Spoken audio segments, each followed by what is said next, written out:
Hello everyone, I am here to help you today. I know you used this video to fall asleep, so before that, like the video and subscribe to the channel. Also, where are you from and what time are you watching? Now get comfortable and relax. Something felt off. The moment I set foot on that property, the air was too still and the tall grass surrounding the house seemed to rustle in irregular patterns as if something was moving just beneath the surface. My chest felt tight from the start, my heartbeat picking up in a steady rhythm of unease. I couldn't fully explain I'd come here alone for a straightforward task, fix a few minor issues for the acquaintance who owned the place, but was living abroad. It should have been routine, just a handful of days surrounded by nature and quiet. Yet the property greeted me with a silence so weighty it felt almost accusatory. Even the wind when it blew seemed to carry more questions than answers. I tried to brush off the initial sense of unease by reminding myself that I'd been here before. Without incident, I would arrive, do my maintenance jobs, then leave simple, but the moment I parked my truck in front of the old wooden house, an involuntary shiver ran through me. A cold sweat broke on the back of my neck and I swallowed hard.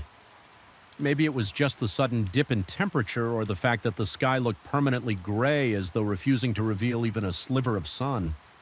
I grabbed my bags and headed into the house, flipping on lights to push back the oppressive darkness. I remember glancing at the large windows, feeling as if something beyond the glass might be watching. There was nobody there, at least nothing I could see. The first day passed uneventfully. I inspected the plumbing, fiddled with some wiring, and took inventory of tools and supplies. The property was extensive, but my focus was mostly on the house itself. In the distance stood a large old barn, more of a rickety workshop than a barn really stocked with tools I rarely saw outside of museums or antique shops. There was an old tractor in the far corner, huge metal chains coiled on hooks, rusted sides, and wooden crates stacked precariously against the walls. Every time I glanced at that structure, I felt a subtle tug in my gut, as if that building had a heartbeat of its own, but I let it be, telling myself that I'd deal with any barn-related issues later. The second night found me restless. The property's isolation, usually a source of calm for me, became unsettling when darkness fell. The only light in the house came from a single lamp in the living room and the small bedside lamp in my room. Every other corner seemed to linger in shadow. I tried reading, but the silence made every page turn echo as if I were in a cathedral. Eventually, I decided to do a quick check around the premises, thinking a walk might help clear my head. Outside, the moon was partially obscured by clouds. My flashlight cut through the night, revealing tall grasses shifting in gentle waves. Each time I took a step, I expected to hear something scurry away, but there was only silence. The entire property felt strangely devoid of typical nocturnal life. No hooting owls, no chirping cricket. It's nothing. It was as though nature had collectively decided to hold its breath. I made my way toward the barn, more out of habit than necessity. That place always intrigued me because it was full of old tools nobody ever used. It was padlocked, not so much for security, but more to keep wild animals from wandering inside. As I approached, I noticed how the barn's rotted wood seemed to vibrate in the beam of my flashlight, but that was likely just my own trembling hand. I took a breath, inhaling the damp smell of earth and rust. My heart was pounding. Then I heard a low, soft whistle. At first I thought it must be the wind slipping through a gap in the barn structure, but the padlock in the door appeared intact, leaving no obvious space for air to produce such a sound. I swept the flashlight around the exterior, scanning for a broken board or a missing slat. Nothing. The whistle persisted, carrying a small odd melody. I didn't recognize a tune that seemed to rise and fall as though performed by someone waiting for me to follow. I felt a jolt of panic in my stomach, an immediate punch of adrenaline that made my hands shake. My breaths came in quick, shallow bursts. My first instinct was to assume someone was inside, but I had to ask myself how they got in. The lock on the barn door looked undisturbed and nobody else was supposed to be on the property. I stepped closer and the whistling grew louder. It was such a human sound. Controlled, deliberate, it had a pattern, a sort of half-finished sequence that repeated every few seconds. My mind raced. If it wasn't wind, then who was making it? I hesitated for a moment, my hand hovering over the cold metal padlock. The frigid steel against my fingers made me wince. I told myself there must be a logical explanation, maybe an odd echo of the breeze. Then I steeled myself, unlocked the barn, and swung the door open. The whistling stopped so abruptly I could have sworn it had never existed in the first place. Inside, everything was silent, pitch black. I flicked the flashlight in wide arcs, illuminating rows of antique tools hanging like trophies. The smell of dust and aging wood overwhelmed me, and I felt a surge of anxiety that manifested as a sudden dryness in my mouth. Nothing moved, nothing breathed. There wasn't even a rat scuttling in the corners. I forced myself to step in and search behind every crate, every shelf, even inside the old tractor's cabin. It was a brief but intense check fueled by a cocktail of dread and determination. Eventually, I found no one and nothing out of place. My pulse was thundering in my ears, and I was almost disappointed at the lack of tangible evidence, like it would have been easier to see a person lurking there than to face the alternative explanation that maybe something I couldn't categorize was playing tricks on me. I left the barn door unlocked, partly in defiance of whatever had just taunted me. I returned to the house with my heart still in my throat inside. I locked the doors and tried to calm down with some water. My hands trembled, and every noise in the house seemed exaggerated. 20 minutes passed, perhaps 30, and just as I started to settle into the uneasy comfort of the living room, I heard it again, that faint whistle, but this time it was right outside my bedroom window. The fear that gripped me in that moment felt primal, like my body went into some sort of fight. ORF flight mode before my mind could catch up. My breathing turned ragged. My throat clenched, a thin line of sweat trickled down my back, and I clenched my fists so tight my knuckles popped. I stood up slowly and approached the window. Every footstep ringing in my ears, the window looked out onto a small patch of dirt and sparse grass. The moonlight cast a pale glow over the scene. I saw nothing except the swaying shadows of the property's boundary fence, but the whistling persisted, seeming to hover just beyond the frame. For a fraction of a second, I considered pulling open the curtains entirely to look out. Yet some deep instinct made me hesitate. I eventually forced myself to check. Flinging the curtain aside, the night stared back at me. Empty. The whistling stopped. I couldn't see anyone or anything. My flashlight, which I flicked on almost frantically, revealed not a soul. There were no footprints, no rustling in the bushes, no sign of a person crouching out of sight. It was just me and the windless stillness. But that sense of being watched, of being toyed with, sank deeper into my skin. I swallowed hard and stepped away from the window, trying to regain composure. Sleep was impossible. My mind replayed the whistling over and over, dissecting every note of its fleeting melody. Eventually, exhaustion forced me to lie down, but even under the blankets, I felt exposed.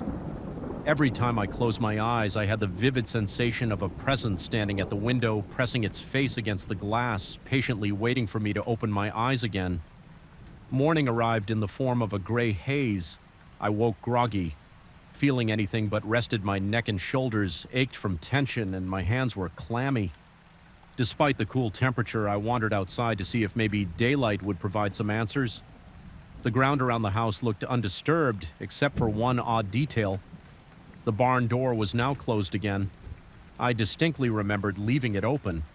The padlock lay in the dirt, appearing as if it had been gently placed there rather than dropped. My stomach twisted. I told myself maybe I'd forgotten to latch it, that a gust of wind had blown it shut, but I couldn't shake the feeling that someone else had been there. After I left, I decided to keep busy, hoping distraction would keep my nerves steady. I worked on small fixes, patched a leak in the roof, and tried to push thoughts of the barn out of my mind. But strange details kept surfacing. Tools in the storage shed seemed rearranged, and the air inside had grown stale, almost suffocating. Each time I glanced at the windows, I had the feeling something flickered on the edge of my peripheral vision, just a split-second presence that disappeared the moment I turned my head by lunchtime. I was jumpy, heart-pounding at the slightest sound. In the late afternoon, clouds rolled in heavy and thunder rumbled on the horizon. The atmosphere grew even more oppressive, as if the sky itself threatened to crush the land. I kept glancing at the barn, half expecting to see someone standing in its doorway when a crack of lightning illuminated the property. I thought for the briefest heartbeat that I saw a shape dart behind the barn. My breath caught and I nearly lost my grip on the flashlight I was carrying. I told myself it could be my imagination or a trick of the storm, but the whistle that followed, distant yet unmistakable, told me otherwise. Even with the thunder and occasional wind, I recognized that melody. It was the same pattern, the same eerie tune that seemed to tug at my sanity. The storm was intensifying, but I couldn't ignore the compulsion to investigate. My steps toward the barn felt slow and deliberate, like I was wading through water. My heart hammered so hard I could feel my pulse in my temples. My palms were slick with sweat, and I had to wipe them on my pants before gripping the barn door. To my surprise, the door opened easily inside. The darkness was almost total. Broken only by the dim beams of my flashlight, the air smelled wet and met Alice, as though someone had been polishing the old tools in a locked room. I swept the flashlight around, noticing deep shadows in the far corners where the light didn't quite reach. Every now and then, the lightning outside would flash through the small, grimy windows, creating split-second shadows on the barn walls that looked like elongated figures. I wanted to call out, but I couldn't make myself speak. My throat felt paralyzed as I approached a row of large metal hooks. I felt a sudden drop in temperature. An involuntary shiver ran up my spine. Then came a faint rustling sound near a stack of crates. My heart pounded so violently I worried I might pass out. My instinct screamed at me to leave, but I needed resolution. I inched closer, knees nearly buckling with each step. When I finally reached the crate's flashlight, trembling in my grip, I found nothing but dust. Mows drifting in the stale air. A flash of lightning revealed something on the floor, a single footprint in a patch of dust. It was roughly the size of my own, but oddly skewed, like it wasn't made by a standard shoe. I crouched to examine it, noticing how the edges seemed smudged, almost as if the foot had twisted in place.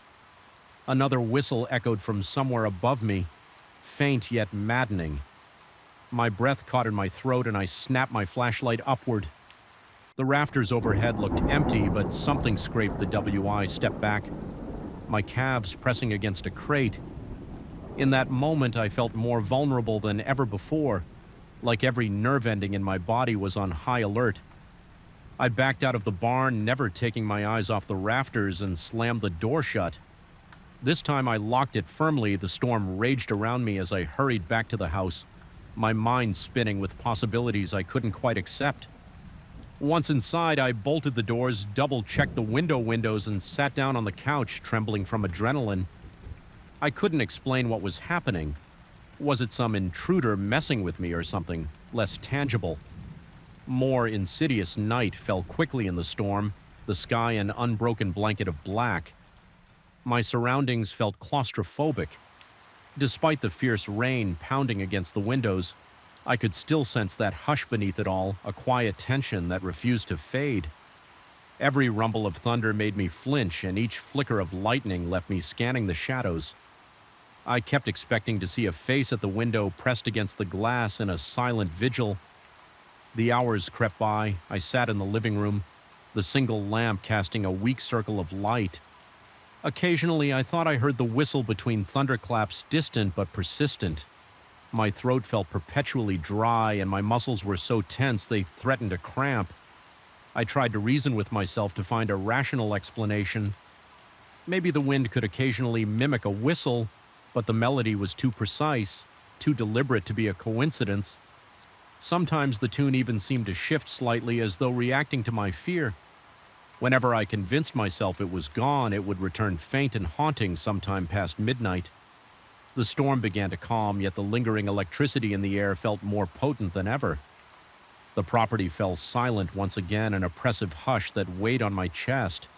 Exhaustion eventually forced me to lie down on the couch. I must have dozed off briefly, because the next thing I knew, I was snapping awake with my pulse skyrocketing. My surroundings were dark, and for a moment I didn't know what had pulled me from sleep. Then I heard it, a long, slow whistle coming from right outside the front door.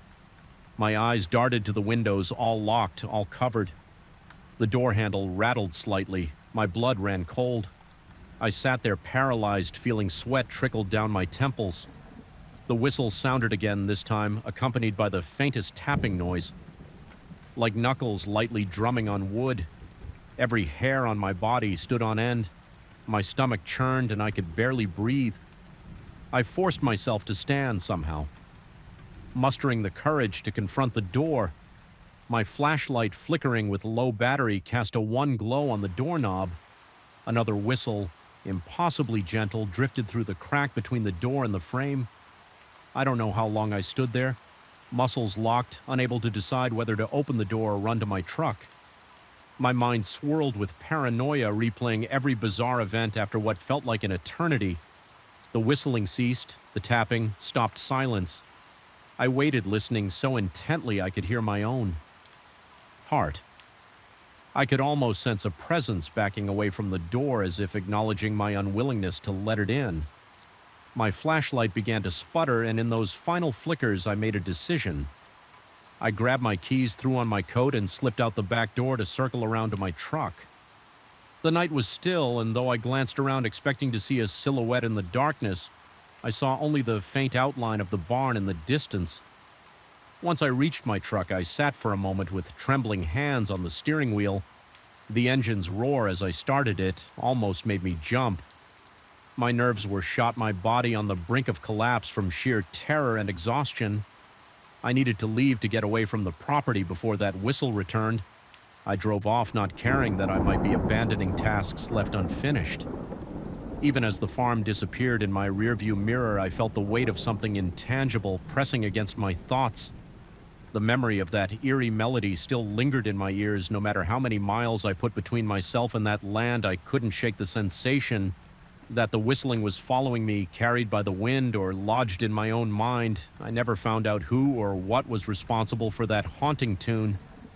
In the end, I managed to finish just enough of the maintenance to fulfill my obligations, returning only once more in broad daylight to collect a few tools I left behind. I did so quickly, avoiding the barn altogether, but I could feel it watching, feel some presence on the edge of my periphery. Even after I was back on the road, I kept checking the mirrors, half expecting to catch sight of a figure or hear that faint whistle trailing behind me. To this day, whenever dusk falls and the wind picks up, I'm haunted by the memory of that singular, unsettling melody. It crawls into my dreams and pervades my waking moments, a reminder that sometimes the unknown is closer than we like to believe. And although I never discovered the source, I'm left with the abiding certainty that something out there was calling me by a whistle so gentle yet so terrifying that it marked me forever. A cold, sharp silence seemed to coil around my house that night, pressing against the windows and leaking in through the cracks beneath the doors. Even the flicker of the television felt subdued, as if the images on the screen refused to shine too brightly for fear of drawing unwanted attention. I remember how the hairs on my arms stood on end the moment I realized I was truly alone with my own heartbeat and the faint creaks of settling wood. It was just past 2 in the morning, and I was sprawled on my couch with a blanket pulled tight around my shoulders, surfing through channels in a futile attempt to drown out the uneasy quiet that was when I saw it. Something tall, dark, and fluid shifting in the reflection on the glass door that led to my backyard. A shadow I knew did not belong to me. I paused, breath catching in my throat. My eyes locked on the spot where I thought the movement had been cold.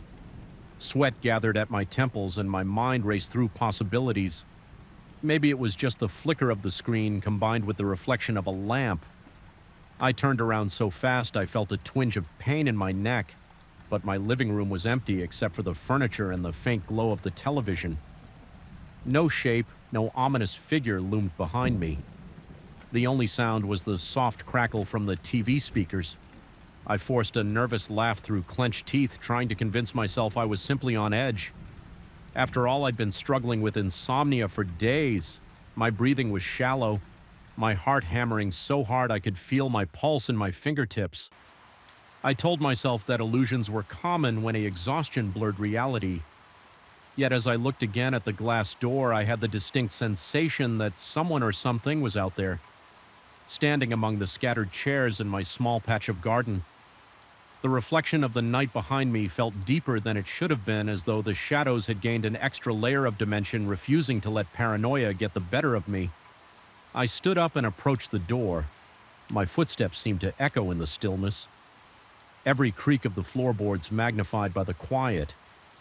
When I pressed my face against the cold glass, all I saw was my own pale reflection against the backdrop of the living room. The backyard was cloaked in darkness, except for the faint silver glow of the moonlight on a few leaves. I squinted, scanning every inch, straining to see if anyone was hiding among the bushes or behind the chairs.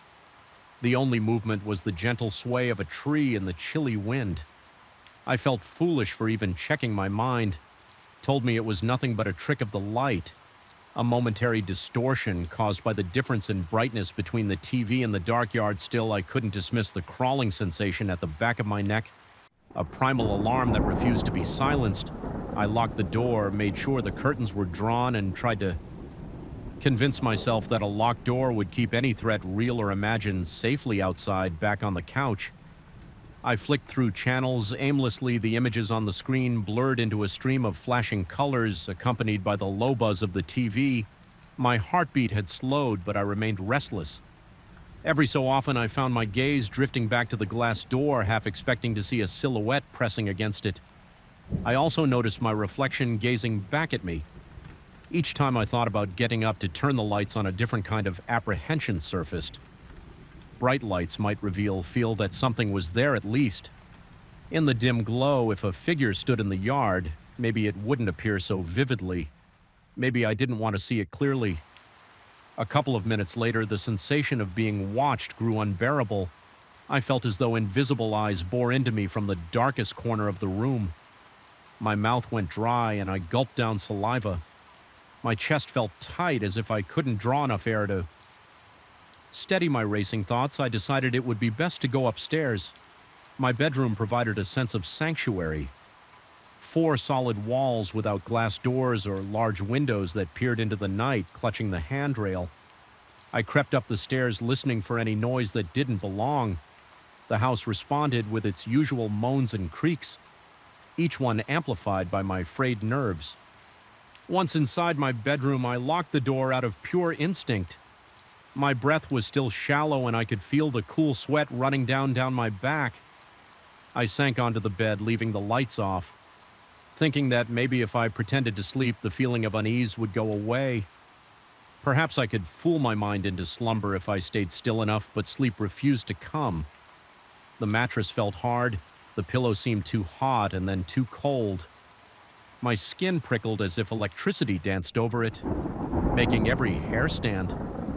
I thought about turning on some music or searching for a meditation app on my phone, but something in me hesitated. It felt as if making any noise would alert whatever presence lingered outside, if it was indeed outside at all. Sometime around 3 in the morning, I decided I was being paranoid. People see shadows all the time, especially when exhausted. I recalled half-remembered stories about individuals catching glimpses of movement in their peripheral vision. Scientists attributed that phenomenon to the brain's pattern recognition going into overdrive. I told myself I was simply another tired man who needed rest rolling onto my side. I stared at the faint glow that seeped through the curtains from the street lamp outside. My eyelids grew heavy, and for a moment I thought I was drifting off. Then I heard a subtle scraping sound so quiet it almost blended with the hum of my own thoughts. I froze, my body tensed. The sound came from somewhere below, as though something was brushing up against the back door. I held my breath, unsure if I was truly hearing it or if it was just the pounding of blood in my ears. I rose from the bed, feeling my knees tremble. My chest felt constricted and my palms were slick with sweat. I caught a glimpse of myself in the mirror on the wall and noticed how pale I looked, eyes wide like a cornered animal. The reflection unsettled me, reminding me of that earlier distortion I had seen in the glass door downstairs. I stood there trying to convince myself to check the hallway to make sure everything was still fine. But annoying fear told me that if I went downstairs, I might see something I didn't want to see. The scraping sound came again, followed by a soft rustling. My heart pounded to the point of pain and a metallic taste filled my mouth. Unable to endure the uncertainty, I forced myself to open the bedroom door and step into the upper hallway. It was too dark, so I switched on a small table lamp. The hallway felt narrower than usual, and the walls seemed to close in on me. I strained to hear any repeated noise when nothing came. I moved step by cautious step to the top of the stairs and peered down. The living room was veiled in darkness, and the only indication of something was a faint glow from the still active TV screen, which I had forgotten to turn off a flicker on the screen, cast dancing shadows on the wall. Could it have been the TV that caused the reflection earlier? The rational part of my brain clung to that idea, but that earlier sensation of being watched refused to let go. My mind replayed that moment again and again, the tall, dark shape merging with mine in the reflection, summoning courage I didn't believe I possessed. I descended the stairs, stepping as lightly as possible. The floorboards still betrayed me with each creak, and I felt certain that if there was something lurking in the house, it already knew exactly where I was. My mouth was so dry I could barely swallow, and a cold sweat trickled down my forehead, a primal adrenaline. Spike kept me moving, even though my muscles ached with tension. Finally, I reached the bottom of the stairs and stood. At the threshold of the living room, the TV illuminated the room with a cold blue shimmer. My gaze fell on the glass door, now only partially obscured by the curtains I had drawn earlier. That sense of dread intensified as if an unseen weight pressed against my ribs, drawing a shaky breath. I crept closer to the door. Then, in the faint reflection cast by the TV light, I noticed the shape again. Only this time it was more distinct, a tall, featureless outline standing just behind me in the reflection. My stomach twisted in terror, and I lurched around, arms raised defensively, but I was alone. The shape was gone from the reflection. My heart hammered so loudly that I could barely hear the sound of my own gasp. Every hair on my body stood on end. The living room was empty, yet the reflection had been so vivid. Waves of cold spread through my limbs, and I felt a surge of lightheadedness. I staggered back, nearly tripping over the edge of the carpet. I thought to myself that maybe the figure was not in the house, but rather inside the reflection itself, like some warped presence of overlapping my own shadow. The idea made no logical sense, but I couldn't shake it. A movement in the corner of my vision made me whip my head around the curtains. Shifted slightly, though there was no breeze to move them. It was as if something had brushed against the fabric from the outside. My breath caught, and I reached out to pull the curtains aside, then stopped. Did I really want to look into the darkness again? My hand shook uncontrollably, but I gritted my teeth and yanked the curtains open. A quick, involuntary hiss escaped my lips when I saw the backyard. It looked entirely empty. The chairs were arranged just as I had left them. The small garden motionless in the windless night, yet the glass itself seemed distorted, rippling like a thin film of water instead of a solid pane. My own reflection appeared, stretched my face, elongated mouth, opening in an expression of silent horror. I felt an urgent need to confirm that I wasn't a man. In inning things, clenching my fist, I wrapped my knuckles against the glass. It felt solid, but I saw a subtle shimmer at the point of contact, like a dark ripple that spread outward before vanishing. My breath caught, and I stepped away. The reflection flickered, and once again that tall silhouette seemed to loom just over my shoulder, then blinked out of sight. My instincts screamed for me to get out of there, to retreat back to my bedroom, or possibly leave the house altogether, but my legs felt rooted to the floor. A wave of nausea rolled through me, and I realized I was breathing in quick, shallow pants. The air felt stale and heavy, as though whatever lingered in the reflection had seeped into the room and was now standing right behind me. My arms prickled with goosebumps, and my heart pounded against my chest so hard I feared it would burst, refusing to succumb to the paralyzing grip of fear. I pushed away from the door. My mind leapt from one desperate thought to another.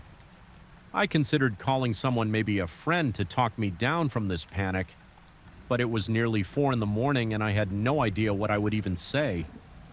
I imagined describing the events to another person and realized how absurd it would sound. A strange shadow in my reflection, a door that ripples like water. They would tell me to get some rest or see a doctor. I pressed my back against the wall, trying to slow my breathing. After several frantic heartbeats, I forced myself to think clearly. I repeated a silent mantra. It's not real. You're just seeing things. This is insomnia messing with your head. The more I repeated it, the more. Some small measure of calm returned to me. My breaths came easier, and the frantic drum beat in my chest settled into a steady thrum, stealing my nerves. I decided to check every corner of the house to prove to myself there was no intruder.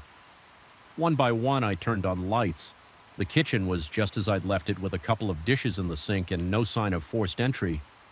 The bathroom next to the living room was empty, the shower curtain still drawn back as I had it.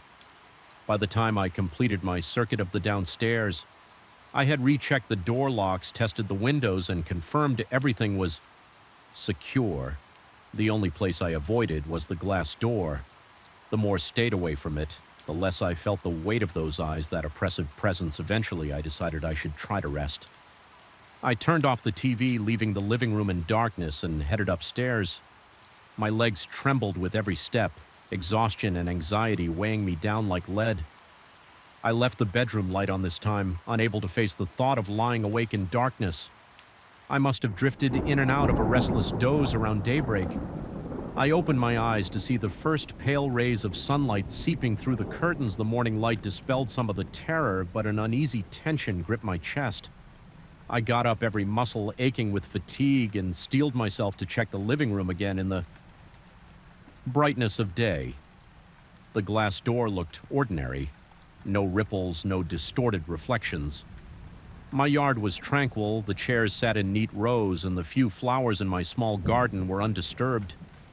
Yet even so, that nagging feeling of having been watched clung to me.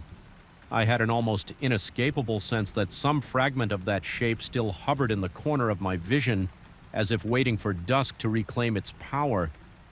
The memory of that tall silhouette loomed over my thoughts, and the recollection of the glass, rippling beneath my touch, was as vivid as any waking nightmare I had ever experienced. I wished I could dismiss everything as the delirium of a sleepless night. But my racing heart and lingering dread told a different story. Something had invaded my home. Even if it left no footprints or broken locks, it might have remained in the reflection, bridging the boundary between my world and some unsettling dimension. Just beyond ordinary sight. In the weeks that followed, I covered the glass door with a thick curtain, one that blocked even the faintest glimmer of light. The moment the sun began to set, I would draw that curtain closed and avoid the living room. If I could, sometimes, while upstairs in bed, I would catch myself holding my breath, convinced I had heard a faint scrape against the glass or the whisper of movement beneath the door. On those nights, I hardly slept, running through frantic possibilities in my mind, imagining elongated figures and merging shadows waiting just outside my field of vision. Yet life continued, and I somehow managed to get by with less and less sleep. Friends occasionally commented that I looked exhausted, but I only offered vague excuses about stress and insomnia. I could never bring myself to explain the real reason the events of that single night remained imprinted on my thoughts, lurking like a bruise that refuses to fade. Eventually, I made a decision I wouldn't allow that presence, whatever it was, to dictate my life forever. One evening, I found myself standing in front of that glass door once more, curtain in hand, as the last amber rays of sun dipped below the horizon. My pulse raced, but this time I refused to close the curtain. I opened it wide instead, letting the reflection come into full view. My own eyes stared back at me, and behind that reflection stretched the growing darkness of my yard. For a moment, all I saw was my tired, haunted expression. No shadows flickered, and the glass did not ripple. I'm not sure if that's the end of it, or merely a lull in something much larger. Even now, as I step closer and see my face in the glass, I half expect to catch a glimpse of that shape looming over my shoulder. A chill still caresses my spine when I recall the electric tension in the air, the sense that two realities were overlapping like mismatched puzzle pieces. The memory alone is enough to keep me alert every night, listening for the slightest hint of movement in the backyard. Maybe I did see something that night, or maybe my tired mind conjured a phantom out of loneliness and fear. Either way, the sensation of those unseen eyes on me lingers buried somewhere in my chest like an invisible weight that compresses my ribs when the house is dark and silent. I can't say I'm at peace, but I'm still here, and in the end, perhaps that's all one can hope for in the face of a dread we can't quite name. Remaining watchful, refusing to yield, carrying the memory and the mystery with me into each new day. Yet even as I write these words, I glance at the glass door and brace myself, wondering what I might see the next time I dare to look darkness pressed in on me from all sides, a suffocating weight that made every breath feel shallow. The wind whispered through the pine trees like a warning, rustling their branches in irregular pulses that set my nerves on edge. Even the moon, a weak pale glow, seemed powerless against the immense shadow of the mountains. I had never felt so insignificant under a sky that should have been serene. Instead, it felt like the night was watching me, conscious of my presence, waiting. I had come here with two close friends for what we hoped would be a serene getaway, the promise of crystal clear mountain air, and the thrill of being far from civilization had convinced us to plan this trip for months. We set up our 3 tents in a rough semicircle, each just a few feet apart, so that we could share supplies and keep an eye on one another, though it wasn't my first time camping. Something about this particular region made me feel ill at ease from the moment we arrived. The landscape was dramatic, jagged peaks, dense forests, and sparse trails that wound like serpents around the mountainside. The isolation was absolute. Cell phone reception vanished before we even reached the dirt road that led us here. Our first day passed uneventfully, though I couldn't shake the nagging feeling that we had stepped into a domain that didn't want us. The sun set behind the mountains early, plunging our campsite into a prolonged twilight. We built a modest fire and shared stories of previous outdoor adventures. While my friends seemed perfectly at ease, I felt a constant prickling at the back of my neck, as if invisible eyes were upon me. Now and again, I was certain I heard a light scraping sound like branches against stone, or maybe something more deliberate just beyond the trees. Trying to dispel my unease, I crawled into my tent sometime around midnight, zipping myself into my sleeping bag. The outside world seemed to close in quickly. Soft scuttling noises drifted in on the breeze, and the dense silence of the mountains weighed on my thoughts. I told myself it was just natural forest life. Small animals moving under the cover of night, and that I should be thankful for the experience. I dozed off, eventually lulled by the muffled hush of the wilderness. A few hours later, I snapped awake. My heart was pounding so hard that my ribs felt bruised. Disoriented and covered in cold sweat, I held my breath, trying to understand what had startled me. The darkness inside my tent was thick, but I could detect a low crackling noise. The unmistakable sound of plastic being crumpled. It was faint yet close, as though someone or something was rifling through our supplies. The realization left me with a surge of dread. My breath came in shallow bursts, while a fine tremor spread through my limbs. After fumbling for my flashlight, I unzipped the tent door just enough to peer outside. The night air was piercingly cold, and my lungs seized at the sudden chill. With a shaky hand, I pointed the flashlight beam around the camp. 2 tents flanked mine, forming that near semicircle. The middle one belonged to one of my friends who had already turned in before me. Its entrance flap was closed from the outside, but something about it felt off. A creeping chill prickled the back of my neck as I noticed that the tent appeared oddly flat, almost deflated. Despite being fully zipped up for a moment, I aimed my beam at the supply bags, expecting to find them toppled or rummaged through, but they were untouched. The dryness in my mouth intensified as I realized that nothing looked out of place. I tried to steady myself, telling my heart to slow down, but a dreadful sense of being watched made it impossible to calm down fully. I forced myself out of my tent, fully aware of how vulnerable I was in that moment. Gravel crunched softly under my boots as I took slow steps toward my friend's tent. The air felt charged, as though a storm were about to break. The beam of my flashlight wavered across the brightly colored nylon. I called my friend's name initially, in a strained whisper, then louder. When I got no reply, I repeated it again, my voice echoing awkwardly into the silent dark. No response, no stirring from inside the tension in my stomach. twisted tighter for a heartbeat, I considered walking over to my other friend's tent first, but an invisible push compelled me to reach the empty one. Immediately after swallowing the lump in my throat, I crouched down to undo the zipper. The quiet rasp of metal teeth gliding open seemed impossibly loud. In the oppressive hush of the night, my flashlight revealed what I dreaded. The inside of the tent was empty, no one inside, no sleeping bag unrolled, no sign of recent occupancy, just some scattered gear and a half-eaten protein bar, as though whoever had been there left in a hurry. Chills swarmed over my skin and my pulse hammered in my ears. My friend had mentioned earlier that he hadn't brought any climbing equipment or fishing gear, so the likelihood that he would wander off at this hour was minimal. Panic whet at me. Where would he go? We had specifically discussed not exploring the surroundings in darkness. I thought I heard a faint shuffle deeper in the woods. It was the kind of noise that stops you in your tracks and sets your hair on end. I felt a strong compulsion to investigate, but an equally potent fear urged me to stay close to camp. Trying to keep my voice level, I called out again, scanning the dense undergrowth with my flashlight. Just as I strained to catch some sign of movement, there came the unmistakable sound of rapid footsteps on damp earth. The steps were quick and deliberate, and they retreated deeper into the forest with alarming speed. My stomach dropped. The footsteps were too heavy to be an animal like a fox or raccoon, but they didn't belong to any of my friends either. Not with that unearthly swiftness hiding the urge to run, I walked toward the sound with my flashlight.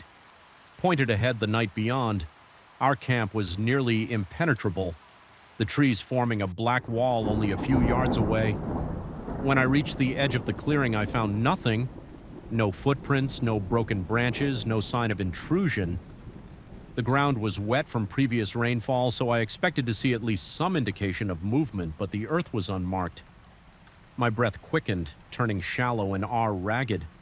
A sickening sense that I was being lured away crawled through my mind. Each step I took felt heavier than the last, as if invisible hands tugged at my ankles to keep me from straying further. For a long moment, I stood on the boundary between the campsite circle of light and the forest's blackness. Scanning the darkness, I heard nothing more. My flashlight picked out only gnarled trunks and tangled foliage. The mountain breeze carried the scent of wet pine, giving me the unsettling impression of being inside some creature's dark lungs. Each breath measured and watchful, feeling unsteady, I forced myself back to our circle of tents, my head pounding with uncertainty. My friend was missing. Possibly I thought an intruder was lurking nearby, though I couldn't fathom the motive. If it was a thief, why not take the supplies? Why just slip in and vanish? Without a trace, when I returned to my tent, I half expected to find someone there rummaging through my things. My flashlight beam shook in my hand, and I could barely swallow, my mouth so dry that my tongue felt like sandpaper. I tried to calm myself, telling my trembling hands to relax, to no avail. At length, I decided to wake my other friend stumbling over. I unzipped his tent. He stirred awake immediately, startled by the brightness in his eyes. I described the situation in breathless, fragmented sentences. He listened and told me that he hadn't heard a thing. His expression revealed concern, but also a hint of doubt. Maybe our friend had just gone out to relieve himself or decided to take a short walk. Still, I couldn't ignore the gut-wrenching certainty that something was deeply wrong. We checked around the perimeter once more, finding nothing unusual. Ultimately, we decided there was little else we could do at that hour. I returned to my own tent and tried to rest, though sleep was nearly impossible. My heart that in my chest, and every rustle of foliage made my nerves jolt. Eventually, exhaustion went out and I fell into a restless dream. Tortured doze when I next opened my eyes. The harsh light of early morning blinded me. It took a few seconds to remember where I was, and that terrible moment of realization washed over me like ice water. I quickly got up, my muscles aching from the tension of the night. Outside, the campsite looked deceptively peaceful. The sun made the dew on the grass sparkle, and a mild breeze carried the scent of pines and rich earth. but my stomach lurched again when I saw my missing friend standing beside his tent, fiddling with a metal cup as if nothing had happened. My other companion was beside him pouring water from a thermos. I marched over, ignoring the gnawing ache in my limbs, and demanded an explanation. My friend seemed baffled, insisting he had been in his tent the entire night, and that I must have been mistaken. He swore there was no reason for him to go out in the middle of the night. He was adamant, confused but resolute that I must have had some vivid nightmare. I felt my blood run cold. I had seen his tent empty. I had heard something moving around. I had seen his gear abandoned, and he stood there looking as though he had slept soundly. My other friend, observing our exchange, frowned and tried to reason that stress or exhaustion might have caused me to imagine the whole thing still. I remembered the footsteps in the woods, the plastic crumpling sound, the unzipped and empty interior of that tent. My heart pounded with fresh urgency and my skin broke out in a cold sweat. There was no way I had hallucinated all of it. We spent the morning checking the surroundings more thoroughly.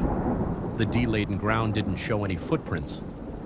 Apart from our own, the supply bags were undisturbed, and the interior of my friend's tent, which I was sure had been empty just hours before, now had his sleeping bag neatly laid out. Every sign pointed to him having been there all night, like he claimed.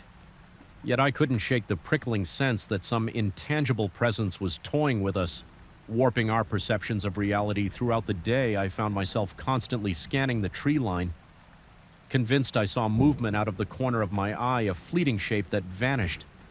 Whenever I turned my head, my friends grew irritated with my jumpiness and reminded me not to spoil the trip. They told me in more patient tones that I probably needed more rest. But the tension under my skin refused to subside. Even the crisp mountain air felt stifling, as though the atmosphere itself had thickened with menace. As evening approached again, a gray haze settled around the peaks, and the wind picked up, carrying a mournful howl that resonated. Through the valleys, it sounded eerily like someone calling out in distress. My heart knocked against my ribs each time the wind gusted. We ate a quick meal in near silence, my anxiety so high that I barely tasted the food. The entire day had been overshadowed by my lingering doubts and confusion, and the prospect of another night made my breath come quicker. Determined not to be caught off guard again, I decided I would keep watch for a while after we all retreated to our tents. As darkness fell, a suffocating sense of dread consumed me. I zipped myself inside my thin nylon shelter, but the barrier felt laughably inadequate against whatever lurked in those woods. Every rustle, every whisper of movement made my skin crawl. My flashlight was clenched in my fist, and I ran through every possible explanation for what I had experienced the previous night. Rational logic offered little comfort, and the creeping paranoia returned full force. At some point, I felt my eyelids grow heavy. My mind drifted between waking and dreaming images of the empty tent and phantom footsteps looping in my head. Then, out of nowhere, a muffled thud pulled me back to full alertness. My pulse hammered so violently that I tasted iron in my mouth. Slowly, I unzipped my tent door just enough to peek outside. The night was starless, overcast sky, swallowing the moonlight. I lifted my flashlight, scanning the campsite. My breath caught in my throat when I saw a tall figure at the edge of the clearing. It stood unnaturally still, as though carved from the darkness itself, before I could even react. The figure turned and drifted away into the trees. Too smooth, too silent, my skin erupted in goosebumps. Everything about it felt wrong, as if I had glimpsed something that shouldn't exist. I wanted to chase after it, confront it, or at least verify it was real, but my legs refused to obey. Every cell in my body screamed to stay put, to hide. Eventually, I squeezed my eyes shut, trying to control the trembling that had seized my muscles. I stayed like that for what felt like hours, half crouched in my tent's entrance. Flashlight pointed uselessly into the void. There were no more sounds, no crinkling plastic, no retreating footsteps. Just the punishing silence pressing on my ears until they rang when dawn finally broke. I emerged to find everything exactly as before. Tent flaps closed.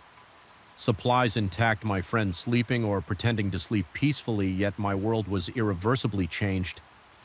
Each subsequent breath felt fragile, as though any small noise might shatter my composure. After my friends woke up, I recounted what I had witnessed this time in an unsteady but urgent manner. They exchanged uneasy looks, uncertain whether to humor my explanation. One of them remarked I was pale and shaking, insisting I should get proper rest, or maybe we should cut the trip short. I agreed to leave that day.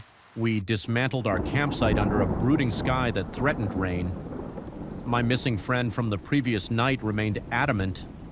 He never left his tent, even repeating that he hadn't slept well but was definitely present. I didn't argue further. Something told me the truth was beyond a simple debate. I packed up my gear with trembling hands. The memory of that silent figure seared into my mind as we loaded our belongings into our vehicles. I felt a subtle sense of relief that we were departing those dark mountains. Yet the relief was tainted by a persistent disquiet that place had allowed us to leave, but it had taken something intangible from me. My certainty, my sense of reality. Even now, days later, I can still feel the cold night air against my face, still see the outline of that figure in my peripheral vision whenever I close my eyes. Sometimes late at night, my mind replays the rustling sound of plastic, the empty tent, and the vanished footsteps in the damp earth. I find myself wondering if I'm haunted by some trick of my imagination, or if that remote mountainside harbors forces beyond comprehension. All I know is that my friend insists he was there in his tent, asleep and unknowing. While I recall an empty space where he should have been, the contradiction weighs heavily on me. I haven't been able to fully shake the feeling that something else was walking among us in the darkness, something that could shift perception like a twisted mirror. Perhaps it was just an echo of the land itself, or perhaps it was something far more disquieting, quietly observing us from the depths of that ancient forest. No matter how many nights I spend in the comfort of my own home, now I can't chase away the memory of that oppressive night. Whenever I drift off to sleep, I brace myself for the possibility that I might wake up again to the sound of plastic crumpling in the darkness. My heart pounding in my throat, the adrenaline roaring in my veins, only to step outside and find something vital missing, yet somehow still there.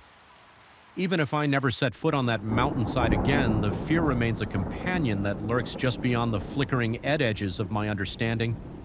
It whispers that some experiences can't be explained, only endured, and that what lurked between our tents might follow me wherever I go. The night pressed down on me like a heavy blanket, making every breath feel thick with the promise of something I couldn't name. My tent was a small pocket of light in a vast expanse of darkness pitch at the bottom of a canyon whose towering rock walls trapped every faint echo of wind and distant rustling.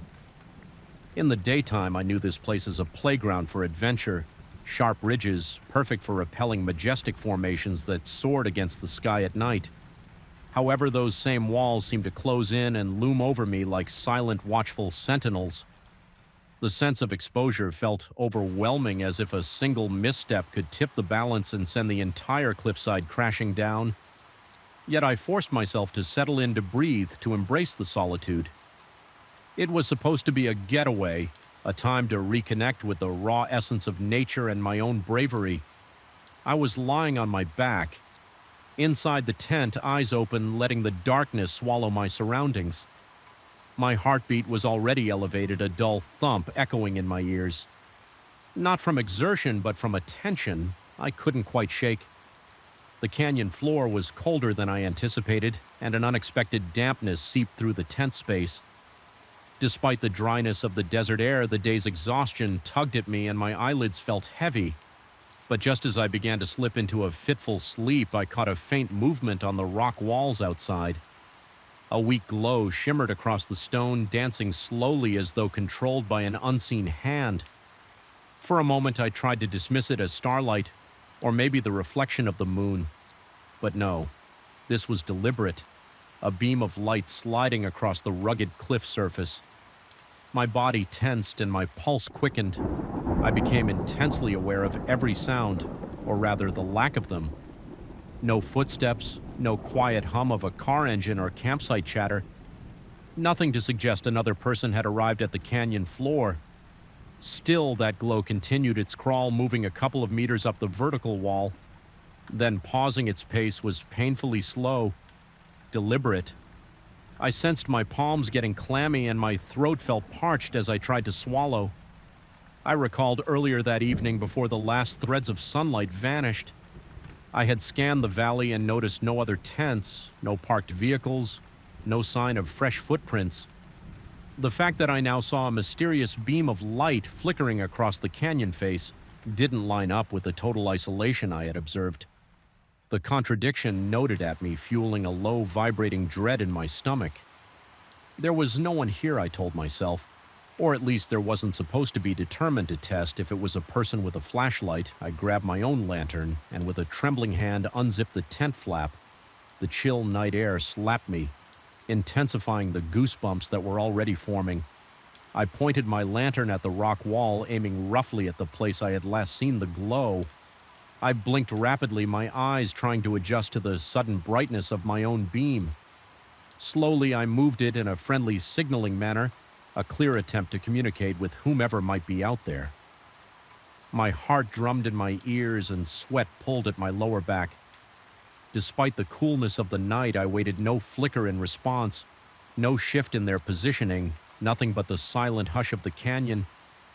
Then, without warning, the original glow disappeared altogether. My breath caught in my chest. I stood there for what felt like several minutes, scanning the towering wall for any sign of the flickering.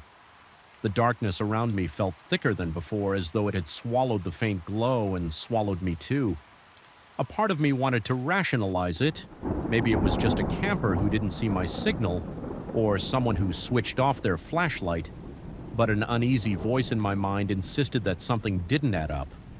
Usually you hear people clambering around, especially on a rocky surface. Any movement on the canyon wall should produce the crunch of gravel or the slide of loose stones. I heard nothing. The absolute stillness weighed down on me so intensely that my own breathing sounded deafening. I ducked back into my tent, sealing the flap behind me. Inside, my little sanctuary felt less secure now. Every rustle of fabric made me jump, and I kept expecting to see the glow return. Perhaps shining directly into the tent, my chest felt tight, and I noticed how shallow my breaths had become. My mouth was dry, my tongue thick. I sipped from my water bottle, but it did nothing to soothe the rising apprehension. The water felt tepid, sliding down my throat. In an almost nauseating way, I tried to force myself to sleep, telling myself that if I rested, I'd feel more clear-headed in the morning. But every time my mind began to drift, some subtle sound, a rock shifting outside, or maybe just my imagination, jerked me back to full alertness. My back tingled as if unseen eyes were drilling into me from the darkness. When I did doze off for a few minutes, I woke up with my heart pounding. Uncertain whether I'd heard a whisper or dreamed it, it was like being trapped in a half-sleep state, where the boundary between reality and imagination was impossibly blurred by the time early morning light washed across the Caney Ion. I felt more exhausted than when I'd gone to bed. The dawn revealed everything in a stark, cold clarity: the imposing walls, the jagged rock formations, and my lonely tent in the middle of it all. I stepped outside and stretched, painfully aware of how stiff my muscles felt. It was as though the tension had coiled into every fiber of my body, leaving me throbbing and unsteady. I remembered the stories I had heard from fellow climbers, tales of strange lights in remote places, illusions caused by atmospheric conditions, or even distant hikers that vanish by menning. At times, these stories came off as local legends or cautionary fables now standing in the chilly morning sun. I was no longer sure if those accounts were just rumors. Later that day, I tried to focus on why I had come in the first place. To rappel down some of the more challenging cliffs, I geared up and made my way toward a section I had scouted previously. The midday heat baked the rocks, and the canyon echoed with the calls of birds circling high above. For a while, the physical exertion of descending steep faces with a rope took my mind off the midnight paranoia. My breath turned ragged from adrenaline and effort, and my sweat stung my eyes. Rappelling always gave me a sense of exhilaration, a controlled exposure to danger that usually energized me. This time, though, I felt a persistent knot in my stomach, an unshakable sense that I was no longer alone out there. I caught myself glancing up at the cliff edges repeatedly, half expecting to see a flicker of light in broad daylight. Nothing appeared, but the sensation of being watched refused to leave. The silence of the canyon felt unnatural, as though every living creature had decided to keep its distance. Echoes of my own movements taunted me, making me wonder if footsteps echoed from behind, or if I was only hearing my own boots dislodging small stones several times. I paused, holding my breath to see if the shifting sounds would continue. Without me moving in those moments, my pulse hammered so loudly in my ears that I couldn't hear anything else by evening. I was both physically spent and mentally on edge. My plan had been to stay for a couple more nights to really immerse myself in the canyon's rugged beauty, but the memory of that dancing light and the dread that came with it made me hesitate. I debated packing up and leaving while there was still daylight, but a stubborn part of me refused to let fear dictate my actions. I set up a small campfire. Its flicker, sending long shadows stretching across the ground. The light seemed to distort the shapes of the rocks, twisting them into bizarre silhouettes that swayed and bent with the dancing flames. As darkness fell again, my nerves wound tighter. I told myself I should eat, that a good meal might ground me, but my appetite was gone, replaced by a knotted feeling in my gut. The very act of chewing felt forced, so I gave up after a few bites. The wind picked up and the canyon began its eerie chorus of howling gusts and clattering pebbles. I stared at the fire, trying to blot out the primal fears stirring in my mind. Occasionally, I thought I spotted movement at the edge of the flickering firelight just outside the ring of illumination. My heart kicked into a higher gear each time, but I never found anything real upon closer inspection. Eventually, the fire burned down to embers and it was time to face the tent again. My breathing felt too loud, as though each exhale might attract attention. Sliding into my sleeping bag, I tried to rationalize every noise the wind sometimes creates. Illusions, I reminded myself, when it hits the canyon walls at certain angles, it can produce whistles and moans that sound almost human. Once or twice, I was convinced I heard a low hum like a deep chanting carried on the breeze. My heart pounded so hard I could feel the throb in my neck, and a cold sweat broke out across my forehead. Some hours into the night, I jolted awake. I wasn't sure what had roused me. My eyes darted around the tense darkness until I registered a faint glow filtering through the fabric. My breath caught in my throat and I felt a surge of adrenaline. Spiked through my limbs for a moment, I thought perhaps dawn was breaking, but the angle was all wrong. This was not the soft, diffuse light of morning. It pulsed slightly. Moving just beyond the thin layer of nylon, my entire body started shaking. I wanted to scream or call out, but the fear froze my tongue. My mouth was so dry it felt like sandpaper straining to control my trembling. I reached for my lantern. My hands fumbled in the dark, brushing against the cold metal. I clicked it on, and the warm glow inside the tent gave me a small sense of security. Then, in a moment of sheer dread, I unzipped the flap just enough to peek out. My eyes slowly adjusted, and I saw that the faint glow was no longer on the high canyon walls. It was on a nearby boulder not more than a few meters from my tent. It drifted across the stone surface at an impossible angle, as though it wasn't just a light, but a presence. I felt my heart hammering so violently that I worried I might pass out. There was a gnawing sense that I was witnessing something beyond my understanding. Sweat dripped down my temples, and I had to force myself to keep breathing so I wouldn't hyperventilate. Every instinct screamed at me to zip the tent shut, but I couldn't tear my eyes from the glow. It pulsed softly, shifting from one side of the boulder to the other.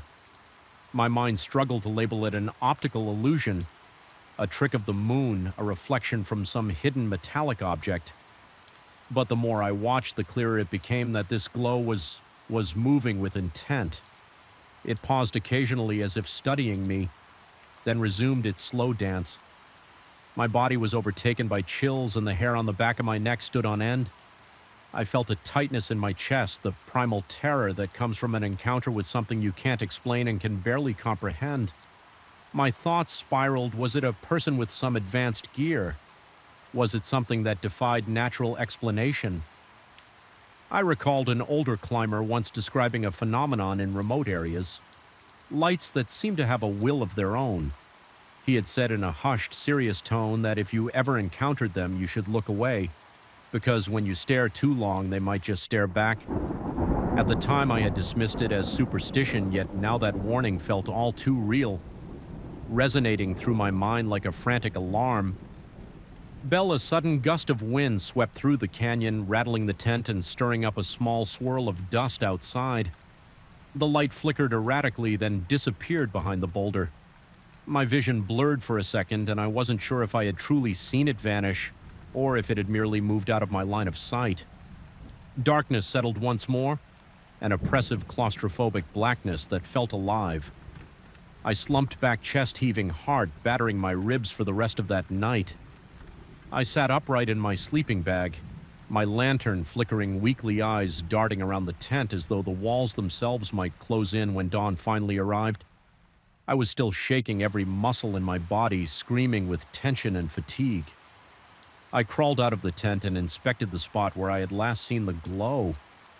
The boulder looked ordinary, just a slab of rock with a slightly weathered surface. There was no sign of footprints, no scuff marks from shoes or equipment.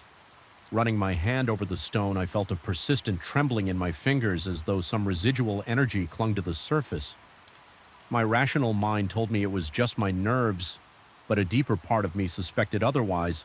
I forced myself to eat a quick breakfast and hastily packed up my gear. My eyes continuously scanning the ridges above the silence weighed on me, and even the wind seemed to hold its breath. I questioned my own sanity. Could I have imagined it all conjured by the isolation and the echoing hush of the canyon? But the memory of that dancing glow felt too tangible. Its slow, deliberate movements etched into my mind like a scar. Despite wanting to cling to logic, I couldn't bear to stay another night.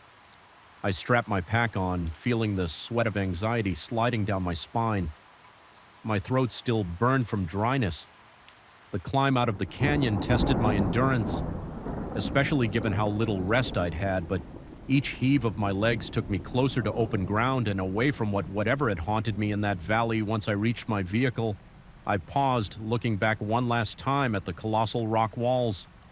The sunlight had turned them gold, making them appear grand and almost inviting.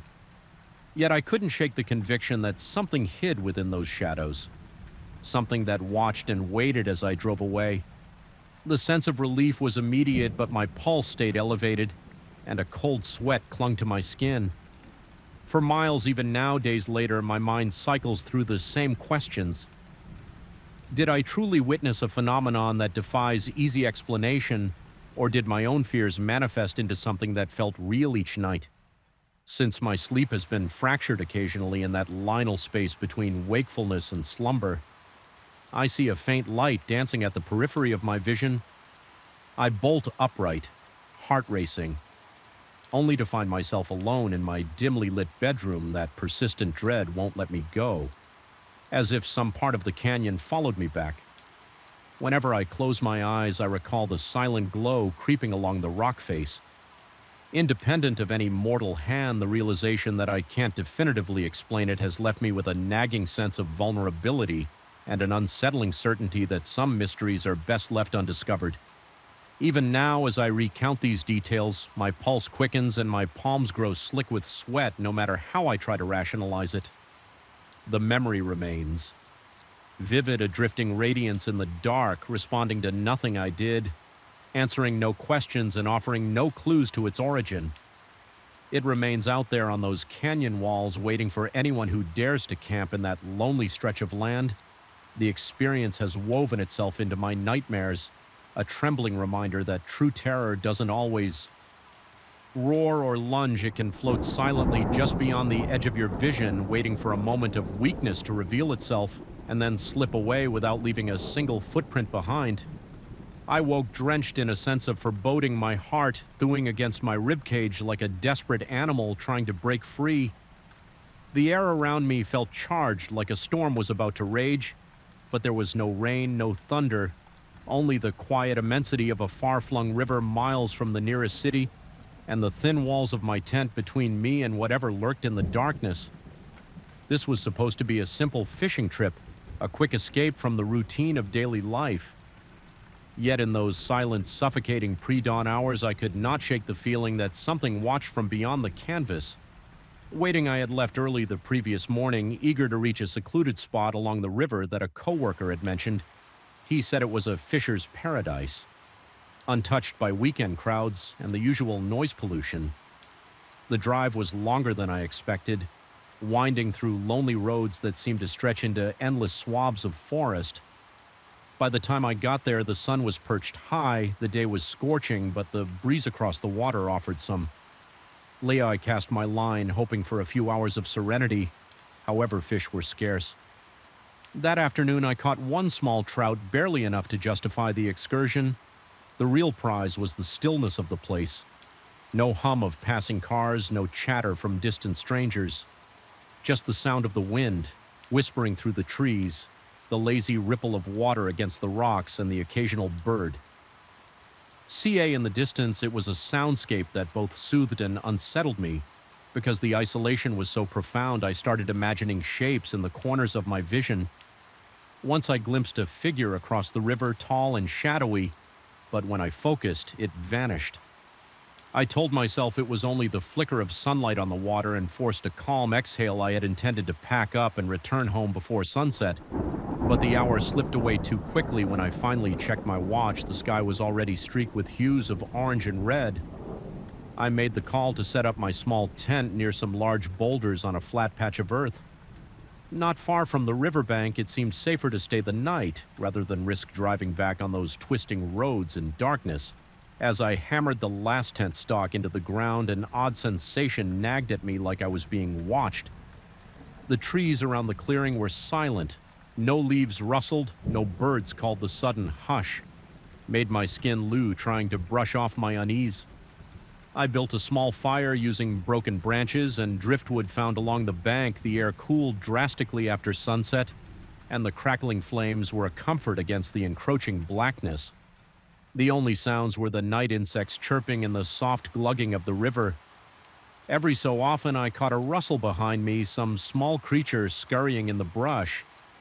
I assumed I tried to blame my nervousness on the unfamiliar environment, convinced that I was just a city dweller out of his element. Eventually, I crawled into my sleeping bag. The flames outside dimed to glowing embers, and even the crickets seemed to hold their breath. I fell asleep to the lull of the river's current, letting the rhythmic flow numb my mind. Hours later, I awoke to the distinct crunch of twigs snapping underfoot. It was close, definitely less than 10 yards from my tent. My muscles tensed immediately in the darkness. Every sense felt amplified. My eyes flew open, heart rattling in my chest. I tried to control my breathing and stay as silent as possible. There is a certain cadence to a human footstep, something you distinguish from an animal's scuttling. What I heard outside had that cadence. Slow, deliberate steps circled the perimeter of my campsite. The thought of calling out to warn away an intruder crossed my mind, but dread anchored my tongue. My pulse hammered in my ears and my stomach twisted with a sudden wave of nausea. I strained to listen. The steps paused near the entrance of the tent, then resumed again, moving in a wide loop around the area. After what felt like an agonizing eternity, the crunching receded into the distance, unable to settle back to sleep. I lay still for at least another hour, my mind teetering between logic and panic. Perhaps a lost hiker had stumbled onto my sight, or a hunter was passing through, or it could have been someone simply curious about my presence. Yet something about the pacing, the heavy tread, made me question those possibilities. There was an intention in those steps that felt wrong, invasive. By the time the sky started to lighten, I was wide awake. My eyes gritty from lack of rest, the dawn brought with it a sense of fragile relief. I unzipped the tent cautiously, scanning my sewer surroundings for any sign of an intruder. The area looked exactly as I had left it the previous night, except for fresh footprints left in the damp, soft earth. They were wide boot prints, the tread, suggesting heavy outdoor gear. These prints looped around my tent in a crazy pattern. No clear direction or purpose, just circles and figure eights. It was as if someone had been pacing aimlessly, or maybe trying to intimidate me. Every hair on my neck stood on end when I recognized that these footprints came dangerously close to where I had been sleeping. My breath caught in my throat and I felt a surge of cold sweat across my forehead, kneeling down to inspect the prints. I noticed the depth. Whoever wore those boots was either very large or carrying something heavy. The ground was still moist from the previous day's drizzle, so the footprints were crisp and fresh. They had not been made earlier in the day. They were definitely from the night before. I thought about packing up immediately, but a stubborn part of me wanted to know who or what had been skulking around. Determined, I followed the footprints a short distance into the surrounding brush. They led about 30 or 40 yards away, weaving between trees and shrubs until the vegetation grew denser. Then they simply vanished, as though the person wearing those boots had lifted off the ground. No broken branches, no second set of prints heading in another direction. I felt an icy knot in my stomach at the abrupt end of the trail. If a hunter had decided to check out my campsite, why abandon the pursuit in such a random spot? A creeping sense of unreality began to set in, as if this was some bizarre dream. My mind raced with possibilities. Maybe it was a local who didn't appreciate strangers on the land. Or perhaps I was just so exhausted that I overlooked more footprints and got lost. Yet something inside me whispered that the explanation wasn't that simple. Despite my rising paranoia, I decided to stay another night. Part of me felt stubborn. I hadn't caught much fish, and I didn't want to let fear dictate my actions. Another part of me, though, was morbidly curious. I told myself I'd be prepared. If the footsteps returned, I had a strong flashlight and a camping knife, and I could drive away at any moment if necessary. The rest of the day was tense. I couldn't relax. Even as I cast my line into the river, the sunlight reflecting off the water seemed too bright, almost painful to the eyes. My every breath felt labored, my chest tight with underlying panic. I thought I saw shapes moving in the trees beyond my peripheral vision, but whenever I turned my head, there was nothing but trunks and foliage. Once I heard what sounded like a whistle, low and almost melodic. It echoed through the grove of trees. I froze, glancing around to see if someone was nearby, but the whistle never repeated, and no one emerged by late afternoon. The clouds gathered overhead, stealing away what little warmth the day had offered. The wind picked up, rustling the canopy of leaves in an eerie, whispering chorus. My eyes darted around the landscape, seeking any hint of movement. I felt that unshakable sensation of being observed, as if unseen eyes tracked my every move. The fleeting comfort I had found in the stillness of the day was gone, replaced by a kind of grinding anxiety as the light waned. I rebuilt the campfire with trembling hands. The snap of the kindling seemed deafening in the hush around me. My stomach churned, and each breath came too quickly when darkness finally descended. It felt heavier than the night before, as though the gloom itself had thickened. Every flicker of flame cast dancing shadows on the rock and trees, warping them into grotesque shapes. I tried to calm myself by imagining rational explanations. Perhaps I was spooking myself with ghost stories in my own head. Perhaps those footprints belonged to a camper who'd spotted my tent and thought to have some fun at my expense. But the tension in my body refused to subside. My hands were slick with sweat, and I caught myself flinching at the smallest crackle of the fire. At some point, I drifted into a fitful doze hunched near the dying flames. Dreams plagued me, images of tall figures shrouded in darkness, peering at me from behind the boulders in one fleeting vision. I saw something humanoid but distorted, with elongated limbs and a face that hovered between man and shadow. Even when I snapped awake, I couldn't fully shake the impression that those shapes lingered just out of sight. It was close to midnight when I heard it again, the crunch of leaves and twigs. A deliberate footstep, my chest constricted, and I held my breath, pressing my back against one of the large rocks for cover. My flashlight was in my left hand, my camping knife in my right. My heart pounded so violently I feared whoever was out there would hear it. The steps moved closer, almost teasing in their slowness. I felt my throat go dry, and my mind screamed at me to confront it, to shine the beam of light in that direction, but I was too terrified. Then the footsteps stopped. The sudden silence was worse than the sound itself. I forced myself to flick on the flashlight, sweeping it across the camp for an instant. Beam caught something, a shape that darted behind a tree. It was gone before I could register details still. It was enough to send me into a surge of raw panic.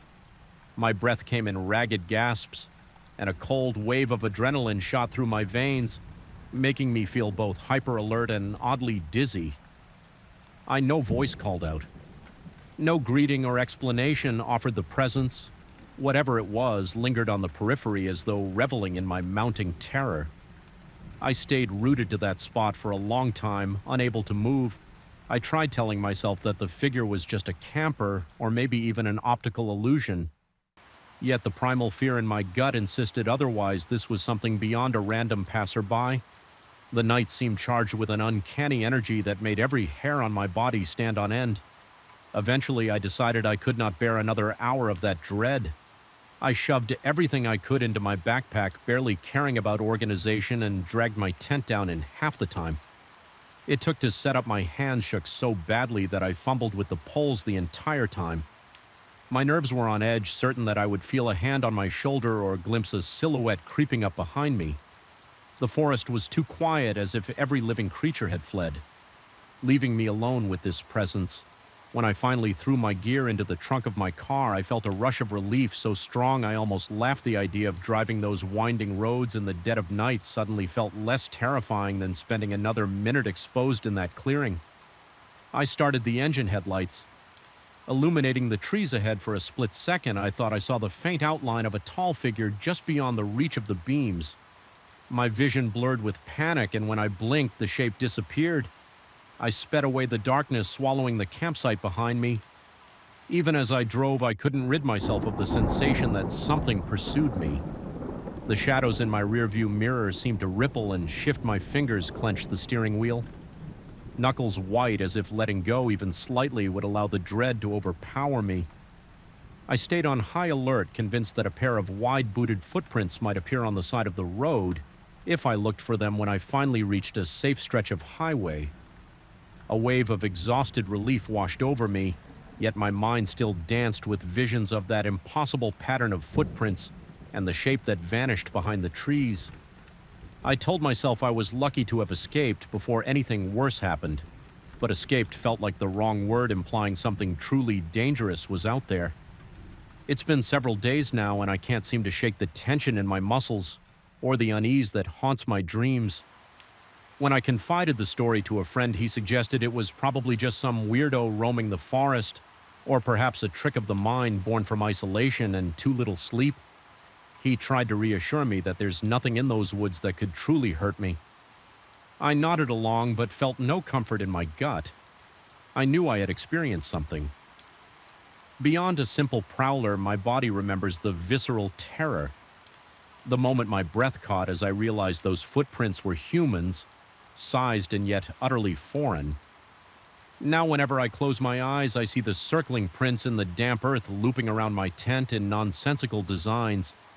I hear the rhythmic snap of branches in the darkness, sense that oppressive silence. When the footsteps stopped, a chill crawls up my spine every time I recall how they disappeared.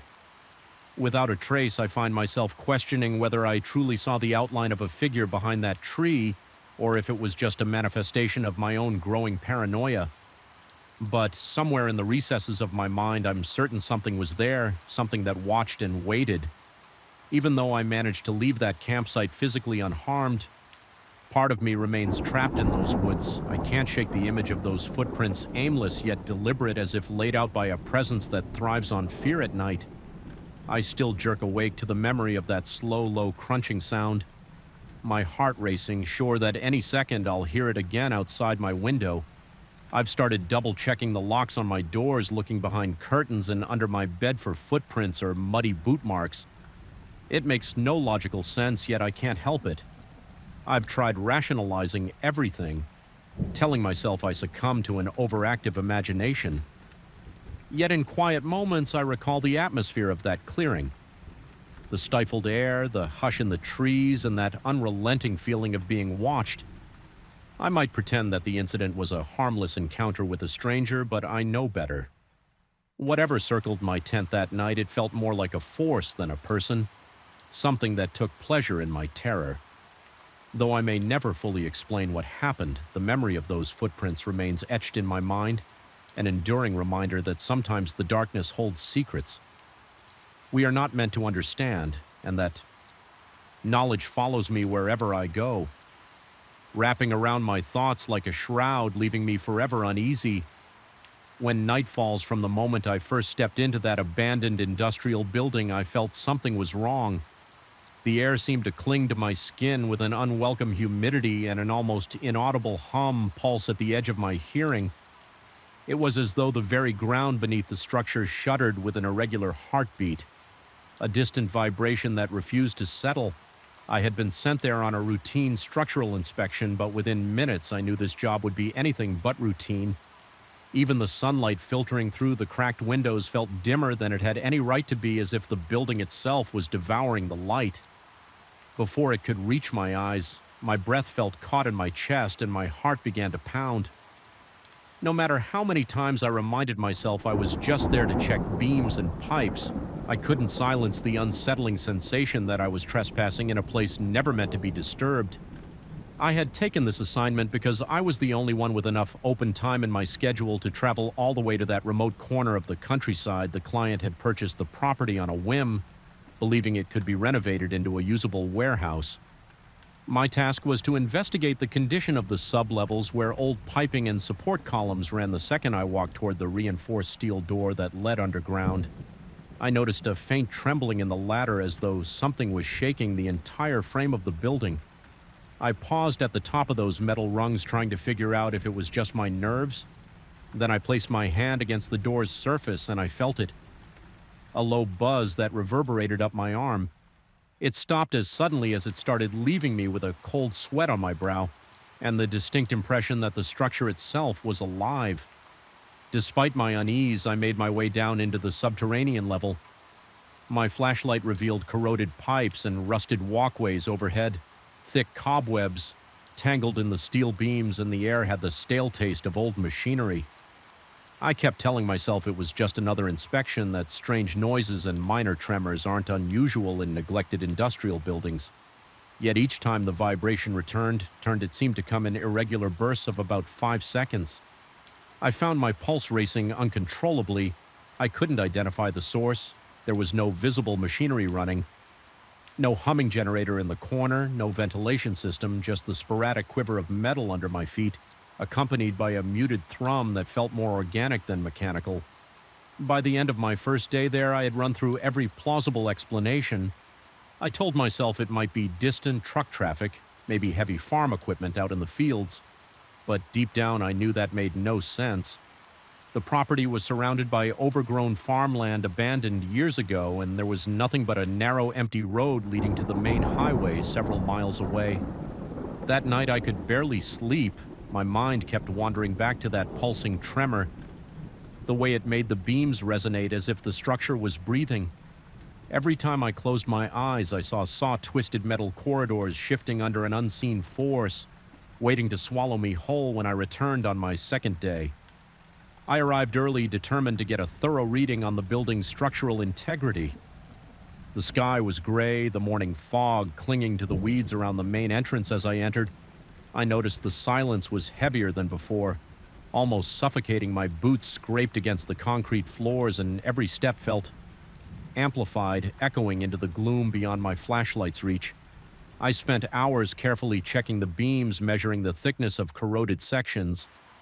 Noting down stress fractures occasionally, I could hear wind whistling through the broken windows above, but beneath that was the same ominous hum that would come and go in irregular intervals. I grew jumpy. My hands began to tremble. Each time the metal groaned in response to that unknown vibration, sweat trickled down my temples and the back of my neck tingled with the unmistakable feeling of being observed. That afternoon, I decided to explore the SUEV in more depth, hoping to find old motors or hidden power lines that could explain everything I discovered. Narrow corridors branching off from the main pipe chamber, they were lined with decaying insulation and half-buried conduits. My flashlight flickered over peeling paint and decades old. Grime and I felt my stomach tighten with each step. The corridors seemed to stretch on forever, twisting and turning, leading to locked doors and small storage rooms that had been gutted of anything valuable. It was in one such corridor as I was examining an ancient access panel that the vibration started again. This time it felt stronger, like a sudden quake that rattled my teeth. My heart thudded against my ribs and my breath caught in my throat. The metal under my feet trembled, and I dropped my flashlight for 5 terrifying seconds. The corridor appeared to ripple as if the walls were shuddering in protest against an unseen presence.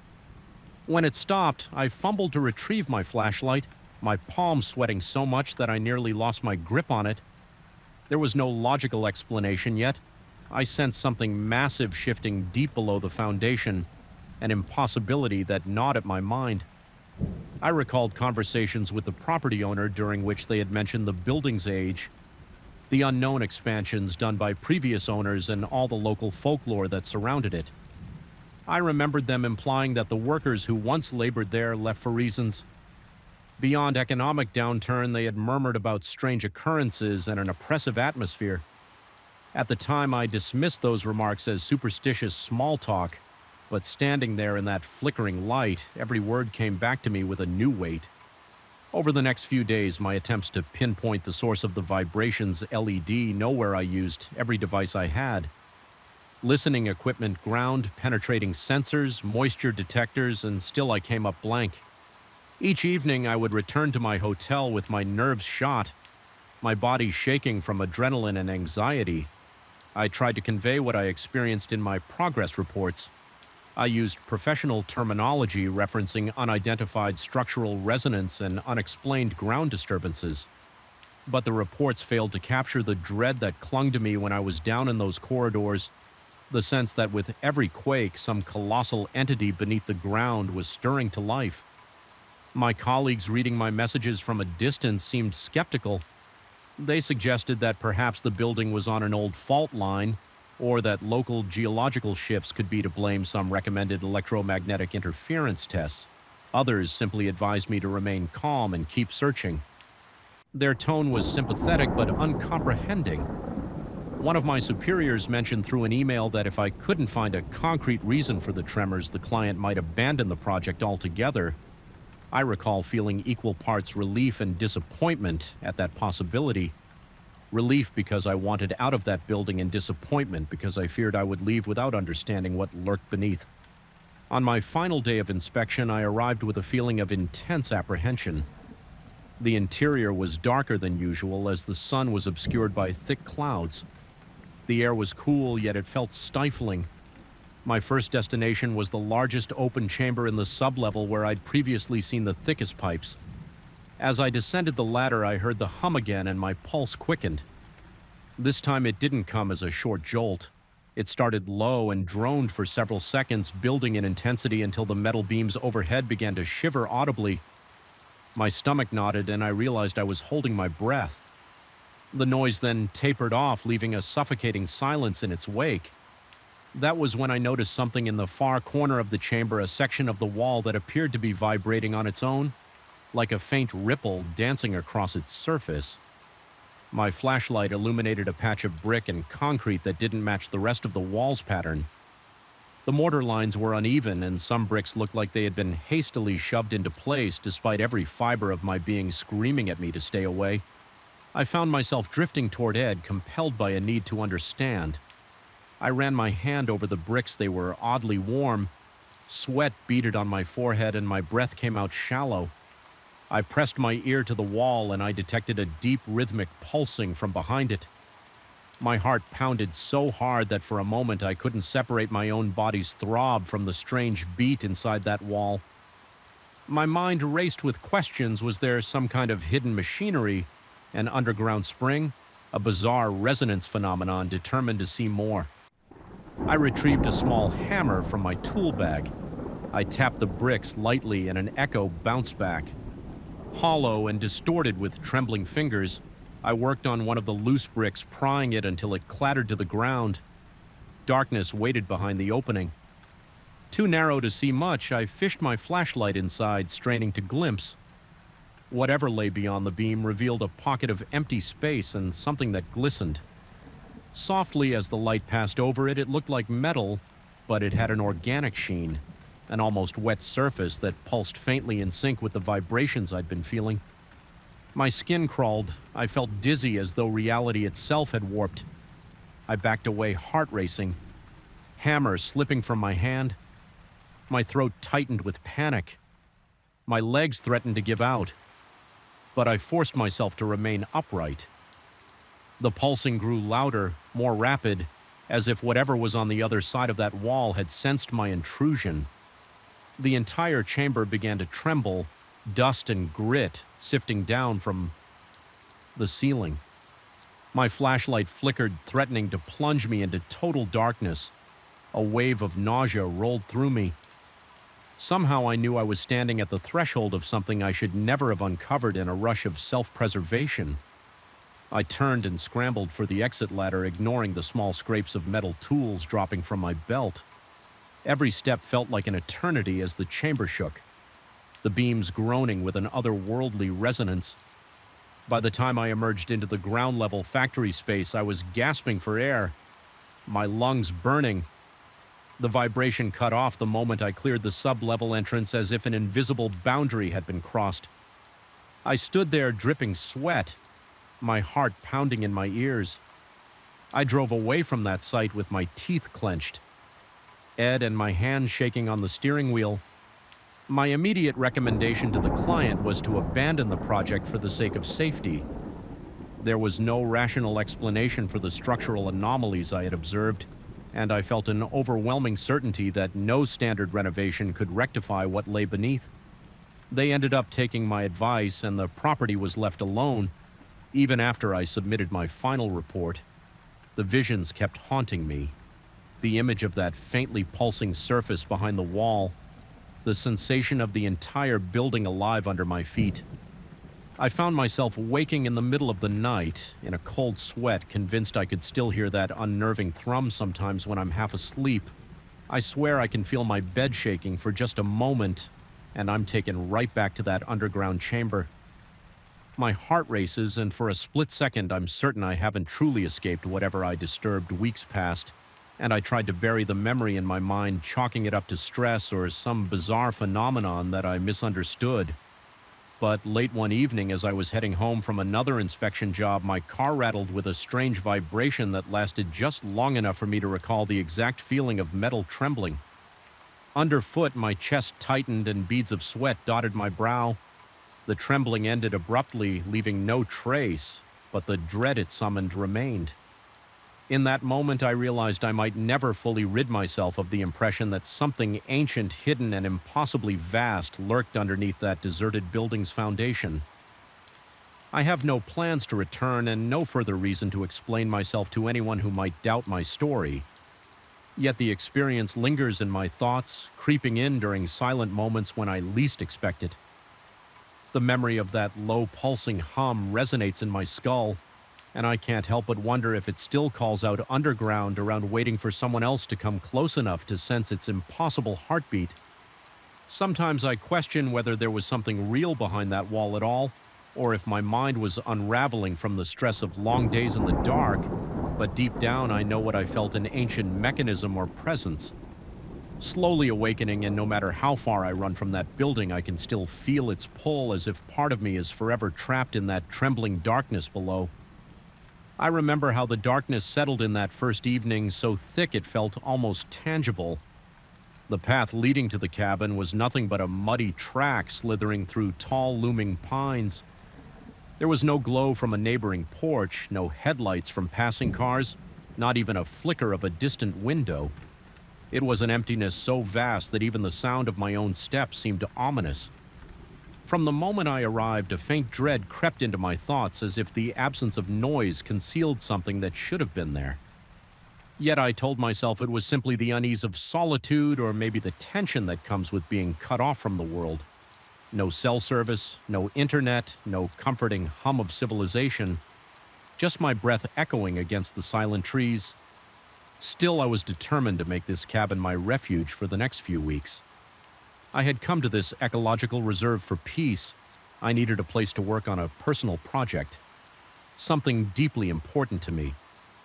The caretaker, an older man with serious eyes, had warned me that there was no phone reception and that the area was known for its isolation. He had mentioned in a neutral tone that I should stay attentive to the weather because the cabin's roof was old and could be slippery in the rain. I brushed off his remarks as polite caution, but I felt a flicker of unease when he added in a quieter voice that some visitors didn't last long in that secluded spot. People tended to leave sooner than expected, often citing the intensity of the stillness or the incessant rustling of the pine branches. He didn't say more, and I didn't ask. I simply nodded, paid for the key, and hauled my luggage inside. When I stepped into the cabin, I found a small living area with a sofa, a wooden table, and a creaking bookshelf lined with old, dusty novels. The walls were plain timber, and every sound I made reverberated through the space. I could hear the floor planks complaining whenever I shifted my weight. The single bedroom was cramped, but clean enough with a bed that smelled faintly of mothballs. The caretaker had left me a short note with basic instructions about the fireplace, the water supply, and the generator that provided intermittent electricity. According to him, the power might flicker during storms. Despite its simplicity, I told myself it was enough for my needs. I even felt a small spark of excitement at the idea of total isolation, imagining how the quiet would fuel my writing. The first few days were uneventful, though I couldn't shake the feeling of being watched whenever I sat at the table to type.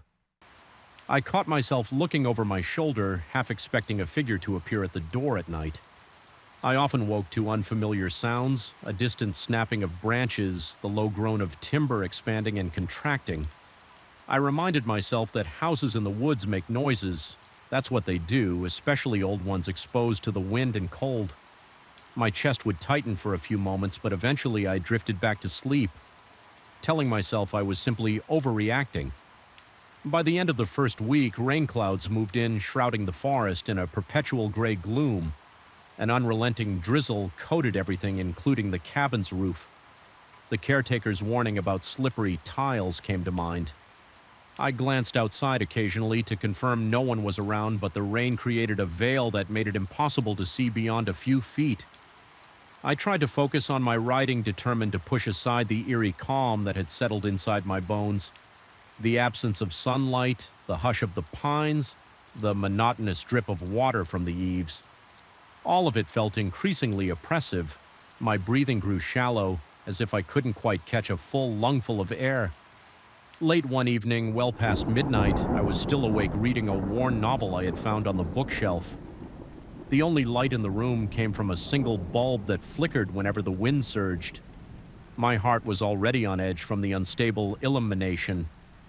Each brief moment of darkness sending a tremor through my hands, I told myself to calm down, to concentrate on the text in front of me. That was when I heard the first series of footsteps on the roof. Soft, deliberate, like someone treading carefully to avoid slipping. My heart pounded so hard it felt as though my ribs would crack instinctively. I froze, listening to each measured step. There was a distinct pattern, as if whoever or whatever it was had a slow, cautious gait. At first I wondered if I might be imagining it. The rain often played tricks, especially on roofs with old tiles, but this was too precise to be mere rain. I turned off the light and stood in the dark, the book still in my hands, as if that fragile paperback could offer any protection. For several seconds, the footsteps continued in a rhythmic pattern, then ceased abruptly. The silence that followed felt suffocating. My ears almost straining to catch any return of that movement, I flicked on my flashlight, grabbed the cabin's old umbrella, and stepped onto the porch. A shiver coursed through me, not just from the cold drizzle, but from the dread. Swirling in my stomach, I swept my flashlight across the roof and around the perimeter. Nothing was out of place. No ladder, no footprints in the mud, nothing that hinted at an intruder. The rain fell steady. Stay a relentless curtain of water. My flashlight beam revealed only the dark outlines of the trees. The wind hissed through the pines, seeming to whisper in a language I couldn't comprehend. I stayed out there for a while, scanning every possible angle, feeling the raindrops seep into my jacket, finally convinced I would find nothing. I returned inside, bolted the door, and dragged a small cabinet in front of it for additional security. My thoughts were frantic, bouncing between logic. Maybe it was just the creaking roof and a raw animal fear that said something was on top of the cabin toying with me. Within minutes of settling onto the sofa, I heard it again. This time the steps were slower, heavier, as though someone was searching for something. My pulse thundered in my ears and my breath came in ragged surges that left me lightheaded. Every muscle in my body tensed and I realized I was gripping the arm of the sofa so tightly my knuckles ached. My skin felt clammy, the trickle of sweat on the back of my neck. Contrasting with the cold, damp air, I wanted to rush back outside and confront whatever was up there, but a paralyzing fear rooted me to my seat.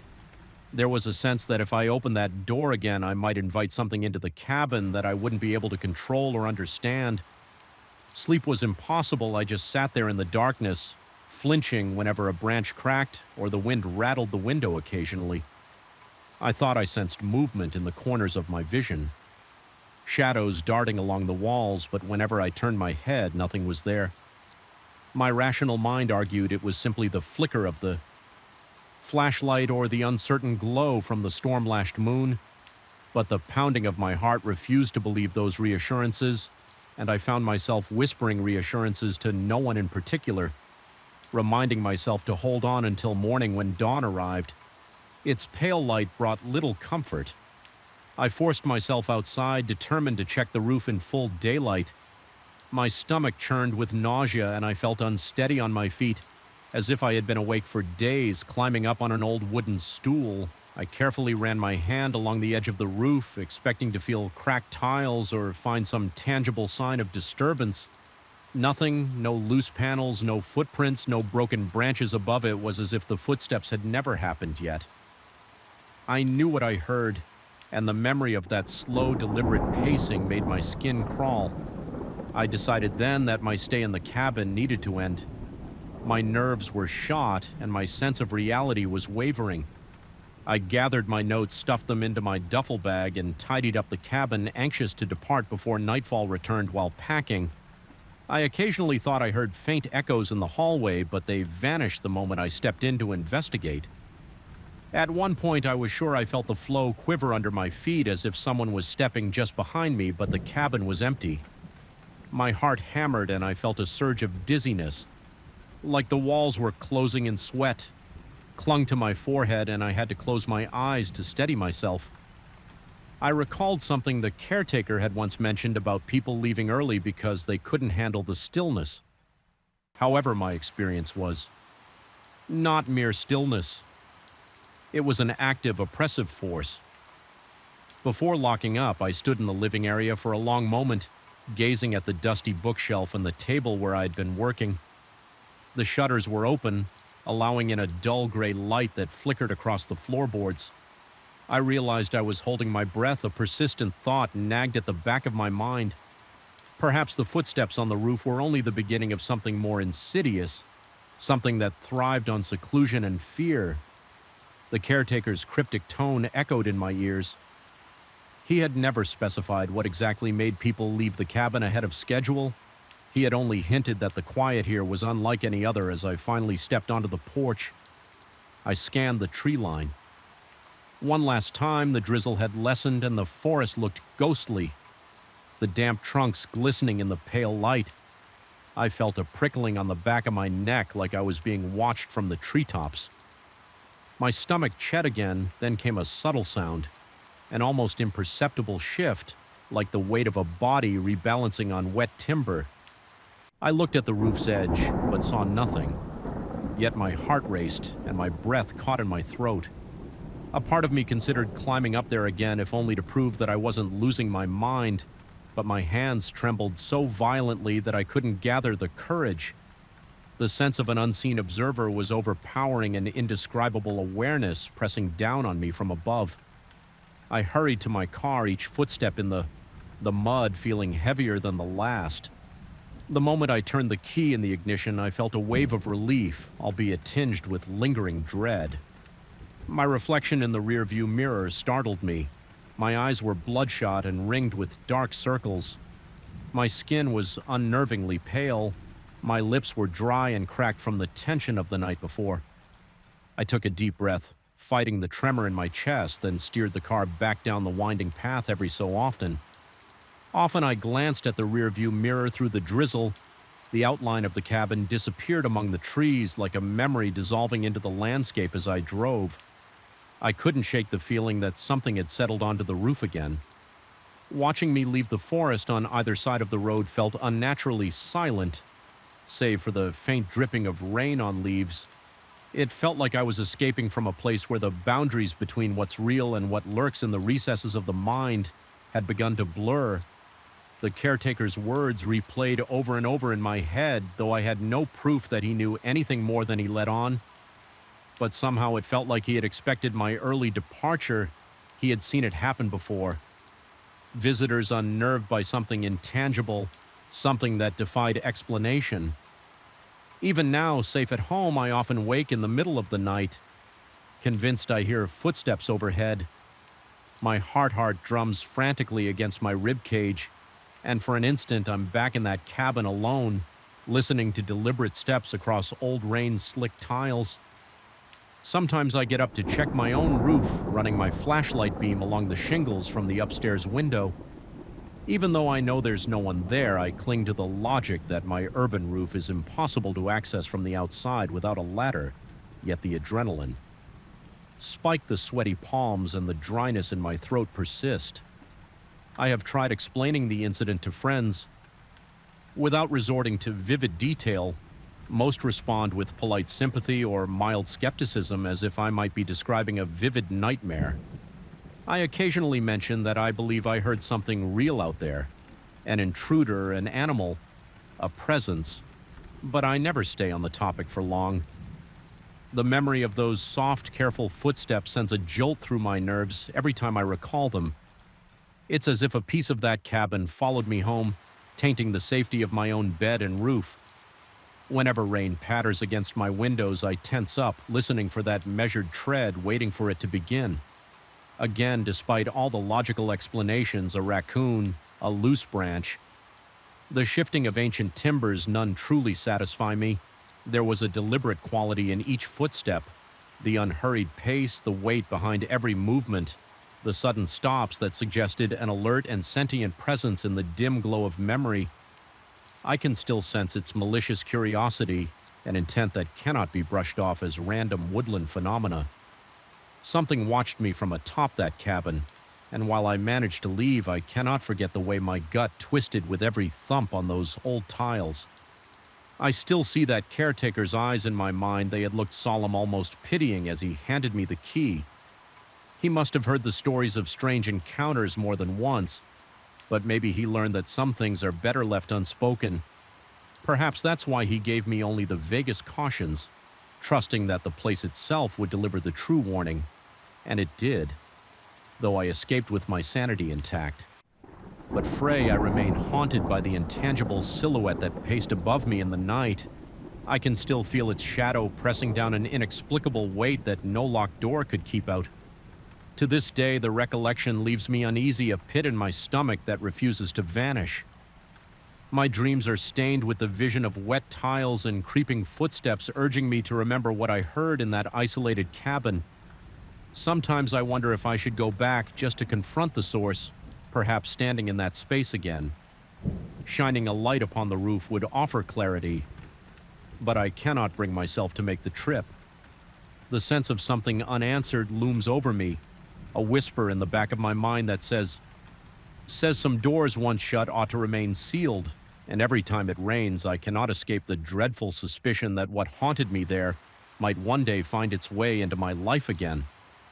Stealthily treading above my ceiling, a reminder that not all silence is empty. Sometimes silence is alive and it waits. A faint chill clung to the hallway as if the old walls were exhaling. Decades of hidden secrets. The fluorescent lights above me sputtered and flickered, casting erratic shadows that seemed to lunge forward and then recoil from the very first moment I stepped onto the worn carpet. I felt the weight of that place pressing in on me, subtle yet insistent, like a whisper against my ear that I couldn't quite decipher.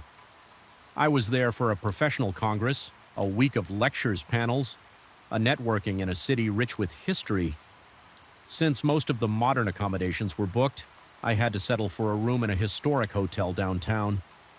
The photos online had shown grandiose hallways, elegant chandeliers, and a charming vintage atmosphere. Yet upon my late arrival, the reality felt far less welcoming. There was a musty smell I couldn't ignore, and the staff at reception seemed on edge, their eyes darting nervously as they handed me my key. They mentioned that the building had been renovated multiple times over the years. The renovations, however, must have been uneven because as I rode the outdated elevator to the 4th floor, the overhead lights dimmed and stuttered, sending my own reflection in the mirrored walls quivering and distorting the corridor. Outside my room felt like it was from a different era. The carpet, once a rich burgundy, had faded into something closer to a dull, muddy maroon. The wallpaper and ornate floral pattern had yellowed and peaked in the corners, revealing patches of old plaster behind it. Everything smelled faintly of stale air and ancient wood polish, and each step I took made a muffled creak beneath me. At that hour, no one else seemed to be around, but I sensed the presence of something intangible, like the memory of countless footsteps. Crossing that same corridor over the decades, my room itself was quiet enough, albeit small and worn out. The bed was surprisingly comfortable, even if the wooden frame squeaked. When I shifted my weight, a single heavily draped window overlooked the historic center below the city lights. Outside were dim, leaving the narrow streets blanketed in darkness despite the building's old-fashioned ambiance. I tried to reassure myself it was just a place to sleep for a few days. That first night, I slept more soundly than I expected. Exhaustion from the travel and the day's events had knocked me out almost immediately. However, the second night proved different. In the early hours of the morning, I woke up. Suddenly, with an unquenchable thirst, my mouth was bone dry and even swallowing felt uncomfortable. I recalled spotting a vending machine in the corridor earlier, so I decided to venture outside for water. The hallway was dim, only 1 out of every 3 lights seemed to be functional at that hour. An oppressive silence hung in the air, broken only by the slow hum of the overhead fixtures. I stepped into the corridor and hesitated. At the far end, barely illuminated by a flickering bulb, stood someone wearing a dark overcoat. He was facing one of the doors, his head slightly tilted as though listening for something. The silhouette looked almost statuesque. Unmoving, my heart gave a sudden jolt, and for a moment my breath caught in my throat. It was strange to see another guest lingering there so late. I tried to rationalize that he might be returning to his room or searching for his key, but the longer he stood motionless, the more unsettled I became. I cleared my throat and took a step forward softly. Calling out, the figure responded by slowly turning its head, but the corridor lighting was so poor that I couldn't clearly see any features, only a vague blur where a face should have been. My pulse pounded in my ears, the pressure in my chest building with every second. He then turned, more fully, and began to walk toward the far corner. There was an odd stiffness to his movements, almost like a puppet on strings, each step rigid and overly deliberate. I felt compelled to follow, partly out of curiosity and partly from a strange sense of responsibility. It was as though I needed to confirm that he was truly there, to prove to myself I hadn't just imagined the presence. My footsteps grew heavier as I approached that same corner, and my nerves prickled at the back of my neck. My breathing quickened, and I realized my hands were trembling. A slick film of sweat forming on my palms. When I reached the turn, I found only a blank wall. No staircase, no door nowhere. He could have gone. My heart thudded against my ribs as I searched for any hidden passage or trick of the light. But the wall was solid and uninterrupted. The wallpaper faded but intact. I tried to steady myself. Inhaling slowly, perhaps it was a trick of exhaustion. Maybe I had seen a shadow or the shape of some furniture, or even my eyes had played a trick on me. After all, it was late and my body was still craving rest. Convincing myself that my mind had conjured the figure, I hurried to the vending machine, grabbed a water bottle, and returned to my room, though I felt a gnawing unease with every step I took. Once inside, I locked the door, turned on every lamp, and sat at the edge of my bed, sipping water. My muscles were tense, and it took ages for me to calm my racing thoughts. Enough to drift back to sleep the next morning, I mentioned the previous night's occurrence to a colleague from the Congress. Though I didn't give many details, I only said there was something strange about that hallway. He seemed dismissive, but offered a few words of encouragement, implying old buildings often stir the imagination. I tried to leave it at that, hoping I'd be able to forget my dis and enjoy the rest of my stay without further an incident. Yet the following evening, the hotel's atmosphere felt heavier. The staff at the reception counter glanced up at me with apprehension as though worried I might complain about something. But I kept my lips pressed shut after a full day of lectures. I was exhausted again, hoping for some restorative sleep. But the moment I stepped off the elevator, I heard a faint tapping sound in the corridor. It seemed random, quiet taps separated by uneven intervals like someone gently knocking on a wall. Unnerved, I walked slowly toward my room, straining my ears to figure out where the sound was coming from. The corridor's lighting was still dim, and the patches of darkness felt deeper than before. My heart rate accelerated when I noticed a subtle movement at the edge of my field of vision. I turned swiftly, only to find an empty corridor behind me. The air felt suffocating, like it was charged with an invisible energy. By the time I reached my door, the tapping had grown faster, more urgent. I fumbled with the key. My breath catching the sound now seemed to come from multiple directions at once. The moment I stepped inside my room, the tapping ceased, abruptly replaced by a silence so profound it made my ears ring. I locked the door and leaned against it, forcing myself to take slow, measured breaths. My skin prickled with a feeling of being watched, and even though no one was there, I couldn't shake the sense that something had followed me throughout the night. I kept waking up each time I felt certain I heard a faint rustling outside the door, like fabric brushing against the walls. My heart pounded so fiercely it felt like it would burst. My mouth went dry again, and beads of cold sweat formed on my forehead. When I finally dozed off, my sleep was restless and punctuated by half-formed nightmares. In those dreams, I was wandering endless corridors that looped back on themselves with corners that revealed only more corners. The next day, I confided in the hotel's front desk clerk, speaking quietly so as not to attract too much attention. I mentioned strange occurrences and asked if there were any known issues with the hallway or if someone else had experienced odd sightings. The clerk's eyes flicked to the manager before offering a polite but vague response. The manager standing just behind him gave me an uneasy smile, saying something about the building's age and how old pipes can cause unusual noises. They seemed keen to avoid any deeper discussion. Their collective discomfort only fueled my paranoia. That same day after the Congress sessions, I returned to my room earlier than usual, determined to prove to myself there was nothing truly supernatural at play. I spent a few minutes examining the corridor in daylight, though the windows at each end LED and minimal sunlight. The long hallway stretched out in two directions, with the main elevator on one side and a locked metal door labeled maintenance on the other. The corner where I had seen the stranger was an unremarkable turn leading to a dead end with just a small fire extinguisher on the wall. No door, no stairs yet. As I stood there, I felt a faint draft of cool air pass by, as though something intangible had brushed against me. My entire body tensed and a chill ran up my spine. I retreated to my room, telling myself I was letting my imagination get the better of me that night.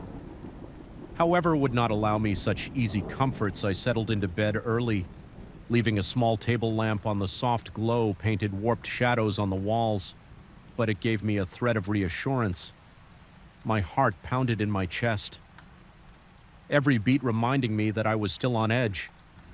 Hours passed without incident, and I began to drift into a light sleep, my eyelids heavy, my body finally succumbing to exhaustion. Then close to midnight, I was ripped from slumber by a sharp rattle at my door. Knob, my entire body froze, and my heart hammered against my ribs so violently it felt painful. The knob jiggled again, and I imagined someone, maybe that figure from the hallway, trying to get in. My first instinct was to call out, but my throat was too dry. My breath caught in my lungs. I crept closer to the door, pressing my ear against it. There was a soft shuffle on the other side, then sighed. Moments later, the jiggling returned with more force. I staggered back, adrenaline surging through me, a cold sweat breaking out across my forehead. The door groaned, and I felt the weight of someone or something pressing against it as if testing its resistance. My mind raced. Was it an intruder? Or worse, was it that faceless figure when it finally stopped? The doorknob turned slowly back into place. My knees felt weak, and I had to steady myself against the dresser. I reached for my phone and hovered over the thought of calling the front desk, but a part of me was terrified of the hotel staff's response. Terrified they might dismiss me again, or that they might suspect I was losing my mind. For several long minutes I listened. The corridor outside was silent. I mustered the courage to peer through the peephole. The hallway was too dim to see anything but vague shapes and shadows. No one appeared to be there. My stomach churned with dread, and I found myself questioning my own perception. Exhaustion and fear can play cruel tricks. I barely slept the rest of the night. Every minute seemed to stretch on. Indefinitely, every small creak of the old building magnified into a potential threat. My mind conjured images of that blurred face, those rigid movements, the corners that led nowhere. I felt trapped in a slow-building nightmare, one that I couldn't simply wake up from because I was already awake.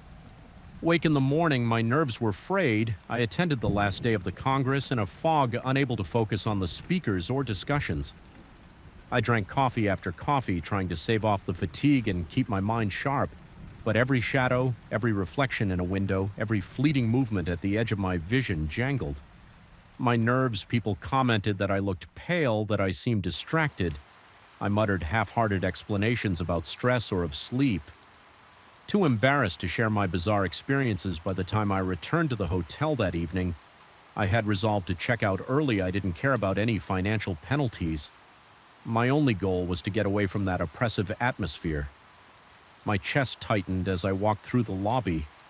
The staff gave me polite nods, perhaps suspecting nothing, or perhaps they knew more than they let on. I went upstairs to pack, determined to leave as soon as possible. But as I reached the fourth floor, my heart sank. The corridor, lights flickered, violently plunging the hallway into a strobe-like effect. The corners and doors seemed to warp in the pulsing light as though the entire space were breathing. Then at the far end, I glimpsed the same figure in the dark overcoat standing perfectly still, facing the wall. Terror swept over me, freezing me in place. My breathing became shallow, my chest constricted. The figure turned slowly in that strange, deliberate motion. Its face was still an indistinct blur, but there was a suggestion of features shifting beneath the haze.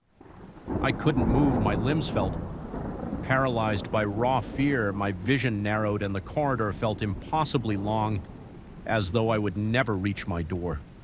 Then in one swift, heart-pounding moment, the light stabilized. The figure was gone, leaving the hallway empty except for the faint hum of electricity. My body was shaking and every muscle burned with adrenaline. For a long time, I stood there unsure whether I had truly seen something or whether my exhausted mind had fabricated it. Summoning all the courage I had left, I dashed toward my room, entered and slammed the door shut. My breath came in ragged gasps and my heartbeat thundered in my ears. I packed my things as quickly as I could, hands trembling so badly I could barely zip up my suitcase. The walls seemed to close in on me as if the building itself resented my presence. Finally, I flung the door open, luggage in hand, and hurried to the elevator. I stabbed the button repeatedly, my entire body tense. Seconds crawled by like hours. Then with a dull chime, the door slid open inside the elevator. The mirror reflected my own tormented expression. Back at me, a face pale as a ghost, eyes wide with dread. When the elevator reached the lobby, I found a resolute calm that replaced my panic, as though I had crossed some threshold of terror into pure survival mode. I handed my key to the front desk clerk, who looked surprised that I was leaving early without elaborating. I checked out, ignoring the questions about whether everything was all right. Stepping out onto the sidewalk, I felt the cool night air wash over me, cleansing me of that suffocating dread. My heart continued to pound, and I kept glancing over my shoulder. half expecting that dark figure to emerge from the hotel's revolving door, yet no one followed me, even in the taxi ride to a different hotel. My mind raced through every chilling moment. I felt no relief, only a lingering sense that some part of me had brushed against the inexplicable. I tried to rationalize an old building, poor lighting stress from the Congress, but deep down I knew there was more to it than that. Sometimes late at night, I replay the events in my mind, searching for logic in the illogical, and every time I returned to that corridor, to that corner where there was only a wall to that face that never truly emerged from the shadows, perhaps it was a mere trick of perception, or perhaps there really was something lurking. In those old halls I escaped without harm, yet I can't banish the uneasy feeling that a part of me never truly left that place. Long after I've moved on, I still wake in the small hours of the night, half convinced that I'll open my eyes to see that figure in the doorway silently watching, reminding me that some doors once opened can never be fully closed. I remember the night I arrived at the cabin as if it were etched into my mind with a razor. The air felt heavier than it had any right to be, suffocating in its stillness. My first steps inside kicked up a swirl of dust from the warped floorboards, and the door closed behind me with a dull thud that echoed too long in the cramped entryway. Even before switching on the lights, a sense of unease seeped into my stomach. This was supposed to be my sanctuary from deadlines and incessant city noise, yet all I felt was an oppressive silence pressing against my ears. I had chosen this place after scouring listings for a spot so remote it practically dared me to get any distraction, but writing done with a looming deadline for an article I'd been procrastinating on, I believed isolation would force my focus. I packed only the essentials, a few notebooks, my old laptop, and some clothes. There was no internet or cell phone signal here, just the promise of trees, silence, and time.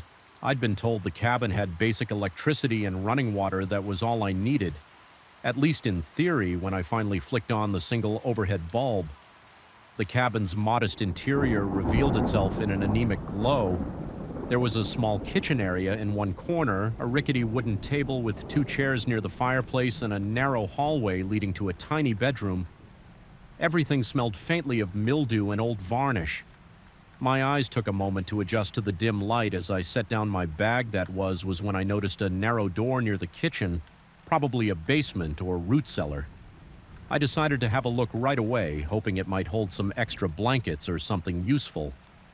The door creaked on rusted hinges, releasing a stale odor that prickled my nose. Descending into the basement, I felt a chill emanating from the cement walls. My flashlight revealed dusty shelves with old jars, tools, and boxes I assumed no one had. Touched for years, in one corner I spotted what looked like an antique shortwave radio, the kind you might see in a collector's shop. Its metal knobs had a dull sheen, and the speaker cloth was torn in one corner on a whim. I carried it upstairs, figuring it might be interesting background noise if I could get it working. I had no other link to the outside world, so even scratchy regional stations would be preferable to total silence.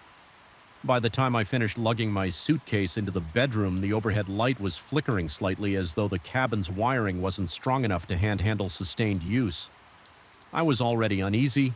My pulse felt a beat faster than usual, and my breath came out in shallow bursts whenever I considered how isolated I really was. The sight of that shortwave radio on the table provided a strange comfort, though it felt like a relic from another time, something with a history behind it. Over the next day I settled in. I spent hours trying to write, often staring blankly at my laptop screen, words refusing to form. Occasionally I'd twist the radio's dial, searching for any station that might break the monotony. Sometimes I picked up bursts of static or faint music, but never anything consistent. Early that evening, I managed to tune into what sounded like a local station playing oldies. The signal was so weak that it cut out, often replaced by sporadic crackling. Yet the music's muffled cadence was enough to make me feel less alone that first night. As the sky turned to ink black outside, I caught my reflection in the cabin's single window. I nearly jumped. My own face looked distorted against the darkness. Heart pounding, I shook off the chill creeping along my spine. I could sense a primal part of me screaming that I was too far from civilization, too cut off from help. If something went wrong, my palms felt clammy whenever I thought about the nearest neighbor, a good drive away with no phone line in the cabin to call for anything short of an emergency. But I told myself I was simply adjusting. New places can be unsettling, especially in the thick of night. The second night was when it all started. I'd left the radio on softly, hoping for some static-laden music that I could ignore.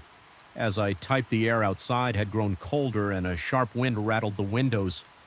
Every once in a while, I heard a branch scrape against the exterior walls with a hollow scratch. The radio pissed and popped, weaving in and out of incomprehensible chatter from distant frequencies. Then abruptly, a strange broadcast broke through the static. A low, wavering murmur that sent a surge of adrenaline racing through my veins. At first, I couldn't make out actual words. It was just a deep voice layered beneath thick interference, but then it sounded like it was saying my name. My actual name. Drawn out slowly in a distorted whisper, I froze my fingers, hovering over my laptop. Keys, the rest of my body seized by electric dread. A faint sweat broke out on my forehead and my hands started trembling. It wasn't just that the voice resembled someone calling me. It was the unmistakable way it elongated the syllables as if searching for me through the static. My breath caught in my throat and my heart hammered against my ribcage. I tried to adjust the radio dial to get a clearer signal. Every tweak produced a scratchy squeal that made my teeth clench for a brief second. The voice became marginally clearer, and I could sense a certain urgency in its tone, like it was straining against the static pressing forward from some unimaginable distance. Then just as quickly it vanished. The radio snapped back to a dull hiss, leaving behind a jarring hum that resonated through the cabin. That hum was unnerving enough that I had to switch the radio off completely, but my ears kept ringing with the remnants of that sound. It felt as though the air itself was vibrating around me. I spent the rest of that night obsessively scanning every frequency on the shortwave, growing more desperate each time I failed to find the voice again. My mind buzzed with questions had I imagined it had. I dozed off at my laptop dreaming it all, but I was so alert, so keyed up from fear that sleep felt impossible. I could almost sense eyes on me, though I knew there was no one else in the cabin. Every so often, I'd catch myself glancing at the window, half expecting to see a shadow lurking there. My heart rate refused to slow, and my breathing stayed fast and shallow. By the early hours of morning, I was physically shaking from fatigue and from an irrational dread that someone or something was trying to reach me the next day. I combed through every inch of the frequencies again, praying I'd discover a rational explanation.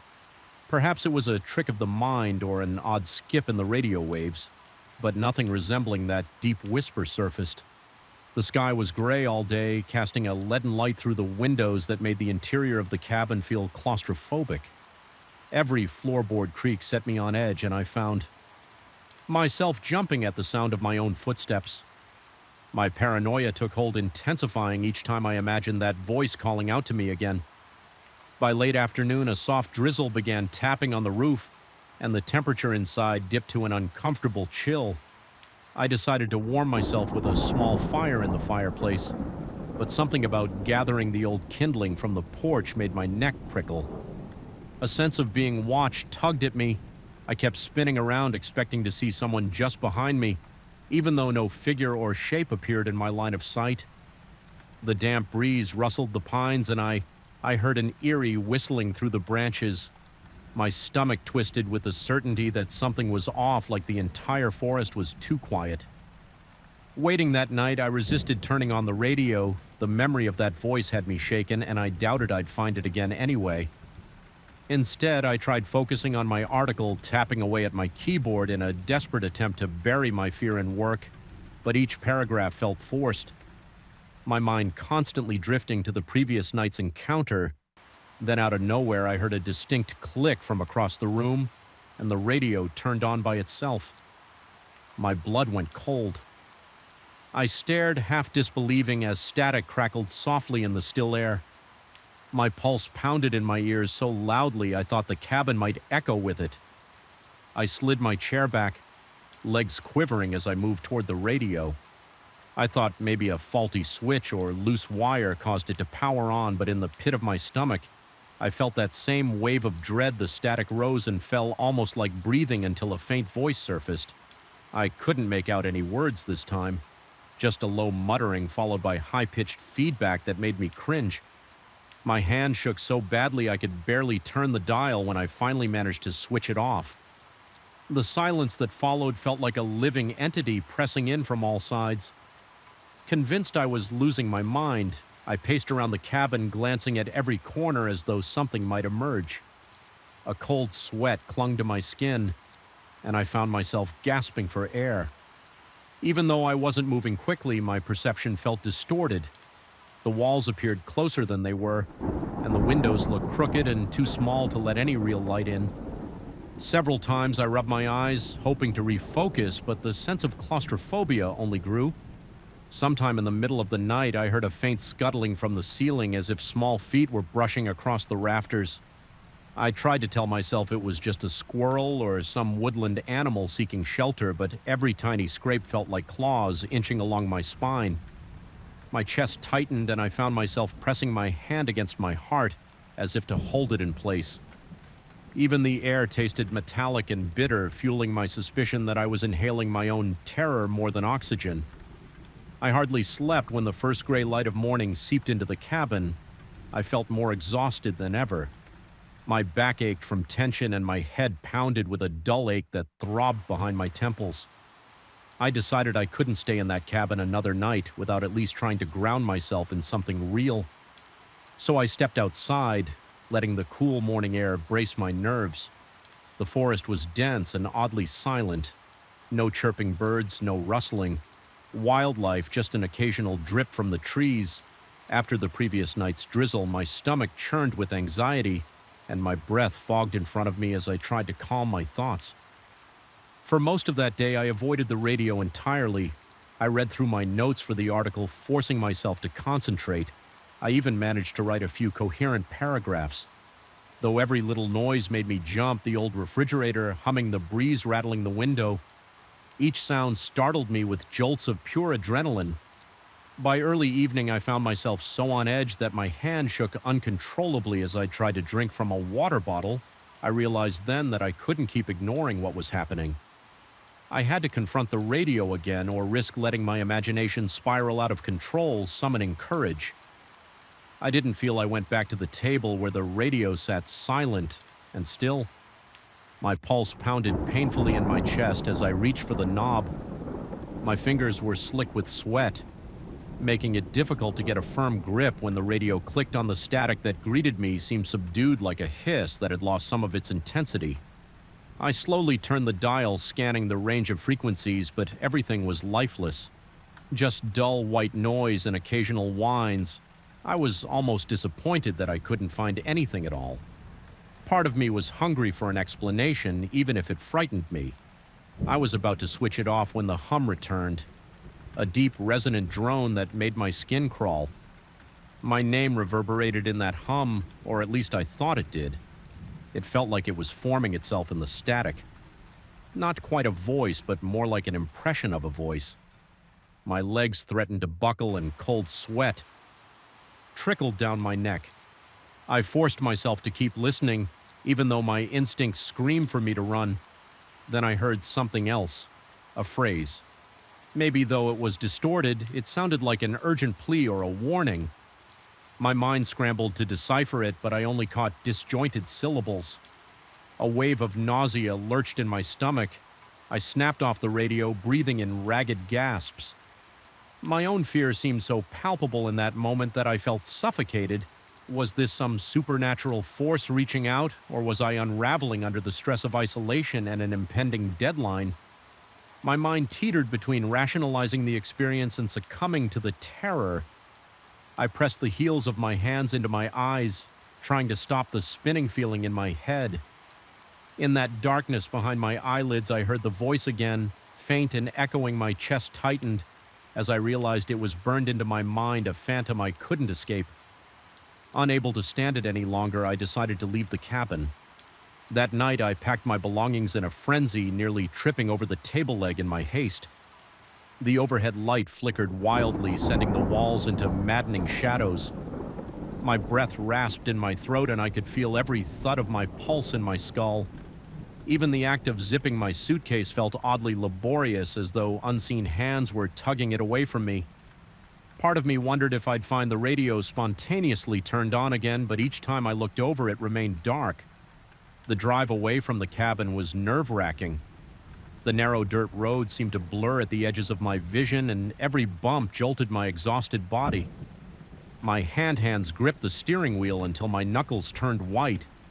I glanced in the rearview mirror repeatedly, half expecting to see something behind me. The forest pressed in an unlit corridor that swallowed my headlights. It felt like hours before I finally made it to the main highway. Heart pounding so fiercely I could taste the bitterness of my own fear in my mouth. In the days that followed, I tried to explain the events to myself. I told friends it was just my imagination running wild. In an old cab with an ancient radio that picked up weird signals, but whenever I closed my eyes, I relived those pulses of dread. I still felt the sensation of being watched and heard, that disembodied voice calling my name through the static. My mind kept returning to those moments of scanning the dial, searching for a rational explanation and finding none. No matter how many times I dismiss it as a fluke or an overactive imagination, the memory ref refuses to fade sometimes in the quiet hours of the night. I'll recall that ragged hum and feel my chest tighten with anxiety. The question that gnaws at me is whether I truly escaped whatever was trying to reach me. Even now, I wonder if that presence might follow me through any static-laden radio wave, whispering across the ether.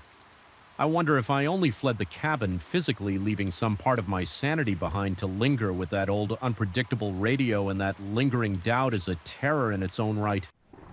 Haunting me long after I've locked my doors, turned off every light, and tried in vain to fall asleep in the comfort of my own home, because no matter how safe I try to feel, every hiss of static on a lonely night brings me back to that cabin, that flickering light, and that voice on the edge of hearing, always just beyond my reach, yet close enough to make my heart pound like thunder in my chest. And as much as I yearn to dismiss the entire experience, I can't ignore the fear that it wasn't a dream at all. It was real somewhere out there. That distant crackling signal might still be calling my name. Waiting for me to tune in once more, I sensed the dread. Before I even knew what it was, the late afternoon sun, though warm and golden, seemed unable to penetrate the thickening air around me. My lungs felt tight, as though I were already inhaling smoke, yet there was no reason, at least not yet, to think anything was burning. I pedaled faster, hoping the oppressive sensation would lift if I just kept moving. Instead, the heaviness settled deeper in my chest, and an uneasy prickle in my scalp warned that I was cycling into territory best left alone. I had been on a mountain biking adventure that day, traversing narrow dirt paths through old farmland and abandoned ranch houses. The trails were rarely traveled, and I enjoyed the isolation until something shifted in the atmosphere. As I ventured farther, the vegetation along the path appeared more lifeless than usual, the colors muted under a dull haze. Even the sky overhead seemed oddly subdued, as if a thin film had blanketed the clouds. My legs kept pumping, but a sharp unease danced across my skin. Approaching a particularly desolate stretch of land, I saw a cluster of collapsing structures in the distance. Rusted barbed wire fences formed a crooked perimeter around a few storage sheds. A battered silo and what looked like an old barn. I couldn't detect any signs of life, no vehicles, no footprints, nothing. Indicating recent activity, yet an insistent odor-singed air, but not exactly wood smoke, scratched at my nostrils. It reminded me of scorched metal, or perhaps hot stones after a campfire, something unnatural. I rolled to a stop and dismounted carefully. Hearing the gravel crunch under my tires, I scanned the area. The wind was stagnant dry weeds and tufts of dead grass. Stood still as tombstones. Turning my head, I noticed a thin line of smoke rising behind the barn, so faint that I first suspected it might just be heat shimmer. But as I narrowed my eyes, I realized it definitely had the milky gray hue of smoke, slowly, as if hypnotized. I leaned my bike against a skeletal fence post and walked toward the barn with uncertain, deliberate steps. The closer I got, the more I felt that prickling in my scalp intensify. My heart pounded each beat. Echoing in my ears, my breath grew shallow and my lips felt papery and dry. The barn's faded red paint was peeling away in broad curls, revealing dark rotted wood beneath gaps in the walls, offered glimpses of the interior, but all I discerned was shadow and a few hanging cobwebs. Yet behind those warped slats, a flicker of orange flashed like embers in a dying fire. There was no crackling of burning wood, no smell of charred timber, nothing to suggest an ordinary fire. The silence was intense enough that my own breathing sounded like a thunderstorm inside my skull. My fingers were starting to tremble, so I clenched them. I reminded myself I was just being paranoid. Maybe there was an old fire pit behind the barn left smoldering by some trespasser. Still, it seemed bizarre that anyone would set up a campfire here in the middle of nowhere. I circled around trying to get a better vantage through a large gap near the barn door. The smoke appeared to fade away as though swallowed by the stale air. I couldn't figure it out. Nothing about it made sense. One moment it was clearly visible and the next it dissolved. I rubbed my eyes in disbelief, half convinced that the heavy atmosphere was playing tricks on my vision. The tension in my shoulders tightened and my skin felt clammy with a sudden cold sweat. Despite the warmth of the day, a chill ran along my spine. I resolved to investigate, forcing myself to move. I reached the barn's entrance and pushed against the large sliding door. It groaned on. Rusty rollers. Dust drifting down in a silent, suffocating cloud. My heart thudded faster as I stepped inside, fighting the impulse to turn and run. The interior was murky, illuminated only by the cracks in the walls and a few stray sunbeams that managed to slip through the broken roof. Layers of cobwebs glistened like tattered curtains. The smell was musty, moldy straw mixed with something else, something accurate and vaguely electric. I expected heat, at least a lingering warmth, if there had been a fire only seconds earlier. Yet the barn felt distinctly cold, as if the walls exhaled a frigid breath. My footsteps stirred a fine dust that glowed in the dim light, forming swirling patterns in the air. I peered around, scanning the corners. Rotting hay bales slumped against the walls and a few old tools lay scattered on a collapsed workbench. There was no sign of flames or embers, no smoke, nothing that could have caused the glow I'd witnessed from outside nerves jangling. I decided to explore the far side of the barn where I'd seen the flicker. My legs felt heavy as though wading through waist-deep water. Each step kicked my pulse a notch higher. A persistent sense of being watched tugged at me. The weight of that invisible gaze made the back of my neck prickle. I kept glancing over my shoulder, convinced I'd find someone lurking behind me, but the emptiness was absolute, despite the stillness. I heard faint sounds I couldn't quite place, like distant scratching or soft shuffling too subtle to pinpoint. My mind raced, conjuring images of rodents or maybe just stray debris blowing across the floor. It could have been perfectly normal, I told myself. Yet the goosebumps, rising on my arms, argued otherwise. My throat felt uncomfortably tight as I reached the spot where the barn wall had shown that orange glow. I found nothing but a few charred boards near the ground. Possibly the aftermath of a long-ago lightning strike or a failed attempt at arson when I prodded them with my foot. The planks crumbled into black flakes, leaving no fresh heat or sign of recent fire. A single bizarre question pounded in my head. How did the smoke simply vanish? I paused to steady my breathing, wiping sweat from my brow. The dust caking my face felt gritty. My heartbeat thundered and my mouth was so dry I could barely swallow.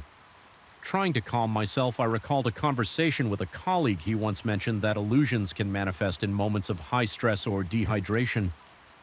Maybe I was overexerted from the biking and imagining this entire phenomenon, but the memory of that acrid scent lingered stubbornly in my nostrils, and the image of swirling gray smoke remained vivid in my mind. Warily, I made my way back toward the barn entrance. The air outside had been stale, but inside it felt alive with tension, as though every molecule pressed against me with malevolent intent. My ears picked up an odd scraping sound like metal against concrete. Though I saw no object that could produce such a noise, I froze, scanning the gloom. A shape flitted in the corner of my eye, just a shadow or a trick of the limited light. My heart hammered as I spun around, convinced someone was standing behind a pile of old crates, yet I found no one. My arms trembled with a mixture of dread and adrenaline. I remembered telling myself earlier not to go inside places like this alone, especially when the atmosphere felt wrong, but curiosity had gotten the better of me. Senses on high alert, I edged along the wall, stepping over piles of splintered wood and avoiding cobwebs draping from the rafters. Each breath was shallow and ragged as I strained to catch any hint of movement or presence. The silence itself felt like a living thing pushing against my eardrums until they ache. At last, I returned to the barn's entrance. Daylight glared in from outside, momentarily blinding me as I peered past the open door. My bike was still there, leaning against the fence post, and for a split second I felt an overwhelming urge to sprint toward it, jump on and pedal away without looking back. Yet my curiosity wouldn't fully release me. I glanced around one last time, hoping to rationalize what had happened. Suddenly I noticed something unusual. The dust in the air near the barn's threshold seemed to move in a slow swirl as if caught in a gentle vortex. There was no breeze to explain it, and I was standing still. My pulse pounded in my eardrums, the swirl intensified, forming a ghostly pattern. Then in an instant it collapsed on itself. Leaving the air eyely still, I stepped outside, gasping as the tension in my chest momentarily lifted, only to be replaced by renewed uncertainty. Standing in the daylight should have felt reassuring, but the sky now seemed unnaturally bright, washed out like an overexposed photograph. I found myself blinking repeatedly, my vision dancing with tiny spots of color. The farmland around me was silent. No birds, no insects buzzing, no rustle of grass. I recalled hearing that sometimes right before a natural disaster, animals go quiet. The idea set my nerves on edge again, but there was no obvious calamity here, just a deserted barn and the faint stench of something burned without warning. A jolt of fear shot through me as I realized how alone I truly was. Nearest civilization was miles away. My phone had no signal in this remote area. I checked earlier, the barn loomed behind me like a hungry M, and I half expected to see the smoke re-emerge from somewhere near its foundation. Instead, I caught a glimpse of motion in my peripheral vision. It was too quick gone as soon as I turned my head. My stomach tightened and a clammy sweat broke out across my neck. Desperate to convince myself everything was normal, I walked around the barn one more time, scanning the broken windows and battered walls for any sign of an actual fire. Nothing. The odor, that accurate electric tang, still clung to the air, though it was fainter now. My breathing remained shallow, and I kept swallowing to moisten my parched throat. My instincts shouted for me to leave, but I couldn't shake the feeling that something important was about to reveal itself. I tried to recall if I had passed any streams or wells along my route. Suspecting dehydration was partly to blame for my state of mind, yet even if I were dehydrated, that wouldn't account for the charred boards or the swirling smoke. My heart kept drumming with an unrelenting fury, an odd sense of being tested or toyed with. Formed in my mind, it felt as though some presence was orchestrating these events, pushing me to confront something I'd rather avoid. Eventually, I made the decision to depart. My hands shook as I lifted my bike from its resting place. That sense of a watchful entity never left me. The barn stood behind my back, its rotting timbers somehow exuding a palpable malice. Mounting the bike, I pedal away, fighting the urge to glance over my shoulder. My muscles ached from tension, and the dryness in my throat had become a raw, burning sensation. Not far down the dirt trail, I heard what sounded like a low, distant moan. Not quite the wind, not quite an animal. The noise vibrated at a frequency that resonated in my bones, sending a fresh cascade of cold sweat down my arms. I quickened my pace, determined to get as much distance between me and that wretched place as possible. The farmland rolled by on either side, but the oppressive quality of the air lingered as though I carried it with me like a malevolent cloud. About half a mile later, I stopped to catch my breath. My head spun and my stomach churned uneasily. I forced myself to take big gulps of water from the bottle on my bike frame, ignoring the warm plastic taste as I rested. Recalled a friend once describing how some locations absorb the energy of whatever horrors occurred there. I had brushed off his tale at the time. Now, however, I couldn't help but suspect that barn was one such place steeped in dread, exhaling malevolence with each rotten board as I resumed pedaling. I realized the farmland behind me was unnaturally silent. Even as I moved farther away, a persistent image filled my mind's eye, that subtle swirl of dust near the barn door, twisting like a living entity. My heart refused to calm, each beat still hammering against my ribcage. My body was slick with sweat, and my legs felt like trembling rubber. I tried focusing on the crunch of the dirt under my tires to ground myself in the moment. But the memory of that flickering orange glow and the ghostly smoke clung to me. Refusing to fade, at one point I turned onto a slightly larger dirt road that connected to the main route. After several minutes of biking, the air around me felt less stifling. A few insects buzzed near the weeds, and a solitary crow caught in the distance, breaking the unnatural silence. The sun was sinking lower in the sky, painting the horizon in a bruised palette of purples and oranges.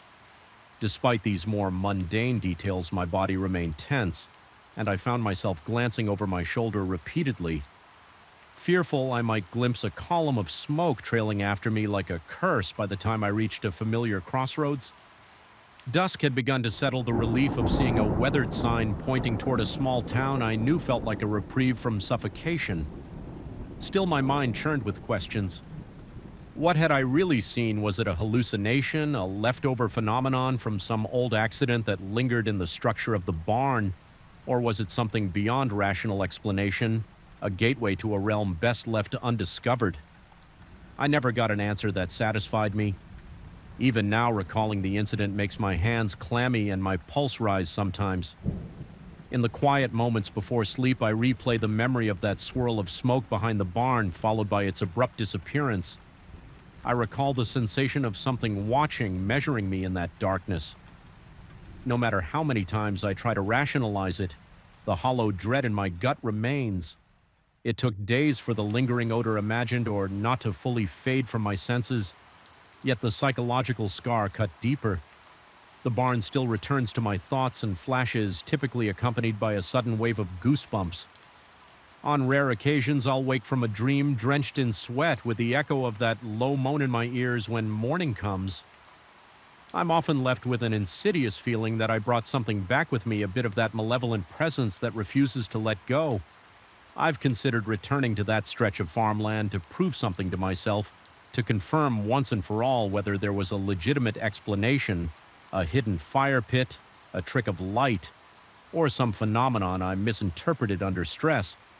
But each time I entertain the idea, an involuntary shudder seizes me and my mouth turns as dry as dust. My heart starts racing just at the possibility perhaps it's best left alone some places, and whatever dwells within them don't need. Second chances, we cross paths with mysteries that exceed our understanding and poke holes in our sense of reality. Sometimes the wisest course is to walk, or in my case, bike away, and so I remain burdened by the memory, a mix of terror and fascination that clings like a dark stain on my soul, though I escaped physically unscathed. The relentless question of what truly happened in that barn follows me, still even at a distance. The haunting notion that the smoke might return at any moment keeps my nerves on edge. It lurks in my mind, an unwelcome companion that reminds me there are forces in this world that defy our comfort and challenge our sanity. I don't plan on going back. Let that place slumber submerged in whatever secrets it's been hoarding. There may be no conclusive end to this story, only the restless feeling that the barn still stands waiting, and whenever I close my eyes and recall that fleeting swirl of ghostly smoke, I feel the weight of its silent stare pressing against me again, demanding my attention, for now I refuse to answer. But part of me knows that the darkness in that barn has its own plans, and whether I confront it or not, it remains very much alive. In the corridors of my mind, I never used to believe that the dead of night could truly belong to anything other than weary travelers and the occasional insomniac. But but my conviction faltered on a deserted highway where the rain hissed against my windshield like a warning and the cold seeped into my bones. It was there in the inky darkness that I felt something press in around me, something ancient, hungry for attention and completely beyond my understanding. My heart still pounds whenever I think about those lonely hours before sunrise, when the world seemed suspended between dreams and waking nightmares I had. Set out from home at around 2 in the morning, hoping to avoid the weekend traffic. The night was cold, a sharp chill that felt like it snaked around my chest. Every time I took a breath, a faint drizzle tapped on the roof of my car, creating this almost hypnotic lull. For a time, I allowed myself to believe the worst I would face was boredom and a slight tension in my neck from staring too long at the scarcely lit highway.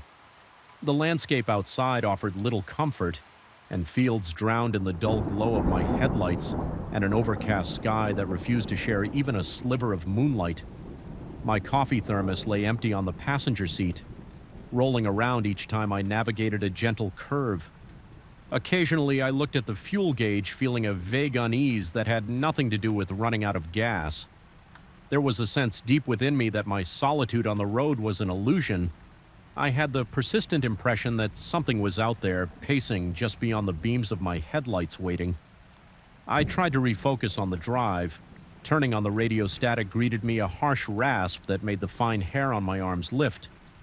I searched for a station, but the only one I found played an off-tempo country ballad that sounded strangely distorted.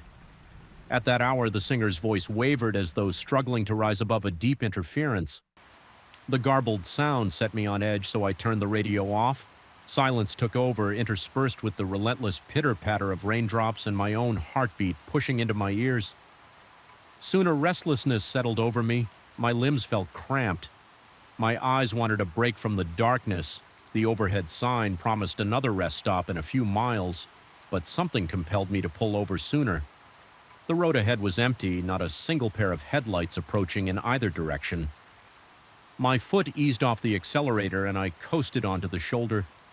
The umble strip vibrating beneath my tires, I parked and turned on my hazard lights, trying to quell the jitters crawling across my skin stepping out of the car. I was immediately struck by how cold the drizzle felt against my face. The air smelled of wet asphalt and distant pine. I took a swig of water from a bottle, the liquid practically freezing on my tongue, then stretched my arms overhead.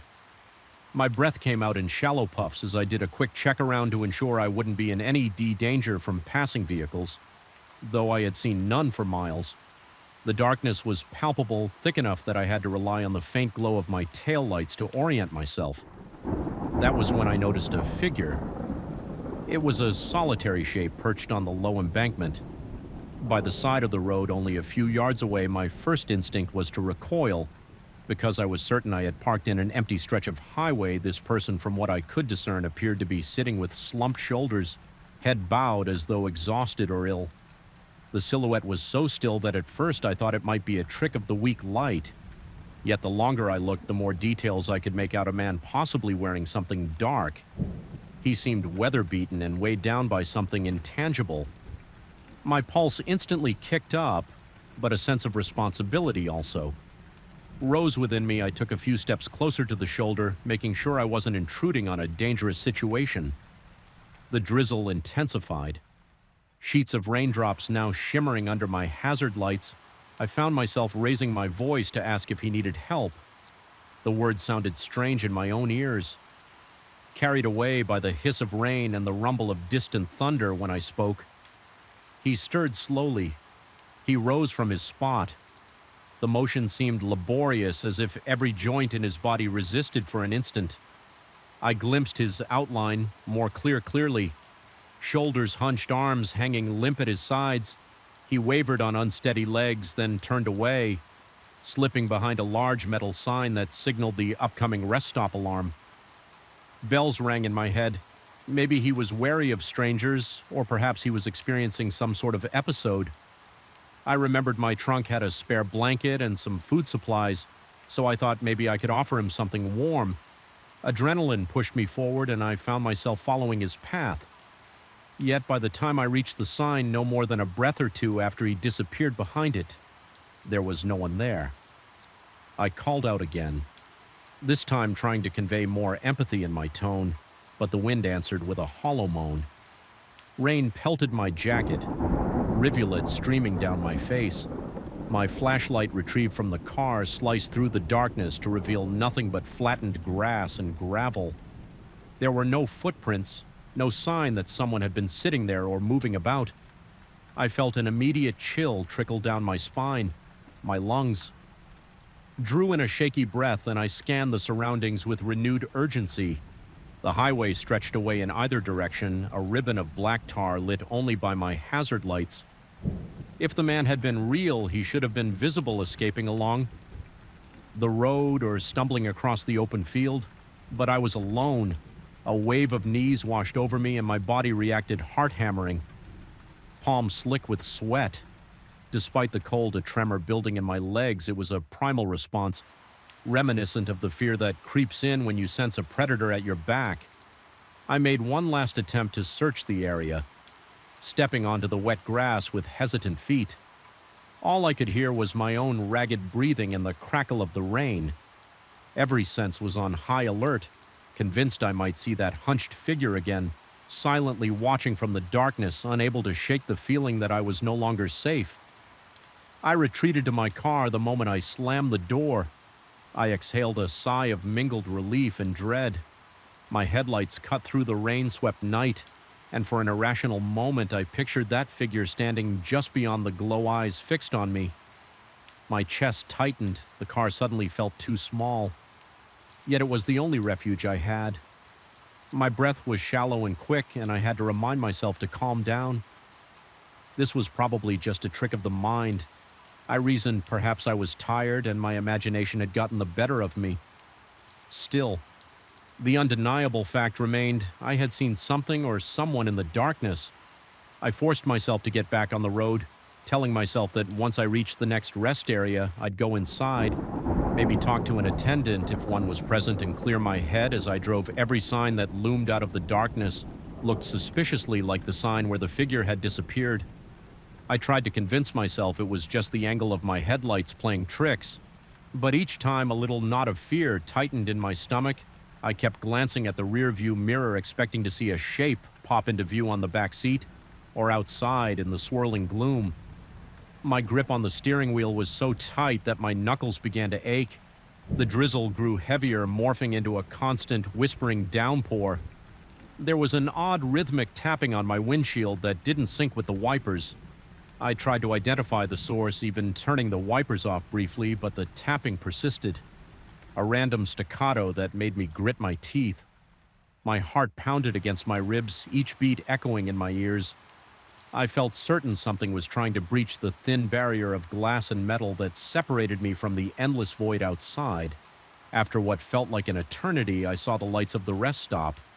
I pulled into the parking lot, half expecting it to be deserted, but there was a lone sedan parked next to a lamppost. The harsh fluorescent light buzzed overhead, casting flickering shadows on the wet asphalt. I decided to go inside and rinse my face, gather my nerves. The lobby was dull and unwelcoming, with a few vending machines humming. In a corner, I saw an attendant, a middle-aged man wearing a bored expression, seated behind a service counter. He merely glanced at me, then returned to fiddling with something behind the desk. I didn't speak directly to him. Instead, I headed to the restroom to wash my hands and try to convince myself that I was simply overreacting in the mirror. I noticed how pale I looked. Dark circles under my eyes. My hair was damp and clung to my forehead. My lips were nearly bloodless, a sign of the stress thrumming through my veins. I splashed cold water on my face, noticing the goosebumps on my arms while I was in there. I had the distinct impression that the rest stop was emptier than it should have been, even for such an odd hour. There was a hush, an almost oppressive silence broken only by the buzzing of fluorescent lights and the mechanical groan of a soda machine outside. When I emerged, the attendant was gone, leaving the place feeling even more unsettling. I wondered if maybe he had stepped outside, but the front doors were closed and the swirling rain made it unlikely he'd choose to stand in the downpour. I left quickly, preferring the relative familiarity of my car. I checked the sedan again. It was still there, but I saw no sign of the driver as I pulled onto the highway. A jolt of adrenaline coursed through me for a split second. In the edge of my peripheral vision, I thought I saw someone sitting in my back seat. I whipped my head around, almost veering off the road. The seat was empty. My heart battered my chest. Each throb resonating in my temples, I muttered under my breath that it was just a hallucination. The tension in my body refused to subside, and I sensed I was being watched again. The miles seemed longer now. The road, an unspooling corridor of gloom, rain battered my car mercilessly, and the air inside felt suffocating. I tried cracking a window, but the cold gust that blew in made me shiver uncontrollably. The paranoia got worse. My eyes constantly flicked to the side mirrors, expecting to see that figure lurking in the breakdown lane. My thoughts began racing. Was I losing my mind? Had I truly seen a man by the road? Or was it some reflection on the wet pavement? Every so often my breath caught in my throat, and I realized my hands were shaking. Then, as if signaled by the clamoring of my thoughts, the tapping returned. It was faint at first, a muffled sound that seemed to come from the car's roof.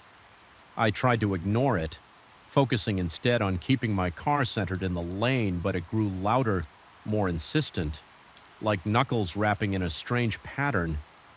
My blood ran cold. I felt the primal urge to slam the brakes and get out. But the idea of standing on a dark, deserted highway again, vulnerable in the pouring rain, was even more terrifying. I pushed down the accelerator, heart hammering, telling myself I'd outrun whatever was clinging to the car, if indeed anything was there. The tapping finally ceased, replaced by a slow scraping noise on the passenger side, as if fingers were sliding along the length of the window. I can't describe the chill that seeped into my very bones. The mixture of dread and bewilderment that tightened around my lungs. I forced myself not to look. A sense of unreality weighed on me. This could not be happening. My breathing became ragged, shallow gasps. My vision tunneled, and for a heartbeat I feared I would black out from sheer terror. Just when I thought I could not bear another second, I saw the outline of another roadside sign indicating an exit leading to a more populated area. Streetlights glowed faintly in the distance, promising some small measure of refuge. With every nerve on edge, I veered off the highway, merging onto a ramp that led to the outskirts of a small town. The scraping noise vanished the moment the car's tires left the main road, as if some invisible presence had lost its grip under the illumination of streetlights. I finally felt that some barrier of darkness had been broken. My breath started to return to a steadier rhythm. Though my heart still pounded, I parked in a brightly lit gas station where several trucks were lined up. The overhead canopy cast everything in a sterile white glow, washing out the color of my car. I sat there for a moment, engine idling, feeling the reality of my surroundings reassert itself. The world no longer seemed as menacing under electric lights. Rain drummed on the roof, but it was just rain now. No eerie tapping, no scraping. My mind raced over the events of the last hour. The recollections felt unreal. The slumped man by the roadside, the sign behind which he vanished, the inexplicable noises on my car, and that suffocating sensation that I was never alone. I questioned whether exhaustion had triggered some elaborate hallucination, yet part of me resisted that explanation. The fear I had experienced was too intense, too visceral. Even as I calmed down, I couldn't entirely escape the lingering dread that something had followed me to that well-lit gas station and was just outside the ring of fluorescent light, waiting after fueling up. I stepped inside the station shop to collect myself. The bright fluorescent bulbs flickered occasionally, casting fleeting shadows across the aisles of snacks and drinks. A radio behind the counter played a static-filled broadcast.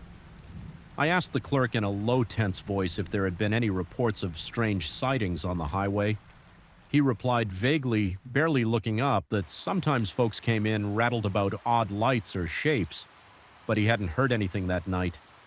His casual dismissal made me feel uneasy, as if my experiences were being brushed aside or reduced to mere rumor. I paid for a hot coffee and returned to my car, still trembling. Despite the warmth of the beverage in my hands, for a brief moment, I considered checking into a nearby motel and trying to sleep off the panic, but the lingering sense of being watched persisted. I felt safer continuing my journey under the protective glow of the small-town streetlights. Eventually, I merged onto another road that bypassed the emptiest stretches of the highway, hoping daylight would catch up to me before anything else did.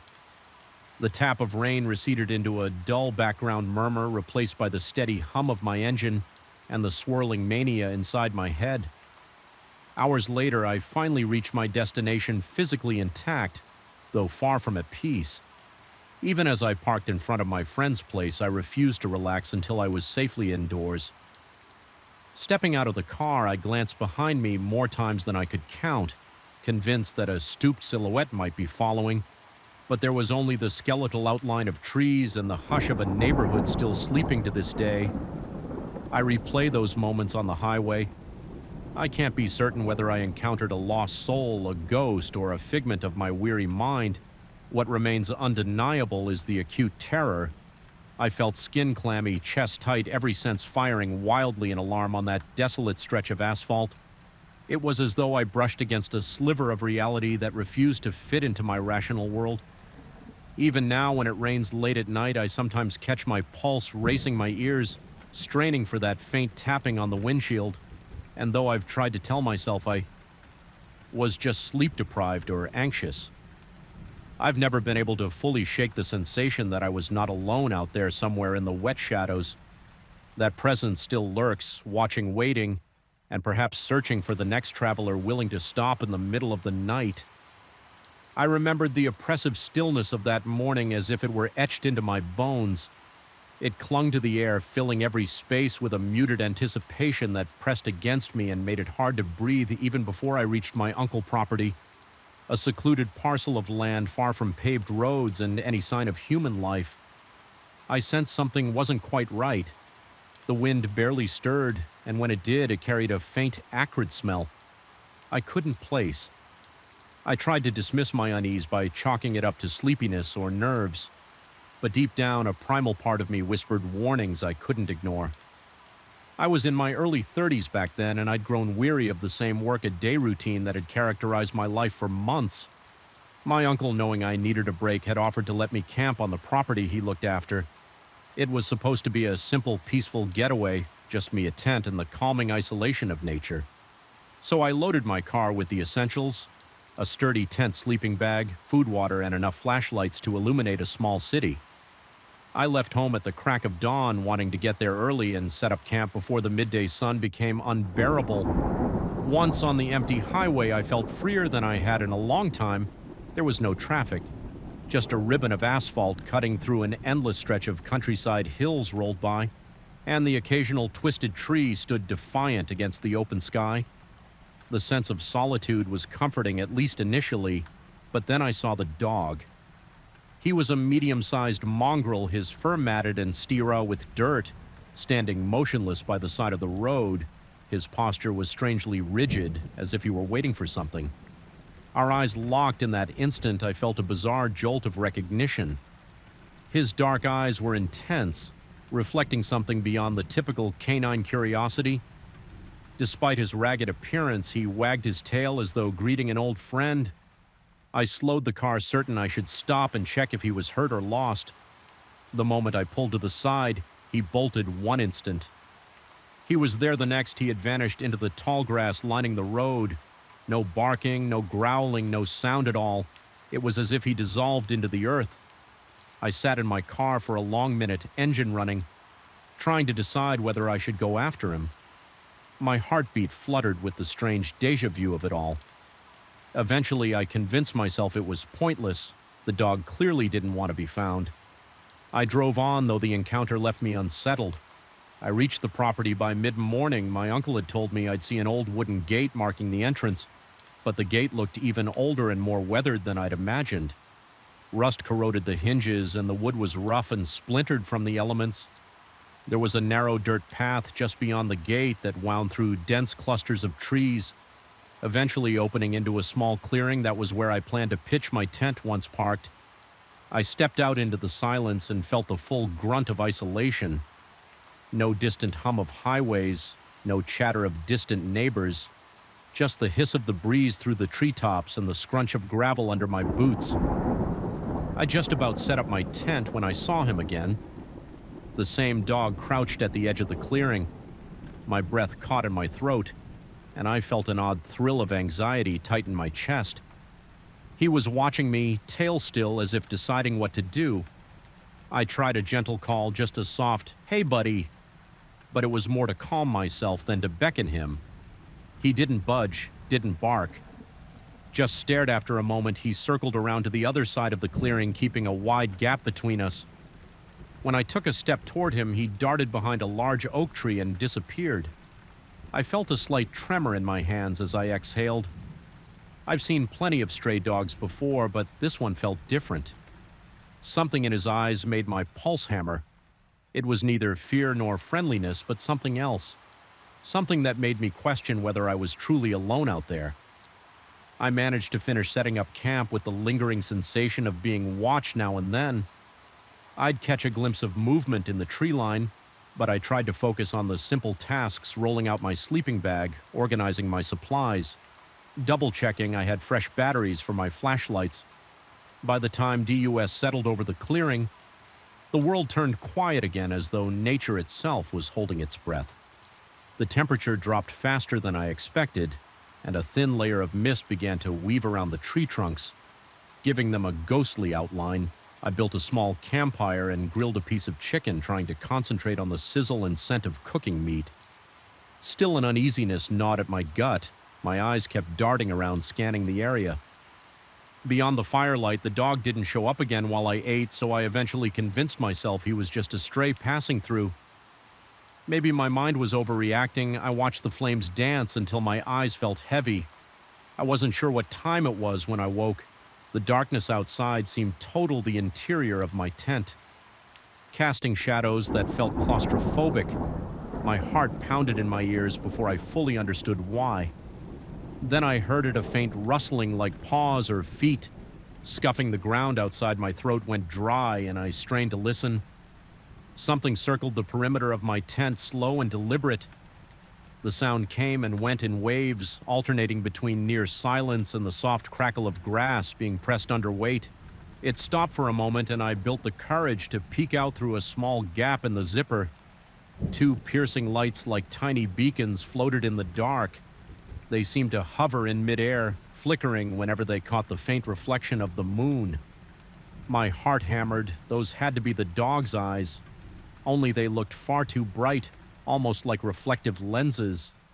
I froze, torn between zipping the tent shut and stepping out to chase him away. Each thud of my pulse felt magnified, like it was booming in my skull. The second stretched. I thought I heard a low huff. Then the eyes blinked once and vanished. I listened for more movement, but nothing came. The rest of the night passed in agonizing anticipation, my brain spinning all sorts of scenarios I couldn't explain. Sleep never fully returned when dawn broke. I emerged from the tent exhausted but determined the fire was long gone, and the clearing looked unremarkable in the pale morning light. I walked the perimeter searching for footprints or paw prints, some evidence that the dog had really been there. The ground was mostly damp soil and grass, which should have at least shown a disturbance, but there was nothing. No indentations, no broken twigs, just unmarked earth. My hands began to shake again. I tried telling myself it was just a trick of the light, or maybe I dreamed the entire episode. However, the memory of those glowing eyes and the unmistakable sound of something moving around my tent was too vivid to dismiss the day wore on. Quietly, almost too quietly, I roamed the property, half hoping to find the dog so I could offer him water or a piece of jerky. My uncle had left a few notes about the layout of the land, including mention of an old barn and a small pond. I found them without much trouble, but no sign of the dog appeared.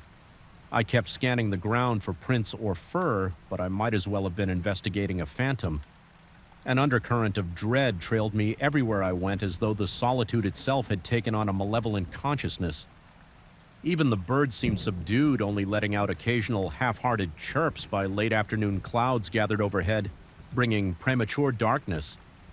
I'd planned to spend a second night, but an inexplicable urgency to leave fought against my original intentions. My skin prickled whenever the wind picked up, and it seemed like every tree was leaning in my direction. Branches twisted as if in silent warning. I decided to make a quick meal before deciding whether to pack back up and go, but a persistent thought nagged at me. I had come out here for peace of mind to reconnect with myself. Letting fear drive me away felt like admitting defeat to something intangible and possibly in my imagination. Nevertheless, I couldn't ignore the sense that I was being observed. That feeling returned in force. While I gathered firewood, I kept turning around expecting to catch a glimpse of dark fur slipping between the trees. Once I even thought I saw a shape sitting still at the far end of the pond, a silhouette that vanished the moment I blinked. My breath hitched, and I could taste the metallic tang of adrenaline on my tongue.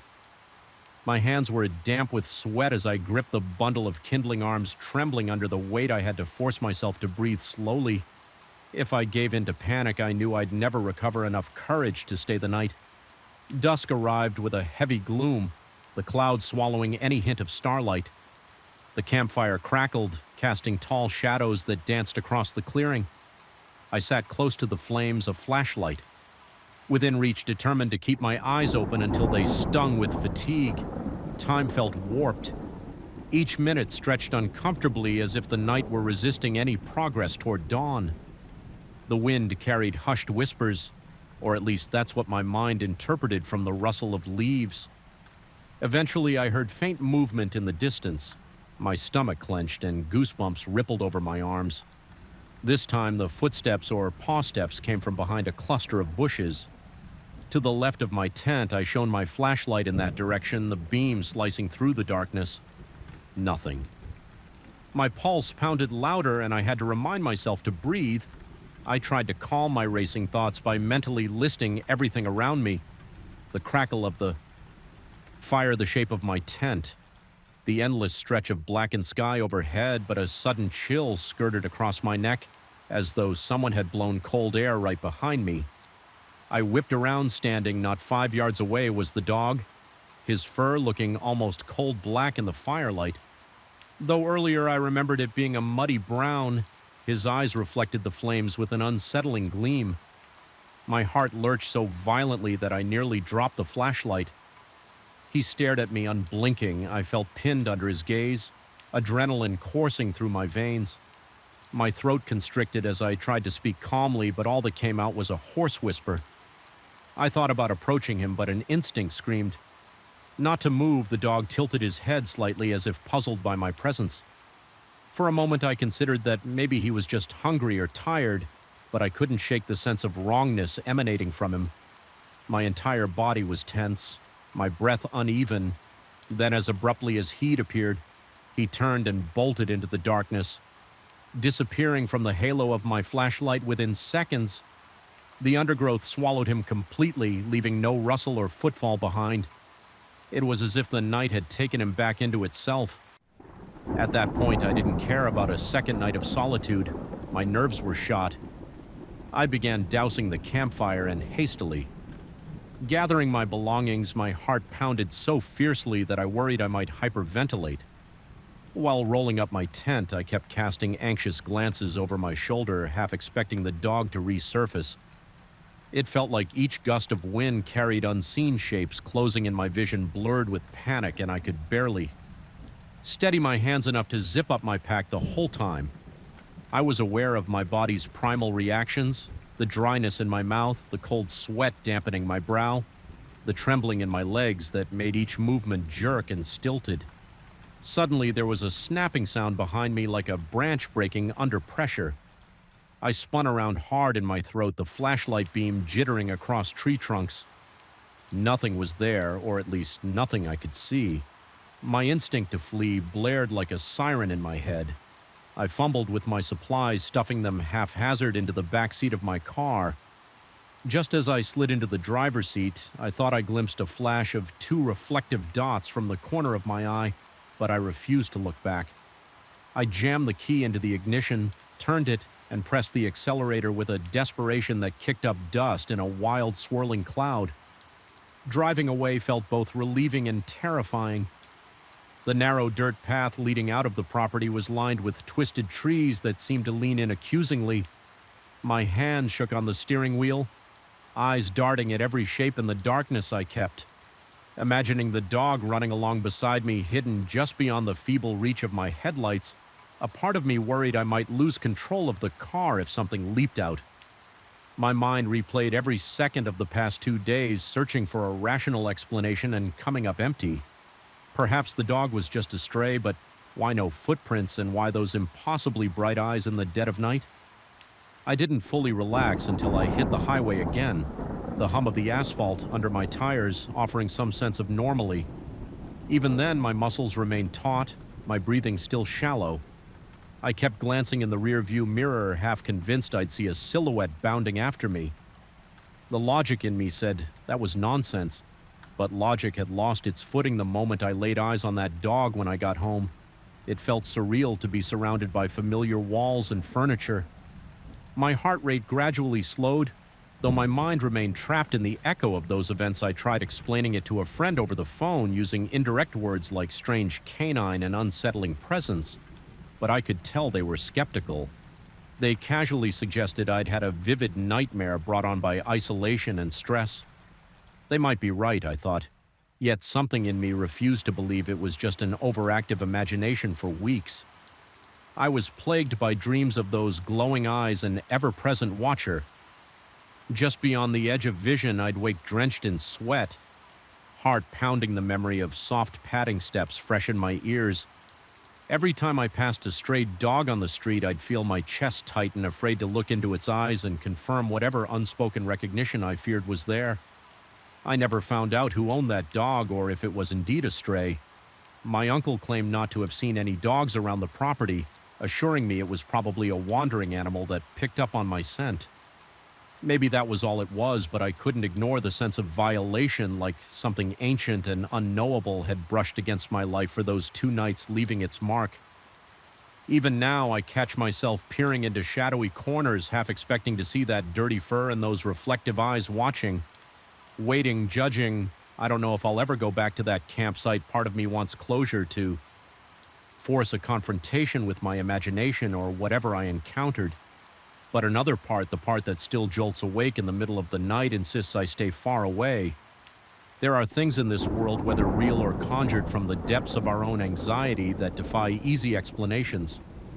Perhaps it was just a lost dog, but I'll never shake the feeling that something else was there in those woods, wearing the shape of an animal, silently testing the boundaries of my sanity. Even now, when I close my eyes, I can still see those shining eyes in the darkness staring back at me as if to say, I am here and you are never truly alone. I remember the unsettling stillness of that place before I even stepped out of the truck the moment the engine died. The silence seemed to devour every other sound in the world. The sky was a palette gray layered with clouds that promised rain but never delivered the air. Carrie buried an early autumn chill that clung to my skin like a warning standing on the shore of that secluded lake. I couldn't shake the feeling that we were intruders, trespassing on something ancient and resentful. My friend, let's call him Marcos, was already unloading the fishing rods, humming under his breath in a futile attempt to lighten the mood, but I sensed he felt it too. Something in the hushed wind and the coarse sand beneath our boots whispered that we had wandered into a place that preferred to be left alone. We had arrived in the late afternoon, hoping for a tranquil Friday of fishing away from the city. Noise, the sun was hidden behind clouds, leaving the landscape steeped in a dim, colorless glow. The lake surface was almost opaque, a sheet of dark water that refused to reflect the world around it. Yet we proceeded with our plan, collecting our gear and picking out a spot near the water's edge. The only other signs of life were a couple of distant birds. Sing somewhere in the thick pines that surrounded us, their calls sounded forlorn, as if warning us to keep our distance. My breath caught a little in my throat when we finally settled down. The temperature was dropping, yet the dryness in my mouth intensified. My heart thumped with steady anticipation, not necessarily of excitement, but of a vague dread I couldn't name. Marcos broke the silence once to comment on how unusually quiet the place was, but I just nodded. A leaden tension pressed on my chest. It felt as though the lake was watching us. Waiting for night to fall, our fishing attempts that afternoon proved uneventful. There were no strong bites, only the occasional twitch at the end of the line that turned out to be nothing. I tried to focus on the slow, methodical process of casting the line, reeling it in, and casting again, but something kept my nerves on edge each time I paused to breathe. I swore I heard of a faint rustling in the tall grass behind us, or a distant gurgle from somewhere deep within the lake. When the wind blew across the water, it carried a whispering sound like a low moan echoing across the expanse. Eventually, the sun dipped below the horizon, or it would have had the clouds not already swallowed it. Twilight seeped into the surroundings quickly, and with it came an oppressive heaviness in the air. We set up a small campfire close to the water, hoping the flickering flames would soothe our nerves. The fire cast dancing shadows on the surface of the lake, distorted shapes that writhed and warped before vanishing into the darkness. I sat there, my muscles tight, conscious of every breath, my ears strained for any sign of the normal nighttime chorus, crickets, owls, the gentle lap of water, but there was only a strange hush. While we warmed our hands by the fire, we spoke indirectly about life's recent stresses, work, relationship, all the mundane troubles. Marcos mentioned how he'd been feeling restless, as if he needed to prove something to himself. Maybe by conquering a remote fishing spot. I confessed I was only there for peace, but I wasn't finding much of it so far. Despite our attempts at normal conversation, a thick tension stretched between our words. I felt my spine tighten each time the wind ceased, and the moment the breeze died, the air hung around us with an uncanny stillness. That was when we first heard the sound. It was around 11 at night, judging by the dying embers of our modest fire.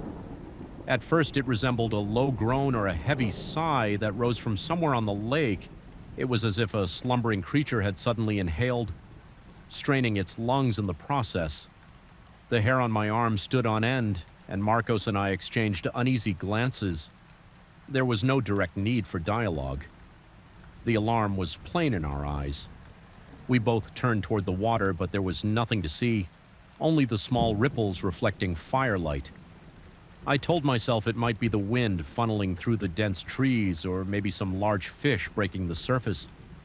Yet each time I tried to rationalize it, I could feel my heartbeat pounding in my temples, my breath turning shallow. The sound had an undeniably human quality, as though someone out there just beyond sight was struggling to breathe. When the wind blew again, it carried the faint echo of that strained inhalation, and my skin prickled with goosebumps. The noise repeated itself intermittently, especially when the breeze died down. Each time it seemed slightly louder, a bit closer, until I had to bite the inside of my cheek to keep from calling out. Every nerve in my body told me it was a terrible idea to call into that darkness. Instead, I sat there pinned under a suffocating sense that something was out in the lake, inching toward us, only revealing its presence through those ghastly, labored exhalations. Marco stoked the fire, hoping the brighter flames might push away our unease, but the surge of light only made the shadows beyond its perimeter darker.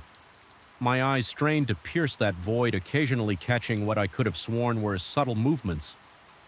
Near the water's surface, it was as if a hunched figure lingered at the boundary where the shore met the lake, its silhouette melting into the gloom. Whenever the flames flickered, my muscles twitched each time I thought I saw it. A jolt of electric fear snapping through me.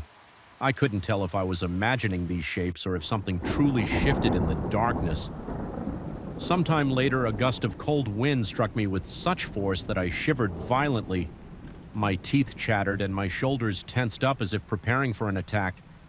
That was when I grabbed my flashlight. In that moment, I decided I needed to see what was really there.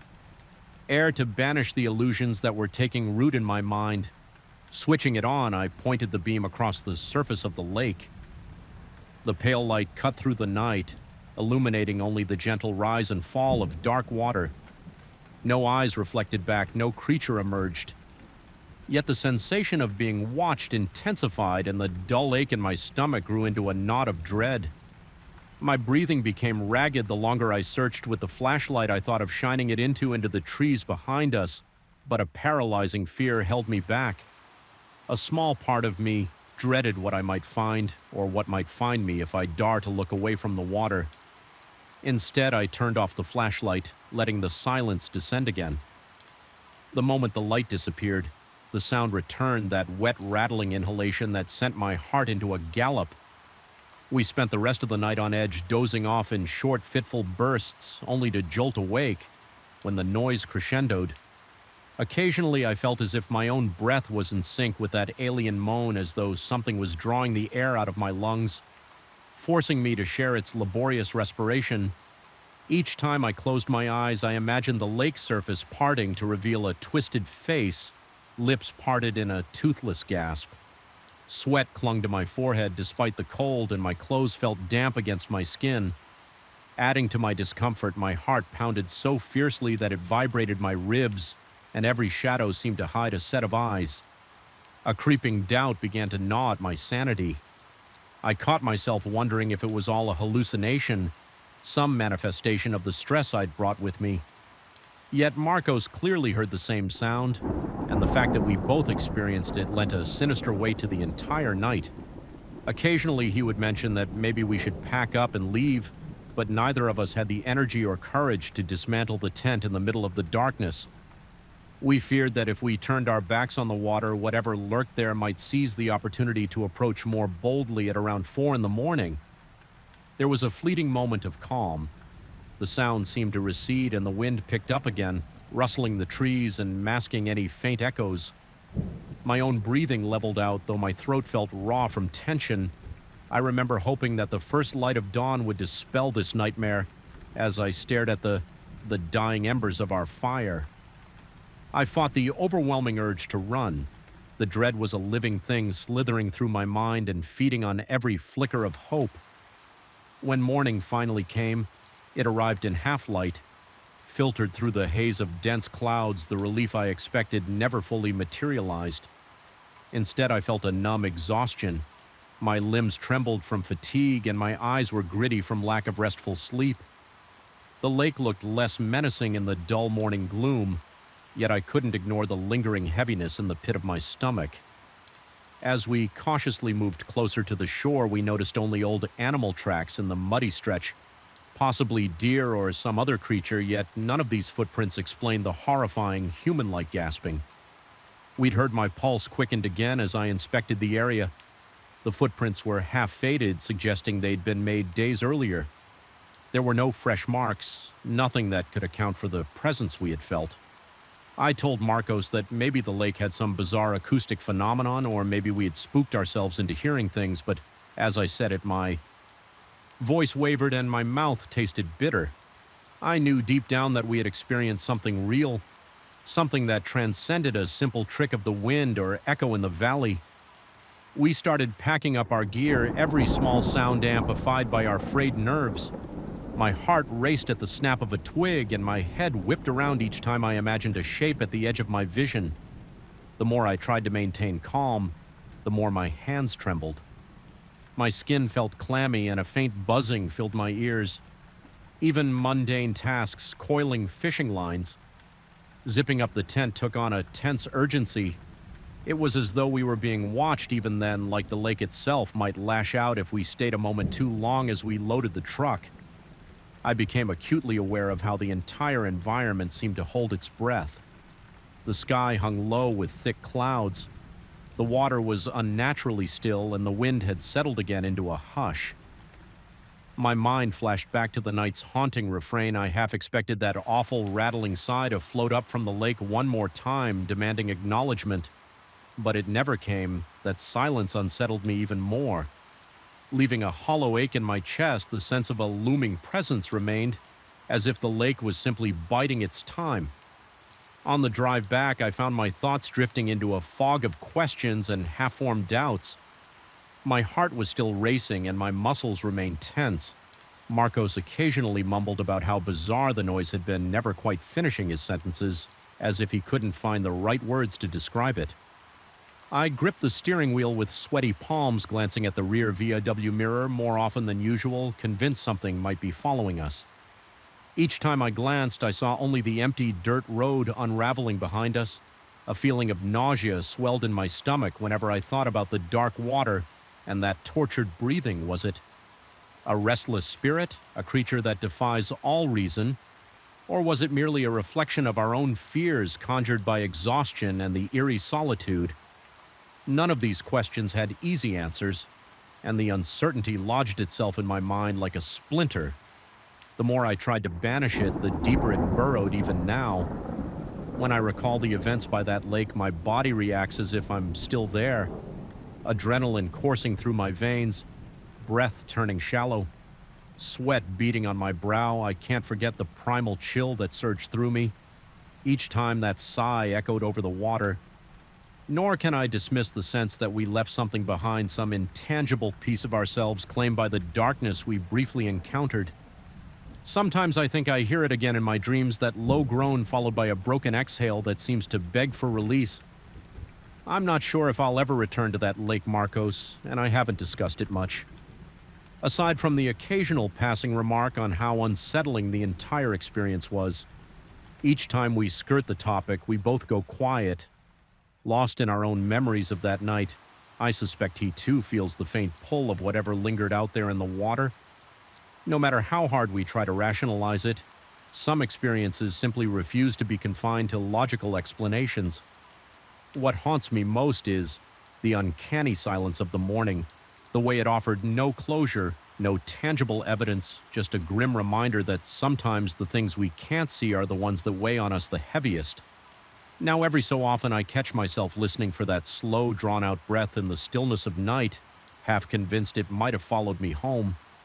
Home, and if I'm honest, there's a part of me that knows it did, an echo lodged in my mind as persistent as my own heartbeat. Each time I find myself alone in the dark, I wait ears straining for the sound of that impossible sigh to reveal itself again. I remember stepping out of my car that late afternoon, feeling the air press in on my ears with a suffocating quiet. The sun hovered low on the horizon, its orange light slicing through the dense canopy. There was a sensation of being scrutinized, an eerie awareness that made my skin prickle. Even though I was surrounded by miles of wilderness with not another soul in sight, I felt cornered, like some invisible presence was crouching just behind me, waiting for the perfect moment to show itself. I was in that part of the forest for a routine work assignment, checking and recalibrating GPS equipment to ensure accurate readings in remote areas. The day had been filled with stops at various coordinates, always under a time crunch. This particular location, however, felt different. My final stop was an old abandoned forest watchtower made entirely of wood. I had seen a few of these relics before, tall, rickety structures built decades ago for fire. Lookouts or park rangers, most were decommissioned, sometimes left to rot away in the undergrowth, but I hadn't expected this one to be so imposing or so isolated. When I first glanced at the tower, it looked hauntingly fragile, as if a strong wind could break it in half. The boards along the sides were gray with age, and the steps leading upward seemed warped. Nevertheless, I had a job to do. I grabbed my gear from the trunk and scanned the area. No signs of human activity, just the endless hush of the forest, punctuated by the distant rustle of leaves. I decided that the best vantage point would be from the top, so I began my climb, hoping the structure was sturdy enough to hold my weight. As I ascended, the sun's light grew fainter, seeping through the wooden planks in thin beams that danced with dust. Each creak of the steps triggered a jolt in my chest. My heartbeat quickened, a deep sense of unease gwed at me. Intensifying with each rung I passed, it felt like I was intruding in a place that wanted to remain forgotten, but I kept going, reassuring myself that I would be up and down quickly, just enough to gather the signals I needed once. At the top, I stepped onto a small platform that barely felt secure. I stared out at the sweeping view of the dense greenery. The forest below undulated in shadowy pockets, while the horizon was blurred by a faint orange glow. Strangely, there was a distinct absence of movement. No hikers, no wildlife that I could see, nothing but static foliage. I set up my GPS device, checking the signal strength, occasionally adjusting the orientation. The only noises were my own shifting feet and the wooden boards groaning under my weight. The sky overhead had begun to shift to a deeper, more ominous shade. I could sense the day dying around me, taking with it any warmth or comfort. After finalizing my readings, I climbed back down my shoulders. relaxed a fraction once my boots touched the ground again. The tower loomed overhead silent. Yet full of an indescribable tension, I felt an urge to leave that spot immediately, but I still had a few measurements to confirm beside my vehicle, so I popped open the back door, rummaging for a spare battery pack and logging the data on my laptop. That was the moment I saw it. A stark, motionless silhouette at the top of the tower, a dark figure standing against the fading daylight. My breath snagged in my throat. I had just been there seconds ago, and I hadn't passed anyone on the narrow stairs. The figure didn't move for a moment, just watched me. My legs tensed. I slammed the door shut, the hollow clang echoing off the trees. The silhouette turned its head sharply as if startled, and then vanished from the parapet with unsettling speed. A cold wave of panic washed over me. My heart thudded so hard I could feel it against my ribcage. I tried to rationalize maybe someone else had been around hidden in a blind spot, or maybe they had climbed up when I wasn't looking. My mind churned out possible explanations, but none felt convincing. The tower was precarious, old, and possibly unsafe concern or curiosity. Maybe both pushed me to hurry back up. I told myself that I would offer help if there was someone up there who might have stumbled upon the place, or at least confirm I wasn't hallucinating. I bolted up the steps, breathing hard, each wooden plank rattling beneath my feet. By the time I reached the top, my shirt was soaked with sweat. My palms were damp, clinging to the splintered railing. I glanced around frantically. No one the wind had picked up a bit, causing the tower to sway slightly.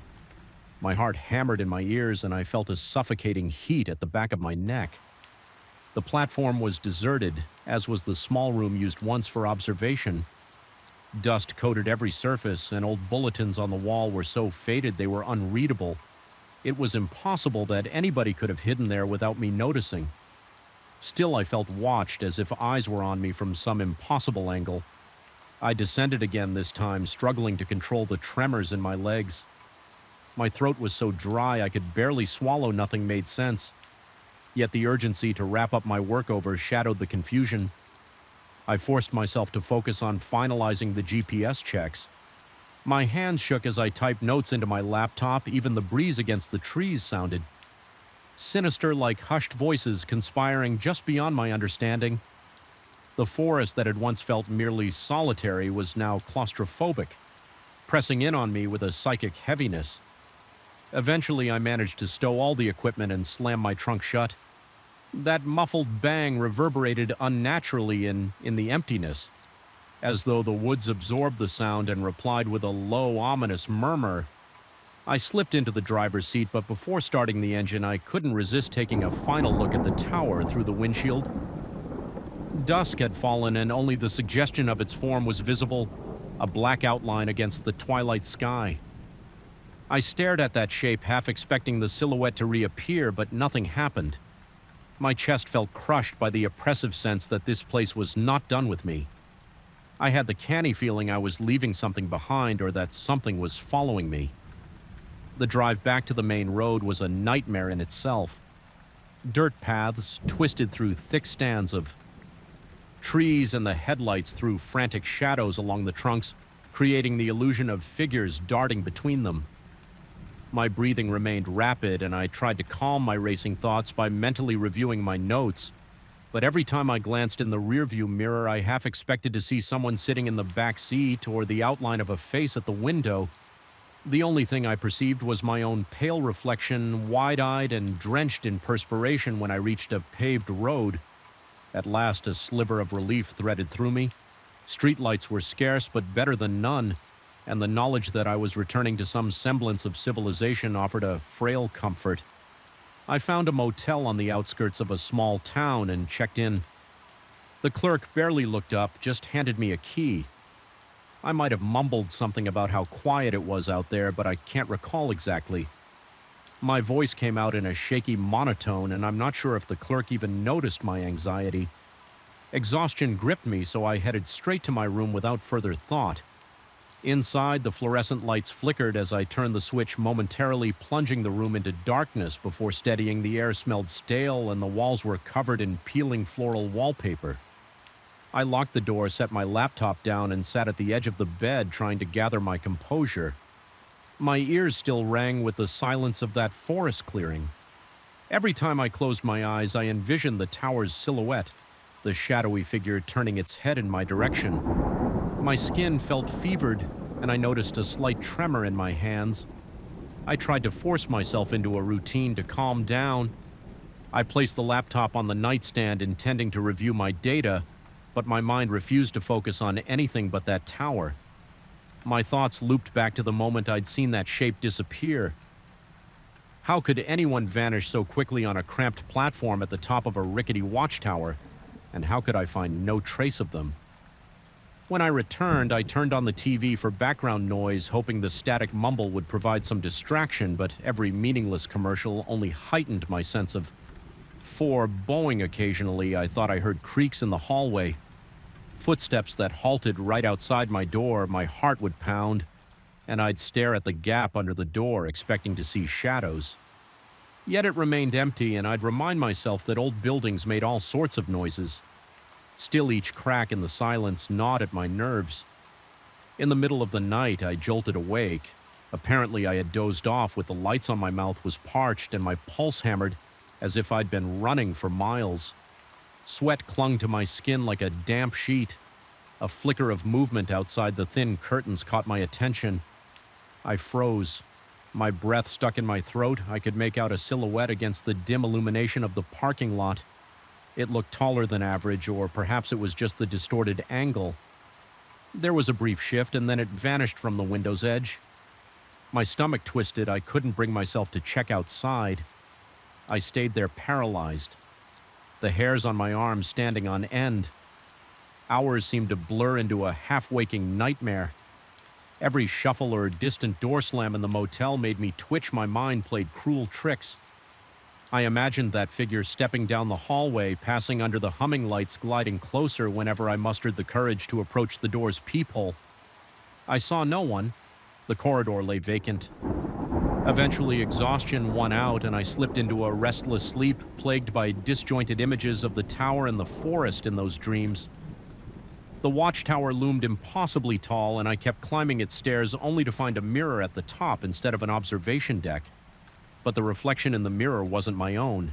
It was the silhouette, still and faceless, tilting its head in my direction. Come morning, a dull headache weighed on me like a physical burden. I felt far from rested, but the daylight brought a shred of courage. I gathered my belongings, checked out quickly, and got back on the road. My next assignments were in other, more populated areas, which gave me some relief. Yet throughout the drive, a nagging paranoia clung to me. I kept glancing at the side mirrors, half convinced I'd see that shape tailing me from a distance. Over the following days, my anxiety refused to subside. I found myself looking over my shoulder whenever I entered a new site for work. The faint rustle of leaves or the scrape of a branch against my car made my heart jump. In passing conversation, a colleague mentioned that I seemed on edge, and I mumbled something about lack of sleep. I avoided describing the tower entirely, feeling that nobody would believe me or they'd dismiss it as exhaustion. Induced paranoia if I admitted what I'd seen.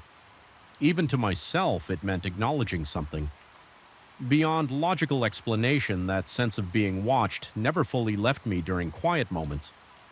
I sometimes got the impression that if I turned around fast enough, I would catch a glimpse of that figure. A presence weighed on my peripheral vision like a smudge I couldn't wipe away. My nights became an uneasy blend of insomnia and fretful dreams, each one circling back to that solitary tower in the wilderness. Sometimes in those dreams, I would look out from the platform and see my car below with me still standing by it, gazing up.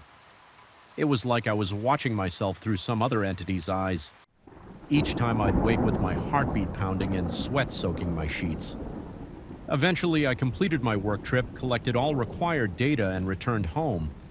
The comfort of my apartment offered some measure of security, yet in the darkness of my living room with the blinds drawn, I could still envision that tower and the figure on the parapet late at night.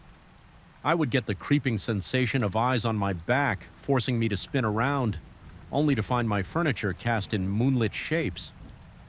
Even walking through my own hallway felt nerve-wracking, as if the wooden floor might creak and reveal an unseen watcher trailing behind me. Days turned into weeks, and while the raw terror ebbed, a disquieting memory persisted.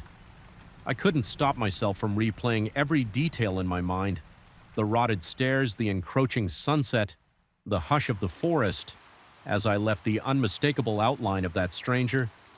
If it was even a stranger standing so still and turning its head at me, I entertained the idea that I had conjured some hallucination due to stress, but the vividness refused to be dismissed. That haunted, lonely watchtower felt more real than many of the everyday routines I went through since coming home. Even now, I occasionally wake in the middle of the night, certain I've heard a floorboard creak. My pulse quickens as I strain to hear any further movement. There's nothing, just the faint hum of the refrigerator or the distant noise of cars outside. Still, a chill wraps around my spine, and I recall the oppressive hush of that clearing. I imagine what it would feel like to stand at the foot of the tower again, looking up and seeing that silhouette peering down at me. I never reported any strange sightings to the authorities, nor did I return to that location. Something in me resists the thought of going back, as if that place is best left abandoned. Sometimes I catch myself wondering if the figure is still there, silently occupying the top platform. Waiting, perhaps it continues to watch travelers who stray too close, revealing itself only for an instant before disappearing into the old structure's dusty gloom. Or maybe it left along with me, and I'm doomed to sense its silent vigil in my peripheral vision for as long as I live. No matter how much time passes, the thought of that watchtower triggers a dull ache of dread in my chest. My stomach knots whenever the memory surfaces, and my palms sweat at the recollection of that fleeting shape dissolving into thin air. The entire experience remains etched into my mind like a scar. No logical explanation offers any closure. I'm left with a lingering, persistent question. Was there really someone or something watching me that evening, or was it my own fear made manifest in the waning daylight? I'm not sure which answer would bring less comfort. What I do know is that my life hasn't been the same since the lingering unease follows me in quiet moments, and I often feel compelled to check over my shoulder or glance at the windows. There's no telling if this sense of being observed is psychological or something far stranger, and every time I think of that tower, I feel the raw thud of my heart all over again, as though I'm still standing there gazing up at a place that seems alive with secrets it will never share. Perhaps it's best that I never learn the truth behind that silent silhouette. But one thing is certain: some presences once encountered refuse to be forgotten.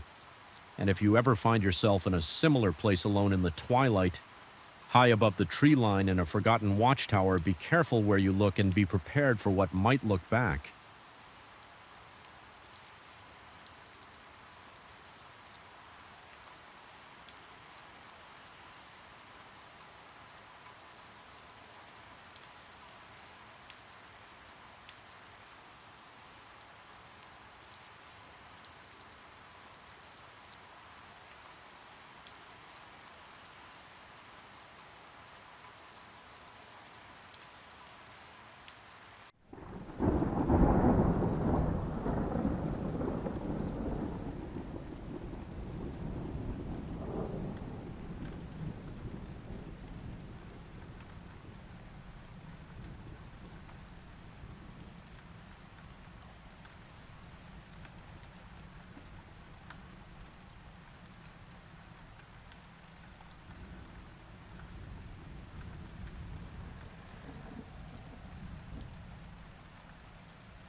Hello everyone, I am here to help you today.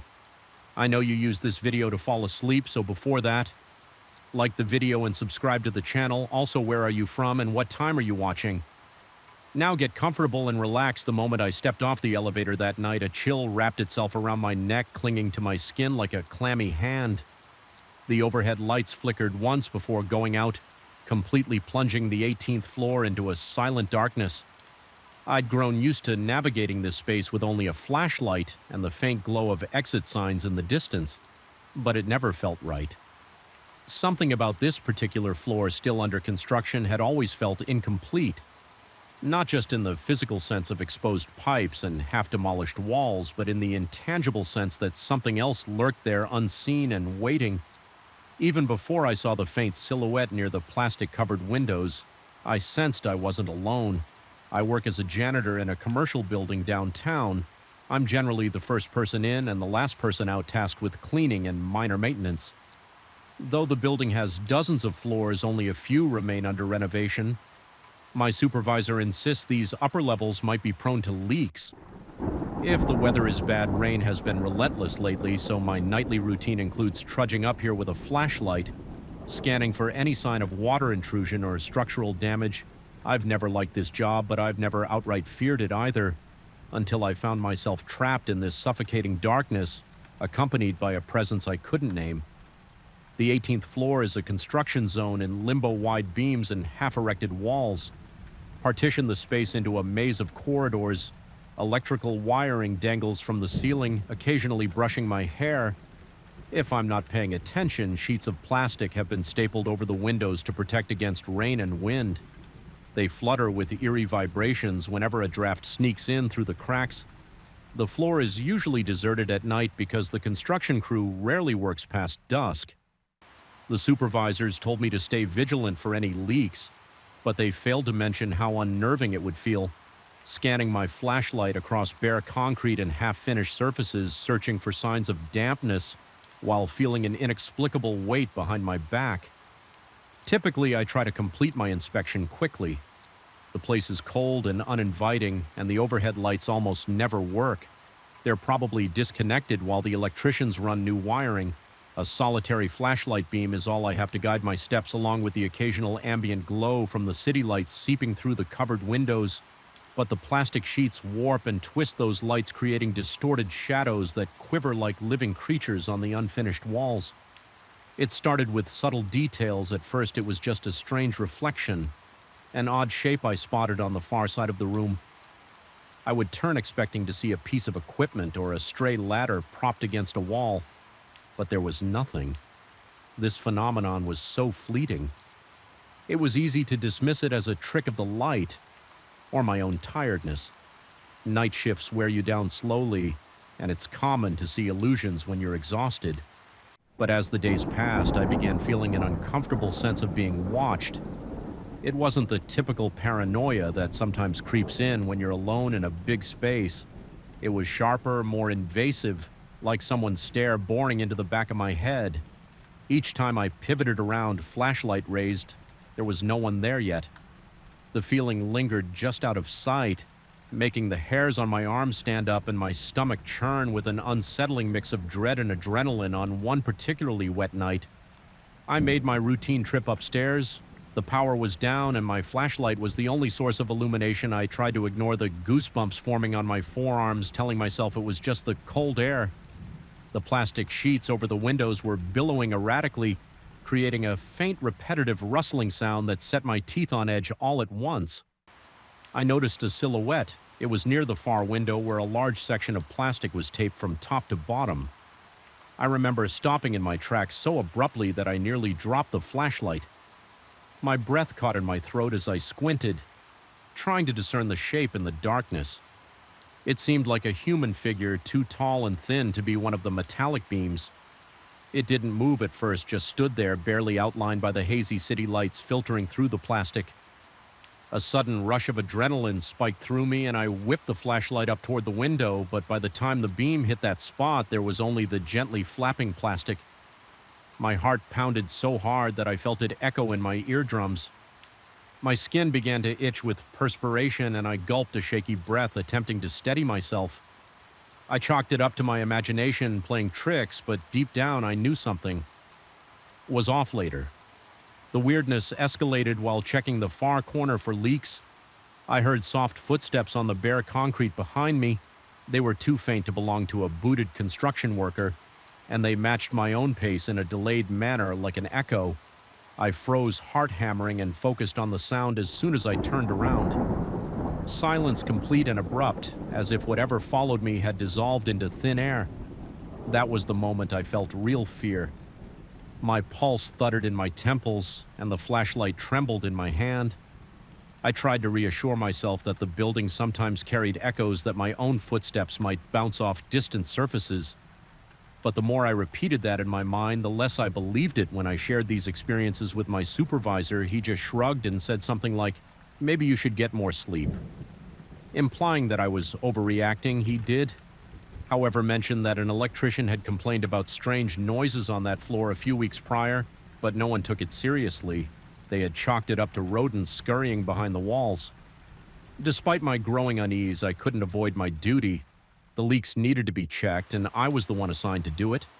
I decided that next time I'd be more vigilant, more methodical. I wanted to prove to myself there was a reasonable explanation. Maybe there was a reflective surface or an oddly placed piece of equipment creating illusions, so I arrived an hour earlier than usual, hoping the construction lights would still be on, but predictably the crew had wrapped up for the day and the floor was already plunged into darkness. With a resigned sigh, I flicked on my flashlight and stepped out of the elevator. The air felt heavier than normal. My chest tightened as though the oxygen were thinner here. I moved through the half-finished corridors, inspecting the corners for any signs of water. Each step felt loaded with anticipation. That was when I noticed new footprints on the dusty floor. They looked fresh, forming a trail that wound down the hallway. They were too large to be mine, and yet they led directly to the same window where I had seen the silhouette. My scalp prickled. I followed them, each step slower than the last, my flashlight beam trembling over the fine layer of dust. The footprints ended abruptly a few feet from the window, as though whoever made them had been lifted off the ground or simply vanished. I swallowed back a swell of panic, trying to ignore the pounding in my ribcage. I scanned the vicinity, seeking some explanation. Was there a ladder, a hidden doorway? The plastic sheet rustled, and in that moment I saw it again. Just a fleeting hint of movement behind the opaque plastic, as if a figure was pressed against it from the outside. My breath caught the plastic, undulated an almost imperceptible bulge, then went flat. My brain screamed at me. That's impossible. We're 18 stories above the ground, and there's nothing outside but open air in the city. Skyline, that single moment felt like an eternity. My pulse thudded. Sweat gathered on my forehead, and my skin prickled with a coldness that went deeper than the chilly breeze, fighting the urge to bolt. I swept my flashlight from side to side, convinced that something stood just beyond my limited field of vision. The shadows elongated unnaturally, flickering in response to the beam. My breathing was rapid and shallow, and a numbness crept into my legs. If I didn't move, I was sure I'd collapse right there. Eventually, I willed myself to turn around and continue my inspection, determined to finish and leave. But each step forward felt like a confrontation with something intangible yet looming. I started hearing faint tapping noises, like someone gently knocking on the steel beams. They would start on one side of the room, then echo on the other. My flashlight's beam wavered as my hands began to shake uncontrollably. Despite my mind urging me to flee, I pressed on, telling myself that fear was making me hyper-aware of ordinary construction sounds. But in the pit of my stomach, I knew better. A few nights later, the tension escalated in ways that fully tested my sanity. I remember the building had been particularly empty that evening. Almost everyone else had left early due to severe weather warnings. The wind outside howled, rattling the plastic sheets like 1,000 fluttering wings. I could barely focus on the possibility of leaks anymore. My entire body was charged with dread. As I shone my flashlight along the walls, I saw them shadows that didn't align with my movement or with the few stationary objects around. They seemed to belong to figures that slipped in and out of view. I started sweating despite the cold, my shirt clinging to my back. My heart pounded and my breath came in frantic bursts. I felt the corners of the room closing in. Then I heard what can only be described as a whisper. It wasn't a voice speaking actual words, more like the hushed exhalation of air passing through the plastic barrier, but it carried an urgent tone that made my ears ring. The sound wound itself around my consciousness, burrowing into my mind. My eyes darted around, searching for the source. The darkness felt alive, pressing in, and I was trembling so fiercely my flashlight threatened to slip from my grip. I tried to regain composure. I told myself I would do one final sweep and then leave at the far end of the corridor near another sealed window.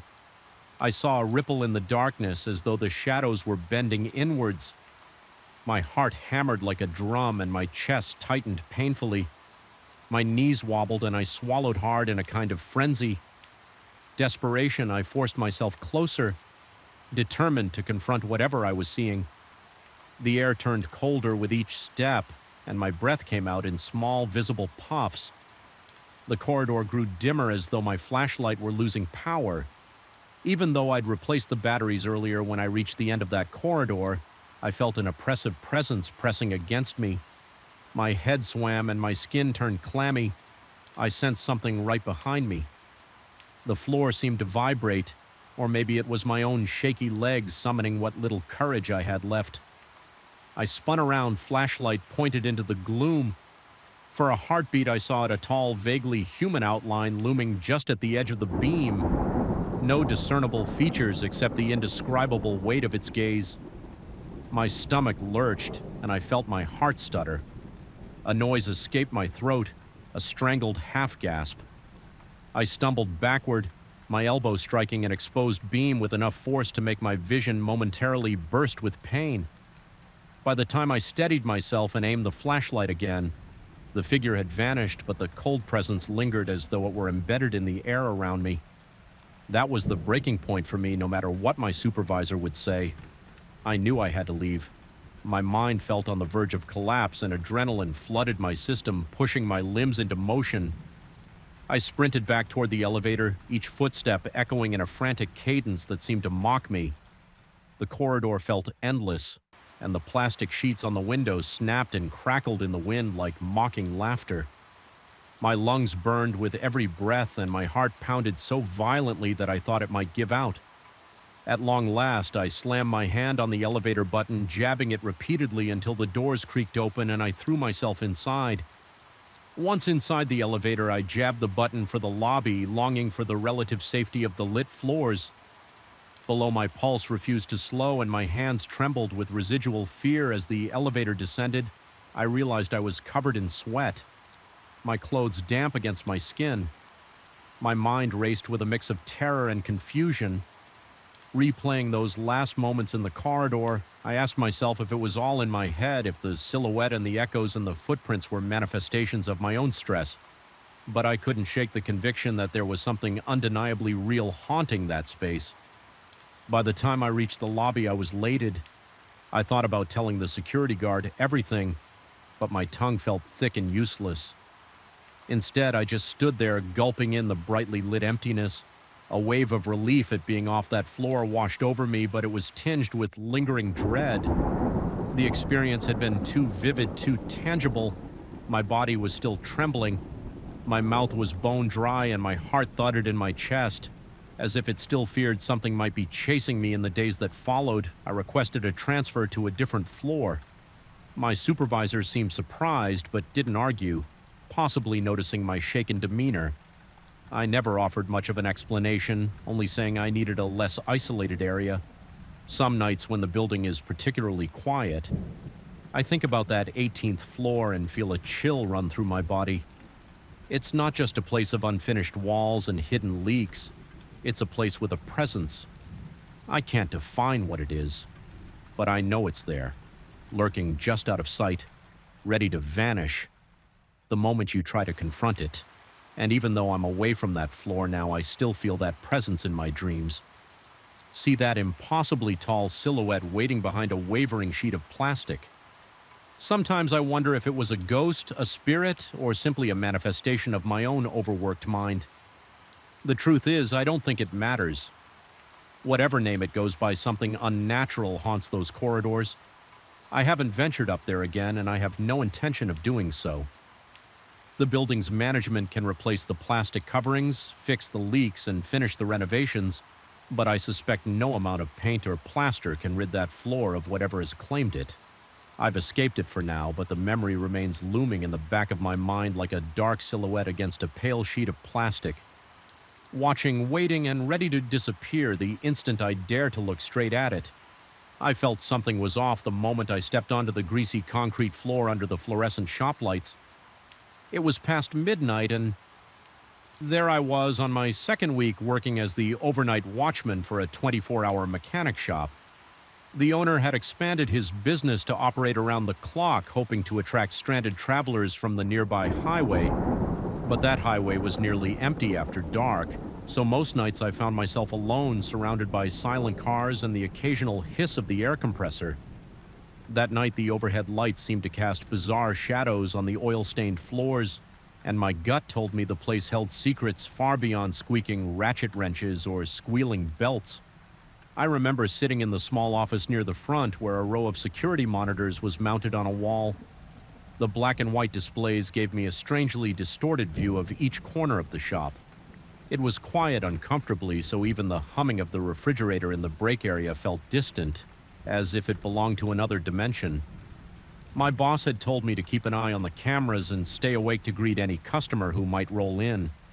But I had realized by the third shift that few vehicles ever showed up after midnight. Occasionally, a blur-eyed trucker would pull in, but for the most part, the building was mine alone, and that solitude made every subtle noise echo in my ears like a warning. My job was straightforward: watch the monitors patrol the perimeter every hour or so and occasionally handle quick fixes. Like a tire pressure check or a fluid top off the pay was surprisingly decent for a night shift, which I'd attributed to the boredom factor until I started seeing lights flicker around the far corner of the yard where we stored wrecked and abandoned vehicles. At first I assumed it was just the reflection of passing headlights on the highway. After all, the road was a stone's throw away and the angles seemed right, but the flickers didn't always line up with a car passing. Sometimes I'd be gazing at the monitors and see a flash, but no sign of any vehicle. It was enough to make me get up and do a quick check outside, though nothing seemed out of place. The yard itself stretched behind the main garage, mostly enclosed by a tall chain-link fence topped with barbed wire. Inside were rows of twisted metal husks, half-dismantled sedans, rusted pickup trucks missing doors, and other forlorn scraps. They were awaiting disposal or parted out for any salvageable pieces under the dim glow of the single overhead pole light.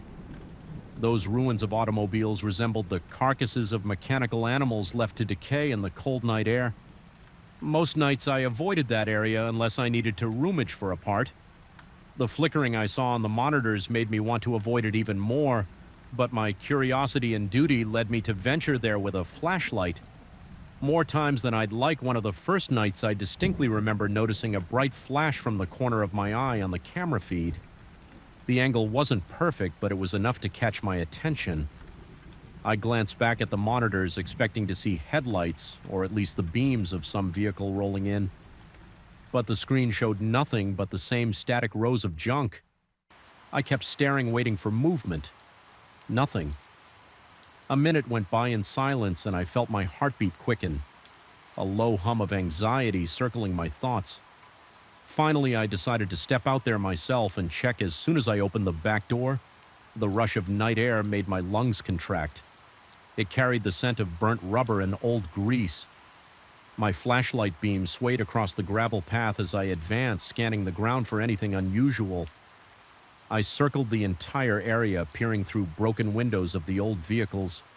Shadows seemed to shift inside the cabs, but I blamed that on the glare of my flashlight. I kept hearing faint metal clinks as if a wrench were being gently tapped against steel, yet I saw no one around. Eventually, I convinced myself it was probably just the wind nudging a loose scrap. That rational explanation felt hollow, but I used it as a crutch to keep my nerves from boiling over. By the time I returned inside, my hands were slightly shaking from the tension.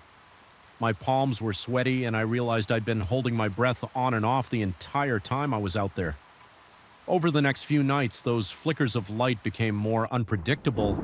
Sometimes they appeared early in my shift. Other times I wouldn't catch one until near dawn. There was no pattern, no single cause I could pin down. I started to grow paranoid. I checked the yard lights to make sure they weren't malfunctioning, but all of them were either turned off or operating normally. I tried to see if reflective surfaces in the scrap heap could be catching moonlight, but that didn't explain how bright these flashes were. It reached a point where I began to dread glancing at the security monitors, fearing that I'd see another pulse of light with no obvious source. One night I was finishing some paperwork at the front counter when I glimpsed a sudden burst of illumination from the monitor that faced the back fence.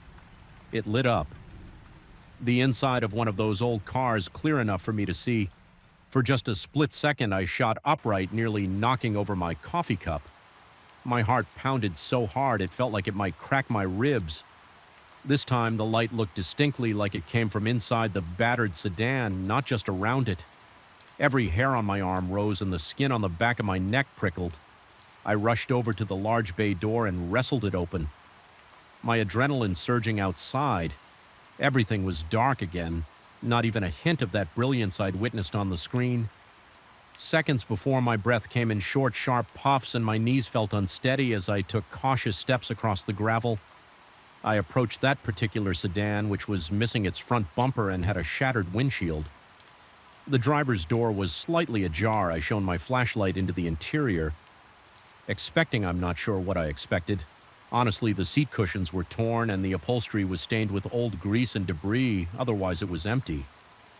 I felt my throat tighten, a suffocating wave of unease pouring over me. I slammed the door shut in an almost frantic gesture as if to lock something in or keep something out, I wasn't sure which. Then I half-jogged back to the main building, my pulse still thudding in my ears. When I told my boss indirectly about strange lights, he shrugged it off, remarking that maybe passing cars from the highway cast weird reflections. He told me not to worry unless I found evidence of trespassing. There was a hint of amusement in his voice, as if he considered me overly jumpy, but my instincts continued to scream that something was wrong. The nights dragged on, and my sense of dread only intensified as a kind of self-imposed test of sanity. I began writing down the times I saw the lights. I'd scribble them in a small notebook, noting their length and location. There was no discernible pattern, no single time slot that recurred or repeated. They flared up in random sequences, sometimes faint, sometimes bright enough to make me gasp. The shop's interior started to feel more oppressive, even though nothing physically changed. I'd sit there staring at the monitors, fighting the urge to constantly check over my shoulder. Those faint mechanical noises I heard outside also became more insistent. They would start as an erratic series of metallic taps. Then I'd notice scraping sounds as though someone were dragging a piece of metal across the cement. A few times I stepped out with a wrench in hand just in case, but I never found anyone. Each search ended the same way. Me returning to the office, nerves on edge, sweat clinging to my forehead, convinced there was some hidden presence just beyond my flashlight's reach. Eventually, my growing paranoia took a toll on my body. I noticed my breath would quicken at the slightest noise. My mouth went dry whenever I passed by the yard door. I was losing track of time. My hands began trembling whenever I looked at the camera feed. The stress twisted knots in my stomach. I was hyper-vigilant, unable to relax, always imagining movement in the dark corners or behind the half-assembled engines. I even started questioning my own reflection in the shop's glass walls. I'd see my face and flinch at the wild, tired eyes staring back. One particularly eerie moment occurred around 3:00 in the morning. On my 8th shift, I was walking past one of the station bays when I caught a glimpse of what I thought was a reflection in the side mirror of an old van. At first it looked like a vague human silhouette, but when I moved closer it vanished. I inhaled sharply. Stumbling back, my heart hammered in my chest, and a cold bead of sweat rolled down the side of my face. I leaned in again, shining my flashlight directly on the mirror.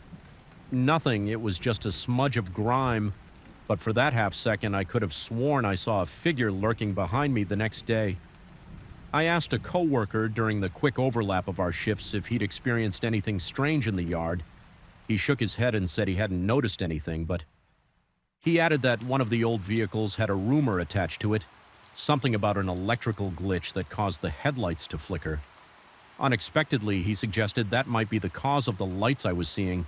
Though he had no concrete proof, that rumor gave me a small lifeline of logic to cling to. But deep down, I wasn't convinced. The flickers I saw never quite looked like headlights, and they came from various spots, not just one. Still, I latched onto that explanation in desperation, hoping to maintain some semblance of reason. Another week crawled by. My anxiety grew so thick I felt like I was swimming in it. The flickers continued in that random pattern, and the metallic sounds became an almost nightly occurrence. At times I thought I heard faint whispers, but that could have been the air compressor or the wind sneaking through the cracks in the wall. My brain latched onto every possibility to keep the idea of an intruder or worse, a supernatural presence at bay. In those nights, I felt my sanity teeter on the edge. Then came the night that almost broke me. It was just after 2 in the morning. I was in the office, half dozing in my chair, lulled by the constant buzzing of the overhead bulbs. Suddenly, the monitor that showed the row of dented sedans erupted in a violent flare of light. It wasn't just a flash. It was like a strobe pulsing a few times, bright enough that the entire camera feed went white. I jolted awake, adrenaline crashing through me so hard my vision momentarily blurred. My heart thumped in my chest as I stared wide-eyed at the screen. Slowly, the brightness faded, revealing the cars again in their usual positions. But one detail had changed. A particular sedan's trunk was now open. That trunk had definitely been closed before my legs felt like they were made of cinder blocks. When I forced myself to head out there, my flashlight trembled in my grip as I stepped carefully around the scattered debris in the yard. Gravel crunched under my boots, each step echoing in the silent darkness. The night air was thick, carrying a faint aroma of gasoline. I approached the sedan with the open trunk. The lid was raised high as if someone had forcibly popped it. I shone my beam inside and saw nothing of note, just a spare tire, some broken plastic, a layer of dust. Yet I felt a wave of dread that went beyond rational explanation, as if something intangible were looming around me. The temperature felt colder near that trunk. My teeth chattered and I realized I was trembling all over. Suddenly, from behind me, a wrench clattered to the ground. The sound was so sharp I nearly dropped my flashlight. I spun around, shining the beam wildly. I saw no one. Just a rusted truck with its hood ajar. My breath caught in my throat as the beam of the flashlight quivered over the vehicle's silhouette. I took a tentative step toward the wrench on the ground. It looked old, covered in rust, as if it had been lying somewhere in the yard for years. Had it simply fallen off a ledge or a car's engine block, possibly? But in that moment, every nerve in my body screamed that it was meant for me to find, meant to scare me or warn me or something equally horrifying. I couldn't stand there anymore. My heart slammed against my ribs and my body was on the verge of panic. I whipped around and made a beeline back toward the garage. Once inside, I slammed the door shut behind me, my breath coming in ragged gasps. I leaned against the wall, sweating, feeling the undeniable thud of my own pulse. I questioned whether any of this was real or if I was losing my mind from the tedium and isolation, but the open trunk, the wrench, those were real, tangible signs that I wasn't just imagining lights and sounds. I spent the rest of that night in near constant motion, pacing back and forth through the shop, occasionally flicking the lights on and off, as if that might reset the building's energy each time I caught my reflection in the windows. I looked gaunt and frantic, like a cornered animal. Every creak of metal or groan of a distant engine made me jump. Whenever the security screens flickered from the occasional glitch, my stomach lurched, expecting another burst of impossible light. Morning eventually arrived. The sky turned a muted gray before the first hints of pale sunshine filtered in. My relief shift came in, and I told him without much detail that I'd had a rough night. He gave me a puzzled look but didn't press. I didn't want to sound unhinged. Instead, I hurried out of there, the tendrils of dread still clinging to my mind as I drove home. The entire day, I couldn't shake the feeling that the shop's atmosphere had seeped into me, leaving behind a residue of unease. I returned the following night, determined to keep it together. My plan was simple: do my rounds, document any unusual sightings, and avoid letting my imagination run wild. The first couple of hours were uneventful then. As expected, I noticed a faint flicker from one of the monitors. No big flash, just a small pulse of light near the fence line. I decided to face it, heading if I could prove there was nothing physically there. Maybe I could sleep easier. I marched outside, my breathing deliberately steady as I neared the fence. I heard a metallic whisper, a barely audible scraping. My heart sped up, but I forced myself to keep going. Then I saw a faint glow, like a single weak headlight emanating from behind a stack of dented steel doors. I edged closer, my flashlight bobbing over the ground. My stomach twisted in knots. Every step kicked up dust that swirled around my feet. The glow began to fade as I approached, so I quickened my pace. By the time I rounded the pile of doors, I found nothing. Just the cold fence, some scattered tools, and absolute darkness. My beam revealed no footprints but my own.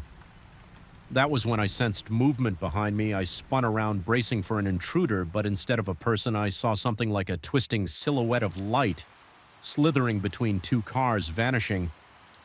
Around a corner, my heart hammered so violently I thought it would burst. I yelled out a shaky warning, though it was more a plea than a threat.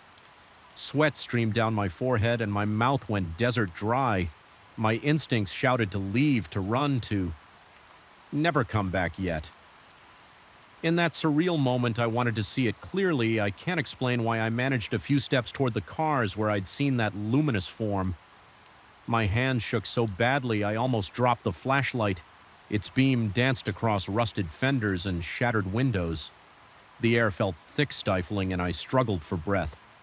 Then I heard a low rattling sound from within a nearby trunk, like something scraping to get out. I can't describe the horror that washed over me. My vision blurred at the edges and my knees went weak. I took one trembling step forward, but then the rattling stopped. Absolute silence followed. No more lights, no more sounds. Just the drone of my own ragged breathing. That was enough. I retreated, practically stumbling over my own feet as I sprinted back to the safety of the garage. Once inside, I double-locked every door I could and flicked on all the overhead lights. I sat there in the fluorescent glow, forcing air in and out of my lungs, waiting for the clock to crawl toward daylight. My mind swirled with questions. Was I losing my grip on reality? Was there something truly unnatural lurking in that junkyard? When the sky finally brightened, I clocked out without speaking to anyone. I realized I couldn't do this anymore. I wasn't willing to continue facing that oppressive darkness or the malevolent presence I felt swirling among the rusted cars. Whether it was a haunting, a trick of the mind, or some bizarre electrical phenomenon, I didn't care. It had burrowed into my psyche and refused to let go. I didn't quit on the spot, but I gave my boss notice shortly after I told him in the vaguest terms that the night shift was too hard on me. He asked if I'd been spooked by strange noises. He half smiled as he said it, but I didn't offer any details. I just said I needed to move on and move on. I did grateful to leave that place behind, yet I still find myself haunted by the memory of those flickers of light and the sense of being watched from the shadows. Sometimes at night I dream I'm back there, hearing metallic taps echo in the distance, seeing that glow swell and pulse in the corner of my vision, never quite letting me rest. Even though I escape, the lingering dread continues. Every time I pass a mechanic shop or drive by a junkyard, my pulse races and my palms start to sweat, and I'll never forget that final image. The trunk rattling as if something inside was desperate to get out. I didn't stay to find out what it was, or if it was even real in any conventional sense. All I know is that it changed me. Something in that yard was more than just old steel and broken glass. It still feels alive in my nightmares, flickering like a silent warning that some doors and trunks are better left unopened. I felt the weight of the night press against my lungs. The first time I heard that creaking above me, it was a noise like an ancient wooden plank protesting each step. But at 2 a.m. in a deserted workshop, it resonated like a hammer blow in the silence. My heart lurched every time it happened, skin prickling with an electric tension that wouldn't quit. It was an intrusion, a breach into the sense of routine I clung to in those lonely hours. Something was up there, I told myself, though. The owner insisted otherwise. Even when he told me nobody had set foot in that attic for years, the echoes of footsteps overhead told me a different story. I started this job a few months ago, tasked with minding the machines at night in a small family-owned metal workshop. The place wasn't much at first glance: corrugated metal walls, concrete floors stained with oil, and an open layout with welding benches at the center and the rear, hidden behind steel shelves stacked with raw materials. There was a narrow wooden staircase leading up to a heavily padlocked door. The owner always kept it locked, claiming it was just a storage loft crammed with outdated parts and useless equipment. He looked dismissive whenever I mentioned a faint pounding above my head, as though he had heard it all before, yet chose to shrug it off. I understood it as his way of maintaining peace, but the brush-off only fueled my curiosity. Most nights my shift began around 10. The workshop would be deserted by then, except for occasional overtime by day shift workers who left around midnight if they had a backlog. Once I was alone, the air seemed to grow heavier. The overhead fluorescent lights flickered with an intermittent buzz, and the cool night air seeped in through the old windows, carrying with it the scent of rust and grease. I like to work in relative quiet, just the hum of the lamps and the soft click of my protective headphones.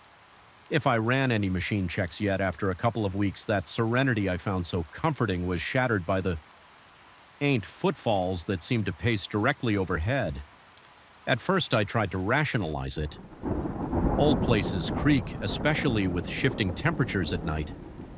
I told myself the wood was expanding or contracting, but these were not random squeaks or the gentle popping of ancient beams. They were measured steps one after another, as if someone were walking in circles. It gave me chills, and I realized my breathing had grown shallow. My hands trembled while adjusting the settings on one of the metal presses, and I felt a cold sweat trickle down my spine.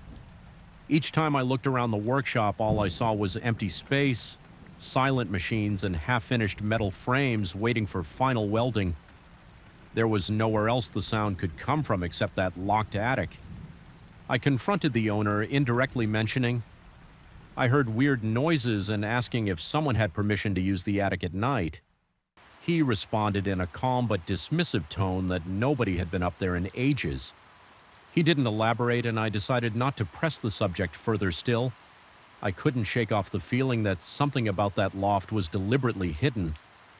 My pulse pounded in my ears. Every time I glanced toward those stairs, they stood like a dark invitation. The overhead bulb rarely casting enough light to see the dusty rungs clearly. The locked door at the top, always in partial shadow. I made it a habit to end my routine checks early, just to sit as far from the stairs as possible, busying myself with tidying up or adjusting inventory logs. The trouble was, the workshop was never truly silent. When I turned off the main machines, the building itself seemed to come alive with faint groans, metallic pings, and especially that inexorable creaking overhead. My chest would tighten and I'd feel my heart racing. Whenever the footsteps started, some nights it was just a single step, like a partial weight gently pressed against an old plank. Other nights it was a slow, deliberate pacing. My hands would grow clammy and I'd wipe them on my work pants, trying to chase away the dryness in my mouth. Sometimes my vision felt shaky, as if my peripheral view was distorting in the dimly lit corners. Each breath tasted stale and hot, as if I were suffocating on my own apprehension. After a month of this, I decided to drown out the noises I brought. Headphones, heavy, industrial-grade ones meant to muffle machine tools, and blasted music at a moderate volume. It didn't fully block the vibrations, but it was enough to keep me from hearing the footsteps so clearly that offered some relief.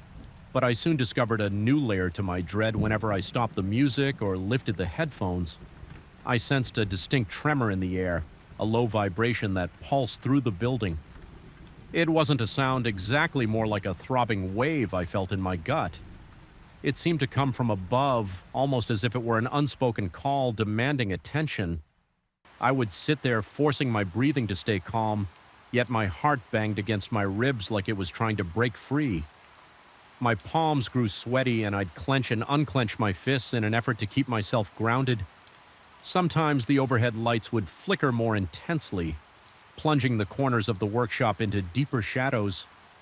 My reflection in the metal surfaces looked pale and haunted on a few occasions. I could have sworn I saw movement out of the corner of my eye, a fleeting shape or a dark outline shifting in the periphery. Each time I spun around, adrenaline flooding my veins, expecting to find someone behind me. There was never anyone. My breathing turned ragged and I found myself panting like I had just sprinted a mile. The air felt thick as if every breath was a struggle and my mind started to spiral. I questioned my own sanity, wondered if the exhaustion of long nights was playing tricks on me. But fatigue couldn't fully explain the footprints in the dust that weren't there before, or the distinct sense of being watched. The more I tried to ignore the attic, the more it seemed to exert an invisible pressure on my psyche. The door at the top of the stairs began to dominate my thoughts. I could visualize it in perfect detail. Chipped paint, a rusted lock, and a sense of stale air seeping from the gaps. Some nights I felt an irrational urge to walk up and just open it. Consequences be damned, my imagination conjured all sorts of images. Old mannequins used for welding practice, corroded metal scraps shaped like twisted figures, or something far less rational lurking in the gloom. My entire body tensed at the thought. My heart pounded like a drum and beads of sweat formed on my temples. I fought the idea, telling myself it was best left alone. One evening I decided I had to get some clarity, so I waited until the next day to carefully bring it up with the owner. Keeping my tone casual, I mentioned the footsteps, the vibrations, and how it made me uncomfortable. He responded with a shrug through an awkward half-smile. He muttered that the place was old and made plenty of strange noises. There was something in his eyes, though, a flicker of discomfort, as though he knew more than he let on. When I asked if there was any chance an animal had gotten trapped in the attic, he simply said it wasn't possible. Describing the door as sealed shut, he told me not to worry, that everything was safe. I nodded, but my stomach twisted with uncertainty. The conversation left me more uneasy than before, as if I'd brushed against a hidden truth. He was desperate to bury that night. I couldn't concentrate on my normal routine. My nerves were frayed and my entire body buzzed with tension around midnight. I turned off the lathe and sat on a stool facing the back wall. The staircase behind me, I left my headphones hanging around my neck, in part because a strange compulsion told me not to hide from the noises anymore. I needed to confront them, or at least acknowledge their existence. A sticky sense of dread clung to every breath I took, and my sweat soaked through my shirt and patches. The minutes seemed to drag my chest tightening whenever the building settled or a pipe rattled. Eventually, the footsteps started again, slow and purposeful. Exactly above my position, I felt them in my rib cage, my breath stuttering with each resonance. My mind spun with questions. Was it a person? A ghost, my own imagination? The anxiety was almost paralyzing my limbs, heavy as if weighed down by invisible hands. But something changed that night. The footsteps stopped abruptly, and instead the entire attic floor seemed to emit a low, irregular tapping, like someone drumming their fingers on the wood from the other side. Each tap sent a jolt through my body, making my stomach lurch. There was a hypnotic quality to it, beckoning me to investigate. I stood up on trembling legs, my muscles tight and my mouth uncomfortably dry. Step by step, I inched toward the staircase. The workshop lights flickered, casting dancing shadows around me. Every nerve in my body screamed to turn back, but I felt magnetized by the steady tapping. My heart hammered so loudly in my ears I could barely hear anything else. When I reached the base of the stairs, I looked up. The door was barely visible in the dim light, just a blurred rectangle of darkness. The tapping paused, as if sensing my presence, and an eerie hush fell over the workshop. My breathing echoed in the gloom, each exhale shaky and uneven. I reached for the first step, the old wood creaking under my boot. My hands were damp, and I gripped the railing to steady myself. Halfway up, I smelled something stale, a stagnant air, almost metallic, that prickled the back of my throat. My vision blurred for a second, and I had to blink to clear the haze. It felt like the entire building held its breath along with me. My body tensed, anticipating something to lunge from behind that door. I listened, but there was only silence.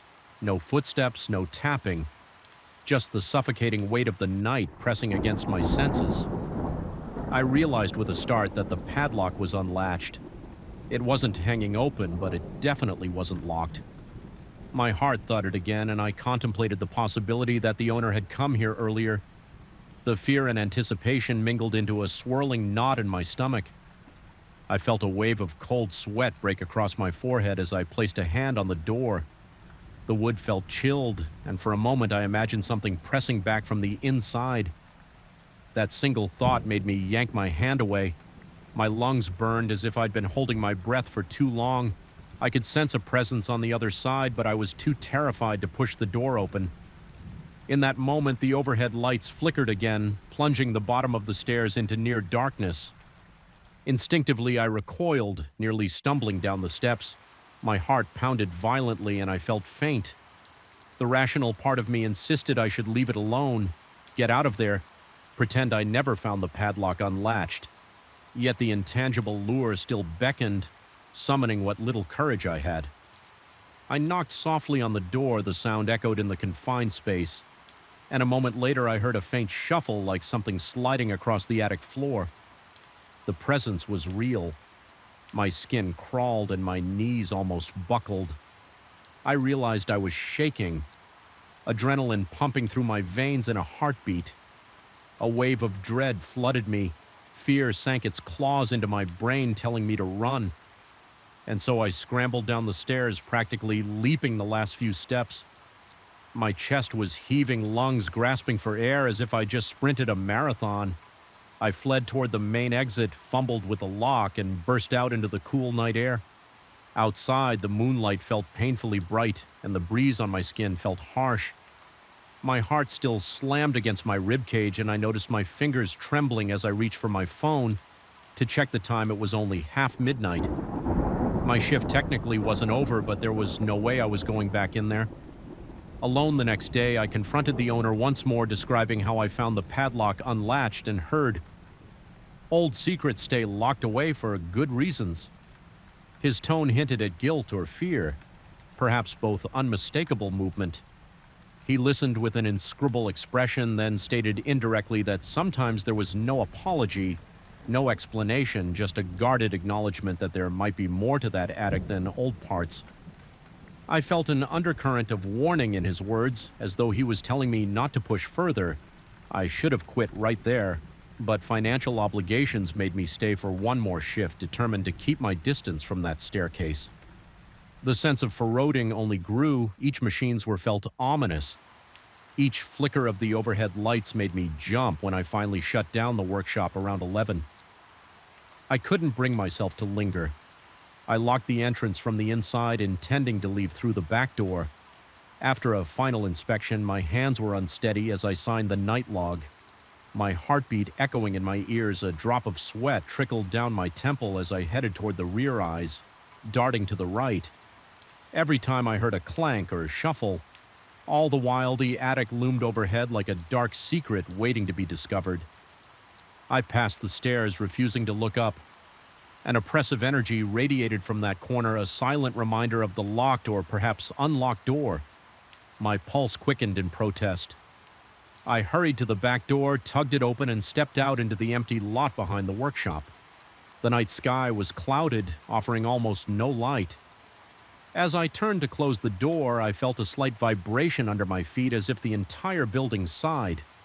A chill coursed through me, and I had to swallow against the dryness in my throat driving home. I kept glancing in the rearview mirror, half expecting to see something peering at me from the back seat. My paranoia had reached a fever pitch, and I wondered if I was losing my grip on reality. Sleep eluded me that night, my mind replaying the footsteps and that intangible presence behind the attic door. Even with exhaustion tugging at my eyelids, my nerves were too raw to let me rest. Every shadow in my room felt like it might contain a hidden form, waiting for the right moment to reveal itself. Ultimately, I decided I couldn't keep doing that shift. The workshop seemed to have seeped into my thoughts, infecting my nights with the possibility that I'd carry whatever lurked there home with me. I realized that staying would force me to confront whatever was in the attic, or worse, try to ignore it until I unraveled my final shift. I simply walked in, handed the owner my resignation, and left before the sun had fully set. I didn't look back. Even now, I can't shake the feeling that something in that attic reached out to me, that it wanted me to open that door sometimes. In the quiet of early morning, I relived the sensation of those footsteps resounding over my head, or that slow rhythmic tapping that seemed to taunt me. And in those moments, my heart pounds, sweat beads on my forehead, and I sense an unspoken question echoing in my mind. What would have happened if I had turned that knob? There's no comfort in that speculation, only a lingering dread that twists my stomach. I suspect the workshop remains the same. Locked doors, silent corners, and footsteps pacing in the dark above whatever is in that attic. It's still there patiently waiting for someone else to listen. It struck me the moment I entered that hallway like an icy hand pressing against the back of my neck, even before I saw the slightly lifted edge of the canvas covering that old portrait. I could feel something was off the air. Felt too dense, clinging to my face, and I sensed a faint buzz in my ears as though the place itself was vibrating with anticipation. I remember telling myself it was just another shift at the cultural center, an ordinary night spent patrolling rooms that were all but abandoned once the guests were gone. Still, I couldn't shake the feeling that something had changed, that an unseen presence was waiting for me in the dimly lit corridor, where the dust and shadows conspired to play tricks on my mind. I started working security at this cultural center. A few months ago, the building is an old mansion built centuries ago and only sporadically renovated to keep it functional. There's a grand salon for public events, concerts, lectures, small exhibitions, and that room is lively enough when filled with people, but once the last event ends and everyone files out, it becomes my responsibility to secure the rest of the mansion, the upper floors, the narrower corridors, the hidden wings that are rarely used. Those fall under my watch. The Sense Administration wants to protect the valuable paintings and other antiques stored in these areas. That means the hallways are kept in low light to preserve the paintings.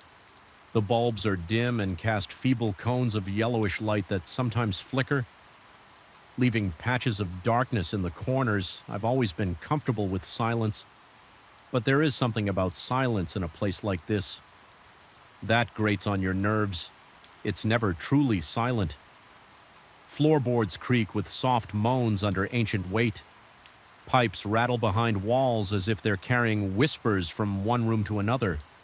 The curtains in the old office's forgotten windows, overshadowed by tall trees, sway unexpectedly when some draft snakes its way through cracks in the masonry. Even my own footsteps have a muffled quality here, like the wood is swallowing the echo before it can properly resonate. I first noticed the problem with that covered portrait.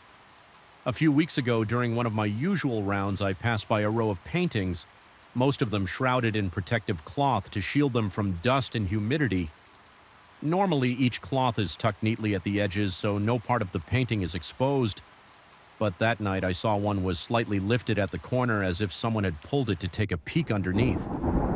I stepped closer, holding my flashlight. The corridor felt strangely cold, and I'm certain I heard a slight rasping sound, though I couldn't tell if it was the wind or a faint exhalation when I peeled back the cloth to smooth it out. Nothing seemed out of place with the painting itself. I'd seen it before. It's an austere portrait of a figure standing in a formal pose. The face partly turned toward the viewer, but in the gloom I couldn't make out any details. The only thing that struck me was the sensation that the eyes might be watching me, even though I told myself it was just a trick of the low light. I replaced the cloth and tried to laugh off the chill that crawled up my arms, but the next night I found it disturbed again. This time the cloth was folded back further, exposing almost half the painting.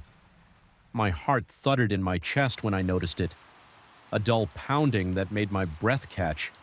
It felt personal, like someone was deliberately tampering with that single painting. I looked around with my flashlight, checking every dusty corner of the corridor. The overhead lighting was dim, and the narrow windows let in only faint moonlight. The swirl of shadows might have concealed any number of lurking shapes, yet I found nothing. I reported my discovery to the Sense coordinator the following morning. Although I kept my tone casual, it was suggested that maybe a curious visitor or staff member had looked under the cover during the day and failed to put it back properly, but the coordinator's uncertain expression hinted that this wasn't a usual occurrence. They'd never had problems with tampering before. Still, nothing had been stolen, so it didn't feel urgent. I was told to keep an eye on it, keep doing my rounds, and lock all doors as usual that night as I passed the same corridor. I half expected the cloth to be perfectly in place. Instead, it was drawn back again, this time in a different angle, like a corner had been pinched and left creased. My pulse spiked. I remember beads of sweat forming on my forehead, and the dryness in my mouth made me swallow hard as if I'd forgotten how to breathe for a second. A tingling sensation prickled the back of my neck. I forced myself to approach, slowly shining my flashlight over the rows of paintings. They were all covered as they should be, except that one. The corridor felt alive with anticipation, every shadow seeming to pulse and twitch. That was when I became aware of a soft, nearly imperceptible sound behind me. It was like the slow intake of breath, or perhaps a slight hissing. I whirled around, heart hammering, but there was no one there. For the next few nights, I noticed an odd pattern. I would patrol the entire mansion, double-check the doors, corners, and windows. Everything would be in order until I reached that corridor. Without fail, the cloth on that same portrait would be disturbed, pulled up enough to reveal a glimpse of the face beneath, and each time I'd feel a distinct pressure in my chest, like my body was reacting to something intangible. My throat would constrict, and I'd hear that faint hiss or whisper right at the edge of my hearing.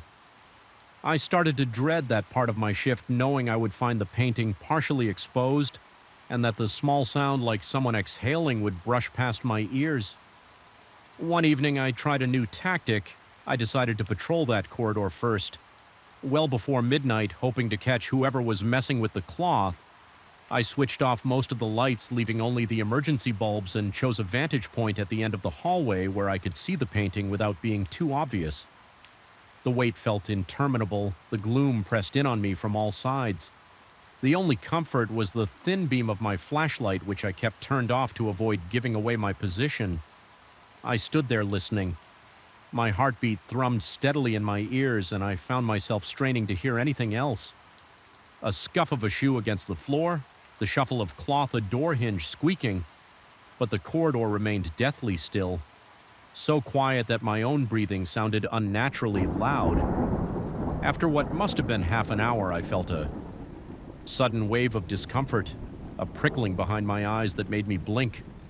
Rapidly, an odd notion seized me. The painting wants to be seen. I dismissed the thought immediately. It was nonsense, I told myself. But no sooner had I quelled that notion than the corridor's overhead lights flickered, plunging me into near darkness in that split second of flickering illumination. I could have sworn I saw the cloth lift as if tugged by invisible fingers. I lunged forward, flashlight beaming. The light steadied, and I found the cloth in the exact same position, completely covering the painting. I approached it slowly, heart in my throat, scanning the hallway. My hands were sweating so much that I almost dropped the flashlight. With trembling fingers, I brushed over the cloth to confirm it was, in fact, undisturbed. It was perfectly smooth. No corner folded, yet my instincts insisted something had moved. The surge of adrenaline in my veins left me shaky and alert. For the rest of the night, I barely closed my eyes. Once my shift was over, haunted by the memory of that flicker and the intangible presence I felt in the gloom. Over the following days, the activity ramped up. Doors I knew I had locked were found slightly ajar. Light switches I'd flicked off, turned themselves on my radio used to communicate with the staff, emitted a crackling static. Whenever I passed near that corridor once while walking through the main salon after an exhibition, I heard a soft scraping noise coming from the balcony overhead. Each step I took brought me closer to a feeling of dread, as if I were inching towards something that wanted me to fail, to give up, and flee. The portrait incident became almost nightly. Sometimes the cloth would be lifted just an inch or two. Other times I'd find it pulled halfway up, revealing the figure's stern face. The painting depicted a person clad in dark clothing from a bygone era. Posture, stiff eyes, painted with meticulous detail. Those eyes always seemed to bore into me. Even though each time I forced myself to look, I saw the same flat expression. Yet there was a moment, fleeting but horrifying, where I swore the eye shifted a minuscule change, like the slightest tilt of a pupil, as if focusing on me. With faint recognition, I started experiencing physical symptoms of stress. My heart pounded incessantly, often at random moments. My breathing grew shallow the instant I turned a corner. Sweat broke out on my forehead for no reason. Other than remembering that corner of the mansion, my appetite dwindled, replaced by a knot of anxiety in my stomach. Each night I'd arrive from my shift bracing for another sign, another manifestation of whatever was toying with me. My rational mind told me it was a series of coincidences, a problem with the old building's wiring a caretaker or staff member forgetting to properly cover the painting, but the mounting series of strange occurrences eroded that logic. I felt watched at every turn. Once near the end of my patrol, I was finishing up in the storeroom when I caught a glimpse of movement near the door. Just a quick flicker at the edge of my vision, I whipped around and saw nothing. Just a dark corridor stretching away, but I felt a chill gather along my arms and spine, making every hair stand on end. I marched back to the corridor with the painting nearly sprinting, prepared for the cloth to be disturbed, and it was more than disturbed. The covering had been flung aside, completely revealing the painting in all its grim detail. My breath hitched, a cold sweat slicked my palms, and it felt like my heart was shaking. My entire rib cage, for some reason, it was the figure's left hand that drew my attention. This time painted in a tense, almost claw-like position as though gripping an unseen object. It looked so close to reality that I half expected it to reach out and grab me. I can't pinpoint the exact moment when I started questioning my sanity. Maybe it was that night. Maybe it was the next when I heard what sounded like a low murmured voice in the corridor that seemed to whisper words I couldn't quite decipher. The hush was reminiscent of someone gently blowing into the ear of a person sleeping. I would turn quickly, shining my flashlight, but there would be no one there. Only that looming painting with its figure half hidden in shadow. I began suspecting that the building itself might be influencing me, playing on my fears each night. The mansion's corridors seemed longer, the corners darker, and the paintings heavier with some intangible weight. When I walked, it felt like the walls themselves were closing in, pushing me toward that cursed portrait. My dreams became plagued with images of shifting eyes, flaking paint, and a soft breath that caressed the back of my neck. During the day, I would tell myself it was only exhaustion, that I needed rest. But at night, each time I set foot in that corridor, my senses lit up with raw fear.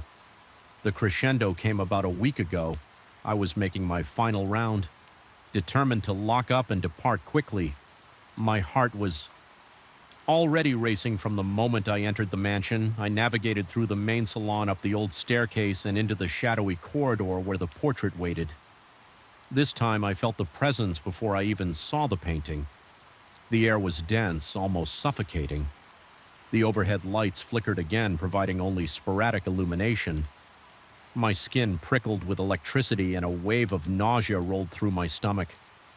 When I reached the painting, the cloth was gone, not folded, not tossed aside, completely gone. My chest tightened and cold sweat trickled down my temples. I stood there, flashlight shaking in my grip, trying to steady my breath. The painting's figure seemed more vivid than ever under the feeble light. The face bore a severe expression, lips pressed thin.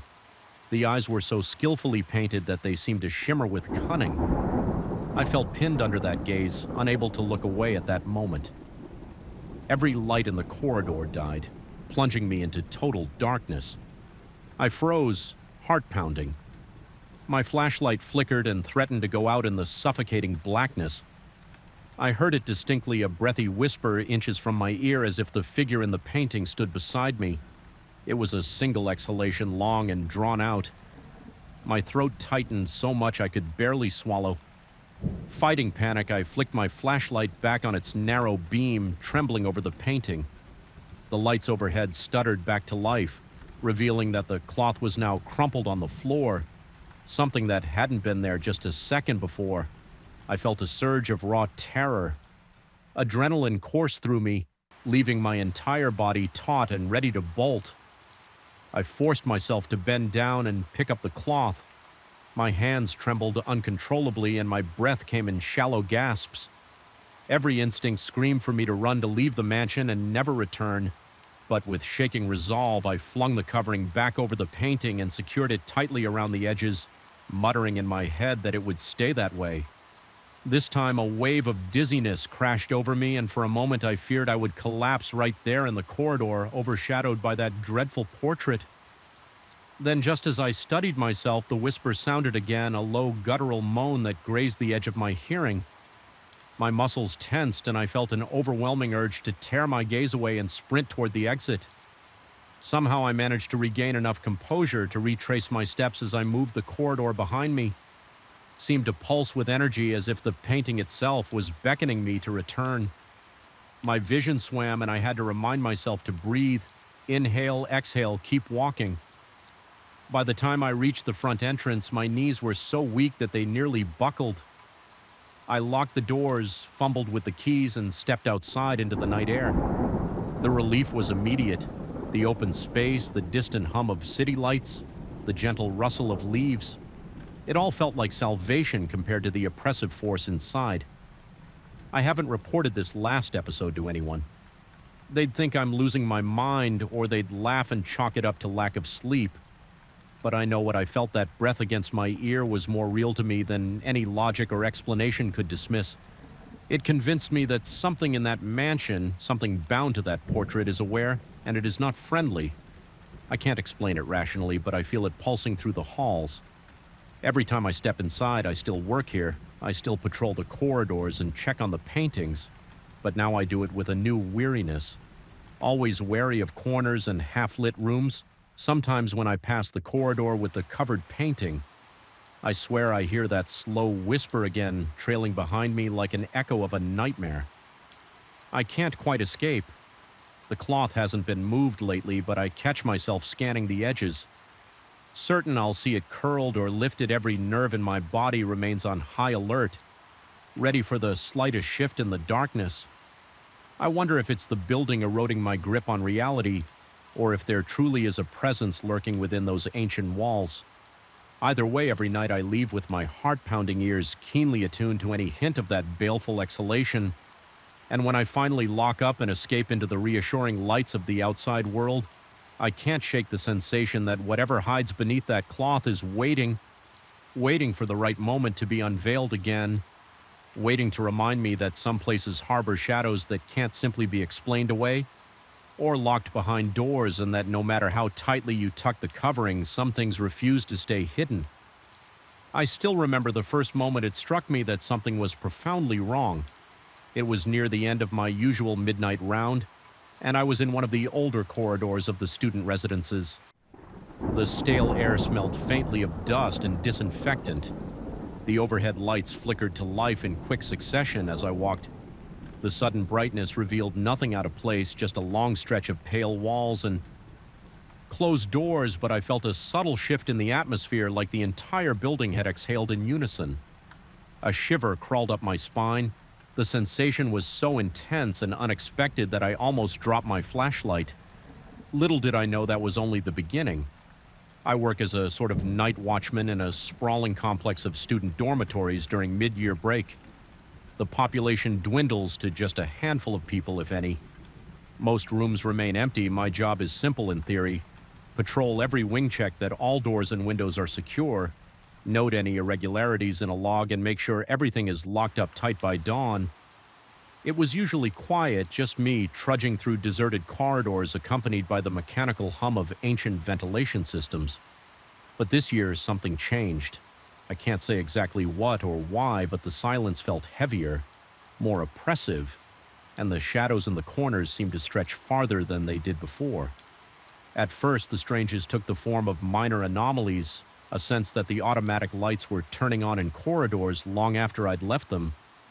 Even though they should have remained dark unless triggered by motion, I would check my notes and see that I had been nowhere near those hallways for hours. And yet when I entered the ceiling, lamps would already be lit, as if someone had just walked through with the entire building mostly deserted.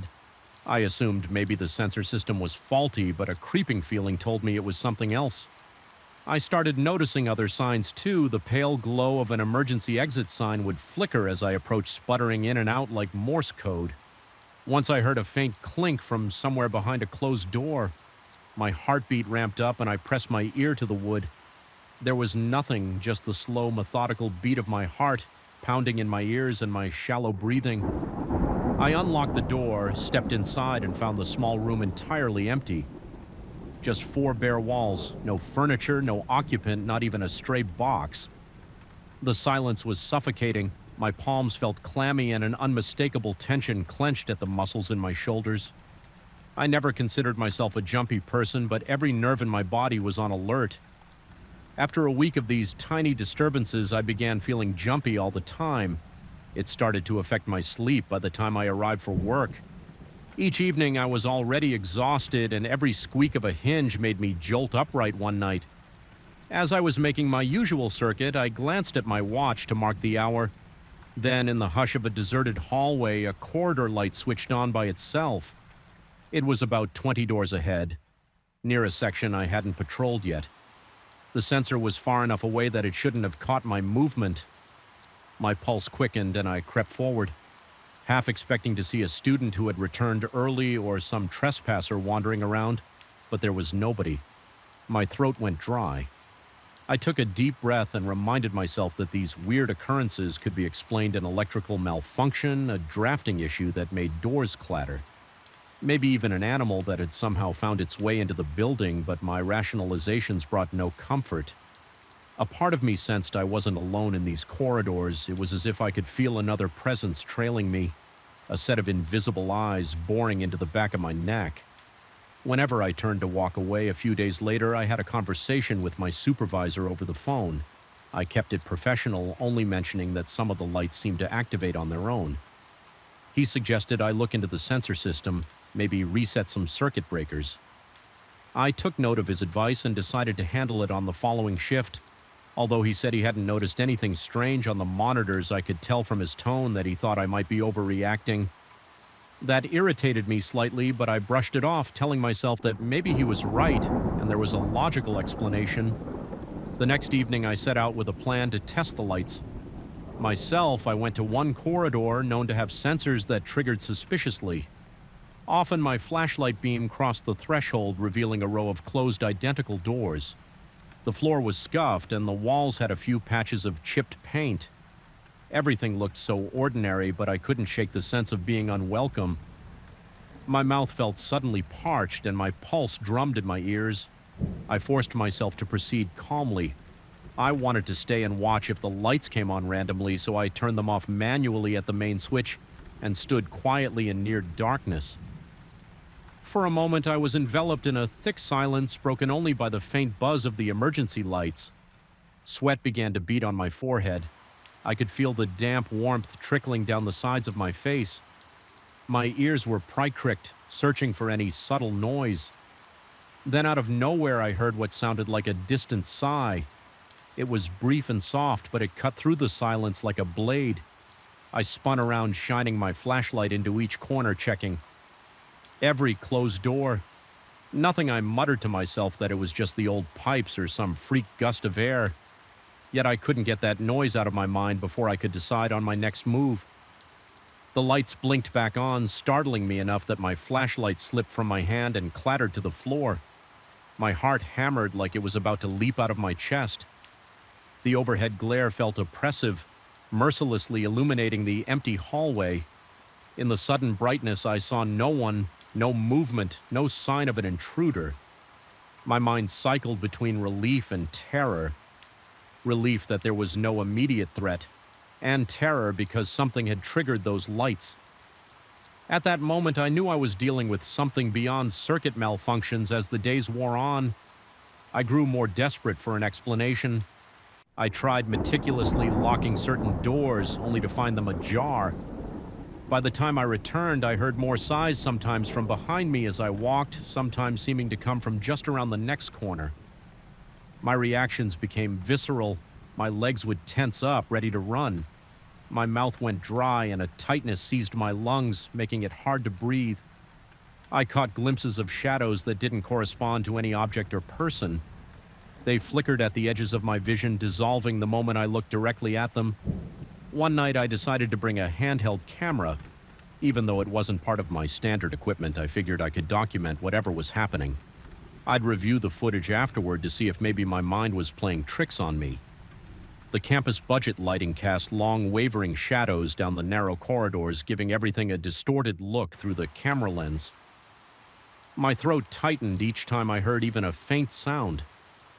I remember focusing on an empty doorframe that used to belong to a student lounge. It was a large open room with a big window that looked out onto the courtyard, perfectly normal by day but terrifying by night. When nothing but silhouettes filled the glass, I scanned the camera across the room's interior. It was vacant, lacking any furniture because most of it had been moved out during renovation. My hand shook slightly from the tension. At one point, I thought I caught a shape gliding across the far side of the room, but when I pressed my eye to the viewfinder, all I saw were the outlines of the walls. When I played the footage back later, the camera showed only a blur in the corner. It might have been dust in the lens flare, or perhaps an artifact of the poor lighting. I wasn't sure which possibility frightened me more, that there was something lurking out of sight, or that my imagination had escalated to the point I was conjuring phantoms from nothing. By the third week, my nerves were frayed to the point where the slightest noise made my entire body tense. My nights became an exhausting routine of dread. Walking the corridors with a pounding heart, opening doors to confirm emptiness. Hearing faint sigh that seemed to move from one hallway to the next. I felt like a hunted animal in a labyrinth, uncertain of what might be stalking me. I slept fitfully during the day, besieged by nightmares of faceless figures, waiting behind each locked door at one point. I reached out to a coworker by phone. I explained in a shaky voice that the building felt wrong, that I was hearing things and that the lights were turning on randomly as if guided by an unseen hand. He suggested I file a report and request an official inspection. I hung up, half convinced that I was going mad, but also clinging to a last vestige of hope that a formal check would reveal a straightforward glitch in the system. When the maintenance team arrived in the daytime, they found no evidence of electrical problems. They walked the halls, tested the sensors, flipped the switches, and concluded everything worked fine. Part of me felt relieved that I wasn't singled out for some hidden wiring defect. Another part of me sank deeper into unease, because if the building was functioning normally, then what on earth was I experiencing that night? I forced myself to stay alert and logical. The shift went quietly at first until near dawn. I was about to finish my route when I noticed that a set of lights was on in the far corner of the basement corridor, a place I hadn't ventured for hours. My muscles tensed and I gripped my flashlight so tightly that my knuckles ached. I walked slowly, each footstep echoing ominously off the concrete walls. The air down there felt colder and my breath came in short, ragged bursts with every step. My heartbeat quickened and a prickling sensation spread across my scalp as I approached the corridor. Lights buzzed overhead. The hush was broken by a faint sound like a long drawn-out breath coming from behind one of the storage room doors. My skin broke out in goosebumps. My mind screamed for me to turn and run, but I couldn't ignore what I heard. I reached for the doorknob, heart pounding so loudly it almost drowned out everything else. The metal was cold and unyielding. In my hand, I steeled myself and opened the door inside. The room was barren, no shelves, no chairs, no signs of anyone having entered it. Smelled musty, as though the air had been locked in for decades. My flashlight traced each corner, each inch of the floor empty. Then behind me came another breathy exhale so close to my ear that the hair on my neck stood on end. I spun around wildly, but there was no one there in that moment. A dizzying swirl of panic overcame me. Every muscle in my body tensed. My vision blurred slightly at the edges and a wave of cold sweat washed over me.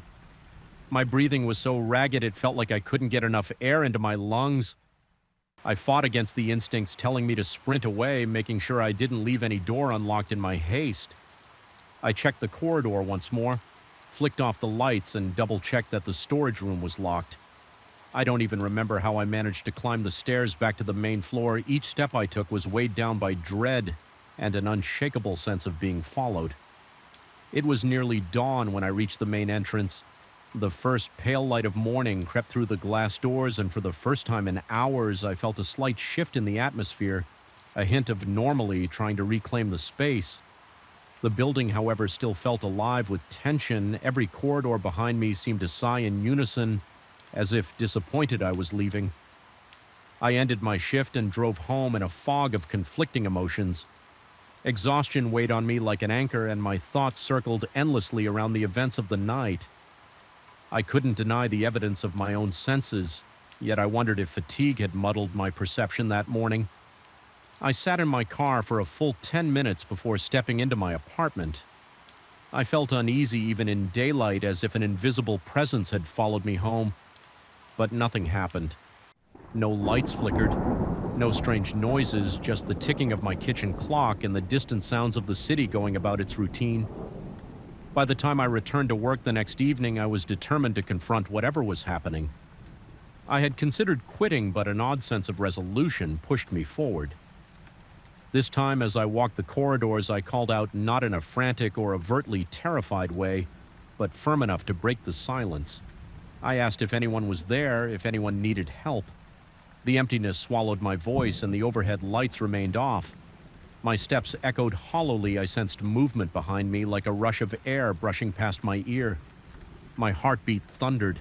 My skin tingled with an icy burn, but I stood my ground. My mouth was dry as I forced myself to speak again. My voice trembling, there was no direct reply, only the oppressive silence of vacant rooms and shuttered windows. The corridor lights stayed dark. Slowly, I realized that for once, no lights had sprung to life. Without warning, no door had creaked open. It was as if my calling out had imposed an uneasy truce. I finished my rounds without any more incidents. The tension didn't vanish, but it felt subdued, as though some invisible occupant had receded when the sun rose. I walked out of that complex with a surreal sense of having reached a standoff with something I could neither see nor truly understand. I wouldn't say I felt safe. My pulse still hammered at the slightest sound, and every shadow made me flinch. But I felt I had reclaimed some control, perhaps. Acknowledging whatever lurked in the corridors had forced it into the background. To this day, I still don't know what haunts the empty dorms at night.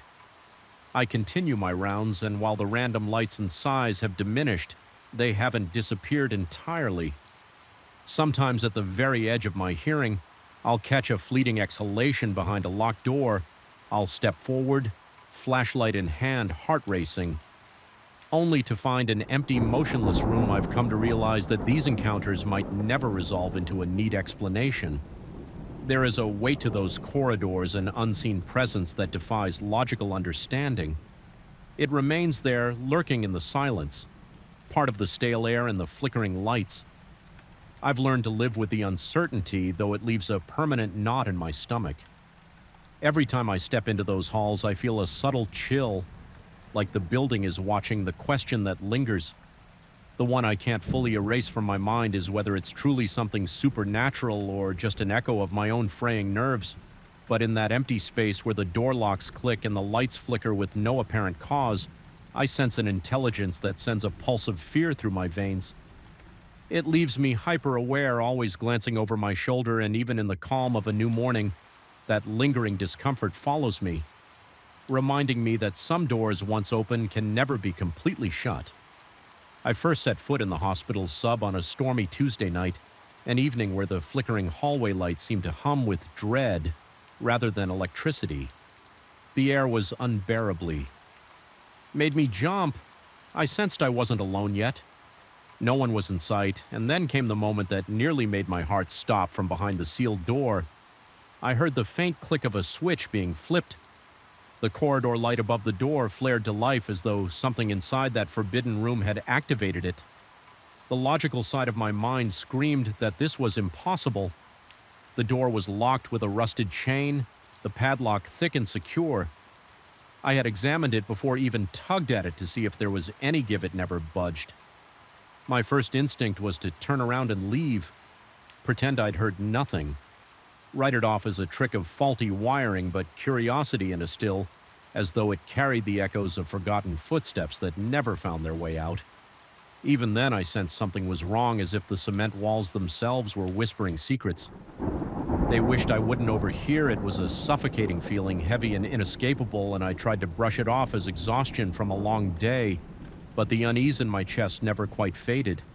It settled there, pulsing like a second heartbeat.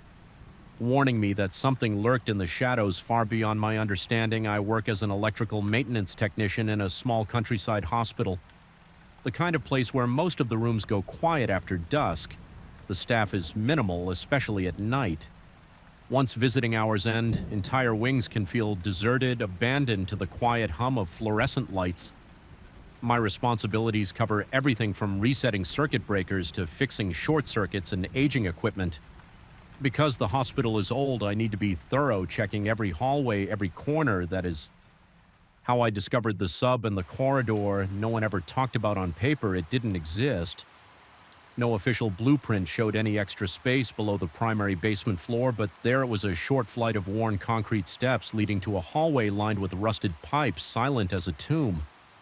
My first impression of that corridor was more than unsettling. The overhead fluorescent panels would light up in sequence, casting a sickly yellow glow on chipped walls and flaking paint. There were times when I would notice them powering on by themselves from a distance, responding to motion sensors that shouldn't have triggered unless someone was walking beneath them, yet no one else was there.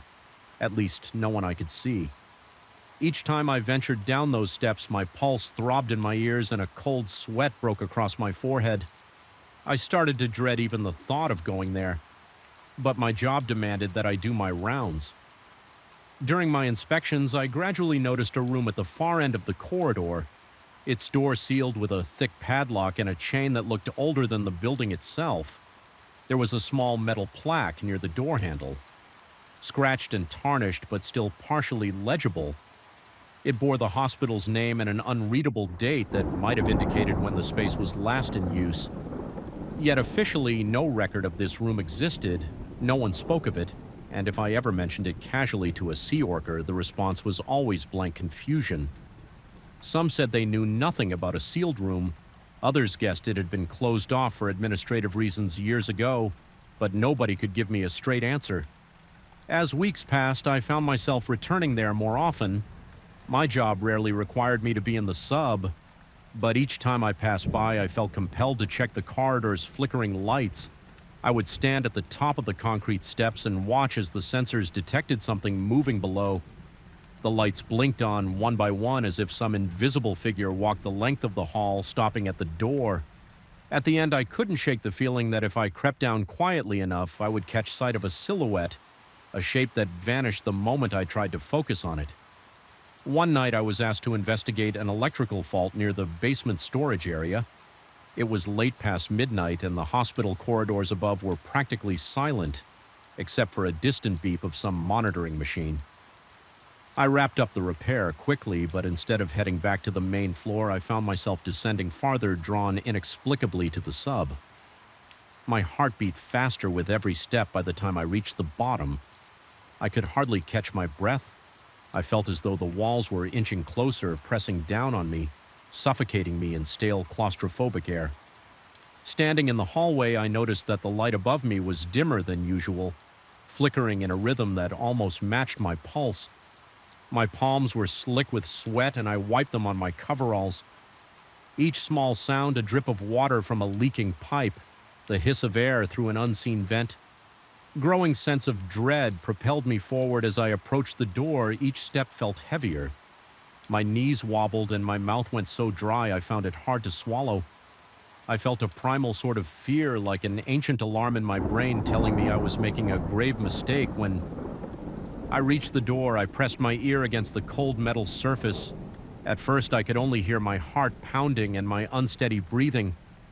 Then, so faintly I almost missed it, I detected a slow scraping sound from within, as if something was being dragged across the concrete floor. All the cautionary tales of horror stories I'd ever heard rattled in my head. My body's fight-or-flight response teetered on the edge, urging me to run.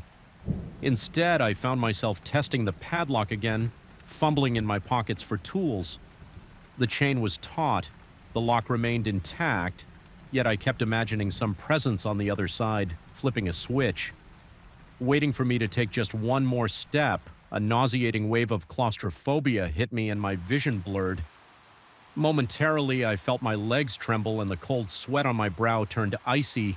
I retreated, practically stumbling backward down the corridor. My breathing was erratic, shallow gasps that barely brought in enough air.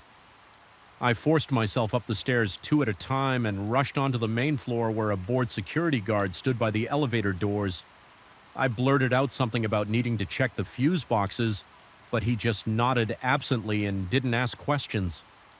I was grateful for that I didn't want to explain the fear that clung to me or describe the unexplainable sounds and flickering lights.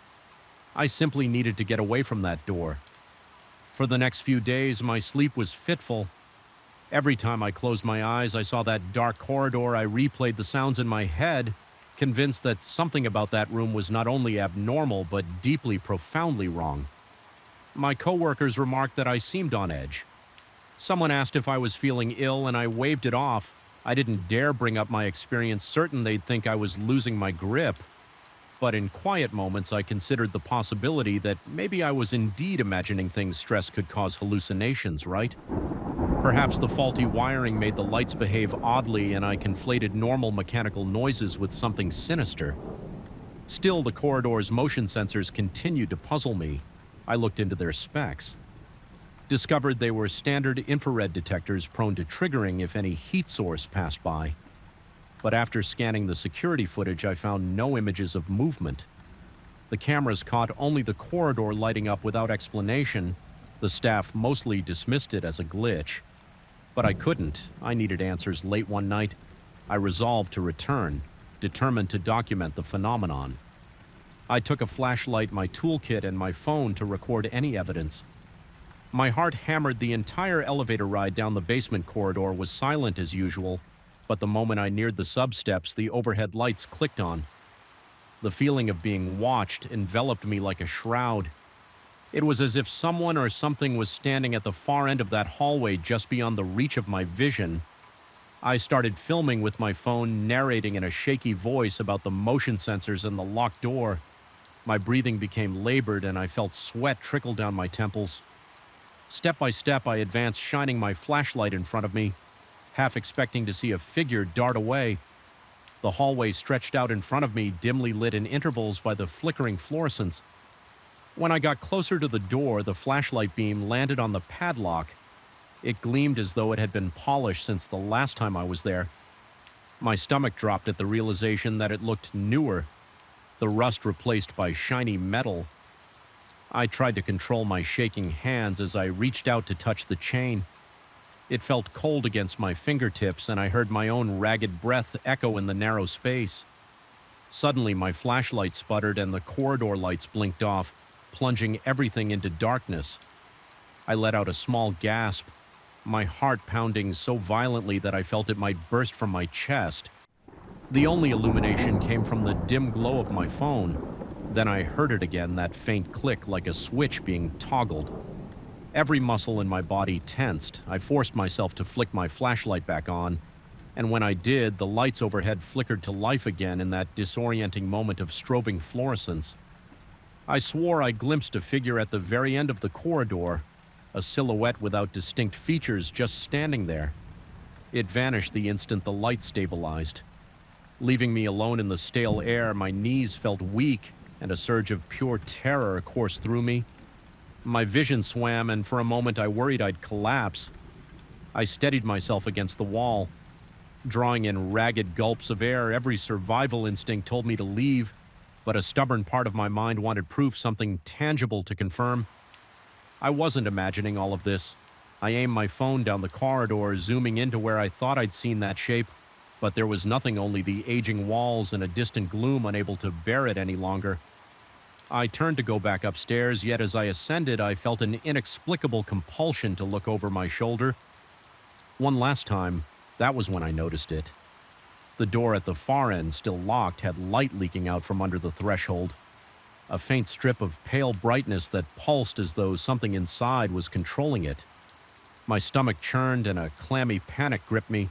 I bolted up the stairs, not caring about being quiet or rational anymore. Back on the ground floor, I struggled to slow my breathing. I felt shaky, drenched in sweat, and profoundly disturbed. I made a half-hearted attempt to report an electrical anomaly to the night supervisor, but my words were tangled and I think my haunted expression spoke volumes. He asked if I needed to clock out early and get some rest. I nodded, unable to form a coherent excuse that night. I barely slept. My mind replayed the image of the locked door, the mysterious light beneath it, and the silhouette in the corridor. I questioned my own sanity. Perhaps I had worked too many nights, spent too long in the bowels of a building that was older than most of the staff, but deep down I felt certain something inhabited that sealed room, something that defied logic and official records. Despite my dread, a twisted curiosity gnawed at me. I wanted to break the padlock, fling open the door and confront the unimaginable, yet every time I considered it, my chest tightened and I was overwhelmed by the most primal kind of terror. In the end, I decided I couldn't stay in that hospital any longer. My final shift came a week later and I completed my tasks. As if in a daze, I avoided the sub entirely, deliberately ignoring the occasional flicker of the motion sensor lights on the security monitors as I walked out of the building. After my last day, a flickering glow caught my attention on the screen near the guard station. The sub-corridor lights were turning on and off rhythmically as though beckoning me for one final visit. The sight made the hairs on the back of my neck prickle. My breath hitched in my throat and a shiver rippled through my body. I hurried out, refusing to glance back at the monitors. To this day, I can't decide if I truly escaped whatever lurks behind that door or if I'm simply running from my own mind. I still wake up at odd hours, my heart pounding, convinced I can hear a switch clicking somewhere in the darkness of my bedroom whenever I see a light flicker unexpectedly in my home. A stab of panic knots in my gut, and I half expect to find that door waiting for me in my own hallway. The memory of that sub remains vivid, and even now I'm not certain what was real and what was the manifestation of a mind tormented by the unknown. All I know is the next time those lights switch on by themselves, I won't be there to check, and yet the thought still gnaws at me. Something lingers in that sealed room locked away for who knows how long, and it might not be content to stay hidden forever. Sometimes, late at night, I almost wish I had forced the lock open just to banish the haunting questions, but deep down I suspect it's better not to know. Let that door remain sealed, let the darkness beyond remain undiscovered, because if it ever finds its way out, I don't want to be around to see what emerges from the very first moment I set foot in that decaying farmhouse. I felt an unsettling tightness in my chest.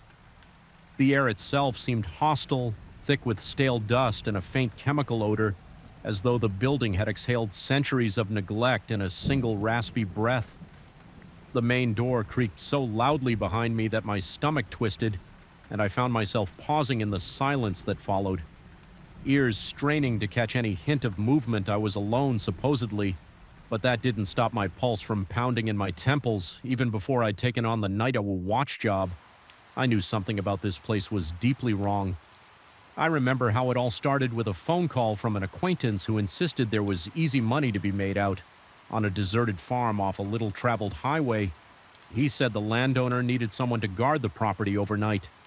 Nothing complicated, just a few weeks of security duty until they could figure out the farm's future. There had been some talk of trespassers or vandals, but nothing specific in indirect terms. The landowner warned about strange activity. Of course I was skeptical, imagining bored teenagers wandering through an abandoned place for cheap thrills. Still, I needed the cash on my first evening there. The caretaker, a wiry man with tired eyes, walked me through the house, pointing out the main rooms and corridors. He explained that most of the farmland was overgrown. The barn was locked at all times, and the only real task I had was to keep an eye on the old house. He admitted in a low mutter that previous watchmen had complained about odd noises. The caretaker didn't seem eager to discuss details, only saying that if I heard anything or noticed any trespassers, I should call him right away when I pressed for more specifics. He shrugged and said he'd rather not scare me off on the first day, that was all. No dramatic warnings or official instructions, just a set of keys, a phone number, and a promise that he would check in. Occasionally, I soon discovered the place was worse than I expected. The main structure was 2 stories high with peeling wallpaper and water-stained ceilings. Furniture from the 1940s or 1950s littered the rooms, covered in sheets so thin they were practically transparent. Every piece of wood, be it floorboard or window frame, appeared warped with age, exuding a musty smell that clung to my nostrils. It was as if the entire house had been sealed away in a time capsule left to rot on this desolate patch of land. During daylight, the house felt eerie but manageable. After the caretaker left me with a half-hearted good luck, I explored the upstairs rooms only to find little beyond dusty mattresses and ancient wardrobes. There was an oppressive aura in the attic hallway. The boards under my feet echoed more loudly there than anywhere else, and the narrow windows offered a skewed view of the neglected fields beyond.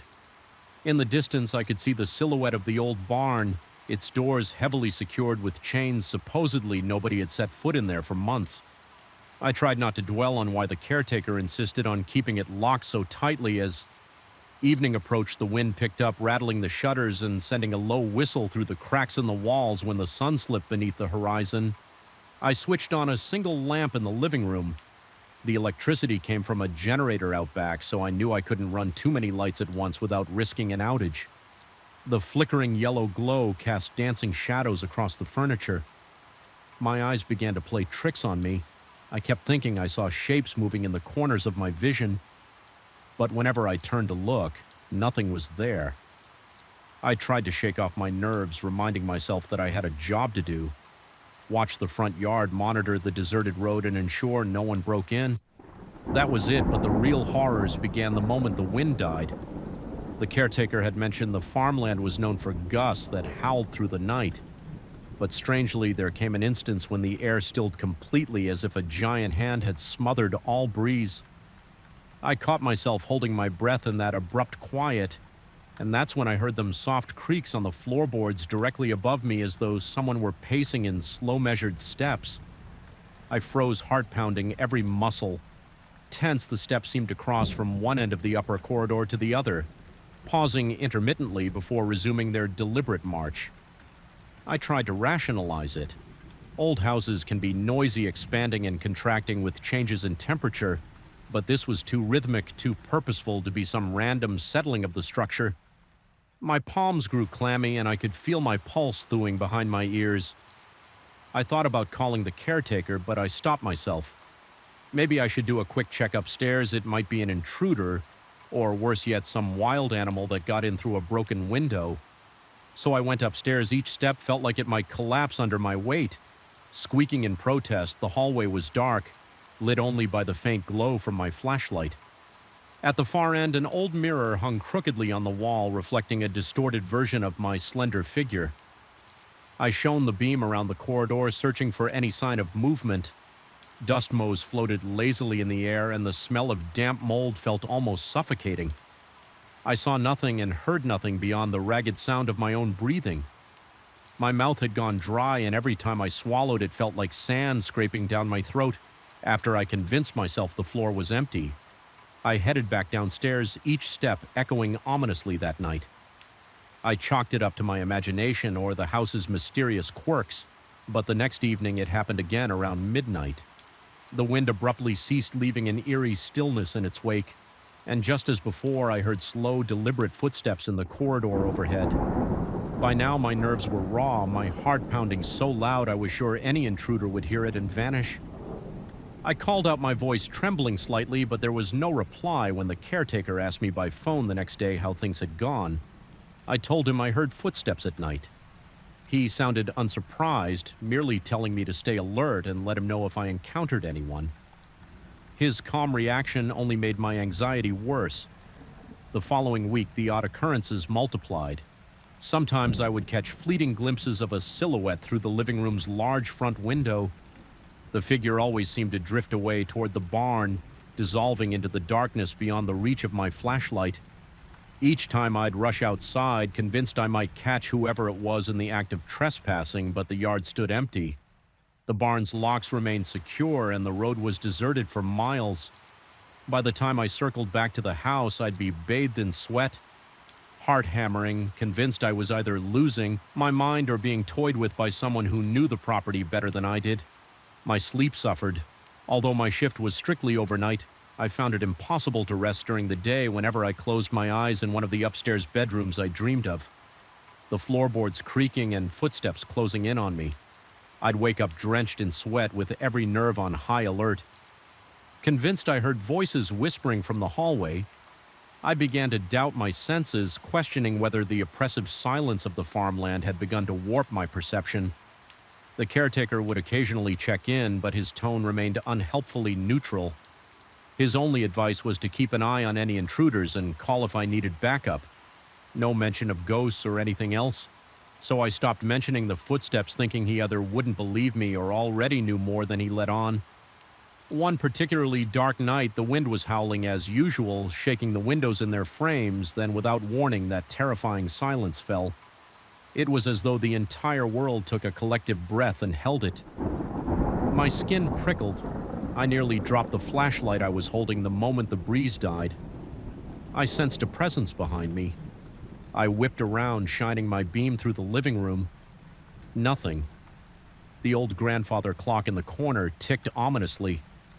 Suddenly, a floorboard creaked in the corridor to my left so close it made me jump. My throat constricted and my lungs felt like they were struggling for air, with my hand trembling.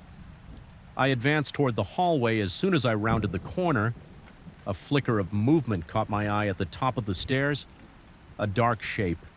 No details, just a vaguely human outline drifted across the landing and vanished. My heart thundered and I had to take several quick breaths to keep from passing out. Each inhale felt shallow, laced with panic. I forced myself up the steps, my legs shaky, muscles taut like coiled springs. The corridor was as always empty, yet there was an undeniable chill in the air, an almost electric charge that made the hair on my arm stand up. After that night, I became increasingly convinced the house was testing my sanity. Strange smells, abrupt changes in temperature, sounds that defied logical explanation.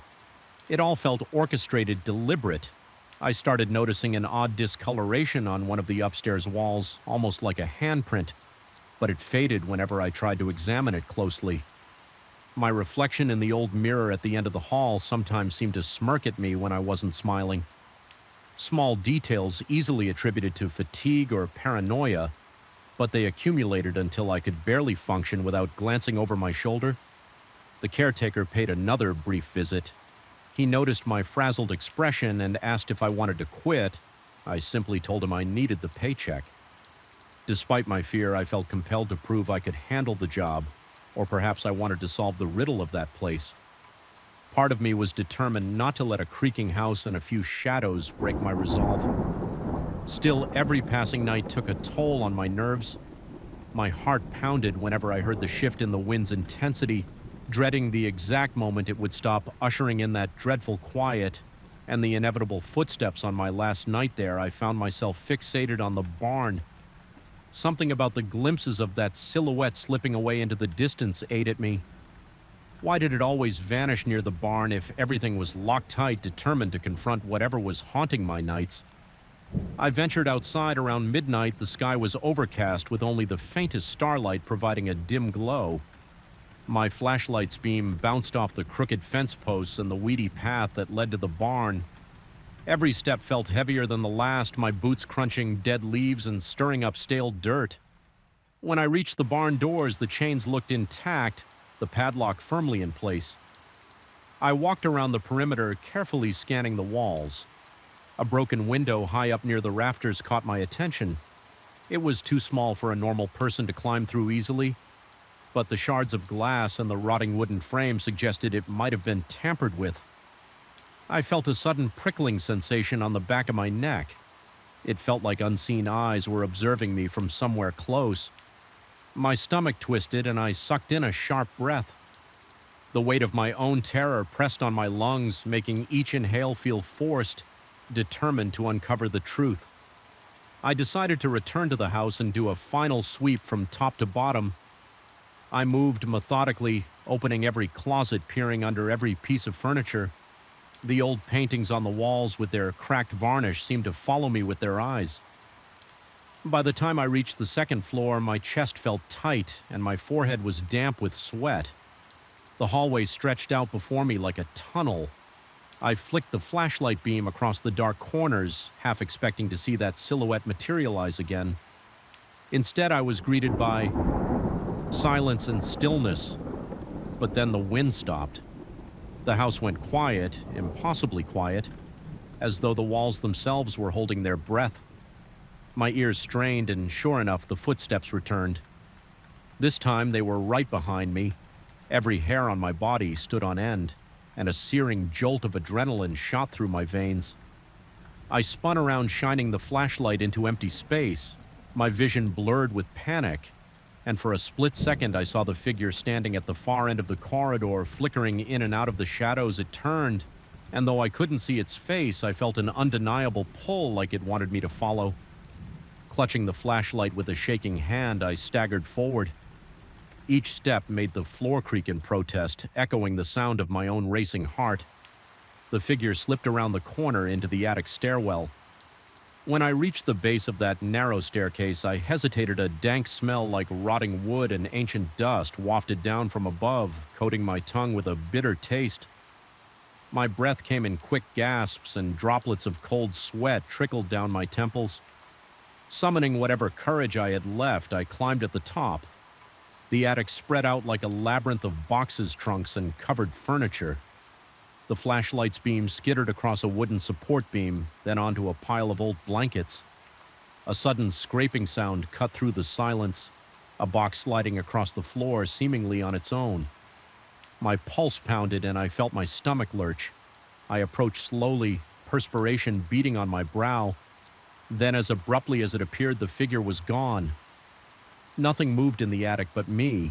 Still, I felt sure I wasn't alone in that crushing stillness. I realized the extent to which my sanity might be slipping. Was this a ghost, a lingering presence, or simply my mind conjuring horrors to fill the loneliness of this rotting house? As if an answer, a low whisper impossible to decipher, grazed my ear. My fight or flight response kicked in. I nearly tripped as I backed away. Stumbling down the attic stairs, my heart beating so fiercely that I worried it might burst, I dashed back into the corridor, half blind with terror.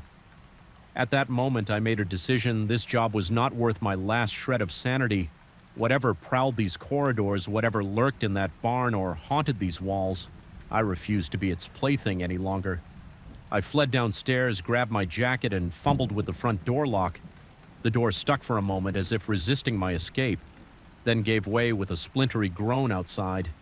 The wind was roaring once more, but it felt like a relief compared to the suffocating silence inside. I walked away that night, heart-pounding skin, clammy eyes flicking back at the house.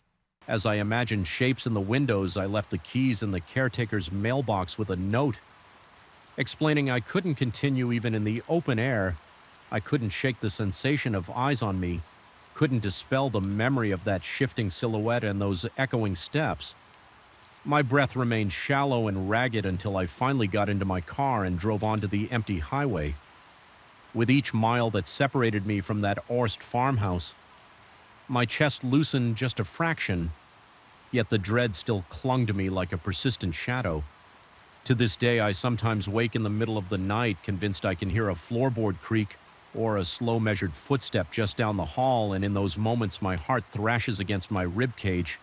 My skin goes cold, and I wonder if the thing I encountered out there followed me home.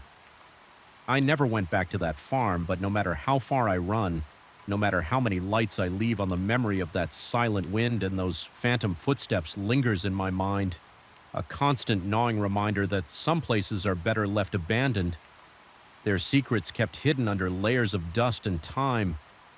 The only true solace I found is in knowing I escaped physically unscathed, but mentally branded by the realization that there are forces we barely comprehend. And I will never forget the sense that on those windless nights the house was alive in its own terrible way, waiting for me to let my guard down so it could unravel what was left of my sanity.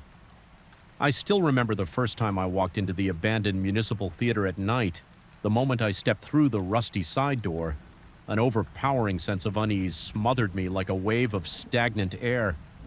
It wasn't merely the silence or the layered dust on the curtains.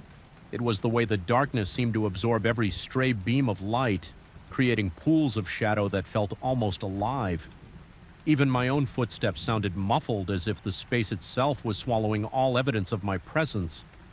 That first impression was enough to send an icy prickling down my spine, and I knew at once that the nights ahead would not be kind to my nerves. I'm the person assigned to inspect this place to ensure no vagrants make it their home and that no further damage comes to the structure. The city council once dreamt of renovating the old theater, but every plan was delayed, every budget cut until eventually they left it to rot. Now it's my task to walk the aisles, check the stage, and poke around in the dressing rooms. In theory, it's a simple job in practice. It's anything but there's something wrong with this building no matter how many times I tell myself it's all in my head. The feeling of being watched lurks behind every gesture I make. It clings to me like a second skin. Every evening I enter through the same side entrance because the main doors have been chained shut for years. An old padlock dangles there, rust flaking off in sharp fragments, but no one has bothered to remove it. My flashlight's beam, thin and unsteady, guides me through the labyrinth of backstage corridors. The walls are lined with peeling posters from past productions, bright images of dancers and actors now cracked and faded. By time, I've often tried to imagine the theater as it must have been bustling with crowds vibrant with music. Yet what remains is only the echo, a silent mockery that resonates through the emptiness. The echo is a constant companion repeating my footsteps, my breath, and on some nights repeating sounds I don't think I ever made. Walking through the corridor leading to the stage, I catch glimpses of movement in my peripheral vision. It's never more than a flicker, an indistinct shape slipping between the rows of seats or darting behind a curtain when I snap my head around. There's only stillness. The chairs are in neat lines, all covered in a thin coat of dust, and the heavy curtains hang motionless. Yet my heart hammers in my chest every time I can't shake the suspicion that someone is tiptoeing behind me, constantly evading the narrow cone of light that stretches from my flashlight on the stage. The boards cack underfoot, the old rigging ropes sway slightly overhead as though disturbed by a faint breeze that I can't feel on my skin. My breath grows ragged whenever I remember the rumors floating around. Rumors that the place is haunted by the unsettled energies of past performers.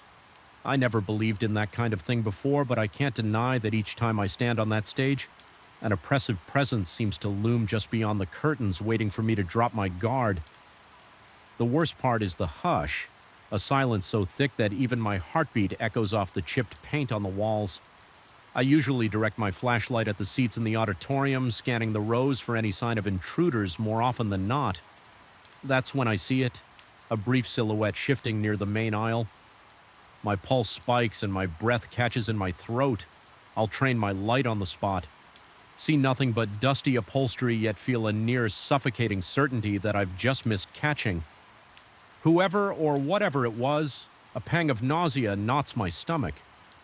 Sometimes the sensation of not being alone is so intense that I whisper under my breath, demanding that the presence reveal itself. Whenever I do, a strange hush falls as if the air is holding its breath. The tension becomes unbearable. I sense a response that doesn't quite form words but resonates in the hollow spaces of my mind, like an echo of my own voice twisted by the theater's acoustics. Once I've finished my routine in the main hall, I climb the narrow staircase to the balcony. There are two sets of stairs leading up, one to the cheap seats and another to the principal box.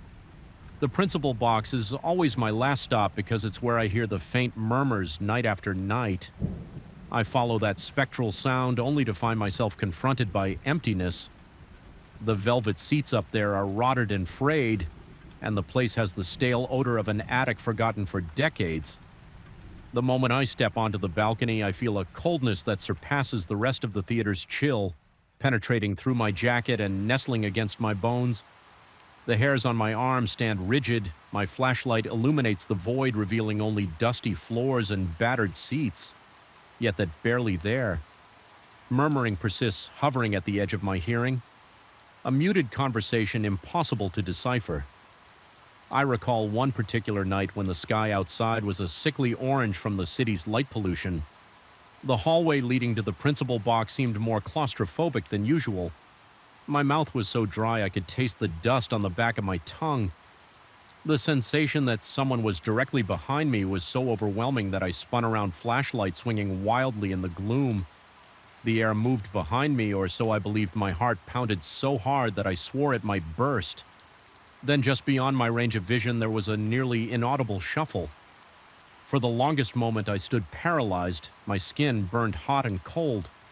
At the same time, every logical part of me insisted I was alone, yet the primal fear coursing through my body said otherwise. I felt a faint brush of air against the side of my neck, and every muscle in me went rigid.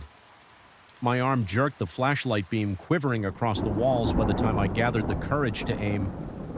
It behind me again, only stale air occupied that space. My insomnia grew from that point onward.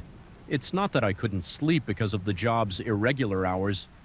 Rather, it was the knowledge that each evening I would return and confront those intangible presences lurking in the corners of my vision. I tried talking to a colleague who briefly helped with the theater's security before quitting. He implied that he'd also heard strange things, though he laughed it off, saying maybe the old building was just settling. He claimed to have no recollection of seeing shapes or silhouettes, but something in his eyes hinted that he was holding back. He left me with a vague warning that it was easy to let one's imagination run wild in a place so layered with history and isolation. Determined to retain my sanity, I began a personal routine, walking slowly up and down every aisle, shining my flashlight at each seat, scanning methodically and gently pushing aside the curtains in the backstage area to confirm nothing was hidden there. I would then double-check the sound equipment, which was half dismantled and covered in thick plastic sheets. The wires snaked across the floor, reminding me of black tendrils coiling in the darkness. The reverb of my own shuffling steps in the audio booth became an almost demonic resonance, as though the room itself groaned in agitation. Each time my flashlight flickered, a common occurrence with these old batteries, I found myself sweating, my heartbeat pounding behind my eyes. Convinced I was about to see something that defied explanation, even when the light steadied. The fear lingered like a dense fog around me, but it was the principal box that refused to let me rest night after night. The faint murmuring continued, sometimes accompanied by light rustling sounds as if fabric were dragging across the floor. I started to question whether my mind was playing tricks. Was it the building's acoustics? Some small critter nesting behind the walls, making sounds that I interpreted as voices. I hoped for a rational explanation, but each new night chipped away at my skepticism. The murmurs grew less random, almost rhythmic. Sometimes I caught the distinct rise and fall of what might have been a voice too distant to parse words, but undeniably human in cadence. Yet I found no footprints in the dust, no signs of entry, no scattered trash that might indicate squatters. The seats were always undisturbed, save for the thickening dust. One evening, after a particularly grueling day, I decided to confront the mystery directly. My flashlight in one hand, a portable work lamp in the other. I climbed the stairs to the principal box with my heart racing so fast I felt faint at the threshold. I placed the lamp on the floor, switched it on, and let its bright glow flood the dilapidated space. For the first time, I saw the box in glaring detail, peeling wallpaper, cracked ceiling. The tattered velvet of the seats, dust particles swirled in the air, illuminated in sharp detail by the lamp's beam. The murmuring stopped abruptly, as if startled by my intrusion. I stood there, each breath jagged, waiting for my ears to adjust to the sudden hush. My whole body was trembling and sweat dripped down my temples. I strained to hear even the faintest hint of that voice, but the silence remained absolute.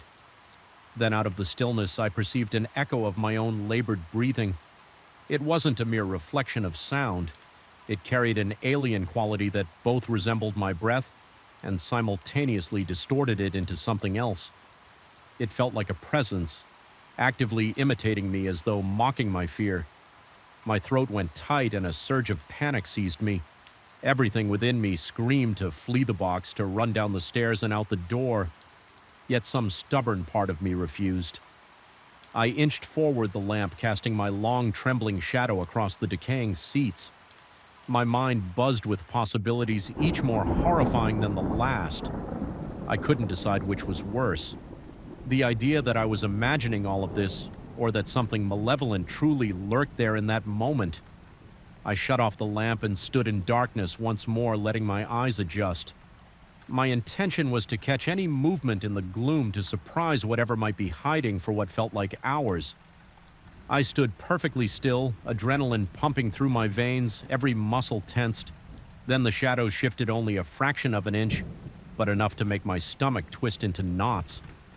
The faint, nearly inaudible murmur began again, close enough that I could feel it reverberate in my chest. My entire body shook with dread, my breath quickening to shallow gasps. I forced myself to raise the flashlight, my arm quivering, and directed it toward the source of the sound, but the beam revealed only an empty row of seats that was the tipping point. The oppressive weight of uncertainty and fear exploded inside me. My heart thudded so loudly I thought it would reverberate against the walls. My knees threatened to buckle and a cold sweat drenched my back. I stumbled out of the principal box, knocking the work lamp over in my haste. The crash of metal hitting the floor reverberated with a hollow ring in the hallway. I nearly tripped down the stairs, hands gripping the rail so hard my knuckles turned white. The entire theater seemed alive. Then the corridors groaned, the stage ropes creaked, and in the distance I swore I could hear footsteps racing to keep up with me. But every time I whipped around, there was no one there when I finally burst through the side door into the open air. My lungs gulped the chilly night wind as if I'd been drowning, and only now reached the surface. My hands trembled uncontrollably and my mind spun with questions I couldn't answer. Had I just come face to face with something supernatural, or was this nothing more than the unraveling of my own nerves? I couldn't decide. Even my sense of relief at escaping felt tainted by the knowledge that I'd have to come back the next evening. To this day, I can't fully explain the events in that theater. I still perform my inspections, albeit with caution bordering on paranoia. The council hasn't given me any new information, so I have no choice but to continue in silence. Every trip inside feels like entering a labyrinth of echoes and shadows, and I never know what I'll encounter in those unlit loves. The memory of that murmuring in the principal box returns whenever I'm alone, making me question my grasp on reality. Was it my own echo warped by failing acoustics, or something older and darker? Feeding on my fear, I'm left with a gnawing certainty that the theater is more than just an abandoned building.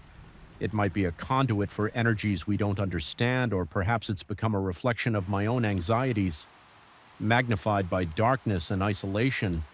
Whether the thing that lurks among the seats is real or a manifestation of my unraveling psyche, I can't deny the persistent dread that coils in my gut. Each time I stand on that stage or pass through the back corridors, I sense it watching me from behind the curtains, just out of sight.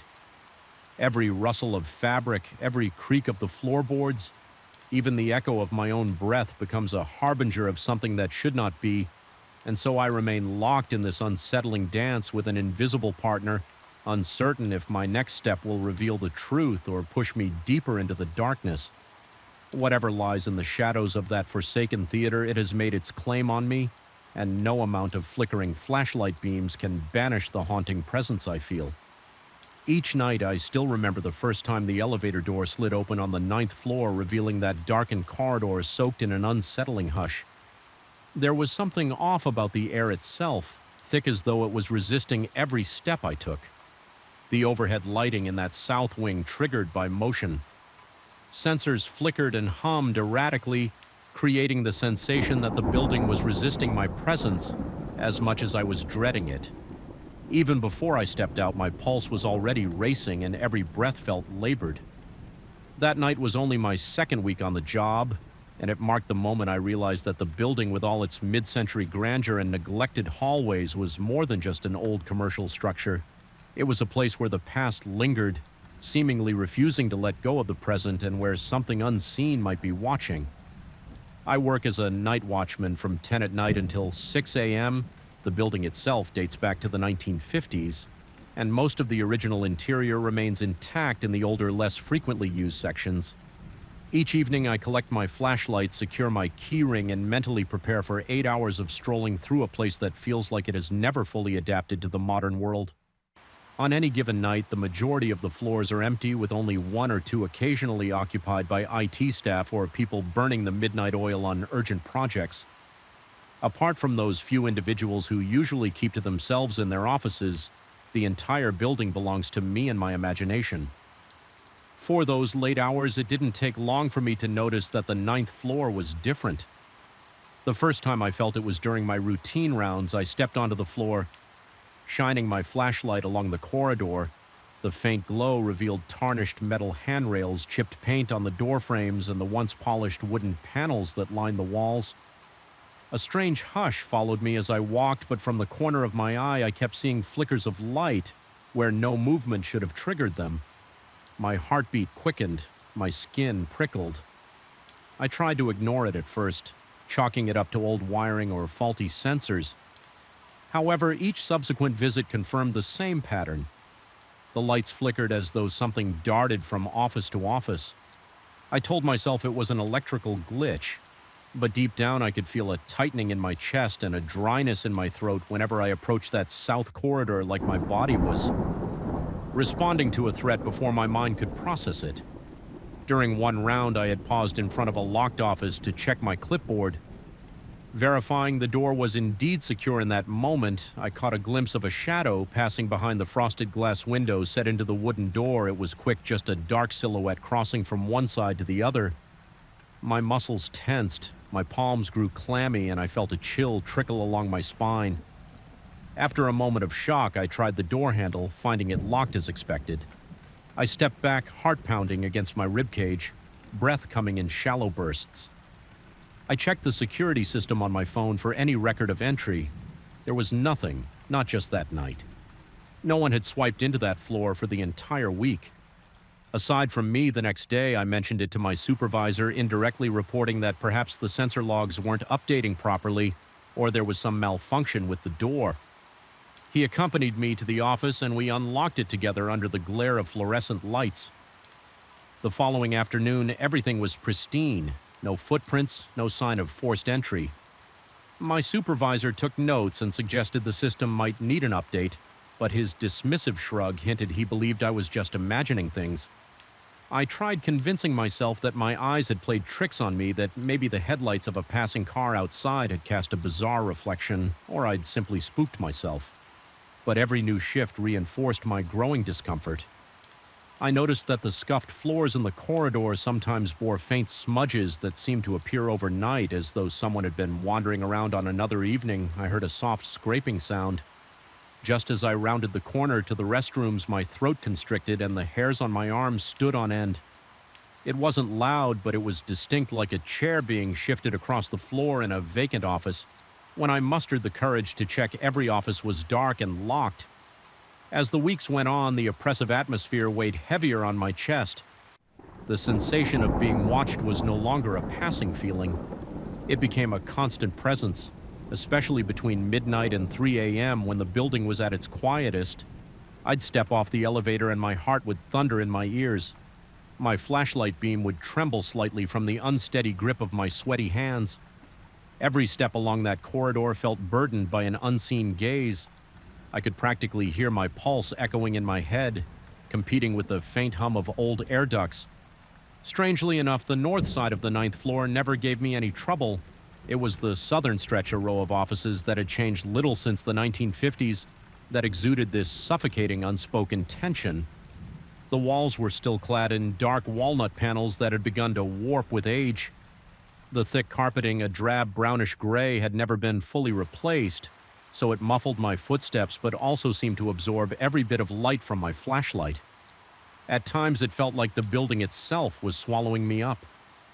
I tried strategies to cope.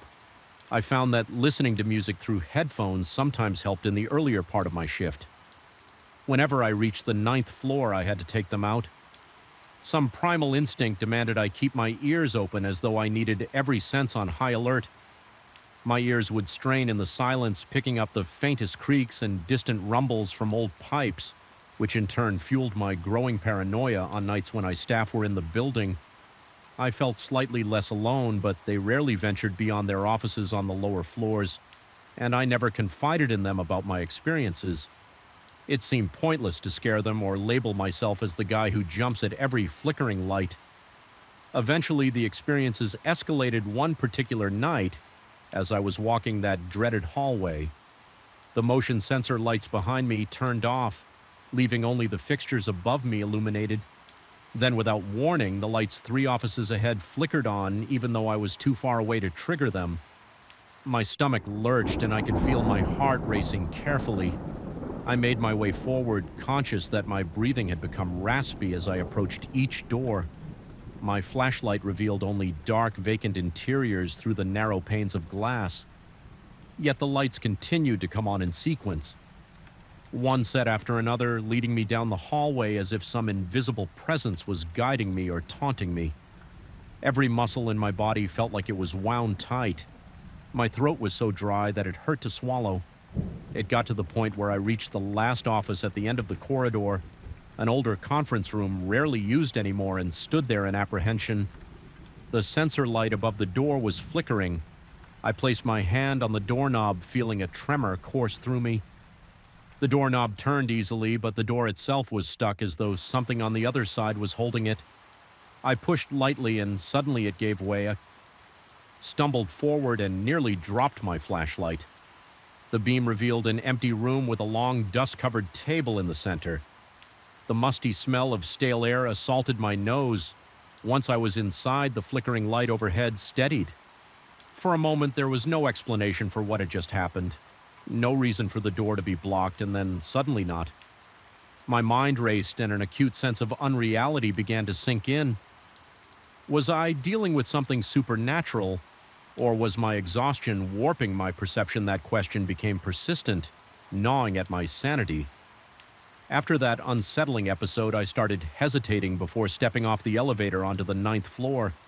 I'd stand there, hand hovering over the panel, heart pounding, telling myself not to let fear control me, but inevitably I had to do my job. One night I tried a different approach. Instead of walking straight down the corridor, I stepped quietly, almost tiptoeing, to see if I could catch whatever was causing these disturbances. By surprise, my pulse throbbed in my temples, and I could feel beads of sweat forming on my forehead, slowly trickling down into my eyebrows. The overhead fixtures detected me turning on in slow intervals. Yet I got the impression there was a shape or presence moving just ahead, slipping out of sight. The moment the lights flickered on, my mouth went dry and a slight tremor passed through my legs. My flashlight trembled as I scanned the closed doors, each labeled with a rusted nameplate from a bygone era. Again, that gentle scraping sound emerged from somewhere in the darkness. The hair on the back of my neck stood up. It was followed by what I can only describe as a soft footstep on the carpet. I called out a greeting more, a cracked, hesitant echo of a greeting, but there was no reply.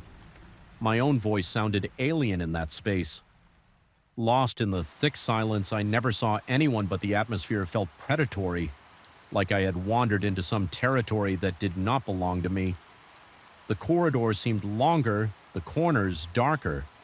My heart pounded so furiously that I struggled to keep my breathing steady as I passed one closed office.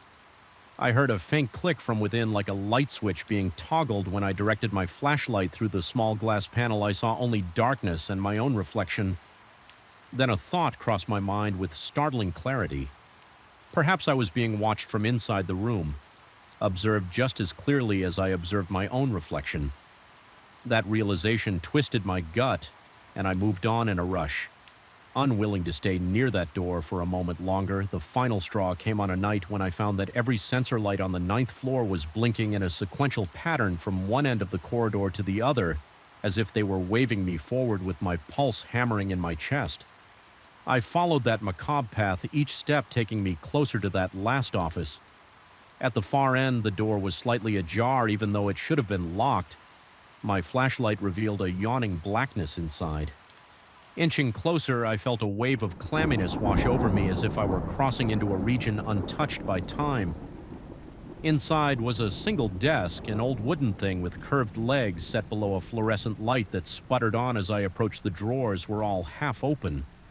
My breath caught in my throat. All around me, I felt a sensation that was akin to static electricity. Fine prickles dancing along my arms, accompanied by a low hum I couldn't quite place. It felt like the building itself was alive, swelling and contracting with each of my hesitant breaths. In the suffocating hush, I discovered an old key resting on the desk's surface. It was heavier than modern keys with an ornate bow, the metal tarnished with age. I could feel my heart pounding behind my ears as I held it. Something in my mind whispered that this key unlocked more than a door. It might open the final threshold between the present and whatever restless force lingered in this place. Every logical instinct in me said to leave it, but a morbid curiosity drove me to take it in my hand. The moment I did that, faint hum rose to a static buzz and the overhead light flickered violently. I felt a surge of panic rattle my nerves. My breathing turned shallow and the entire corridor behind me seemed to darken at once, as though the sensors had collectively failed. Only that sputtering light in the office remained, casting long warping shadows across the walls. For a split second, I thought I saw a figure reflected in the dusty window behind the desk, a tall, dark outline that didn't match my proportions, swaying slightly as if it were waiting. My heart jumped and my body reacted on pure instinct. I lunged for the door and rushed into the corridor. The key clenched tightly in my palm. My legs felt weak, almost buckling under the weight of terror and adrenaline. I sprinted for the elevator, jabbing the button repeatedly when the doors finally slid open. I dove inside, jamming the closed door button as though my life depended on it. The elevator descended with its usual slow hum, but it felt like it was taking forever. In that moment, I was convinced something was in that corridor, pressing against the sealed elevator doors, trying to follow me. When the doors finally parted in the lobby, I stumbled out, panting, my body slicked with sweat, my mind reeling, my vision swam with a mixture of relief and residual fear. I spent the rest of that shift in the security office downstairs, occasionally glancing at that old key I had left on the desk, uncertain if taking it would bring something more menacing upon me or if leaving it there had sealed my fate anyway. I haven't returned to that corridor in the same way. Since now I make my rounds, but I pass through the 9th floor. Swiftly my body tensed as though bracing for a collision. I still sense it there, the flickering lights, the drifting shadow, that choking sensation in the air. I know that I'm not alone in those hallways, whether it's some lingering presence from the building's past or a figment of my own unraveling psyche. I can't shake the notion that I've opened a door I can never fully close, even now as I step off the elevator and steel myself for the short trek to check the southern corridor. My entire body is coiled tight and sweat beads on my upper lip. A persistent tremor lives in my hands. My breath catches at every sudden flicker, every creak, every subtle shift of darkness. The building hums around me, the old pipes and aging electricity forming a dissonant chorus. I used to dismiss these occurrences as symptoms of a faulty sensor system or an overactive imagination, but now I'm convinced that something lingers there beyond the locked doors and dusty corridors. Feeding off my fear, I haven't told anyone the full extent of these events. The supervisors don't seem interested in ghost stories, and any colleagues who might listen would probably think I'm unraveling. Maybe I am. But each night I feel that presence looming, pressing against the edges of my vision, toying with the flickering lights, reminding me that this building, with all its history and neglect, has become more than just a backdrop to my nightly routine. It's become a labyrinth of unseen truths, a place where time and memory have curdled into something malevolent. I don't know how much longer I'll last. Here, part of me wants to quit, to step away from this place and never look back. But another part, that same morbid curiosity that made me pick up that key, insists on pressing forward. It insists there is a truth to be uncovered, something that explains the watchful eyes, the phantom footsteps, the lights that flicker without reason. For now, I endure each shift as best I can, breath catching in my throat whenever I hear the floorboards creak or see a shadow cross a locked door each time I insert my key into the elevator panel for the 9th floor. My pulse accelerates and a bead of cold sweat forms at my temple, and so it continues night after night, a quiet psychological war between what is real and what might be lurking just out of sight. I'm locked in that battle heart pounding with each new step into the corridor, uncertain if I'll ever find relief, but equally uncertain if I can escape the building's hold on me. The only thing I know for sure is that my life, once filled with routine and monotony, now feels forever on the cusp of revelation or insanity in that uncertain space. I wait night after night, listening to the faint hum of the lights as they flicker on and off, reminding me that something waits in the darkness, something that's made a home in the stale air and shadowed halls of that looming ninth floor. The moment I first stepped into that gutted restaurant, I felt an unsettling heaviness in the air that refused to dissipate. The floor was scattered with planks of wood-chipped tiles and half-open cans of paint, all of which gave off a sharp chemical odor that reminded me of too many late shifts on construction sites. Something about this place made me feel instantly uneasy, like I'd walked into a room where a terrible argument had just taken place. The lights overhead were dim, flickering annoyingly as if they might go out at any second. And despite the stale air, I could almost sense the ghost of bustling activity, like echoes of clanging pots, sizzling pans, and the low murmur of conversations that had once filled this space. There was a biting edge to the silence, now broken only by the faint hum of the stripped wiring in the walls. It was an atmosphere charged with tension, as though the building itself was holding its breath, waiting for something or someone to stir. I had been hired to watch over the place at night to ensure that no one broke in to steal the tools and materials left behind by the renovation crew. It was supposed to be a simple job: show up when everyone else was leaving, walk the perimeter every hour or so, and keep an eye on the equipment. I wasn't even required to stay in one spot. In theory, I could have sat in my car outside, but I had instructions to make. Sure, no one was lurking around inside, especially in the kitchen area where the most expensive gear was stored. The pay was good enough for me to accept the weird hours. Plus, I told myself I'd seen stranger gigs, like the time I had to guard a vacant office building that had a broken elevator that kept opening on its own. I tried to brush off my initial apprehension, as nerves still something about the emptiness of that restaurant and its darkened corridors kept my skin crawling. The first few nights were tedious, but mostly quiet. I'd arrive around midnight, flip on a few overhead lights in the main hallway, and set up my small portable lamp near the entry, creating a make-do workstation. The rest of the building would remain cloaked in shadows, the flickering bulbs illuminating odd corners in a way that played tricks on my eyes. About 2 hours into the shift, I'd begin hearing those soft knocks coming from the direction of the old walk-in freezer. It sounded so distinctly like knuckles rapping on a solid wall talk that I couldn't blame it on machinery or the typical pops and groans of a settling building. And yet each time I worked up the nerve to investigate, I found nothing more than a dark, empty storage area, the hinged freezer door wide open and no sign of any disruption. I'd shine my flashlight across the walls, checking to see if a loose panel might be the culprit, but everything seemed secure. It was as though something or someone was deliberately tapping, just to make me come over, only to vanish. The moment I arrived on the third night, I noticed a mirror placed at an odd angle on the long prep counter in the kitchen. It looked like it had been there for ages, gathering dust. It was large, with a tarnished frame that suggested years of use.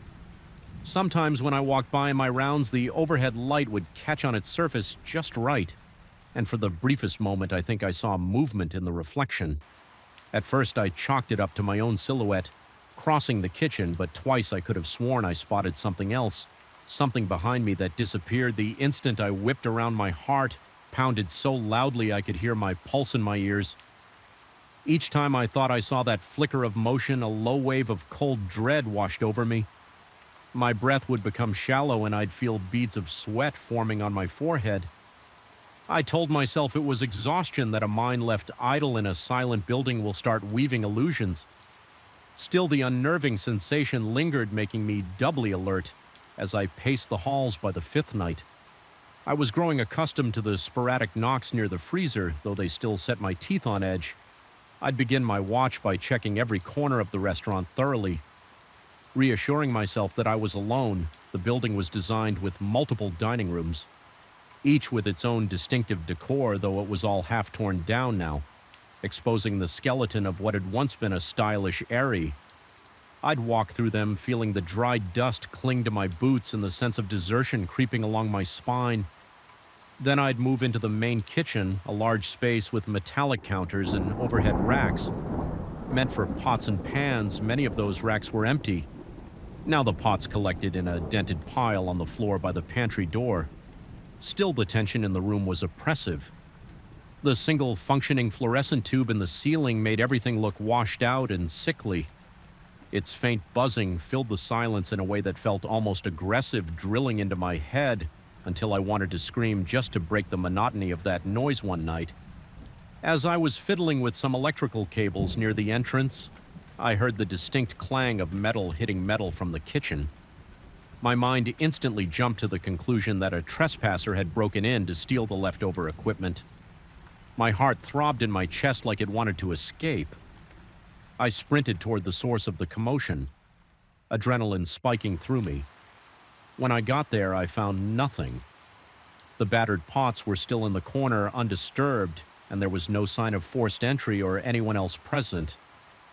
I shone my flashlight across the counters, the cold steel reflecting back at me, but there was no other movement. It was a silent, chilling emptiness. The only evidence I had of something unusual was the echo of the clang still resonating in my ears. My breath was ragged and my skin prickled with goosebumps. It felt like stepping into a vacuum where reality warped and left me stranded, unsure of my own senses as the nights wore on. Paranoia began gnawing at my sanity. It started small, the feeling of being watched whenever I bent down to pick up a tool or rummage through a box of cables. I could practically feel eyes boring into the back of my head. But the moment I straightened up and spun around, there was no one. Other times I'd pass by that mirror and catch a glimpse of a shape, some kind of dark outline standing just outside my field of vision. Each time I looked directly, the shape would dissolve into the gloom. At one point, I even thought I saw the reflection of a pale face behind me, distorted by the mirror's tarnished edges. My throat went dry and my palms broke out in a cold sweat. I had to shut my eyes for a moment to steady myself, and when I looked again, the face was gone, leaving only the reflection of my own trembling figure under the harsh fluorescent light. Lack of sleep began to wear me down. My mind kept replaying every small anomaly. The knocks, the glimpses of movement, the echoing clang of pots on an endless loop. My chest would tighten with anxiety whenever I stepped into the building, as if an unseen presence was pressing down on me. Draining the air from my lungs, I started doubting my own recollection of events. Maybe the knocks had a rational explanation. Perhaps the movement in the mirror was just a trick of the light, or maybe the pots had just shifted due to some vibration. But no matter how hard I tried to rationalize these experiences, I couldn't shake off the primal fear that something was terribly wrong here. My heart raced every time I entered a dark corridor. My hands trembled and my vision sometimes blurred at the edges, like my body was ready to snap into fight or flight mode. Without warning, the final straw came one night when I was conducting my usual round in the corridor leading to the walk-in freezer. The faint overhead bulb kept flickering, casting dancing shadows on the walls. Then I heard it talk louder than before, as if the knocks were right next to my ear. My entire body froze. My lungs seized up and I felt a chill race down my spine. Summoning what courage I had left, I stepped toward the freezer door. It lay ajar like a mouth waiting to swallow me. I reached out with my flashlight, its beam quivering because my hand wouldn't stop shaking inside. It was just darkness broken by the circular reflection of my flashlight on the walls. The temperature was cool but not freezing, and every surface looked damp and unwelcoming. Then, from somewhere in that darkness, I heard what sounded like a faint exhale, almost a sigh. My chest constricted and I stumbled back, feeling my heartbeat thunder in my ears. I tried to tell myself it was my own breath echoing in the enclosed space, but I didn't believe it. I slammed the freezer door shut, nearly dropping the flashlight in the process.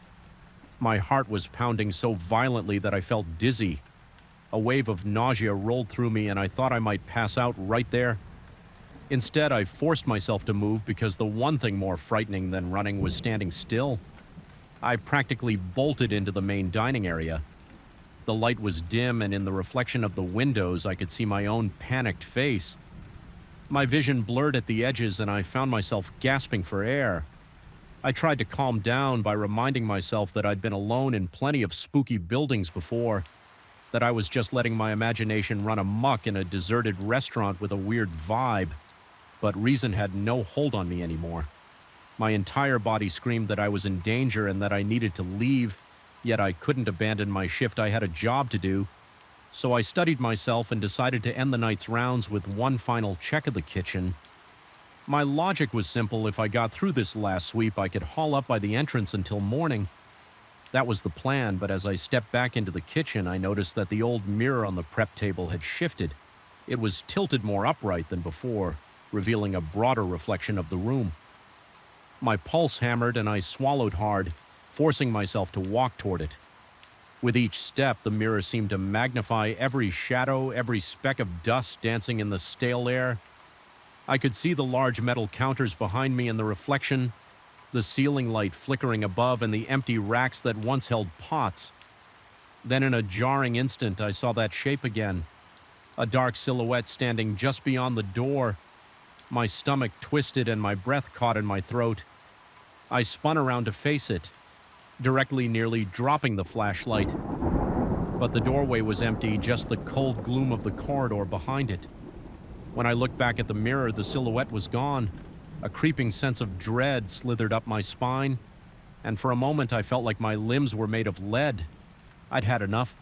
My nerves were shot and the oppressive atmosphere was suffocating. I backed away from the mirror eyes, darting to every corner of the kitchen. My heart was pounding so hard I could feel it in my temples. The overhead light flickered again like a mocking stutter. Every muscle in my body told me to run to escape. I rushed out of the kitchen past the dusty dining room chairs stacked against the walls and found my way to the main entrance. The door felt stuck as I tried to push it open, and for a split second, panic seized me. It gave way after a forceful shove, the cool night air hitting my face like a slap. I stumbled outside, chest heaving, and leaned against the brick exterior. The silence of the empty street almost felt comforting compared to the oppressive hush inside. I did return the next night, determined to face whatever was happening in that restaurant. But the tension in my body was almost unbearable as I stepped through the doors again. This time I felt a strange mix of dread and defiance. I refused to be scared off by something that had no logical right to be there. I walked the corridors more quickly than usual, double-checking the locks, scanning every inch with my flashlight. The knocks near the freezer returned, but I refused to respond. The old mirror remained on the table, reflecting only my own tense face when I dared to glance at it. Eventually, the shift ended, and I stepped out at dawn, feeling battered but oddly victorious. I had faced the swirling shadows, the eerie knocks, and the relentless paranoia, and I had survived physically at least. Yet even now, the memory of that place clings to my mind like a film of grime. Every time I shut my eyes, I recall the shape in the mirror, the echoing clang of unseen pots, and the horrifying certainty that something there was reaching out from the darkness. I'm left with questions that refuse to settle. Was it all just stress, the product of an anxious mind left alone in a husk of a building? Or was there genuinely some presence lurking among the hollow walls? Feeding on my fear, I have no definitive proof, only the echoing memories that make my skin prickle even in broad daylight. Sometimes I catch myself wondering if the next night I have to watch over an empty building, I'll face a similar presence. The possibility sends shivers down my spine, but I keep going because I have no choice. The real horror isn't what we see or think we see in the dark. It's the nagging doubt that we may never truly know what's hiding just beyond the reach of our flashlight beams. And it's that lingering uncertainty that ensures I'll never forget those nights of solitary vigilance, listening to the hollow knocks on the freezer wall, waiting for a shape to appear in the mirror that shouldn't be there, and feeling the relentless churn of dread that no amount of rational thought can erase. I felt the chill the moment I stepped through the side entrance of the clinic. Even though the corridors were kept at an even temperature, there was a penetrating cold that snaked across my skin and settled deep in my bones. My first few nights on the job had been relatively calm. Sterile hallways, humming fluorescent lights, the occasional drip of a faucet that needed fixing. But as the clock approached 3 a.m. on my second week, an unmistakable dread began to gnaw at me. It was as if the building itself were exhaling a slow, freezing breath, warning me that something was off. That was when I first noticed the door at the end of the corridor silently opening and closing on its own as though beckoning me deeper into the gloom. I had been hired to cover the night shift in a medium-sized medical clinic, one that officially closed to the public at 8 p.m. Only a few overhead lights remained on for basic visibility. They created pockets of yellowish glow in an otherwise dark space. My responsibilities were straightforward: supervise the generator, ensure that any essential equipment remained functional, and make certain no unauthorized persons wandered in it. Sounded simple enough, the pay was decent, and I appreciated the solitude, but I quickly learned that solitude can play tricks on a man, especially when the environment does half the work for you. After my first few nights, subtle occurrences started to pile up, each one leaving me a bit more unsettled. It began small one night as I walked the corridor that connected the waiting area to the main examination rooms. I heard a faint click. I paused, thinking it might just be the heating system or some leftover mechanical noise. Then I heard it again, another distinct click. It reminded me of the noise a latch makes when a door closes. I turned around and saw that the internal door leading to the exam rooms was swinging gently, the handle rattling ever so slightly. At first, I convinced myself there was a draft. I checked every window in the hallway, found them all locked. I adjusted the thermostat, thinking maybe a change in air pressure was responsible, but the door continued to move in that subtle, unsettling way. After a while, it stopped as if it had never moved at all. The corridor was quiet again, but my pulse was racing and my hands felt clammy. I refused to let my mind jump to irrational conclusions. It had to be a simple mechanical glitch, I told myself, or perhaps the building settling. But as the days passed, the oddities intensified. A week later, I started noticing soft murmurs coming from the direction of the nurses' resting area. This was typically empty at such a late hour. With the staff gone home hours earlier, the hum of voices was barely audible, like a conversation muffled by thick walls. I strained my ears, trying to pick out words or even the cadence of real speech. Yet every time I moved closer, the sound faded into an untraceable hush. Convinced I was not imagining these noises, I decided to record them. I placed my phone on the counter outside the nurse's station, set it to record, and walked away. When I played the file back, it was nothing but static and whispers too garbled to understand. I couldn't dismiss it outright. It was there, but it made no sense. Even the background hiss had a sinister edge to it. Like a breeze blowing through a crypt, my temples pounded with the realization that something was happening. Beyond the edges of my rational explanation, the strangeness reached a turning point when I began seeing quick flashes of light in the corridors. They were never constant or even predictable. Sometimes I would be in the break room sipping stale coffee, and a flash would illuminate the hallway through the window on the door just for the briefest second, as though someone had flicked a flashlight on and off. Other times I'd be standing in the corridor itself, completing my rounds, and my peripheral vision would catch a strobe-like flicker against the wall. I checked the clinic's log and the emergency lighting system, but everything was in working order. The spare flashlights were locked in a cabinet that I alone had access to at night. On one occasion, I even rushed toward the source of the flicker, expecting to find faulty wiring or some reflection from outside, but there was nothing, just the sterile emptiness of a place not meant to be occupied at those hours. As these incidents grew more frequent, I felt my own body betraying me under the weight of anxiety. My throat would go dry each time I heard the slightest noise. My fingertips would grow numb with pins and needles when I turned a corner, expecting the corridor to be empty, but fearing it might not be. My heartbeat was so loud in my ears that sometimes I thought the clinic was pumping it through the ventilation system. Each breath felt like a stifled plea for reassurance. I tried sharing my concerns indirectly with one of the day shift supervisors. I mentioned that the door near the exam room seemed to have some issue with its latch. I hinted that perhaps the electric wiring in the corridors might need a once-over. Given the unexplained flashes, he listened politely, or at least pretended to, but seemed dismissive. He suggested the building might be old, and joked that I was probably tired from adjusting to nighttime work. When I pressed about the static-laden recordings, he shrugged and said that electronics can pick up all sorts of interference. There was no direct confrontation, but I left that conversation feeling more alone than ever, convinced that no one would take my growing terrors seriously. The real trouble started in the early hours around 3 in the morning when the entire clinic seemed to shift into a different personality. The lights that were meant to stay on would dim in a strange, irregular pattern, as if the clinic were breathing. My reflection in the glass doors of the waiting room would appear distorted slightly. Elongated, the hum of the HVAC system seemed to adopt a fluctuating pitch, producing an almost melodic moan during one of my rounds. I stood still in the hallway for a moment, holding my breath, and realized I could feel vibrations through the soles of my shoes, like a low-frequency resonance that you might expect from heavy machinery. The generator was 2 floors below, but this was different. Pulsing, rhythmic, almost alive. One especially unnerving night, I noticed a shadow crossing the corridor in front of me.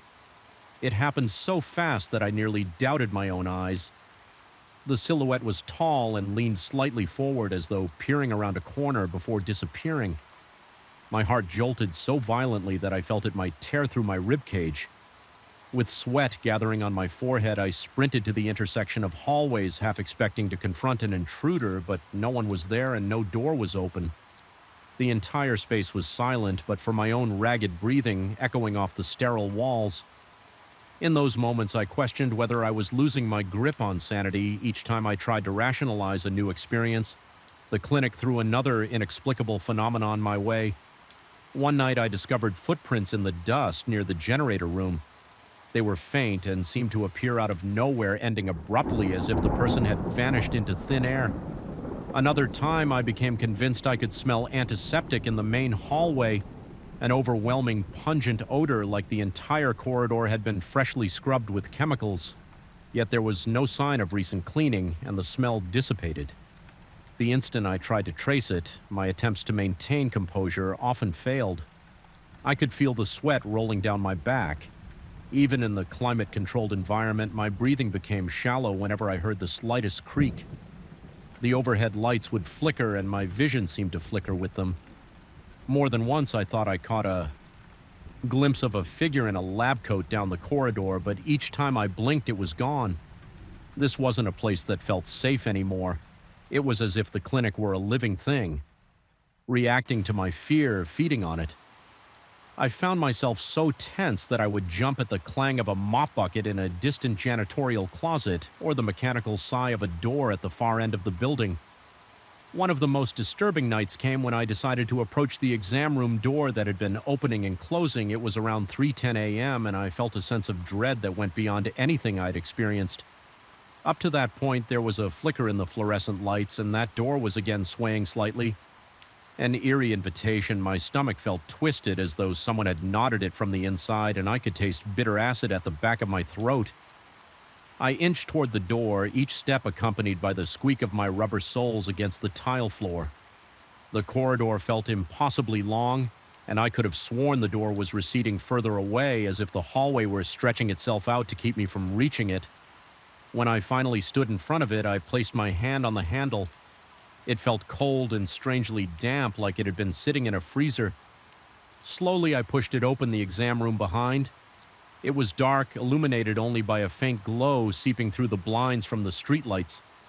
Outside, my heart thudded so loudly that it drowned out every other sound. The room seemed empty, just an examination table, a sink, some cabinets for medical supplies.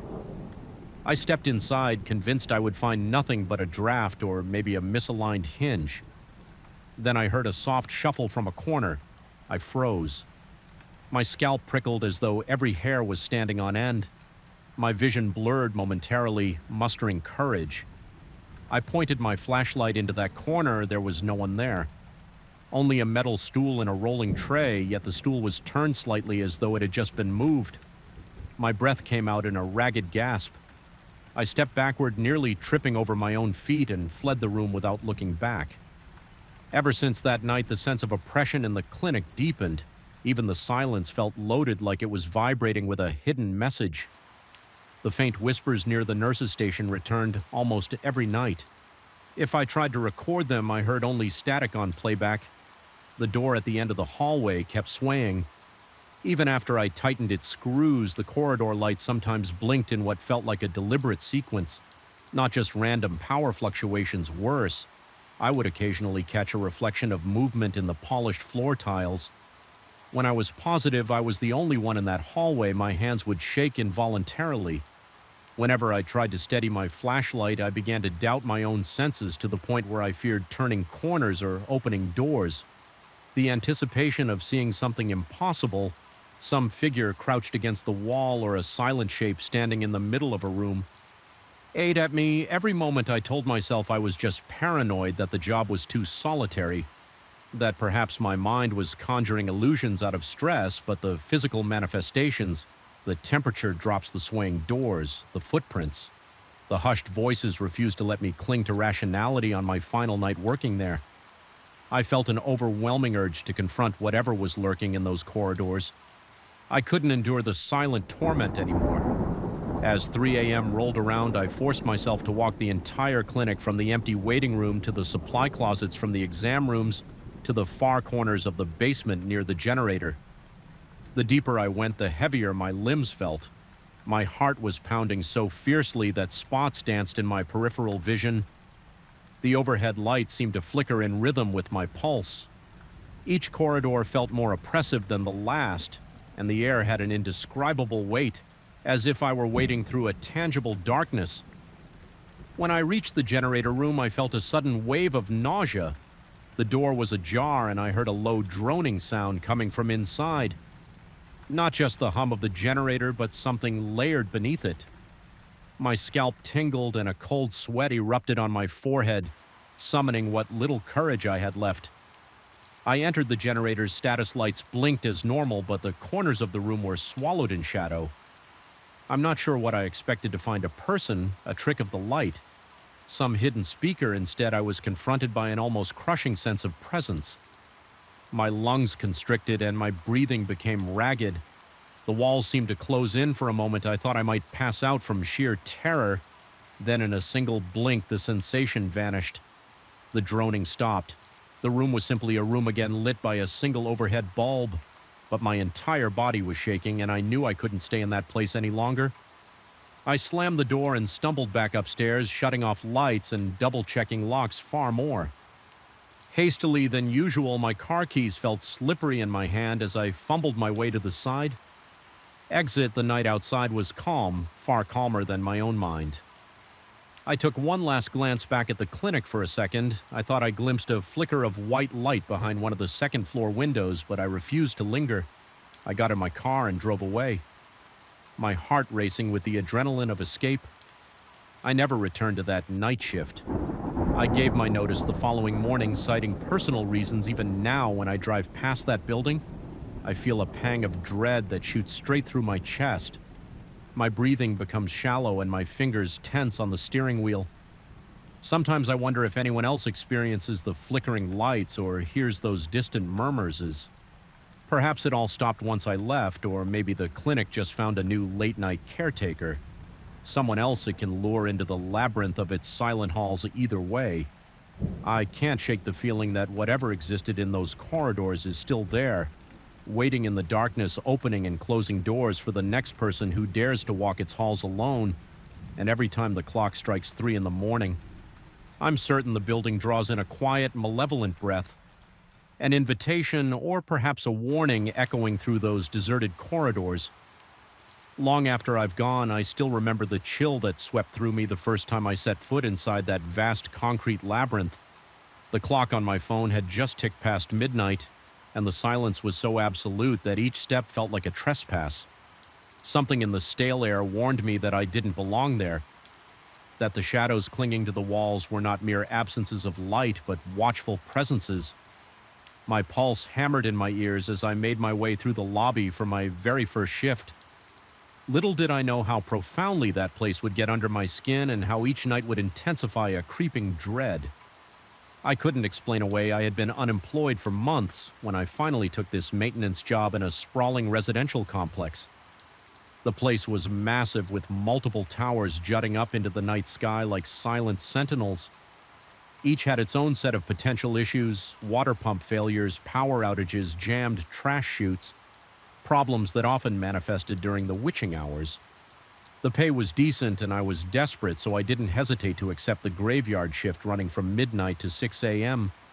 At first, I convinced myself that the stillness of the night would be easier to deal with than the chaos of daytime. Fewer people meant fewer distractions, and I could focus on my tasks without having to worry about residents hovering around me. That was before I discovered the tower labeled 7. Even now, just thinking about its looming silhouette sets me on edge. The building manager vaguely mentioned once that Tower 7 had an unreliable electrical system prone to strange surges and random flickers. He claimed it was nothing more than outdated wiring and poor insulation, brushed it off as a nuisance that often required a reset in the breaker room. But there was something in his eyes that made me wonder if there was more to the story. He averted his gaze as though recalling events he'd rather not articulate during my first week. The radio crackled almost every night, alerting me to a sudden power failure in Tower 7. Always the same floor, often the 10th or 11th, and always the same time, 2 in the morning. Give or take each time, I would do as trained trudge to the building's exterior door, climb into the echoing stairwell, and find nothing. The lights would be on, the hallway would be empty, all circuits would be functioning perfectly. My attempts to troubleshoot were fruitless. But the radio alerts kept coming by the end of that week. Just the thought of stepping inside Tower 7 set my nerves on edge. I rationalized the creeping fear, told myself it was simply stress from being alone in an unfamiliar environment. But a few nights later, I heard something that still causes my skin to prickle when I recall it. I had received yet another intercom call about lights going out on the 10th floor, annoyed but obligated. I grabbed my flashlight and climbed the stairs. Footsteps echoing in that cramped concrete chamber when I reached the 9th floor landing. I felt a tug of apprehension. My heart thudded, sweat beaded on my forehead, and my throat went dry. Then I heard footsteps above me, slow, deliberate, one step at a time, as if someone was walking in sync with my own pace, but maintaining a level above. For a second, I thought it might be a resident returning from a late-night errand, concerned they might need help or could be disoriented in the dark. I rushed up the final flight. My flashlight beam darted across the walls and the door to the 10th floor corridor. Nobody was there. I thought perhaps the person had quickly gone inside an apartment, but the hallway was dead silent. The tension in my chest made it difficult to breathe. I forced myself to check the breaker box, only to find everything in order. No circuits tripped, no burnt smell, no flickering lights. The building system was perfectly normal. On my way back down, I realized my hands were shaking so badly that I almost dropped the flashlight.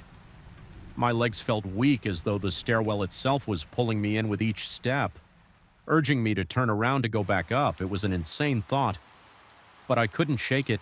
I managed to leave the building, but long after I returned to my small maintenance office, I couldn't dispel the sense of being watched. Things didn't get easier during the rounds outside. Either the complex's parking structure sprawls beneath the towers with a labyrinth of concrete pillars and dim overhead lighting. At the far end of this subterranean lot sits a storage room filled with spare tools, replacement pipes, and maintenance odds and ends. The moment I cross into that area, a faint scraping noise rises above the hum of the fluorescent lamps. It's a soft, eerie sound like metal, rasping over metal, steady and persistent. I once spent nearly half an hour trying to locate its source. I checked loose grates, examined vents, tested every tool on the racks. Nothing yet. The sound persisted, always seeming to come from a spot just out of reach behind some shadowy pillar or within the bowels of the wall. Each time I'm down there, my pulse skyrockets and sweat makes the collar of my shirt cling to my neck. The back of my skull tingles, and it feels like if I dare to turn around too quickly, I might catch a glimpse of something or someone standing behind me. The uncertainty is maddening. One night I spoke with a security guard who was on his way out, and he suggested that perhaps the underground levels pipes were old and rattling underwater pressure. I didn't argue, but I sensed he was just making excuses. Maybe he'd heard something too and wanted to rationalize it. I didn't exactly confide my deeper fears. Instead, I kept them to myself, certain I'd be mocked for letting my imagination run wild. After all, I needed that paycheck. Letting on that I was unnerved might have threatened my ability to keep this job, so I moved on, ignoring the sense of dread each time the elevator's fluorescent lights flickered. or the radio blared to life with another phantom call. One of the most jarring incidents happened about a month into this routine. I was in the main office when the intercom panel chimed again, and a mechanical voice announced an electrical failure in Tower 7 ground floor. My heart sank. I braced myself and headed out. The night air was oddly still, and every window in the entire complex seemed to watch me make my way to that ominous entrance. I pushed the lobby doors open, stepping onto a marble floor that glowed faintly under emergency lighting before I even reached the front desk. The elevator doors slid open by themselves. At first I thought a resident might be inside, but it was empty. Its overhead light flickered in an unnerving staccato pattern, taking a cautious step forward. I peered at the buttons on the panel. They flashed randomly as though an invisible hand was pressing them in quick succession. Then everything went dark. I felt my breath catch, and a cold wave washed over me, the kind you get when terror grips your throat and refuses to let go. A moment later, the lights returned as if nothing had happened, trying to remain logical. I reasoned that the old wiring was at fault, but my body refused to accept that simple explanation. My palms were clammy and my knees wobbled as I decided to head to the electrical room on the 10th floor to check the breakers. This time I chose the elevator, both to save time and to confront my fear. The ride was excruciatingly slow. The lights in the elevator flickered periodically, and with each flicker, the reflection in the stainless steel walls seemed to shift. Almost as if it showed not just me, but some blurred outline standing behind me. I avoided looking too closely. Focusing on my own ragged breathing, when the doors opened, I jumped out, half expecting to see the hallway plunged in darkness. Yet everything was illuminated in a soft, almost comforting glow. My relief was short-lived, though, because the silence pressed in on me from every angle. It felt unnatural, like the floor itself was holding its breath. The breaker room was a small closet at the end of the corridor. Opening the metal door produced a shrill creak that reverberated so loudly I nearly yelped inside. I inspected the breakers one by one, all normal, no surges, no triggers. My heart pounded so violently that I felt it in my temples. Then from somewhere behind me, I heard that dragging footstep again. It was faint, a soft scuff on the linoleum. My entire body went rigid, and I could barely muster the courage to pivot. When I finally did, flashlight raised. There was only a vacant hallway, still the air felt charged, like an invisible presence was standing inches away. Challenging me to take a single step in its direction, I couldn't stand there any longer. I bolted for the stairs, ignoring the wave of vertigo that nearly made me stumble each flight down. I heard something following me, not a person, but more like a whisper of motion at the corner of my perception. My own breathing sounded thunderous in my ears, and my throat was so tight it hurt. By the time I reached the ground floor, my uniform was drenched in sweat. Unexpectedly, the elevator was waiting with its doors open. Lights steady as ever, there was no sign of malfunction. The lobby was perfectly quiet, the overhead lamps humming softly. It was almost serene. In a daze, I stepped outside, my chest heaving as I gulped the cool night air. That was the moment I realized whatever was happening wasn't purely electrical. Something was toying with me, maybe testing my limits. I stood there trying to regain my composure, but a sensation of being watched from inside the building forced me to keep moving. I returned to the underground parking, partly to check the boilers and partly to avoid the eerie emptiness of the towers. Once there, I felt compelled to investigate the scraping noise. Once more, I headed toward that far corner near the storeroom. As I approached, the fluorescent lights overhead buzzed louder. My nerves were already shot, so every minor sound set me on edge, making my pulse jump erratically. The scraping was there, faint and rhythmic. I followed it around a row of shelves stacked high with boxes of spare parts. The noise intensified. Suddenly, the room felt colder, as though all warmth had been siphoned out. My stomach churned as I circled a heavy metal cabinet. That's when I saw a flicker of movement out of the corner of my eye.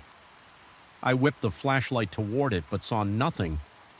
Besides my own reflection in a dented metal panel, my mind insisted something had just been there. A shape or a silhouette that moved away the instant I turned my head. The scraping sound abruptly stopped, leaving a jarring silence that felt even more ominous. I stood there, heart pounding so violently it felt like it might burst. Time became a blur.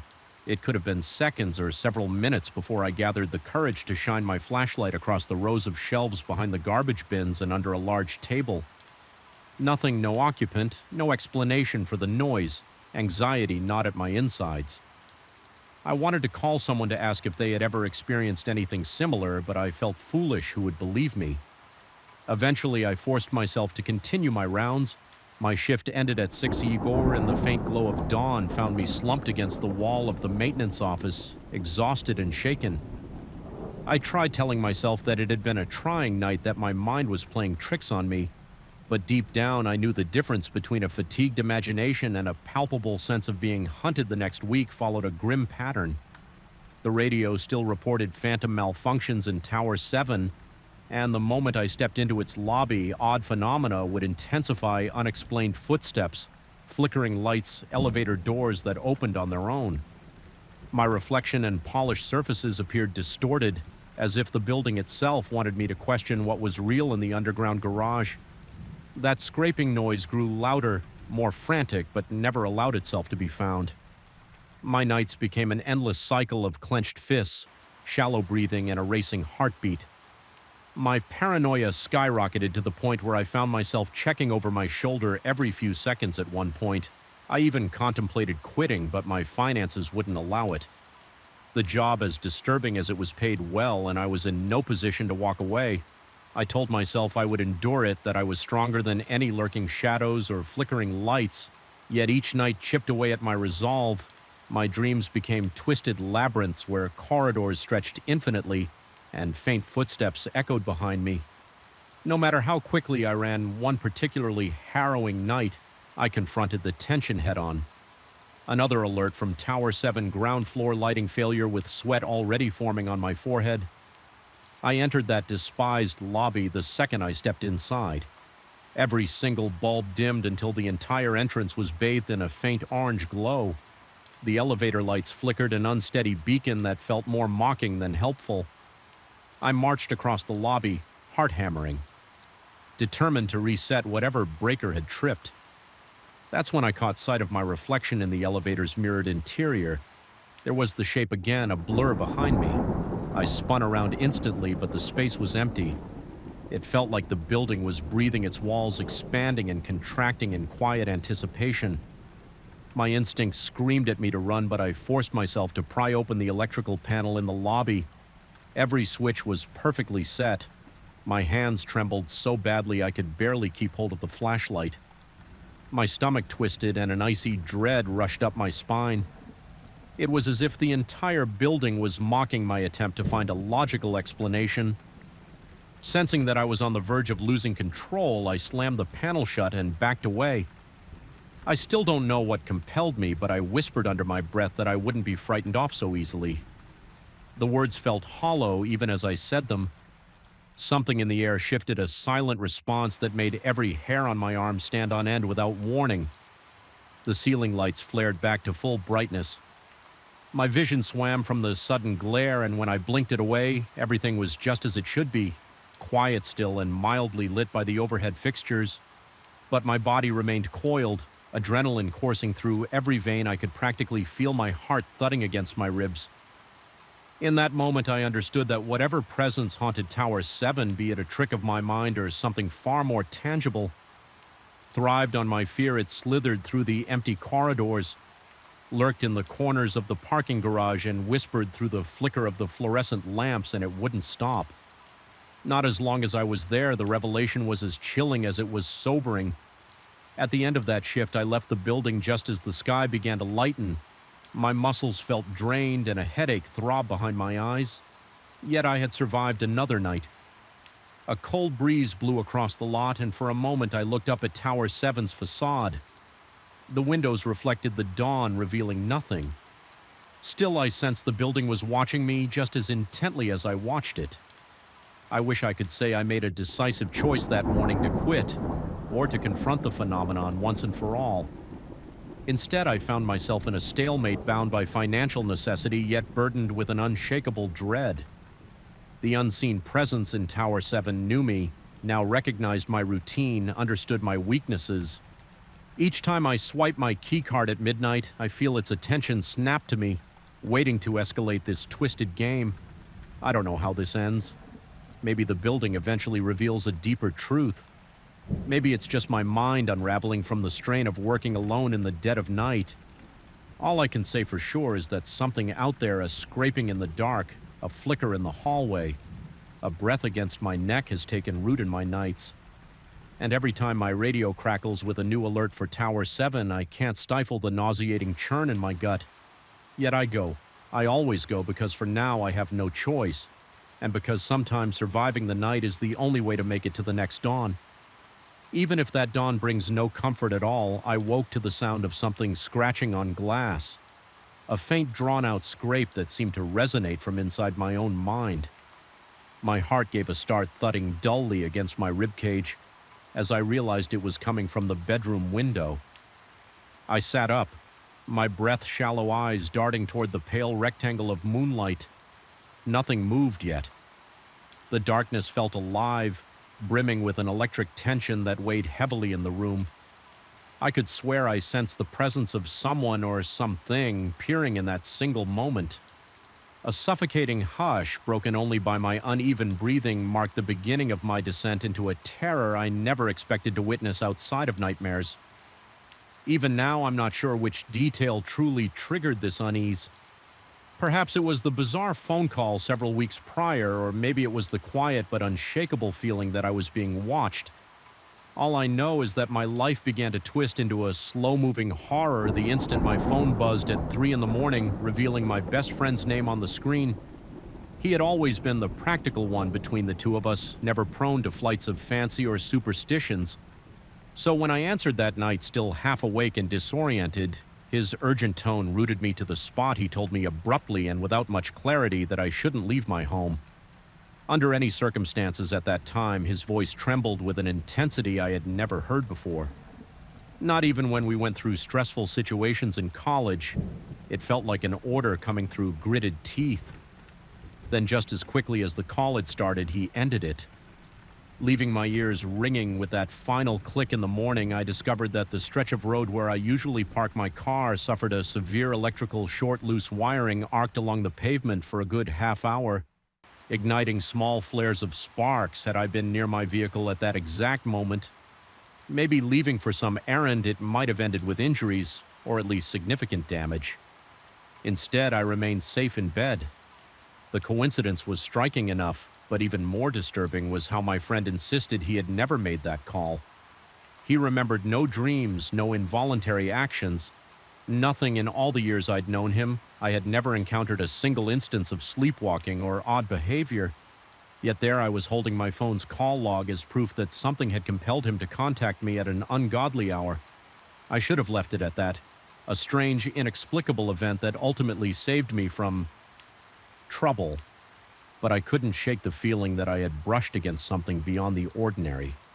The rational side of me, a man who liked to see the world in black and white, found itself challenged. My nerves, usually calm, refused to settle.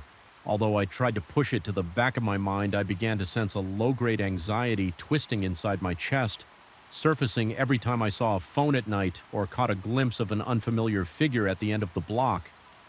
Things started small, barely noticeable flickers of stranges that might be brushed off as paranoid illusions.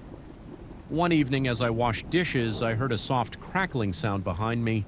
It reminded me of a bad radio transmission, like whispering static. I turned off the faucet and listened intently, but the noise vanished, leaving me with a dripping sink. Another time, while brushing my teeth, I sensed a presence just outside the bathroom door. The floorboards gave a faint creak enough to make my pulse leap into my throat, but I found no one there. Rational explanations sprang to mind, pipe settling temperature shifts in the wood, but those thoughts felt hollow. It was almost as though my home had become a conduit for some intangible force. Not long after I started having bizarre dreams in them, I wandered aimlessly through my house, guided by the dim glow of lamps that never fully lit the rooms. The phone would ring somewhere in the distance, its tone echoing as if reverberating through a cave. I would roam from room to room, never locating the source of that persistent ringing. Worse yet, I sensed in those dreams that something stood just out of sight around each corner, tracking my progress. Waiting for me to pick up the call, my heart would pound in my chest, a nauseating rhythm that seemed to intensify with every passing moment. I would awaken drenched in sweat, the sheets tangled around my legs, my breath coming in ragged gasps. Over time, the line between dream and reality grew increasingly blurred. The static I had heard while washing dishes revisited me at irregular intervals, always just quiet enough to make me doubt it was real. Some nights I was sure I glimpsed silhouettes in my peripheral vision, shadows that disappeared the moment I whipped my head around. Even the reflections in windows began to distort. I might glance at the glass and see my own face contorted by fear, but when I blinked, my features returned to normal. Despite all this, I never felt physically attacked. Instead, I felt systematically worn down by something intangible. My paranoia crept into everyday life, leaving me on edge at work. Coworkers occasionally commented that I seemed pale or jittery, but I dismissed their concerns. I knew how ridiculous it sounded telling them that a single phone call had ignited a chain of events I couldn't explain. The rational side of me demanded that I dismiss it too, yet I couldn't. It clung to me like a cold sweat. An invisible film coating my skin one night, I decided to confront the creeping dread head-on. I sat in the living room with the lights dimmed, refusing to let the darkness intimidate me. The intention was to prove to myself that everything was in my head, that I could reclaim control. I had turned off my cell phone, hoping to prevent any unwanted calls or illusions of calls, and waited hours past my heartbeat and occasional thunder in my ears. The longer I sat there, the more oppressive the silence became. The house seemed to breathe around me, walls contracting and expanding in an almost perceptible rhythm. My eyes felt gritty from strain. I must have drifted into a light sleep, because the next thing I remember is a noise. A deep reverberating hum, like the vibration of phone static amplified. It seemed to rattle my bones. As I jerked awake instantly, I realized my phone was on. Even though I distinctly recalled switching it off, its screen glowed with a faint light, and the device vibrated against the coffee table. My heart hammered in my throat as I reached for it, the device's gentle buzz unspooling my nerves. The number on the screen was unrecognizable, a string of digits that made no sense, yet I felt compelled to accept the call. Something deep in me rebelled at the idea, but some other part of me, maybe the same part that refused to disregard what my friend had done, weeks ago insisted I answer with trembling fingers. I picked it up. The line hissed with static. I could hear frantic breathing, but it wasn't mine. It sounded like an echo of someone else's fear bleeding through the phone. Fast and ragged for a second, I thought I recognized my own voice in that labored breath, almost a reflection of my panic. Then the phone went dead. My heart pounded so fiercely I thought I might faint. I sat there, cold sweat running down my temple, waiting for something else to happen. Nothing did. It was only me in the dark, phone in hand with the house pressed around me like a living shroud. That night I slept with every light on my sense of helplessness noted at me, turning the next day into a disorienting blur. Work offered no respite. I found myself checking my phone obsessively, uncertain whether I wanted to see another call or not. The tension in my chest continued to gather momentum. I didn't trust my own senses. The passage of time felt slower, and a single crack of a knuckle in a nearby cubicle made me flinch. I tried to confide in my friend, the same friend who supposedly called me that fateful night. But he only repeated that he remembered nothing. He looked concerned, told me I was probably under stress, that I should take some time off or visit a professional. I considered it, but I worried a professional might dismiss it as paranoia. Still, the smallest rational part of me clung to that possibility, hoping for some mundane explanation. Maybe it was all in my head, an overreaction to a single strange coincidence. But each time I convinced myself of that, I would sense the static trailing behind me or feel the brush of unseen eyes lurking in the corners in an attempt to take control again. I changed my nightly routine. I forced myself to go for short walks before bed, wanting to soothe my nerves with fresh air. Yet, even outside, I felt watched. Streetlights buzzed overhead with a dull resonance, and I found myself scanning driveways and alleyways for any shape that might be following. Whenever a lamp flickered, my pulse instantly spiked, and I half expected to see a silhouette crouched under the wavering glow. One evening, while returning from such a walk, I passed my car parked across the street. It sat beneath a single streetlight that cast harsh, angular shadows. The vehicle appeared normal, but as I approached, I heard that same crackling. I'd heard in my kitchen weeks ago. It emanated from somewhere near the front bumper like static or an electrical hum. I stopped dead in my tracks, my face burning with mounting dread. Then, just as I stepped closer to investigate, the noise disappeared. My skin tingled and the hair on my arms rose in a ripple of gooseflesh. I fled inside, slamming and double-locking the door chest, heaving with shallow staccato breaths. The house welcomed me with the oppressive hush I had come to despise. I stood in the doorway panting, scanning the living room for any sign of movement. My phone lay on the table off this time, at least I thought it was. Every time I looked at it, an icy stab of apprehension cut through me. For a few moments I considered throwing it away entirely, but the idea of not having a phone at all felt almost as terrifying. What if an actual emergency happened? What if I needed to call for help? That question settled like a weight in my mind. Need to call for help against what, though an intangible presence, a manifestation of my own paranoia. Part of me wondered if the phone itself was a gateway, some channel for an influence I didn't understand after all. It was the phone call that triggered this entire ordeal, and subsequent calls or static seemed to herald more episodes of dread. Time slowed to a trickle over the following days. My nights became a series of half-sleeps and abrupt awakenings. Each more disorienting than the last, my dreams carried me through silent hallways, the phone ever ringing in the background, intangible yet omnipresent. More than once I jolted awake with my mouth dry, heart hammering. Sure that something was in the room, I could practically taste the fear bitter and metallic on my tongue. In desperation, I resolved to contact my friend again and plead for an explanation if he truly had no memory of calling. Maybe we could retrace the phone records, dig into any possible error or glitch. Perhaps some automated system or a crossed line had faked his caller ID, leading to all this confusion. The thought of uncovering such a mundane solution offered a fragile hope. So I asked to meet him at his place one evening, a neutral space I hoped would quell my anxiety when I arrived. The atmosphere felt no less suffocating. His apartment was well-lit, airy even, but an ominous pressure still clung to me like a second skin before I could speak. He mentioned that his phone bill showed a mysterious spike, multiple calls placed at unusual hours, none of which he recognized. He explained it calmly, trying to reassure me that we'd figure it out together. Yet as I listened, my pulse kept an erratic tempo. We cross-referenced the call logs, and sure enough, the dates and times aligned with my experiences, always around 3 a.m. Always brief that night, I left his place with more questions than answers. My mind reeled with the possibility that something was manipulating our devices. Some force beyond my comprehension during the drive home. The sense of being watched magnified tenfold.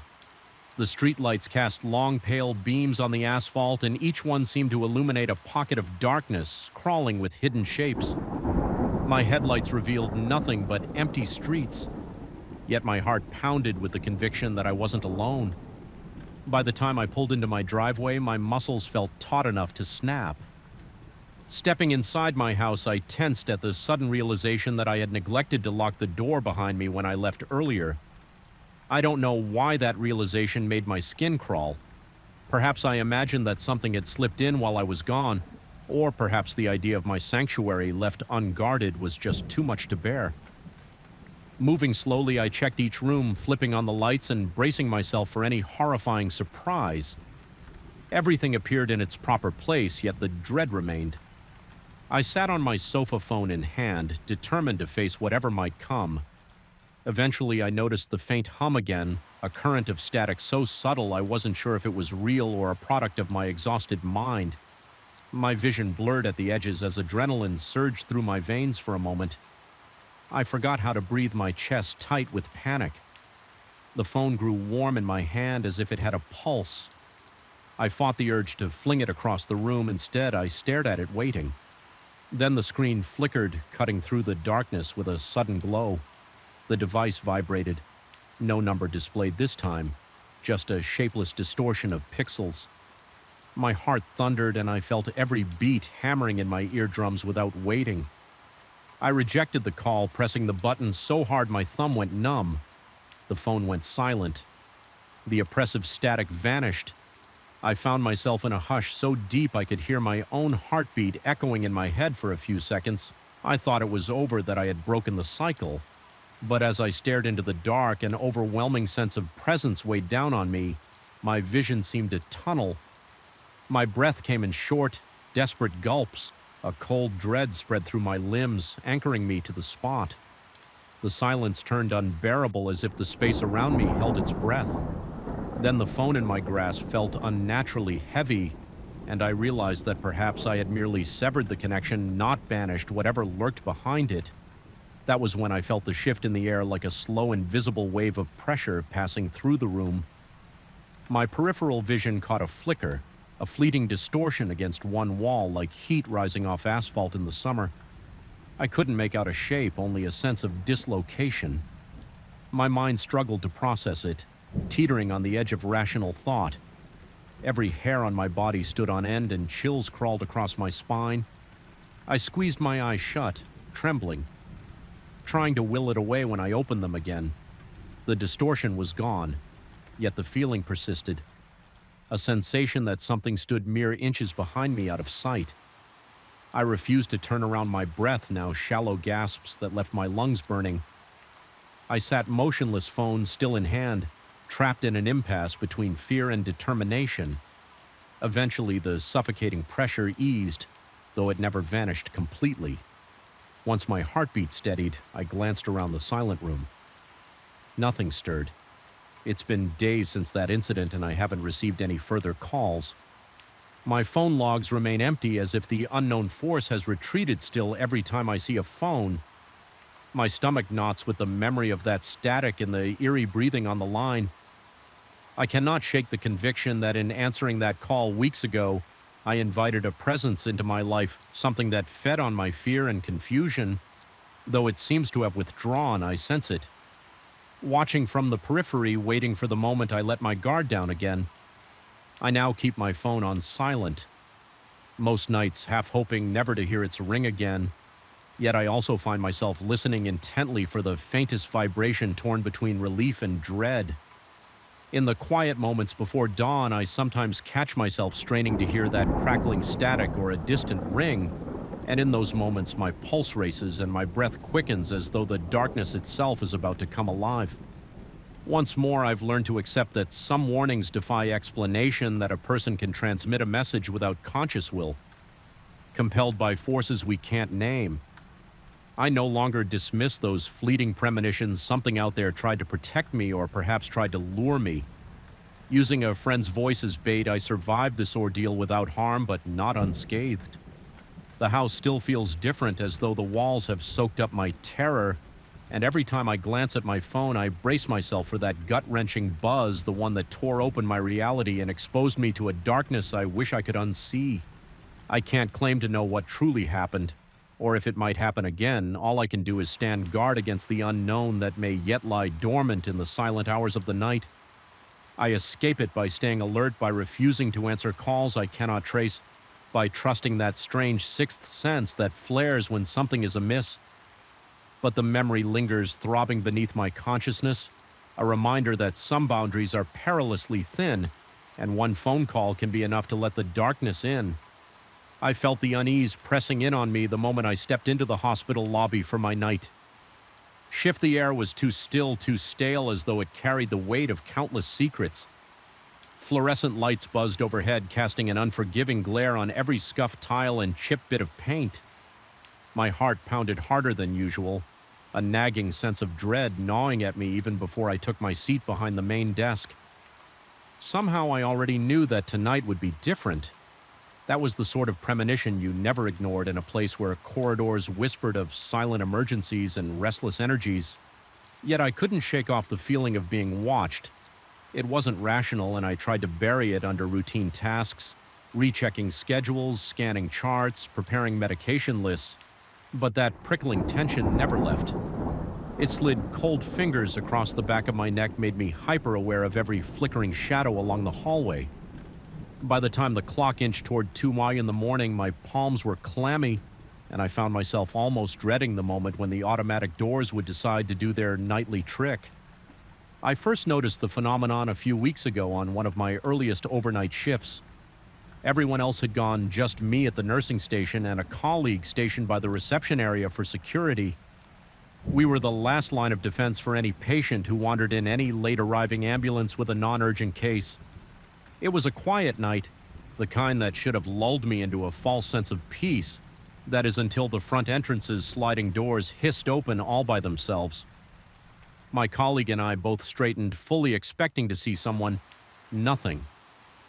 We watched the metal frames part wide as if inviting a guest who never showed the door, then closed again smoothly and without complication. I tried to brush it off as a mechanical glitch.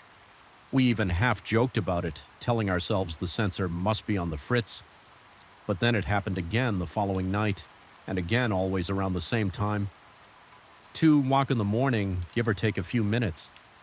Each time I felt something cold flow into the lobby, an icy draft that settled in my gut and wouldn't leave.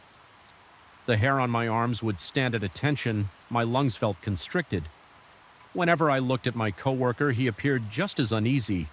Though we both tried to maintain a facade of calm professionalism, neither of us wanted to be the first to admit that something about this was deeply, undeniably wrong.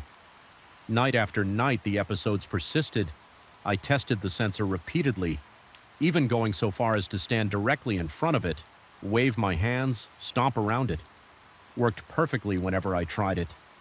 The technician we called in examined the door and declared everything normal. No wiring issues, no mechanical defects. The logs for the security system showed nothing. A miss in the camera footage only revealed the doors opening to an empty sidewalk. No phantom shapes, no drifting curtains or scurrying animals. Just the door opening and closing as though guided by an invisible hand. A week ago, I began to notice smaller details that added new layers of anxiety. At first, they were barely noticeable, the faint sound of feet shuffling just around the corner when the corridor was obviously empty, or the sudden flicker in the overhead lights that seemed timed to my breath. Sometimes the elevator at the far end of the hallway chimed its doors, sliding open for nobody. I would step out, fully expecting to find a confused patient who pressed the wrong button, but I always found it deserted. The emptiness made my pulse spike. My breathing grew uneven, quick as I tried to rationalize each occurrence. Maybe someone had pressed the elevator and walked away. Maybe the building's wiring was old and the entire place was just finicky at night. Still, none of these thoughts provided real comfort. They felt hollow, like excuses I threw at the creeping dread. I couldn't escape one night around the same dreaded time that front door slid open again. A rush of cold air swept across my face, immediate and piercing, as if the night itself had been storing up all its chill. Just to unleash it, in that moment my colleague looked at me with wide eyes. He didn't say much, just a single sentence about needing to check the cameras. I nodded, heart racing as though I'd sprinted a marathon. The dryness in my mouth felt almost painful, and my fingers trembled against the edge of the counter, staring out into the dark, empty parking lot.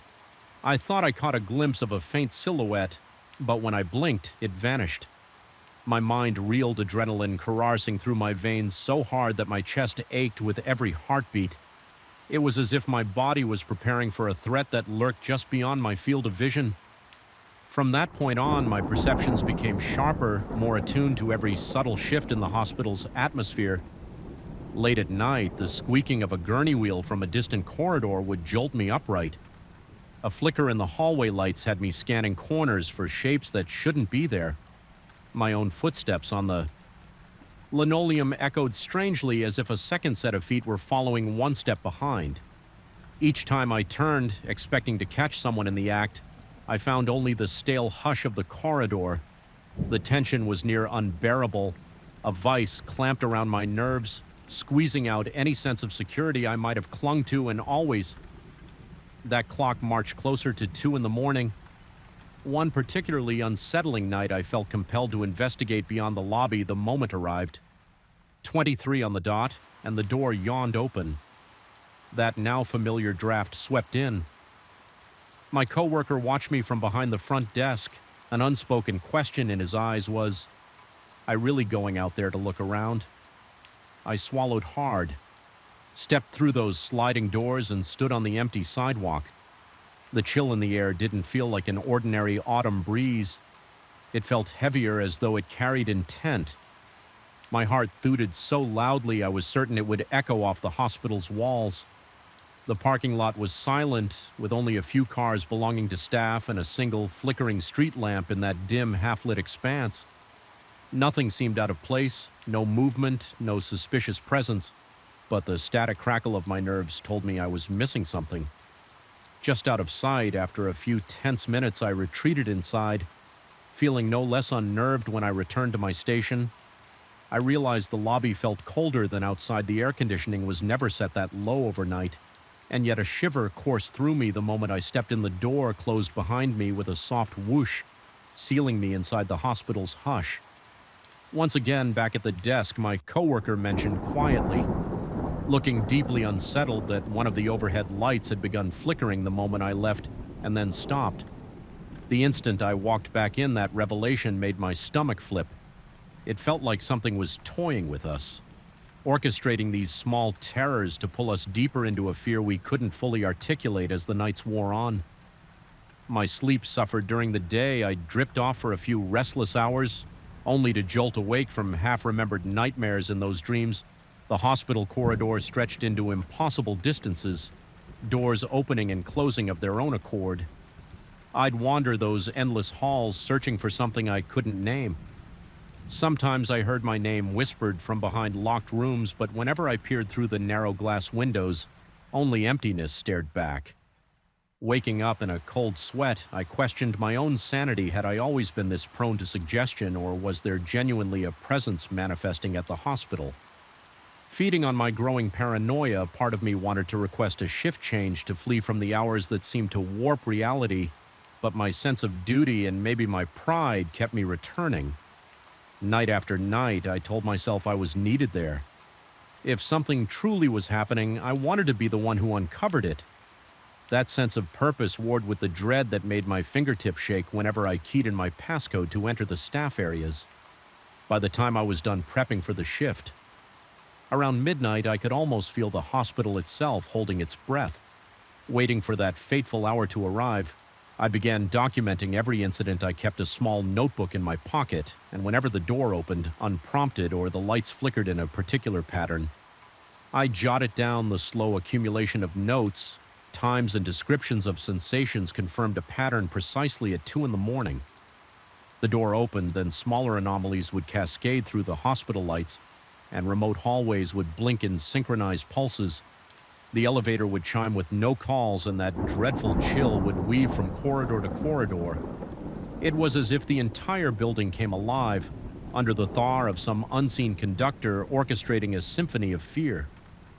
One night I thought I heard a voice calling my name from the locked supply closet near the emergency ward. It was soft and distant, but I recognized something that vaguely sounded like my name in the syllables. My gut twisted and sweat dotted my forehead. The dryness in my mouth turned to an acrid taste of panic. Tentatively, I approached the door hands, shaking so badly I had trouble gripping my keycard. I pressed it to the reader, fully prepared to confront something unimaginable. When the lock beeped and I turned the handle, I found only shelves packed with bandages and sterile gloves. Nothing moved or made the slightest sound, yet I couldn't rid myself of the sensation that I had been beckoned there on purpose, that the invitation was part of a larger design to wear me down, erode my confidence, as if that weren't enough. The camera footage for that night showed me standing there, frozen in front of the supply closet. For almost 2 full minutes, I didn't recall being in such a trance, but apparently I'd stood motionless for quite some time before opening the door. My colleague told me through hushed words that he tried calling out to me from down the hall, but I hadn't responded. That discovery made my skin crawl. It was as though a piece of time had been taken from me, or I had been momentarily stuck in some limbo. My rational mind wrestled with the possibility of a brief dissociative state, but how could I explain the voice that drew me there? The final straw came on a particularly quiet weeknight. An absence of any major trauma cases meant the ER was nearly deserted, and the wards had only a handful of inpatients.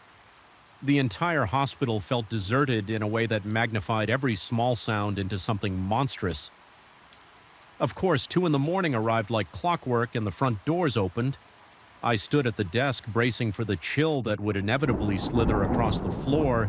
It came more intense than usual, a cold that bordered on freezing. Then the lights in the lobby began to flicker in a steady pulse like a heartbeat. My own pulse quickened, matching that unnatural rhythm.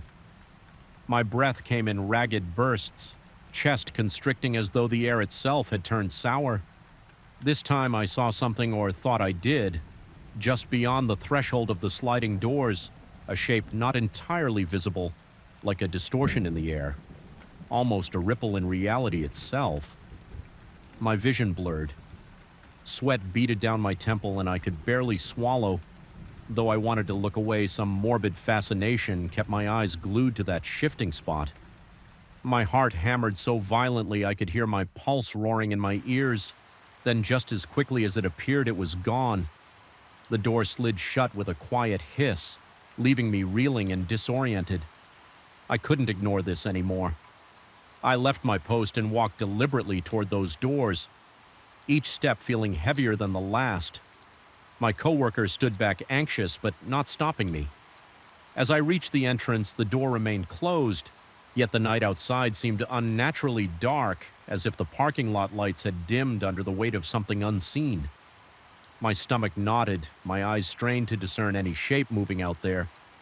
All I perceived was a subtle flicker under the lone street lamp. It was enough to send my mind spiraling.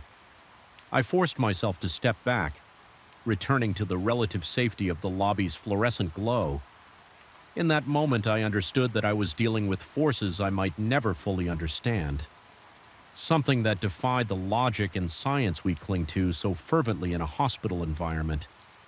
No mechanical fix or sensor replacement would fix this issue.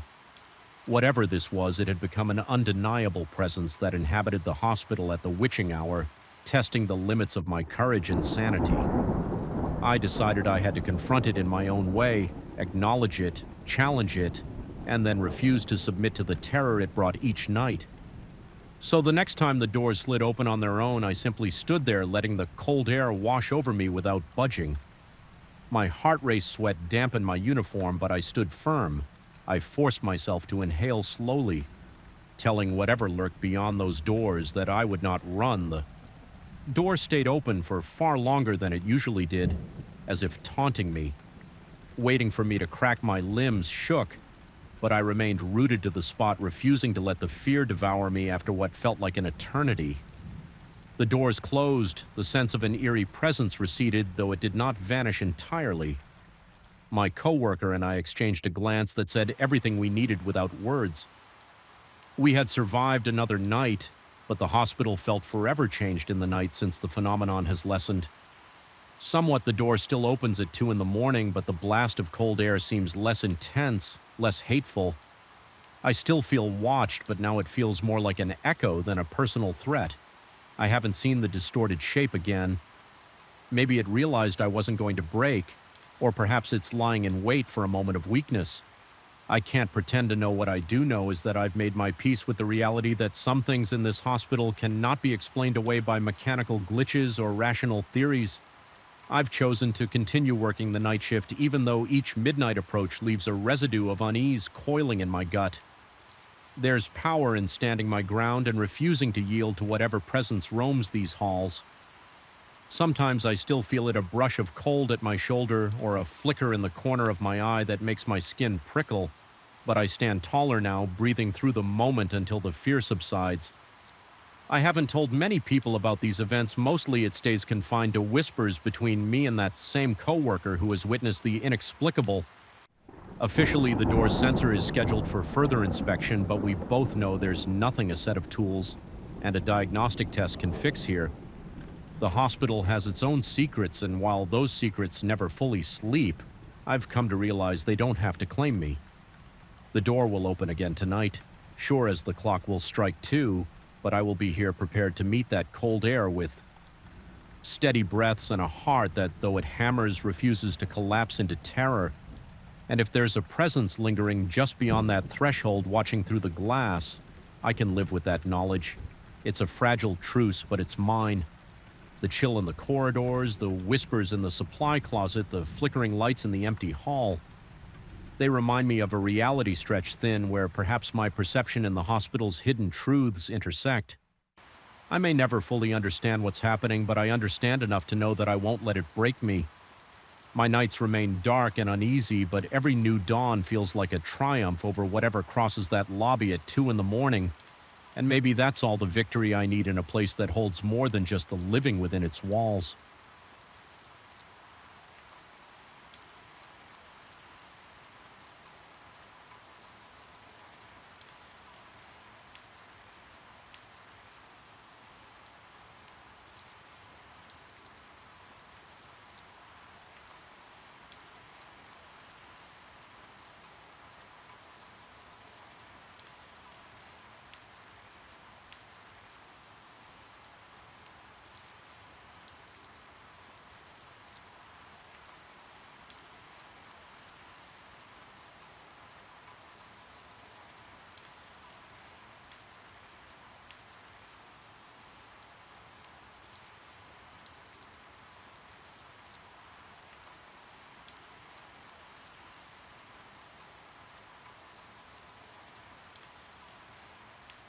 Hello everyone, I am here to help you today.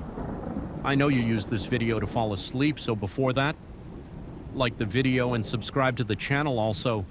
Where are you from and what time are you watching now? Get comfortable and relax. I still remember the first time I heard those footsteps, the heavy thud echoing in an otherwise silent corridor, my pulse already hammering from the stark feeling that something wasn't right. I had chosen that tiny commercial room as my sanctuary, hoping to focus on my personal projects without the buzz of a busy office or the clamor of a shared workspace. The building itself was old, with a single flickering light outside by the parking lot.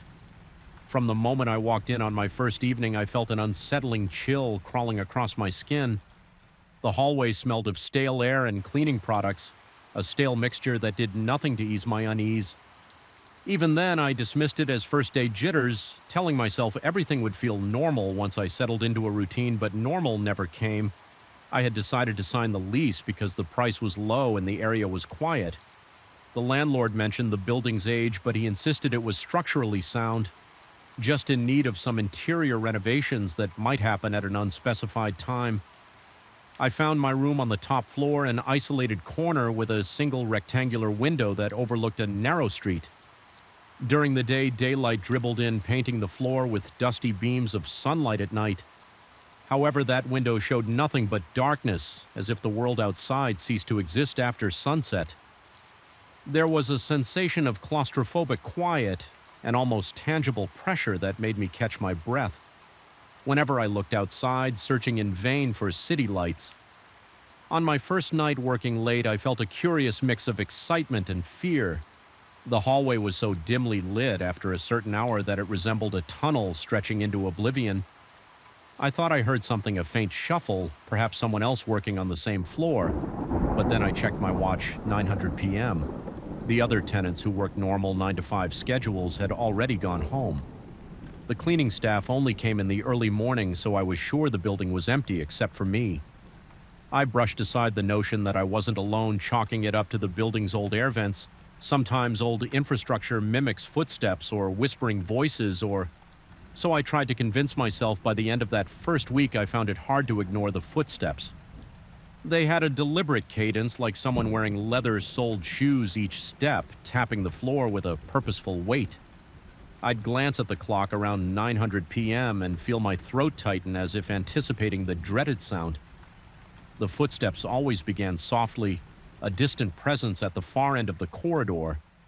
Then they would come closer, more distinct. My heart would pound faster with each echo, my palms growing damp breath catching in my chest.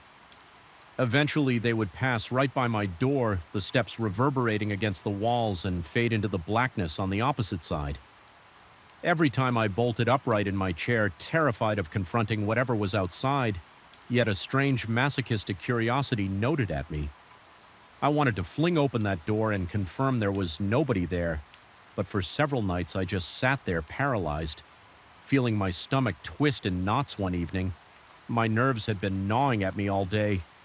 Deadlines loomed and I was behind on a project. The entire building felt colder than usual, and I nearly jumped out of my skin each time the radiator clanked in the corner of my office when the clock read 8:57 p.m.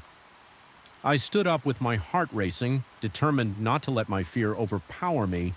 I reasoned that if there really was a person out there, I should be able to see them coming, so I waited hand-hovering over the doorknob like I was preparing to detonate a bomb.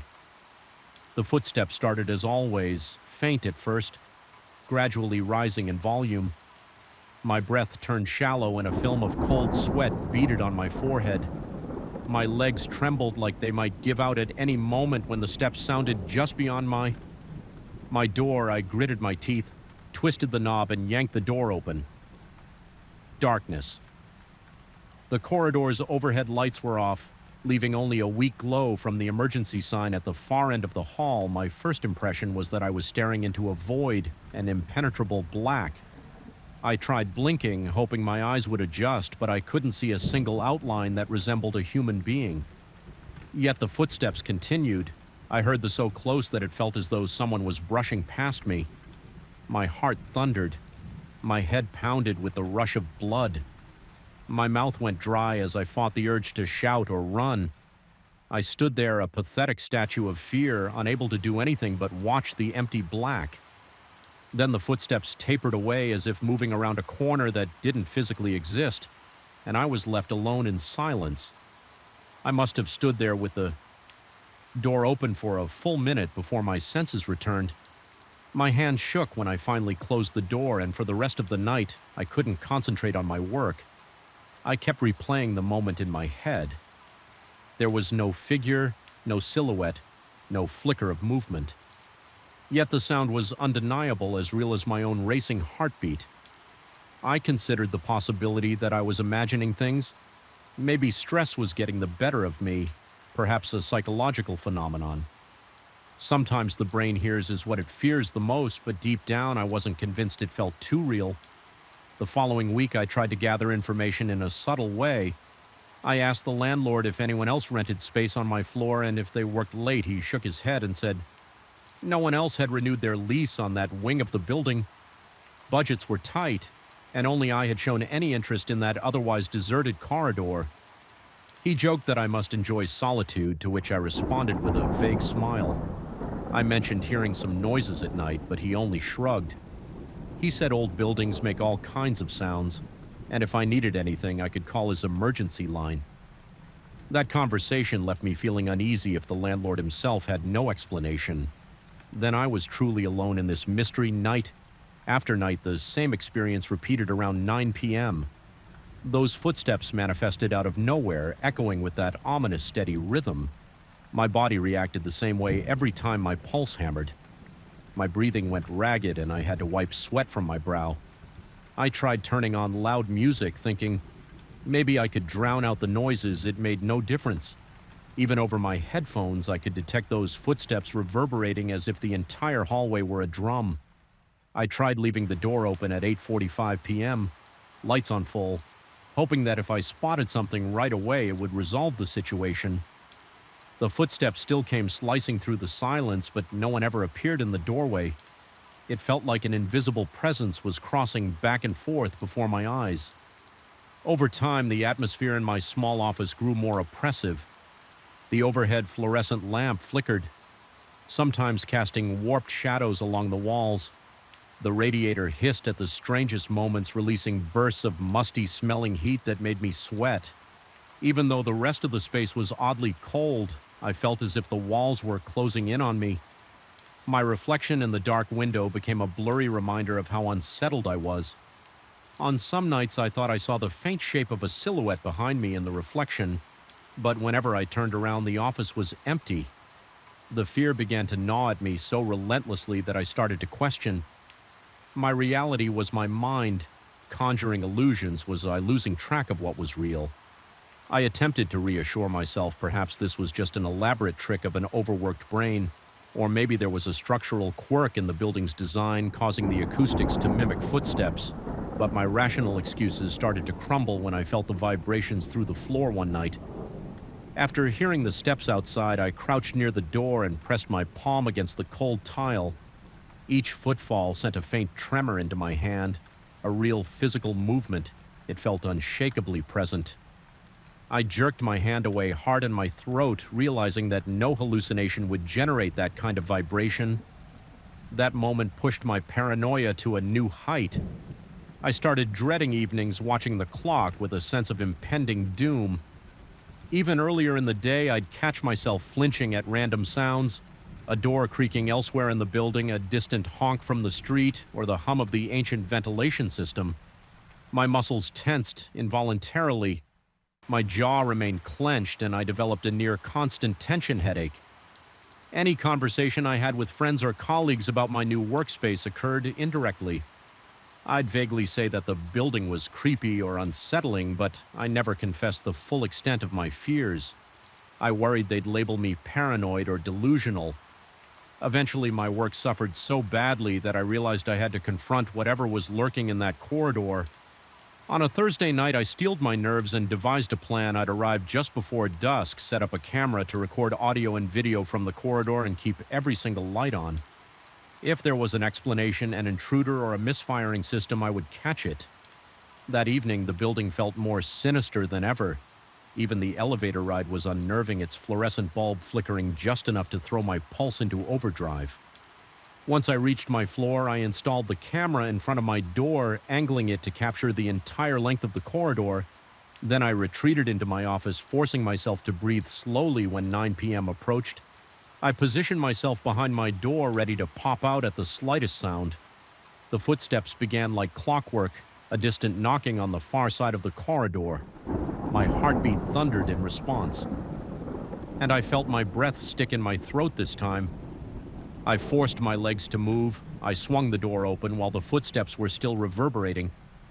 The corridor lay empty, though the footsteps continued just a few feet away from me. It was as though an invisible figure marched in plain sight, defying any logic. My entire body went numb with terror. I reached out in the darkness, hand quivering, and felt nothing but cold air. And then abruptly the footsteps stopped leaving me, panting in the stillness. I examined the camera footage after my pulse settled somewhat. The hallway lights had flickered at the exact moment I heard the steps. The audio recorded the sound of footsteps crisp and ambiguous, but the video showed no movement, no shape. It looked as if I had opened the door to chase empty shadows. That final piece of evidence was the tipping point. I felt a wave of raw dread more potent than anything I'd experienced before. The building was either haunted or messing with my senses in a way I couldn't endure.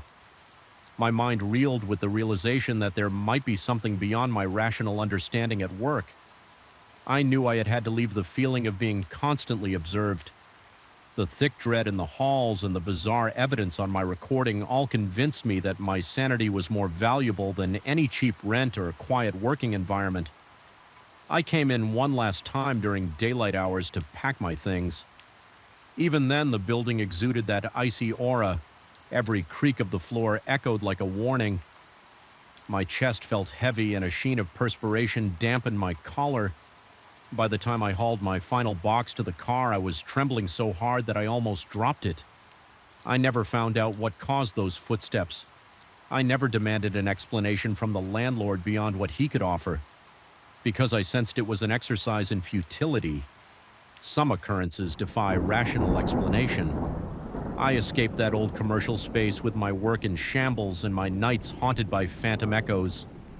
Even now, whenever I pass by an empty corridor, my pulse quickens.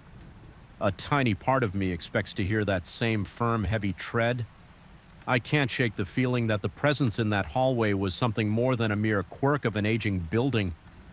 In the end, I fled from whatever walked those halls at night, yet a piece of my mind is forever trapped back there, listening, waiting, dreading that echo of impossibly real footsteps, and that final thought leaves me with a chill that no daylight can ever quite chase away on the air. In that building always felt stale, as though it had been trapped behind its grimy walls for decades, aging right alongside the dusty beams and crumbling bricks. The first time I stepped inside, something about the darkness in the corners made my skin crawl. Yet I brushed off the discomfort, telling myself that an old structure naturally carries its own peculiar atmosphere. I was eager to open my small antique store, and the property seemed perfect for my goals, especially the spacious basement which promised ample storage for my ever-growing collection of oddities. Little did I know that the shadows in that place would take on a life of their own, feeding on my doubts and gnawing at my sanity. I remember the day I signed the lease. The landlord, a gray-haired man with a furrowed brow, offered no welcoming smile. Instead, he described the building's questionable wiring and mentioned how rarely it had been occupied. In the last few years, I wondered why no one stayed for long, but he didn't elaborate. He only mumbled something about the place having its quirks. At the time, I assumed he was referring to the usual inconveniences of an older building, unreliable. Plumbing, flickering lights, perhaps a roach or two. I never imagined anything beyond that. If he knew more, he never said it outright. His eyes, however, reflected a kind of relief as he handed me the keys like he was passing on a heavy burden. The first few days were surprisingly pleasant. I set up the ground floor with shelves and glass cases, carefully placing trinkets and antique curios I had collected over time. The building's creaking floorboards became a familiar soundtrack, and the occasional flicker of the overhead lights simply reminded me to schedule an electrician's visit. In the evenings, I would carry boxes down the old staircase to the basement. It was dimly lit by a single naked bulb. The stone walls perpetually cool to the touch. There were no windows, just thick concrete and a persistent chill that settled in my bones if I stayed too long. Nevertheless, I felt secure enough in that subterranean space. At least initially, everything changed during my first late-night visit to retrieve a forgotten ledger. I had stayed well past closing, organizing, and exhausted.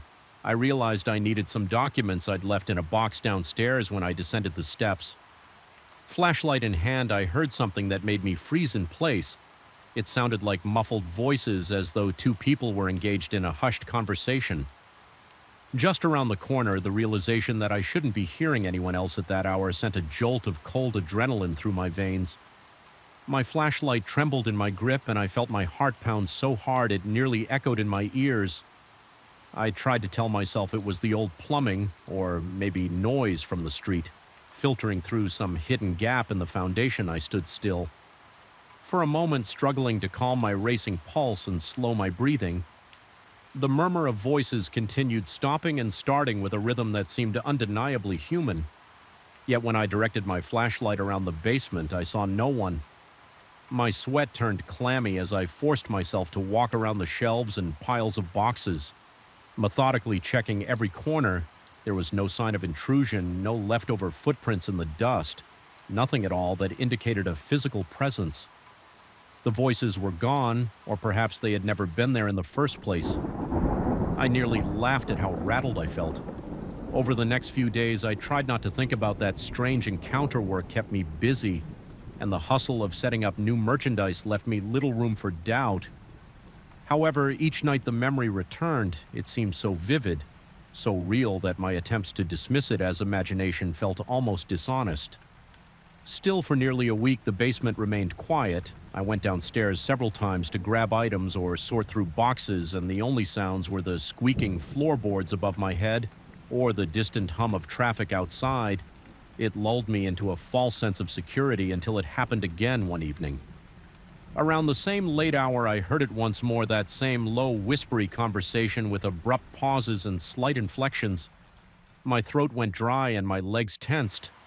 Despite the flood of anxiety, I forced myself to investigate again. I flicked on the overhead light, which sputtered unli before illuminating the center of the basement. In a weak glow, my flashlight scanned the shelves, revealing nothing but dusty crates. The voices continued for a few moments, then abruptly stopped when I spoke aloud in a quivering voice asking if anyone was there. Silence swallowed every corner as though the walls themselves were holding their breath. My body trembled in response, and beads of cold sweat gathered along my hairline.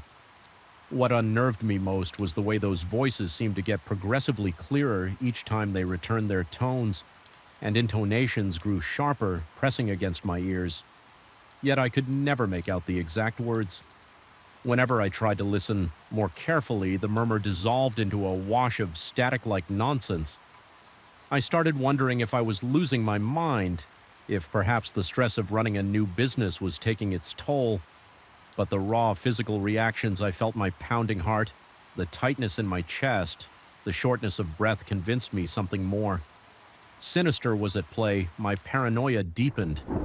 I found myself flinching at every stray creak and groan, every flicker of light, every accidental brush of a cobweb against my skin.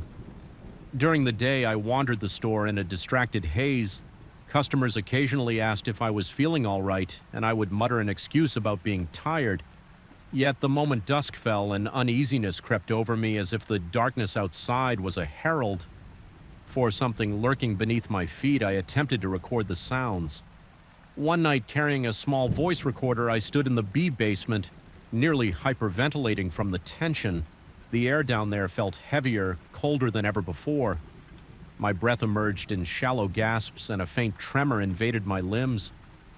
Nothing happened at first, no voices, just the hum of my own anxious silence.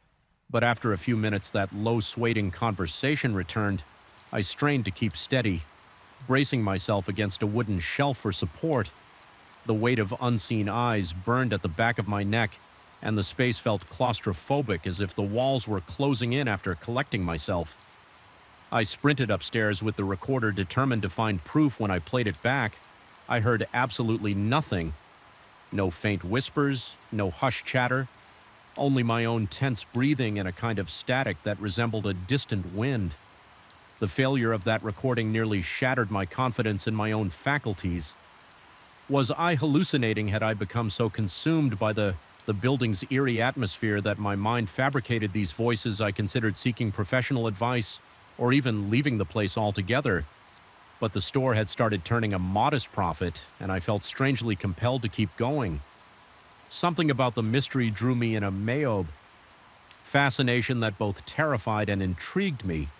One particularly suffocating night, I decided to remain in the basement for a prolonged stretch, determined to confront whatever press lurked there. I brought a chair, a camping lantern, and a thermos of coffee, aiming to stay until dawn if necessary. At first, the space was dead silent, the only interruptions being my heartbeat pounding in my chest and the occasional drip of condensation along the cold stone walls. As time crawled forward, my eyelids grew heavy and tension built within my chest. My entire body was on alert, every nerve screaming for me to flee. Yet I forced myself to remain, sweat gathering on my temples. My muscles taut as I scanned the darkness for any flicker of movement. Eventually, the whispering began again, soft, insistent, and maddeningly incomprehensible. My hands trembled so violently that I nearly dropped my flashlight. I tried to focus on the timbre of the voices, attempting to discern gender or mood. They sounded neither exactly male nor female, more like two disembodied murmurs overlapping in a bizarre harmony. I wanted to shout at them to demand they show themselves, but my words died in my throat. Instead, I sat there trapped between fear and fascination, waiting for the next wave of terror. That was when I noticed something shifting in the far corner just beyond the lantern's dim glow.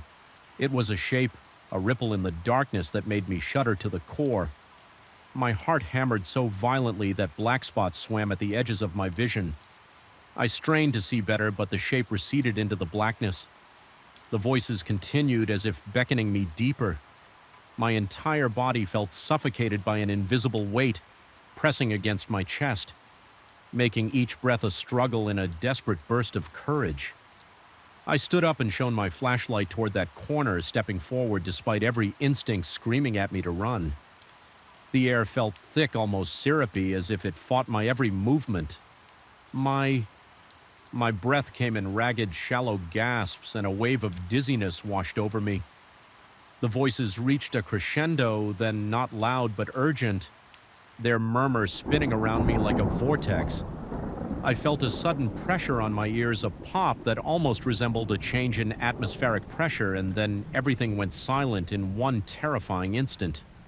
No whispering, no rustling in the darkness, just an oppressive quiet. So complete it made my ears ring, I couldn't endure it any longer. My legs threatened to give out as I turned and sprinted up the stairs, nearly tripping over the last step in my haste to escape. My heart pounded like a drum sweat soaking the back of my shirt. Once upstairs, I locked the basement door behind me, leaning against it as though it alone could keep whatever lurked below it. That night, I barely slept every time I closed my eyes. I felt a presence looming behind me, whispering nonsense into my ear. I woke up multiple times, drenched in cold sweat, images of that shifting darkness etched into my mind. The next morning, I made a decision I would not allow whatever inhabited that basement to trap me in fear. Instead, I began searching for any clue about the building's history, rummaging through old files in the local archives. My findings were sparse references to minor renovations, details about previous businesses that never stayed more than a couple of years. None of the documents offered a clear explanation for the voices. They simply confirmed that people left abruptly, sometimes without giving notice. That final night in the building, I decided to pack up my more valuable antiques and store them elsewhere, telling myself it was only a precaution until I could figure out a permanent solution as I moved through the empty store. The faint hum of the city outside felt oddly distant. My nerves were frayed, my senses heightened to the point of paranoia. The overhead lights flickered, my throat was painfully dry, and each swallow felt like sandpaper. When I finally made my last trip up the basement steps, I felt those muffled voices trickling up behind me, soft and persistent. I froze momentarily, cheeks flushing with terror. In that moment, I realized those whispers would never stop, that they were part of the building itself. A manifestation of something ancient and unresolved, unable to face another second of that subterranean pressure. I rushed to lock the basement door for good before leaving. I allowed myself one last look down the dark staircase. My flashlight illuminated the cramped space, only partially, leaving much of it still swallowed by darkness.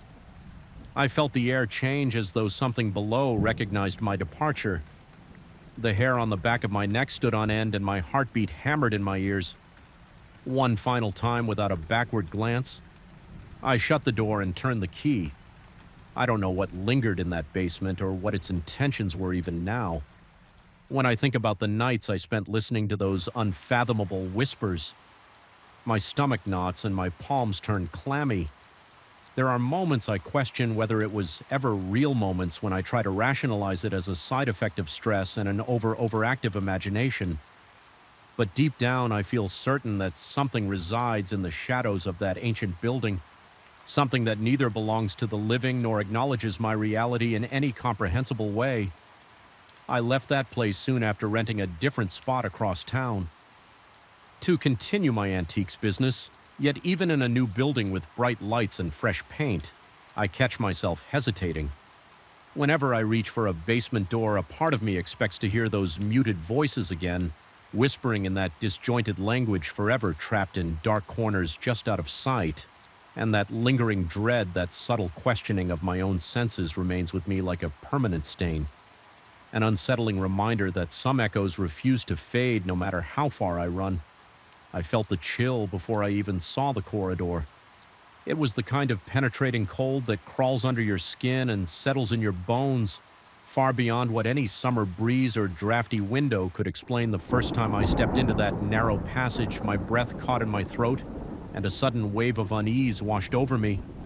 Even though sunlight streamed through the windows in the rest of the house, the air in that cramped space felt stagnant and unnaturally cold. It was as if some invisible force lurked there, watching and waiting.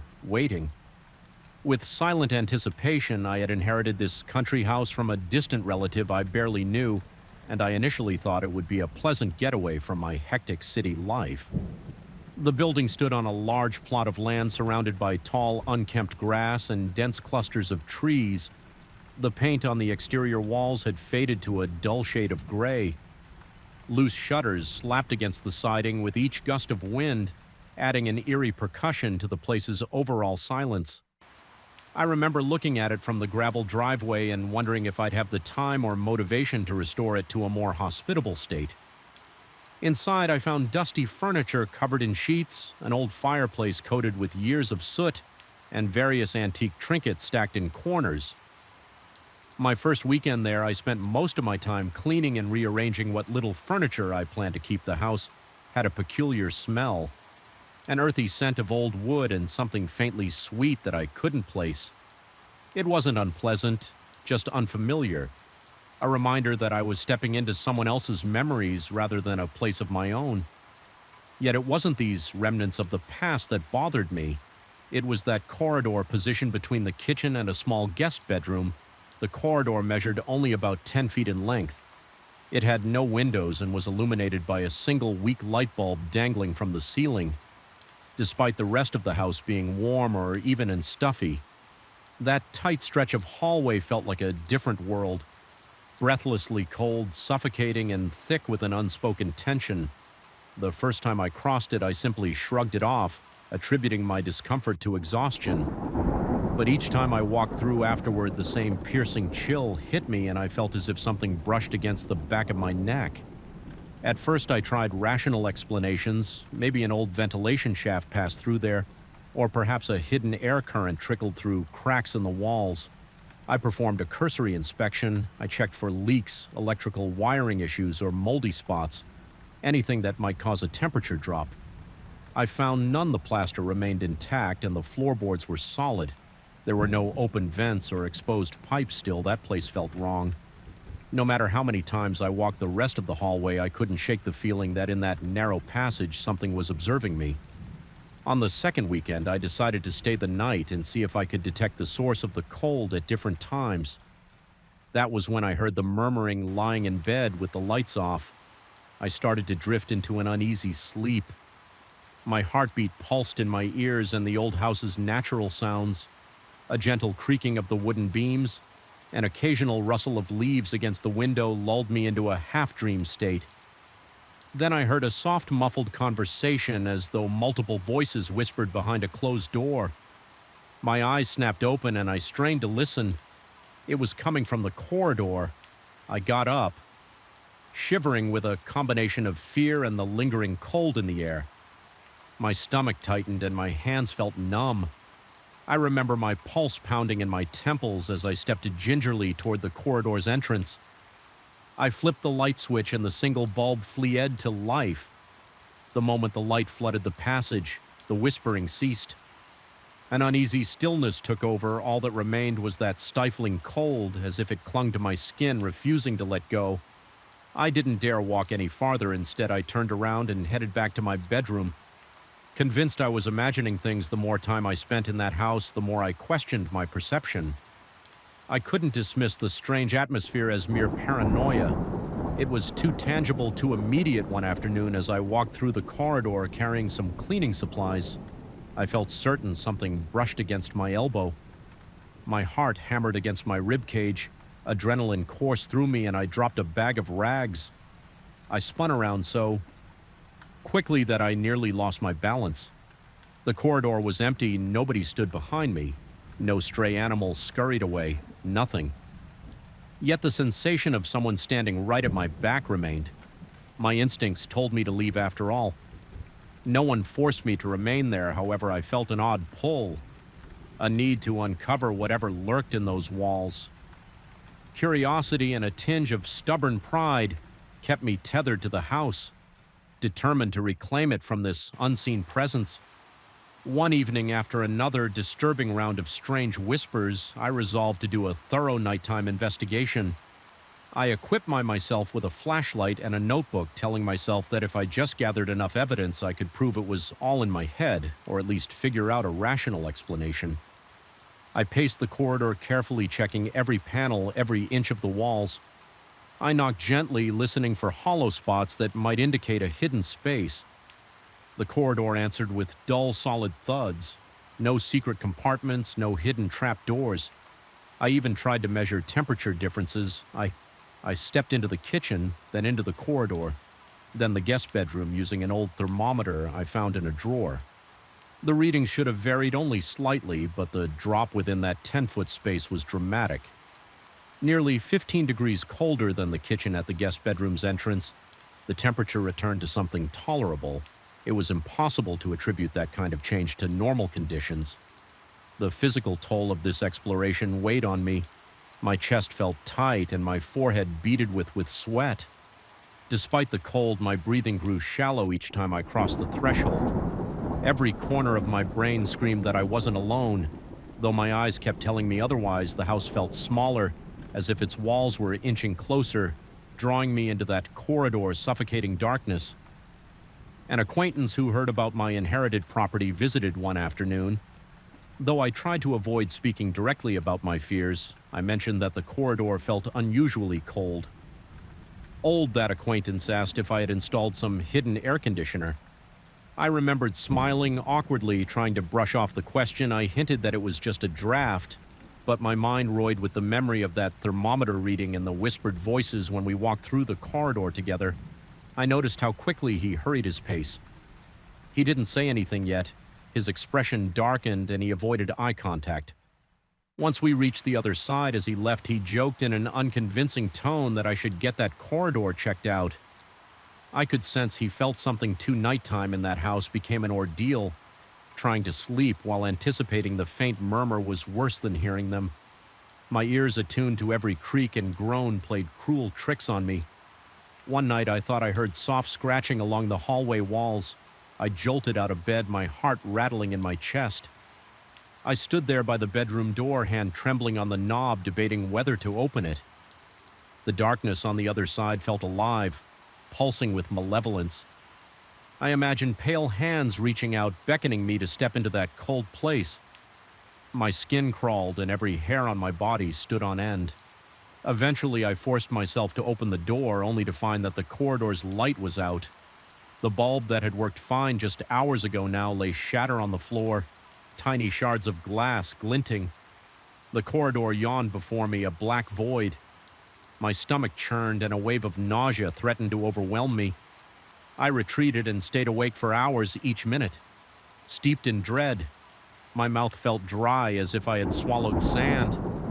I tried to calm my nerves by telling myself it must have been some electrical fault or a sudden surge that caused the bulb to burst. But deep down I couldn't shake the feeling that the house was rejecting me, punishing me for my attempts to pry into its secrets. In the following days, I experienced more unsettling occurrences. The cold corridor never let me forget its presence. I started noticing odd shadows flickering at the periphery of my vision. Always near that space, a dark shape would slide across the floor. Disappearing the instant I glanced over, my anxiety reached a fever pitch. My hands trembled constantly and my muscles tensed to the point of aching. When I did manage to sleep, my dreams were plagued by faceless silhouettes drifting through the corridor, whispering in low, urgent tones. One afternoon, I decided enough was enough. I told myself that if I confronted this head-on, maybe I could drive away whatever lurked there, armed with a new light bulb. I approached the corridor, determined to prove I was still in charge. The cold assaulted me sharper than ever, pricking at my skin. I replaced the bulb, my finger shaking so badly I could barely screw it in. Then I flipped the switch, bathing the corridor in a pale glow. With the core lit, I stepped into its center. The chill engulfed me entirely. Each ragged breath crystallized. The dread that had been building inside me for weeks. I felt a tightness across my chest, as though invisible hands pressed against my ribs. I spoke aloud, challenging whatever lingered there. My voice quavered with fear, each word echoing off the walls. The air grew heavier and heavier, as if the corridor itself had come alive. My vision blurred, and a wave of dizziness forced me to stagger backward into the kitchen. For a moment I stood there gasping for breath. my heart hammering so violently that it echoed in my ears. The temperature in the kitchen felt almost normal, but my body was drenched in cold sweat. Even so, I sensed a shift, like I had momentarily pierced a veil, and whatever was on the other side recoiled. The whispering ceased for the rest of the evening, and uneasy silence followed, more oppressive than any sound. Despite my lingering fear, I felt a faint spark of triumph, as if I had managed to disrupt the corridor's hold on me. Still, an unsettling sensation remained, a buzz of static electricity in the air, a silent promise that I hadn't vanquished anything, only provoked it. My mind writhed with conflicting impulses. Part of me wanted to flee and never return, but another part wanted to unravel the final layer of mystery. The next morning, I woke to find the corridor had grown colder than ever. A thin layer of condensation coated the walls, and my breath formed wispy clouds in the air when I reached out and touched the wall. My fingers recoiled from the bitter sting of the chill. It felt unnatural, like stepping into a freezer. My mind jumped to all kinds of explanations. Perhaps something supernatural had anchored itself there. I remembered the persistent voices at night, the strange touches, the shattered bulb. Everything converged into a single terrifying certainty. I wasn't just imagining this. No matter how hard I fought the idea, I realized the corridor's presence had infected my thoughts, taking root in my psyche. I no longer felt safe in any corner of the house. Always aware of that oppressive cold waiting for me, every creak or rustle became an omen. My mouth stayed dry, and an uneasy tremor haunted my muscles. Paranoia snaked through my brain, whispering that I would never escape this intangible menace. By the end of that day, I decided I needed distance. My heart pounded with a mix of relief and dread. As I packed my things before leaving, I forced myself to cross that corridor. One last time, the cold pressed against my skin, a punishing final reminder of the lurking malevolence. My pulse throbbed in my throat, and my breathing came in stuttering gasps. I felt that nearly palpable presence behind me, closer than ever. Almost breathing down my neck, the corridor's light flickered, casting elongated shadows that seemed to strain toward me. I resisted the urge to spin around. Instead, I stumbled forward, refusing to glance back at the far end. I paused and gazed down the corridor. The light stopped, FL fearing, and the hallway stretched silently, an ordinary passage in an ordinary home, except for the oppressive cold that clung to the air. In that moment, a sense of resolution washed over me, along with a lingering dread. The house was mine, inherited by legal right, but I sensed I would never truly own it. Something else claimed that narrow space, something beyond logic or reason or even my own capacity to understand. I locked the door, got in my car, and felt my heartbeat slowly subside as the tires kicked up dust on the winding country road. But the memory of the corridor's chill stayed with me, an unshakable presence in my thoughts. Even as I neared the distant glow of city lights, I couldn't rid myself of the weight pressing on my chest. I told myself I was just being paranoid, that the house was nothing more than wood and stone. Yet the recollection of that freezing air and those wind-wet voices told me otherwise. My hands remained clammy on the steering wheel, and my breath hitched as if part of me was still standing there. In that darkness, I never found a logical explanation for the cold that stalked those walls, nor did I uncover the source of that murmuring in the weeks that followed. I debated whether to sell the place or simply let it stand vacant, a relic of an inherited legacy. I had no desire to claim late at night, when the hum of traffic outside my apartment window lulled. I would picture that corridor, imagining it growing colder with every passing moment. I would see shadows flicker at the periphery of my sight and feel the echo of that suffocating presence. It lingered with me, a chilling bond that I was sure I would never fully sever. Even now, I'm left with a nagging realization: the hallway might be empty, but it's not unoccupied. Something dwells in that short stretch of space, hungry for attention, thriving on fear. And though I escape the house physically, the corridor follows me in my thoughts. A reminder that sometimes the most unsettling horrors aren't defined by logic or reason. They're the ones that remain unexplained, gnawing at the edges of your sanity, silently waiting for you to return. I still remember the first night I spent in that place. The air seemed stale, and every sound echoed strangely in the long hallway that led to my new bedroom. Even before I set foot inside, I sensed there was something off about that ground floor apartment from the 1950s. My skin prickled the moment I closed the door behind me, as though I were stepping into a space where I was not entirely welcome. I brushed off the unease as the typical nerves of moving somewhere unfamiliar. Little did I know that the discomfort would only grow more intense in the days to come.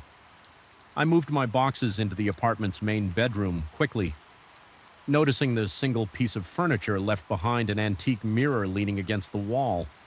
The frame was heavy and carved with intricate floral details. The wood darkened by time, the glass itself was slightly fogged at the edges, tinted a dull gray. At first, I thought it was charming, an interesting vintage accent that fit the old structure of the building. Perhaps the previous tenant had found it too cumbersome to take along. The property manager had only told me the place was being vacated in a hurry. Giving no further explanation, I decided the mirror should stay, convincing myself it added character. During the first few weeks, I arranged my belongings, worked my regular shifts, and tried to settle into a routine. The apartment was quiet, with thick walls that muffled any noise from the neighbors. The building's corridors had dim lighting that flickered unpredictable, like casting long, unsettling shadows. The floors creaked and the old pipes groaned whenever water was used. If I were to describe the atmosphere in a single word, I would call it heavy oppressive, in a way I couldn't quite articulate at night. When I switched off the lights, a persistent hush would envelop the rooms, broken only by the faint hum of the refrigerator or the occasional drip from the bathroom faucet.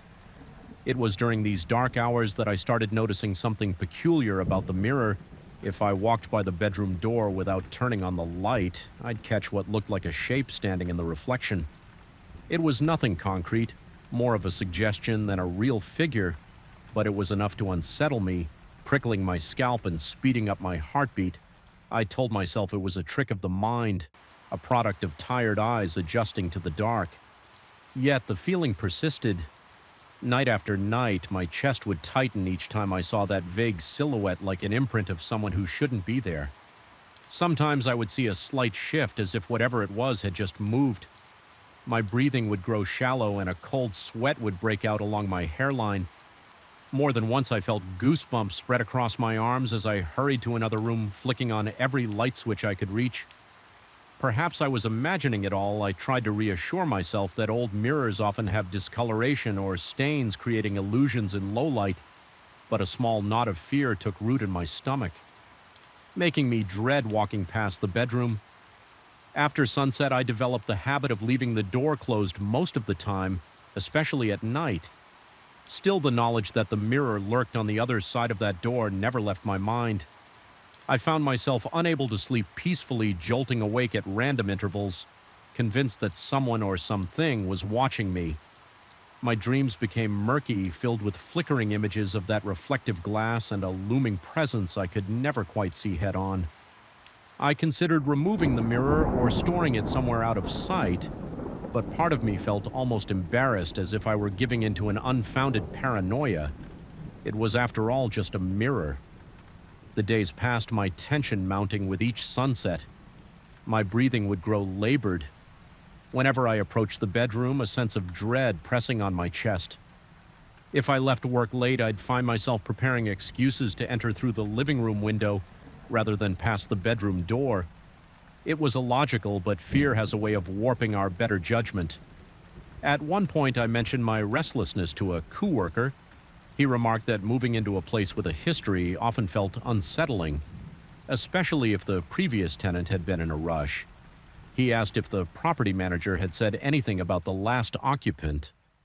I recall that the manager only offered a vague explanation. The previous person left abruptly, leaving behind several items. Including that mirror, my coworker shrugged, implying that it could be a sign of personal troubles or a sudden need for relocation. My stomach churned when I thought about it. What kind of troubles? Force someone to leave a heavy antique mirror behind. Night after night, the mirror became an obsession. I tried not to look directly at it. If I had to enter the bedroom when it was dark, I would keep my gaze fixed on the floor, turning on the overhead light before I dared glance at the reflection. Even then, I sometimes sensed movement at the edge of my vision, something slithering in the background as though the glass were alive with a dark current. My head would pound and my pulse would race until I forced myself to look again, seeing nothing but my own strained expression. The turning point arrived one particularly exhausting evening. I had come home late, drained from a long shift. My nerves were already frayed, and I was too tired to tiptoe around my fear. The bedroom door was ajar and the lights were off. As I walked down the corridor, I registered that shape in the mirror once more. Except this time it wasn't just a smudge. It stood there, tall, outlined against the gloom, as if it possessed tangible form. My heart hammered so hard that I felt it in my throat, and my palms instantly went clammy. My breath caught, and for a moment I froze, too terrified to blink. A jolt of anger overcame me.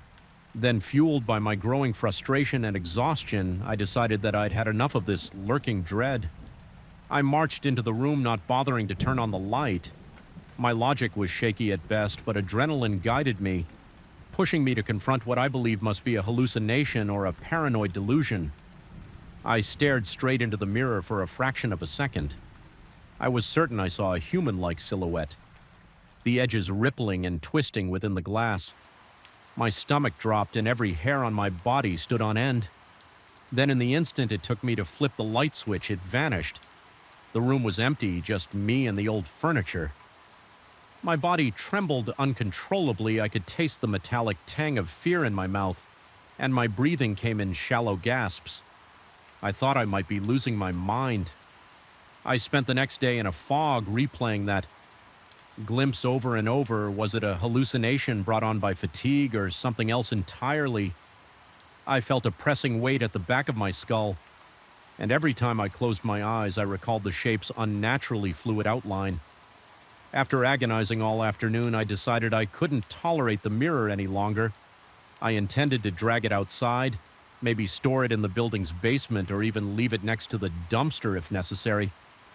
Even I steeled myself, I approached the bedroom with every light in the apartment. On my pulse was pounding like a drum in my ears, but my resolve was firm. The mirror was coming out, and that was final. I placed my hands on either side of the frame and tried to lift it. Didn't budge. The weight was enormous, more than I'd anticipated, and the carved wood had an almost sticky feel against my palms. I could swear a low whisper filled the room, but I couldn't pinpoint its source. My throat went dry as I mustered my strength, but my arms shook too much to lift it properly. It felt as though it were bolted to the floor, though I could see no brackets holding it down, panting. I released my grip and stumbled backward. My knees threatened to give out, and a cold trickle of sweat ran down my spine. I stared at the mirror, half expecting to see that silhouette again. The glass was vacant, reflecting the overhead bulb and my own tense figure.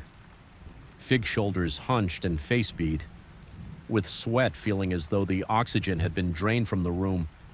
I retreated, pulling the door shut behind me that night. I barely slept. Every rustle outside my window made my heart skip a beat.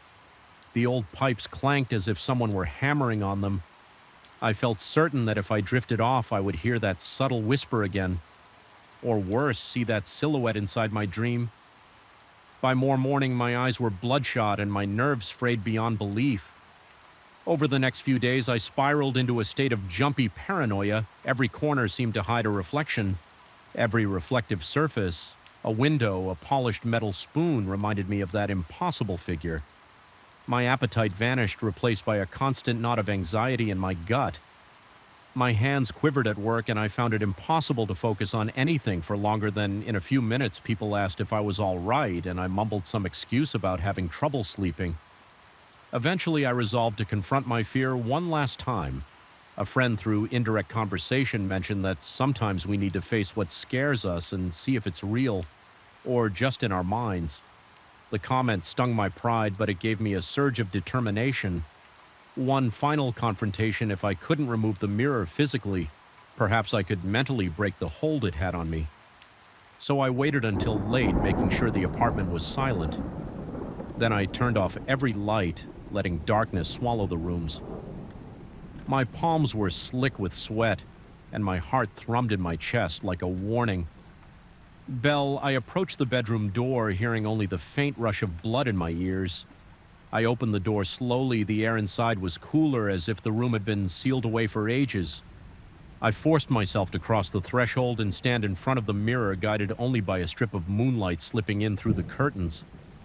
At first I saw nothing but my shadowy outline, then a flicker in the periphery. Slight shift in the glass, as though something stirred behind me. My stomach clenched and I felt an icy flush wash over my face.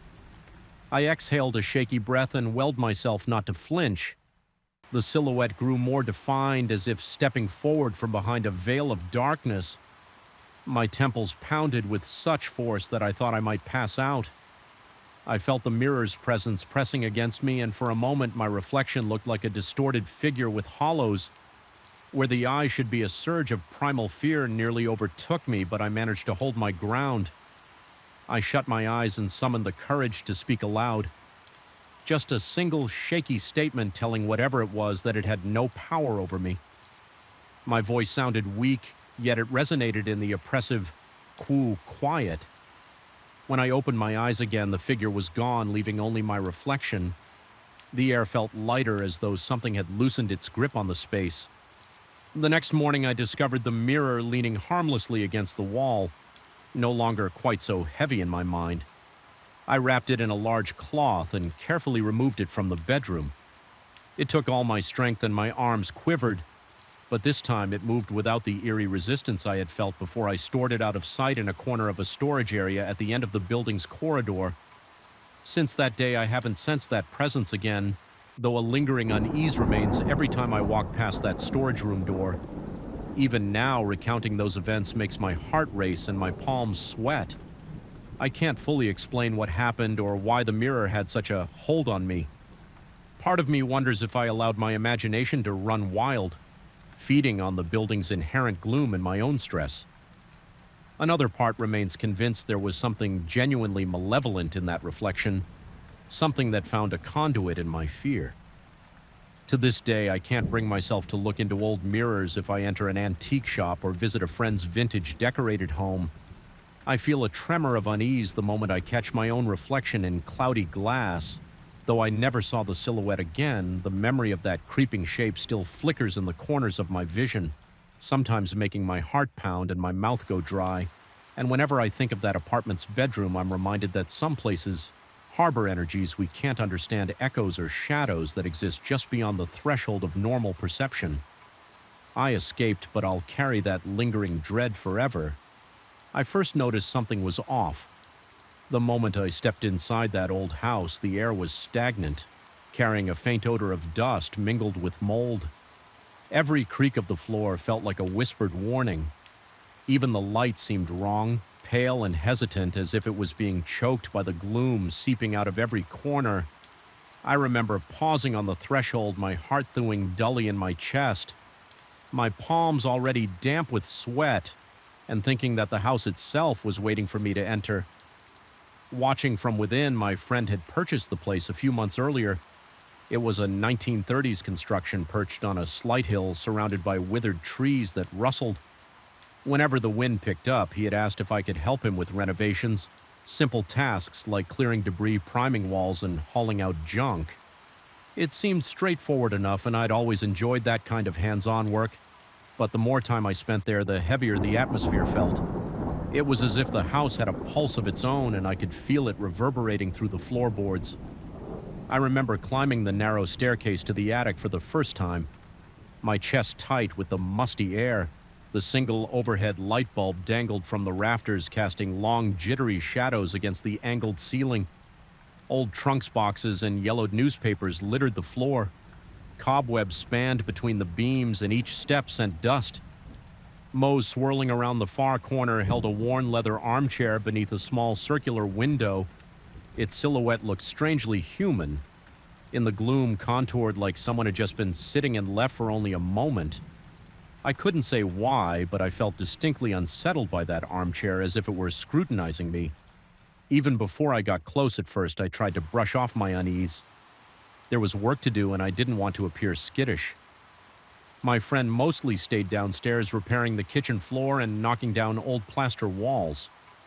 I was the one who ventured into the attic to organize and decide what was worth keeping. That routine continued for a couple of days without significant incident other than a persistent sense of being watched whenever I found myself near that armchair. It was on a late afternoon when I noticed something that made my stomach lurch. I turned around from a dusty trunk and caught what I thought was movement.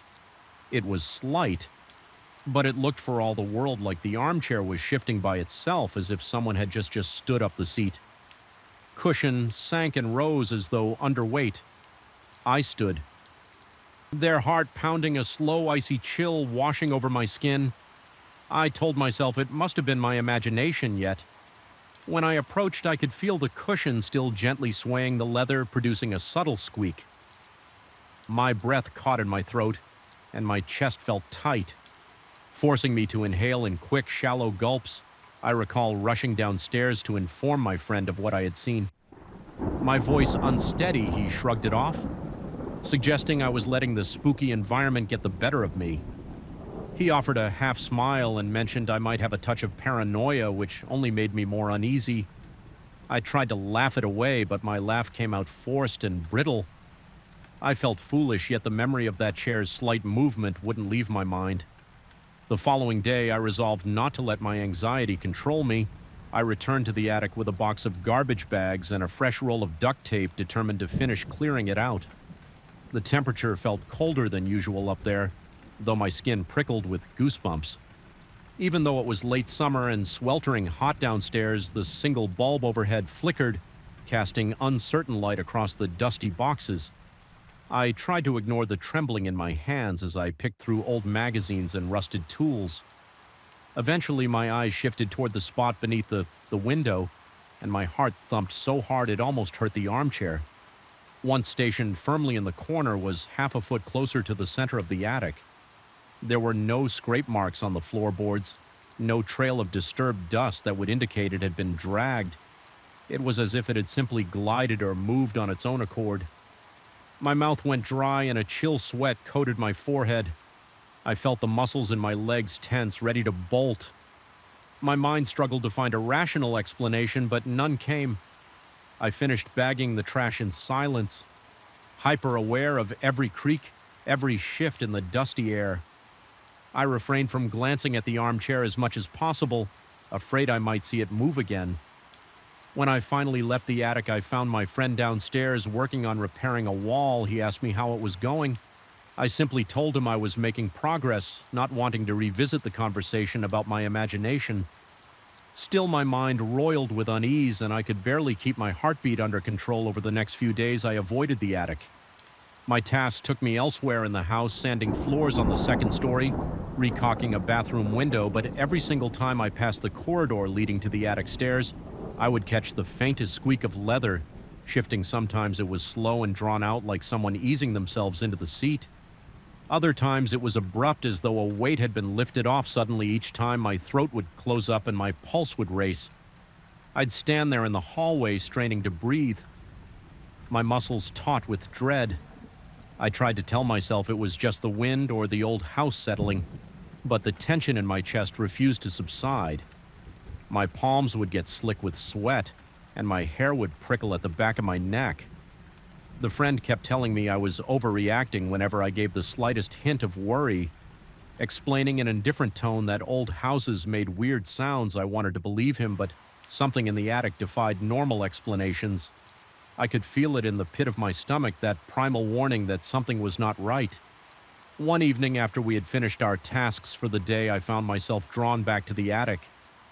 The house was silent except for the faint dripping of a faucet in the kitchen. The corridor upstairs was dark, but moonlight filtered through a cracked window. Guiding me along each step I took up the attic stairs felt heavier than the last, as if invisible hands were pushing me back down. My breathing grew fast and shallow, and my heart hammered so violently that I could feel the blood rushing in my ears. When I reached the attic, I flipped the light switch. The bulb glowed dimly. Shadows clung to every shape in the room. The air felt stagnant, like a room that had been sealed for decades. My gaze found the corner beneath the window where the armchair sat in a slightly different angle again. The cushion bore a vague impression on one side, as though occupied moments before a knot formed in my stomach, and my body felt seized by an intense dread. My legs trembled as I approached it. I could hear the faint squeak of the leather again, as if it were still settling. The odor of old cracked leather, mingled with a musty stench that seemed new, pungent, almost like damp soil. My skin crawled. I was convinced someone or something was there, just invisible to the eye. I lifted a trembling hand and hovered it above the seat cushion. The surface felt cold, unnaturally cold, and my fingers instinctively recoiled. I decided then that I needed to know if I was losing my mind or if something beyond understanding was truly happening. So I did what logic dictated. I pushed the armchair against the wall, feeling the friction of the wooden legs against the floor. I made sure it was firmly wedged so it couldn't be shifted easily. Breathing heavily, I took a mental snapshot of its exact position down to where the shadows fell around it. My plan was to come back in an hour or two and see if it had moved. I headed downstairs, my heart still racing, and tried to occupy myself in the living room by measuring windows for new drapes. Each passing minute felt slower than the last, and my nerves were on edge. I noticed my hands were shaking so badly that I almost dropped the measuring tape. Eventually, I forced myself to return to the attic, counting each step in an attempt to steady my breathing at the top of the stairs. I paused, bracing for what I might see. My body felt tense, my palms sweaty, and my pulse thrummed in my ears. The overhead bulb flickered once, then stabilized. My gaze shot to the spot beneath the window, only to find the armchair positioned a few feet away from where I had left it. The top edge was angled toward the attic door, almost as if it were staring at me. A wave of nausea rolled over me, and I felt faint. My knees nearly gave out, and I clutched the doorframe for support. I wanted to run, but some mixture of disbelief and grim curiosity kept me rooted there. My breathing ragged and my mind spinning with questions, I reached out with trembling hands, steadying myself against a box for support. My vision blurred for a moment with panic, my thoughts swirling about the possibility of something malevolent inhabiting this space. I rubbed my eyes, trying to keep my sanity intact. It was so quiet that the smallest sound, a rustle, a faint groan of wood, echoed in that cramped attic like a scream from that night. On the sense of being watched intensified whenever I set foot on the second floor. Even mundane tasks like retrieving a toolbox or spackling a hallway crack became a gauntlet of sweaty palms and a racing heart. I would glance over my shoulder every few seconds, certain I'd glimpse a shape in my peripheral vision. The corridors felt narrower, the walls pressing in as though the house was determined to keep me on edge, and that squeaking continued, sometimes faint and intermittent, sometimes sharp and urgent, as though the occupant of that chair wanted me to know it was there. One afternoon I heard what sounded like measured steps above me, pacing back and forth. Then came a distinct scraping of wood, followed by the unmistakable groan of leather. My hair stood on end and a surge of fear poured ice into my veins. I sprinted outside into the weak daylight, gulping down fresh air and willing my pulse to slow. I didn't return until dusk forced me to gather my belongings. Even then, I avoided the attic entirely eventually. My friend asked if I wanted to keep helping with the renovations or if I needed a break. He hadn't heard the peculiar noises himself, or so he claimed. He said in a calm but dismissive tone that maybe the stress of physical labor and the darkness of the attic were getting to me. Part of me believed it might be true. I started to wonder if I was unraveling, seeing illusions conjured by my own paranoia. But every time I walked past that corridor, the squeak of the armchair would reach my ears, quickening my heartbeat and sending cold beads of sweat trickling down my back. The final straw came on an evening when I was alone in the house, finishing some last-minute tasks while my friend ran errands. I was on the second floor when I heard a series of noises from above, an intense groaning of leather, then what sounded like a hard thump. My chest clenched. I approached the attic stairs, each step feeling heavier than the last. At the threshold, I flicked on the light to see the chair. This time it was dead center in the attic, angled to face me. Directly, the seat was indented as if supporting a heavy weight, but there was nothing visible. Occupying that space, a low dragging sound seemed to emanate from the chair itself, like the leather was breathing. I stood there, heart-pounding sweat dampening my brow, my throat too tight to call out. The air felt electric, charged with something hostile. A wave of dizziness made me sway, my entire body screamed at me to leave. I took a step back and the overhead bulb popped, plunging the attic into darkness. The shadows swallowed everything and I heard movement, scraping, squeaking, something shifting in the pitch black. My breath came in, desperate gasps as I fumbled for the flashlight on my phone. The narrow beam caught a glimpse of the empty seat cushion. Rising back into shape like something had just stood up, I didn't wait to find out more. My heart hammered so fiercely that I worried it would burst. I nearly stumbled down the stairs, racing out of the house as my pulse roared in my ears. Outside, I gulped fresh air and gripped the railing, trying to steady. My trembling limbs, even the waning daylight, felt like a floodlight compared to that oppressive darkness in the attic. I sat on the porch steps, chest heaving, until my friend returned. I couldn't articulate to him exactly what had happened. Only that I refused to set foot in that attic again. Days later, I packed my things and left. My friend didn't argue or insist I stay. He just gave me a certain look that suggested he might have started to believe something was wrong in that house, even if he didn't admit it openly. As I drove away, the tension in my chest began to ease, but I couldn't escape the gnawing feeling that the house was still watching me, that the unseen occupant of that threadbare armchair now knew my scent and my fear. Even now, I still dream of that attic in my nightmares. I find myself climbing those stairs, the bulb flickering overhead. The chair is there, always waiting. Sometimes in the dream, I see an imprint on the cushion that expands and contracts like something breathing. Other times, I glimpse the outline of a shape reflected in the attic window, a distorted silhouette that stands behind the chair. I wake up with my heart in my throat, covered in cold sweat. Unable to shake the memory, I can't say with absolute certainty what haunted that house. Perhaps it was some residual echo of a past tenant, or maybe it was the house's own malevolent presence. What I do know is this: I will never forget the sensation of leather shifting under an invisible weight, or the oppressive cold that clung to every inch of that attic sometimes late at night.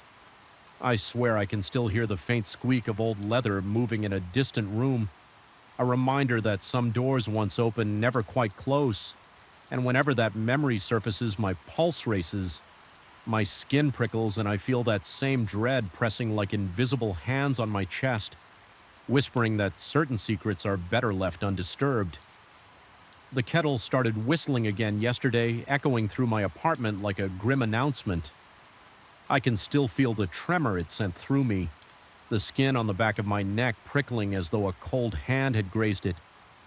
If I concentrate, I can almost hear that shrill note lingering in the corridors of my mind, refusing to let me forget how unreal it all felt, how impossible it should have been.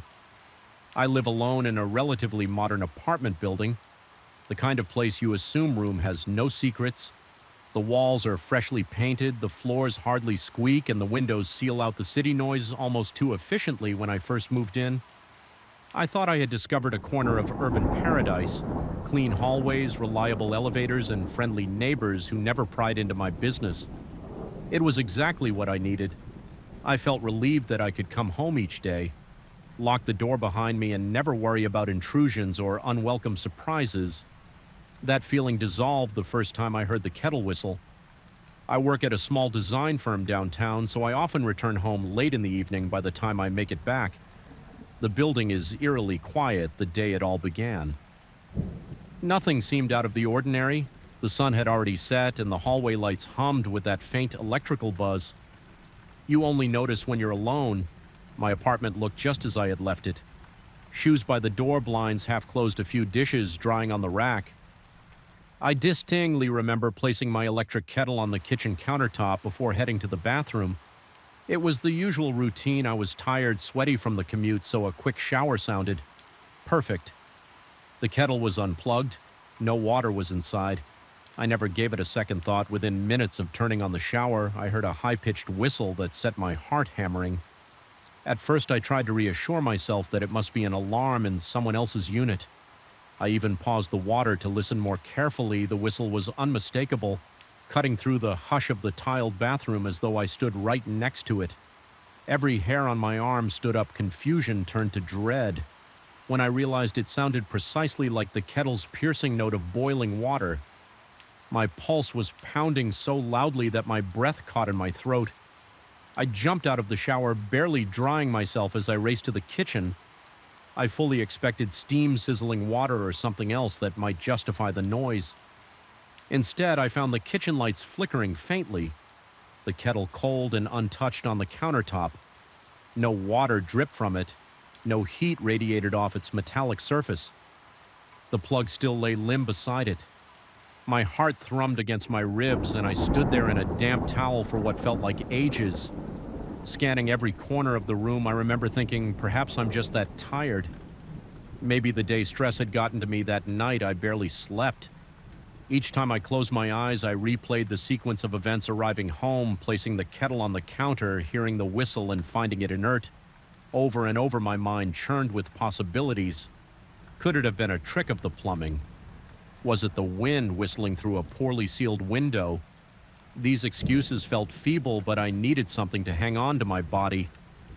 Hummed with anxiety, sweat beating on my forehead every time a faint noise stirred me from half sleep. A few days later, it happened again, this time. I came home in the late afternoon just early enough to catch some pale sunshine leaking through the balcony doors. My plan was to make a quick snack, so I put a mug on the counter and ready to teabag, but I realized I was out of fresh milk. Annoyed, I decided to go to the convenience store down the street. Once again, I left the kettle sitting on the countertop unplugged while I waited in line at the store. I felt an odd twinge of unease, but I tried to brush it off. I told myself everything was normal. When I stepped back into my apartment, I heard the high-pitched whistle dull but instantly recognizable, as though it were emanating from just around the corner. My heart lurched. My breath stuttered in my chest.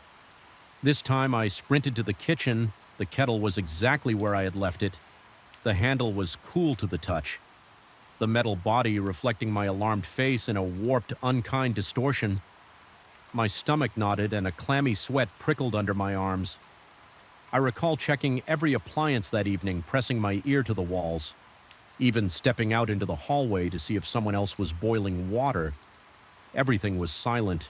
Returning to my unit felt like stepping back into a bubble of tension. The overhead lights seemed too dim, casting elongated shadows across every eye object. My own footsteps on the hardwood made me flinch. I remember swallowing hard, my mouth parched, as if I had forgotten to drink water all day. I paced around the apartment for a while, convincing myself that something else must be at fault. Over the following week, I became hyper-vigilant. I made a habit of examining every inch of the kitchen each time I returned home. The kettle, once an unremarkable fixture in my daily routine, now held an aura of, for it wasn't just whistling anymore. Some mornings I noticed it had shifted position once the handle faced the stove instead of the living room. Another time I found it angled toward the sink, as though someone had used it and set it down hastily. My heartbeat would spike whenever I saw it out of place. I tried to recall if I'd moved it myself, a half-asleep habit maybe. But the recollection never came. When I talked to the building manager about strange noises, I didn't mention the kettle. Instead, I casually asked if the walls were thin or if any maintenance workers had accidentally entered my apartment. The manager told me no one else had keys and no work orders were scheduled for my unit. I felt the color drain from my face as I nodded politely, swallowing a bitter lump of tension in my throat. The nights became unbearable. Each small sound made me jolt awake. My mind began crafting scenarios of intruders flipping through the door the moment I turned my back, but there was never any sign of forced entry. My possessions remained intact except for the kettle's inexplicable movements. I even changed the locks out of paranoia, paying extra to have someone come in and install a brand new set. For a time, I left the kettle in a cabinet out of sight. I wondered if ignoring it might help me reclaim some peace of mind. That strategy failed. One evening, I returned from work to see the cabinet door slightly ajar. The kettle was back on the counter, angled in that same unsettling way my hands shook when I picked it up. I felt a cold sensation spreading through my chest like a block of ice. Forming around my heart, the air felt thinner, my lungs struggling to draw oxygen. I leaned against the sink, my knees weak, trying to keep calm. I asked myself if I was losing my grip on reality. Had I absent-mindedly retrieved the kettle, but I couldn't remember doing so? My body was slick with a cold sweat, and a tremor coursed through my arms as I placed it back in the cabinet and locked every door in the apartment. That night, things escalated sometimes in the dead of night. I would wake to that shrill whistle reverberating through the silence. It was so vivid that my pulse would skyrocket, my breath catching in my lungs. Yet when I rushed to the kitchen, the kettle lay dormant. Mocking my fear with its silence, it felt as though something was playing with me. Delighting in my terror, the entire apartment began to feel like a labyrinth of flickering shadows. Light bulbs would dim for no reason, then surge back to full brightness. I'd catch glimpses of movement in reflective surfaces, only to spin around and see nothing there. On one especially harrowing night, I was certain I heard a scraping noise like the kettle being dragged across the countertop. My mouth went dry and beads of sweat formed along my hairline. I forced myself out of bed, heart pounding so fiercely I could hear the rush of blood in my ears in the dark hallway. I strained to listen. A faint click sounded. Metal meeting. Metal.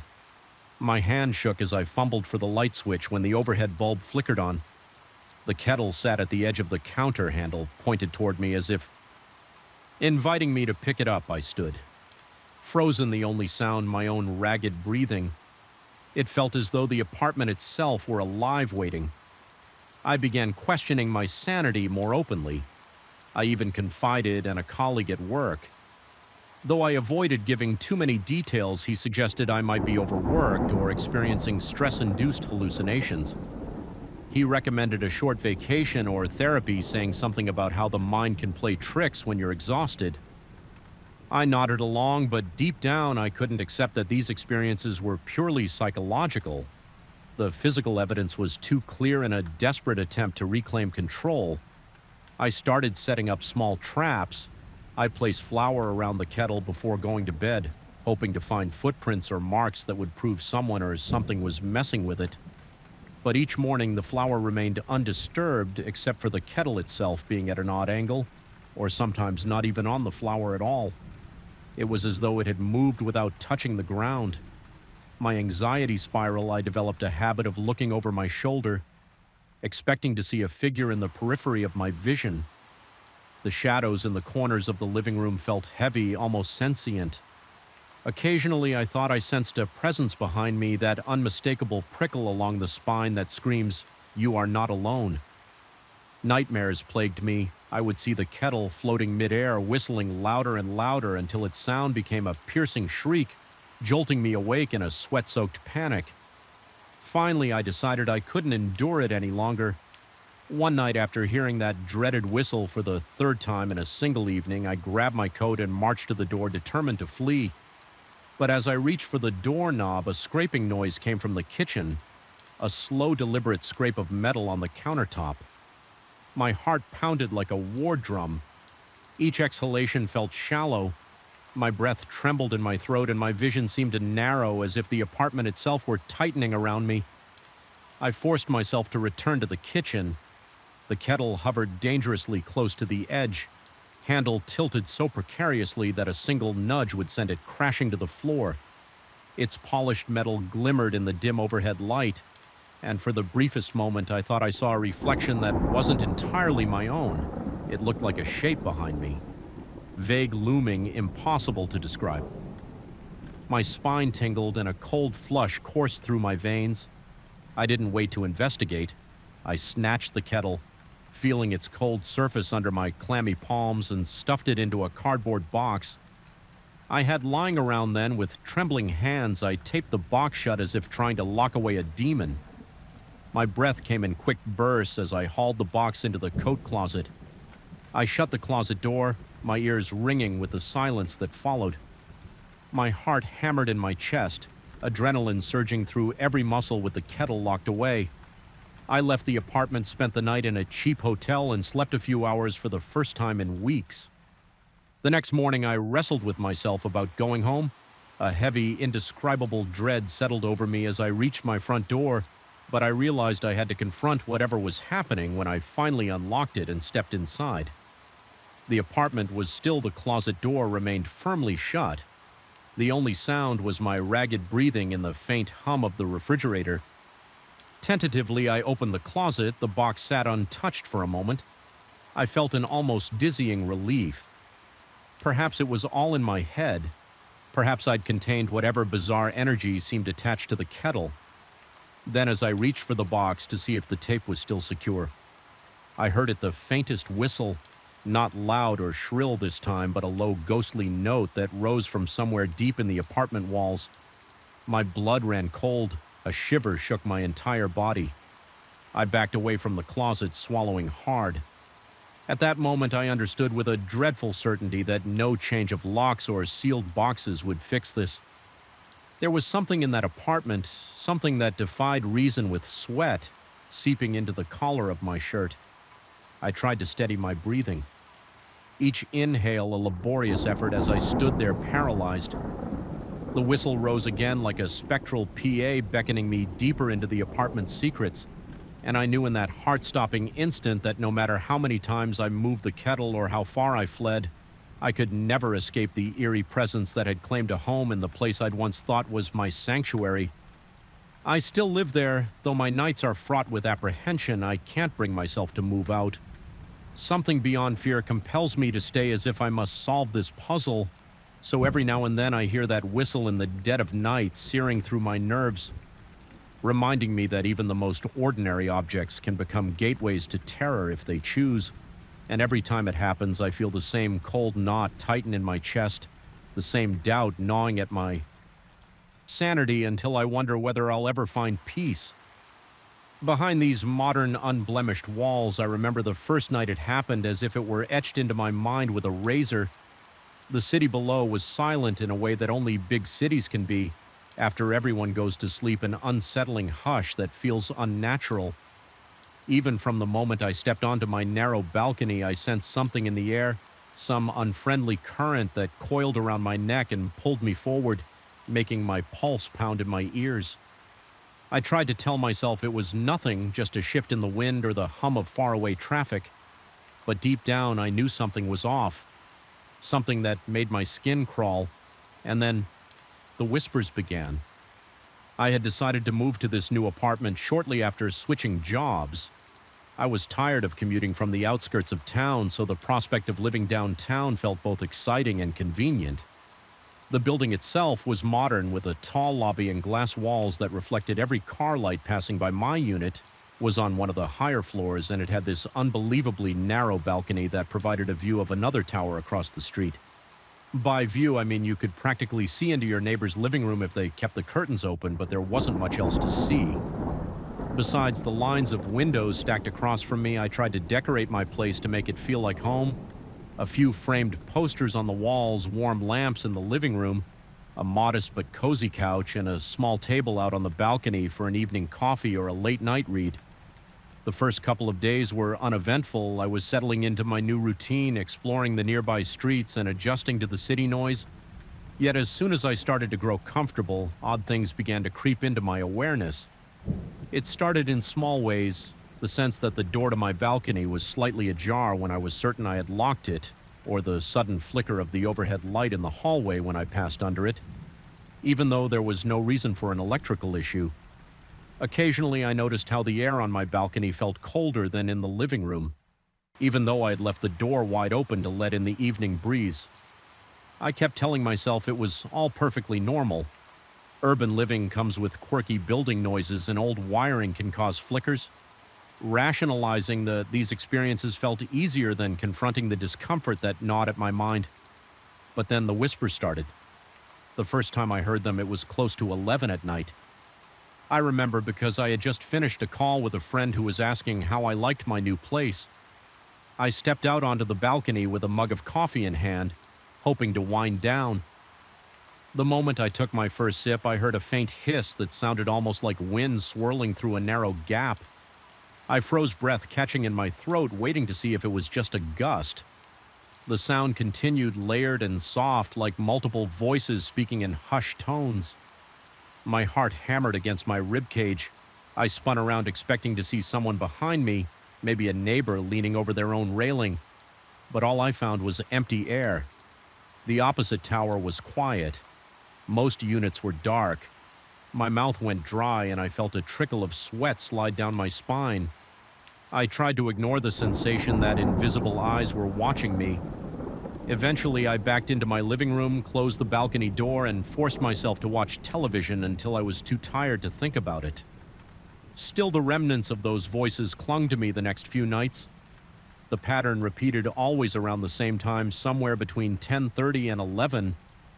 I would notice a slight disturbance, like a change in the air pressure. The minute I stepped out to investigate, I'd hear them again.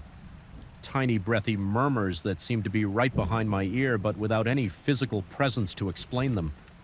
Some nights I swore I could pick up fragments of words. It was never enough to form a coherent sentence, but they were definitely syllables of something like a voice trying to call me, lure me, or maybe even warn me.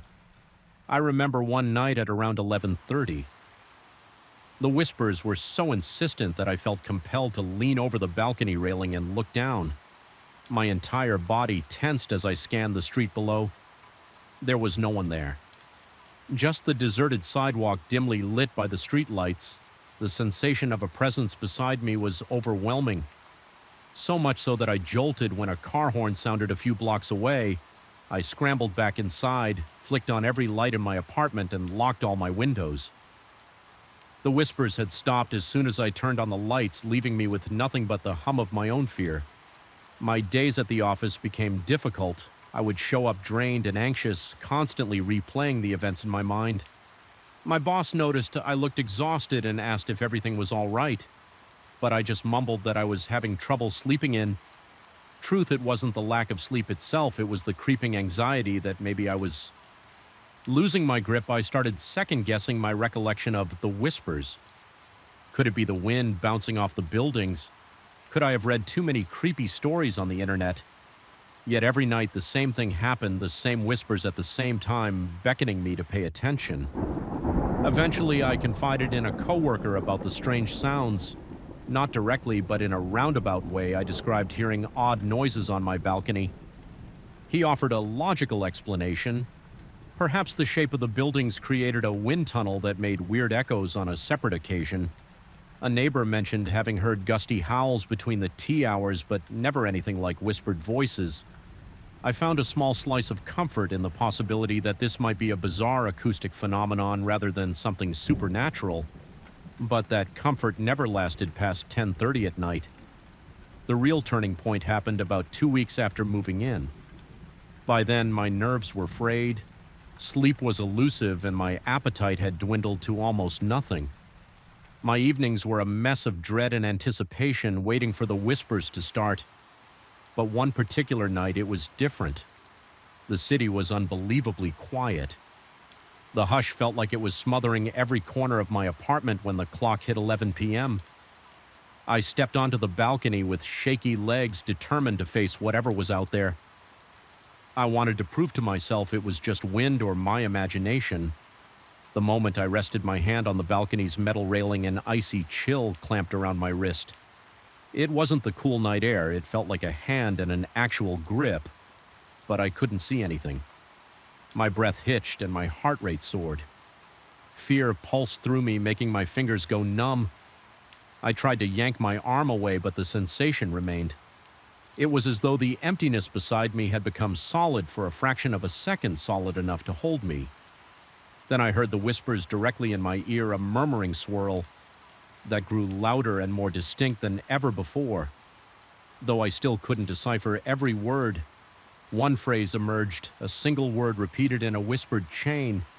It was less of a demand and more of a coaxing suggestion, as if I were being invited or pulled toward something. I wrenched myself free from that invisible grip and stumbled back into my living room, slamming the door behind me. My entire body was shaking. My lungs felt as though they had shrunk to half their size, each breath painfully shallow. The sweat on my brow turned cold and my stomach lurched. I found myself teetering between panic and disbelief. The logical part of me wanted to insist it wasn't real, but my racing heart and trembling limbs told me otherwise. For the next few days, I avoided the balcony entirely. I even drew the curtains blocking my view of the other tower because seeing it made me feel nauseated. Still, the sense of being watched persisted. At random moments during the day, I felt a prickling sensation along the back of my neck as though someone or something was observing me. My dreams when I managed to sleep were frantic nightmares of dark silhouettes hovering at the edge of my vision, whispering my name in raspy voices that cut through my mind like static. My growing paranoia led me to inspect every inch of my apartment. I checked for hidden vents, unusual gaps in the walls, or anything that might produce those eerie sounds. I found nothing that could explain it. The building's concierge claimed there had been no maintenance complaints or reports of strange noises. I felt trapped in my own fear, convinced that if I opened up to anyone about the full extent of what I was experiencing, they would question my sanity. Finally, I reached a breaking point on a Friday night just before 11 p.m. I made a decision I would confront whatever was on that balcony, whatever was trying to invade my mind. I turned off all the lights in the apartment. The only illumination came from the glow of city lights through the closed curtains. My heart was pounding so intensely that my chest felt like it might burst. My throat was tight, saliva almost impossible to swallow with trembling hands. I slid the curtain aside and opened the balcony door. The air was still. The city below was silent. Except for the distant hum of traffic, I took one step out. The tiles were cold under my feet. Another step. Then I paused, forcing myself to breathe, to keep my wits about me, and that was when I heard it again. Soft whispers flowing like a river of sound around me, forming incomplete words that brushed my ears. I stood there, refusing to back down. Suddenly, I felt that same gripping chill on my arm. This time it tightened around my elbow, urging me forward.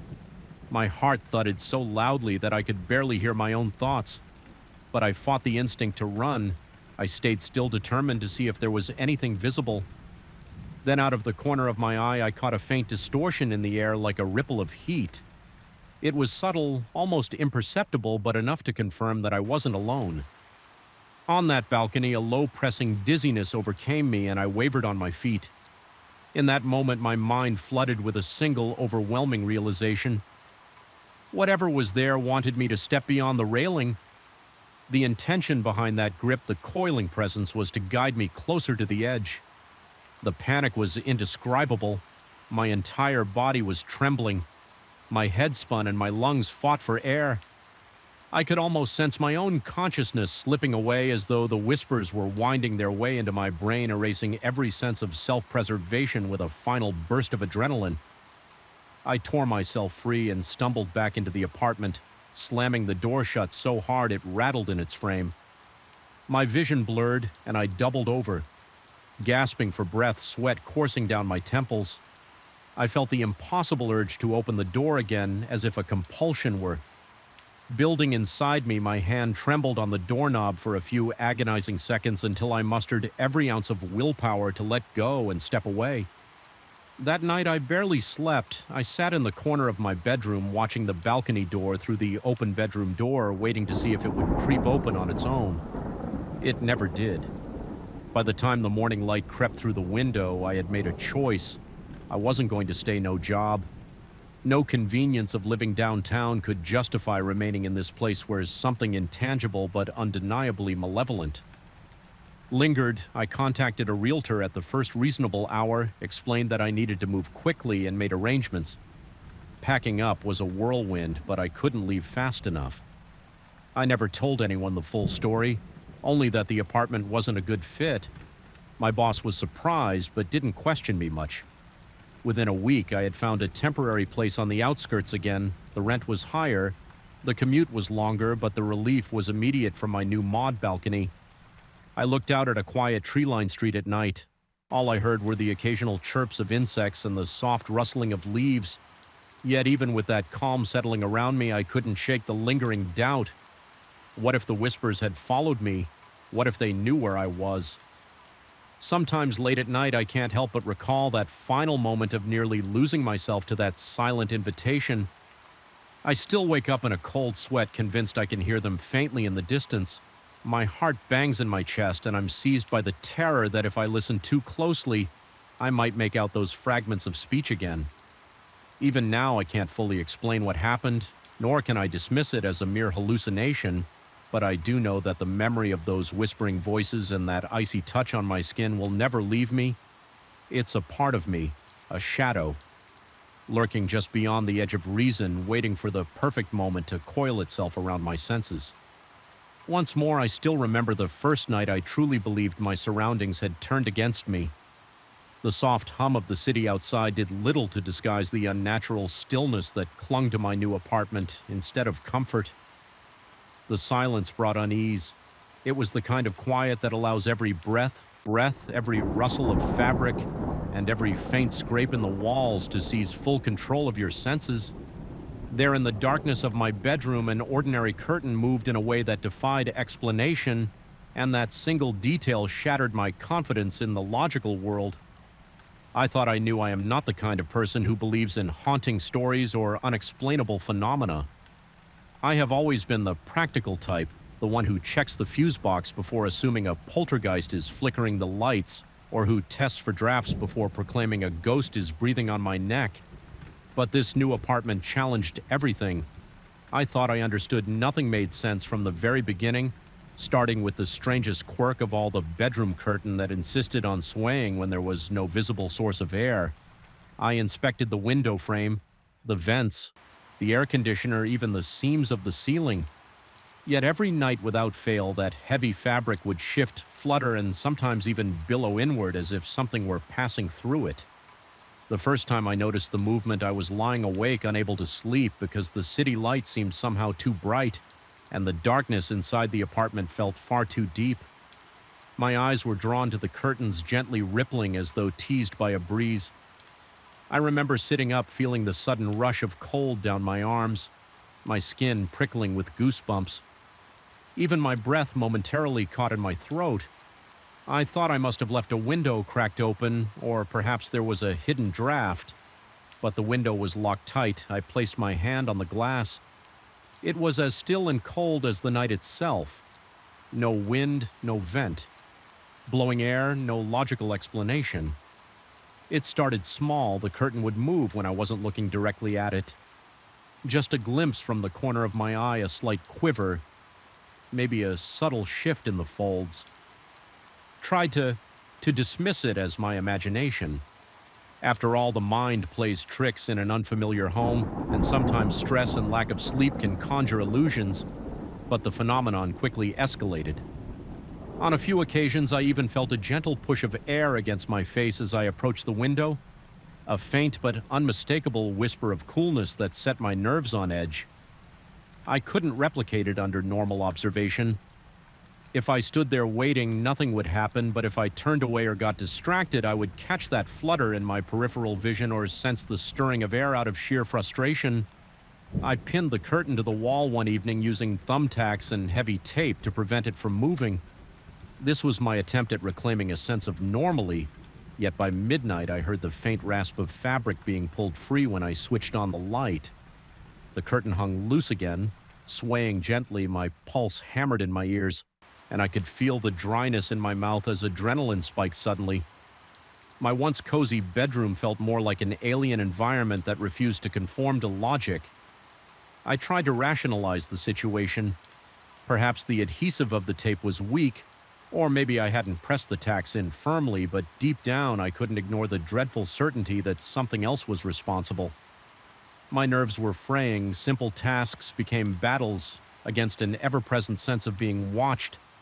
Whenever I entered the bedroom, I felt an electric tension in the air, as though the room itself were holding its breath late at night. I would lie awake in the living room, instead telling myself I was just more comfortable on the couch. But the truth was that I couldn't bear to watch that curtain shift on its own. It was more than just the movement. It was the feeling that something stood behind it. Waiting, perhaps observing me in the darkness, the faintest sound of the fabric scraping against the windowsill would jolt me into a state of raw anxiety. My heart would pound so forcefully that I could hear my own pulse, and I would catch myself trembling. My skin slick with a cold sweat in an attempt to dispel my paranoia. I invited a friend over to have a look. Though I kept my explanations vague, I said I needed a second opinion on whether the place had some hidden draft issues. He walked around the room, checked the windows and vents, and eventually shrugged.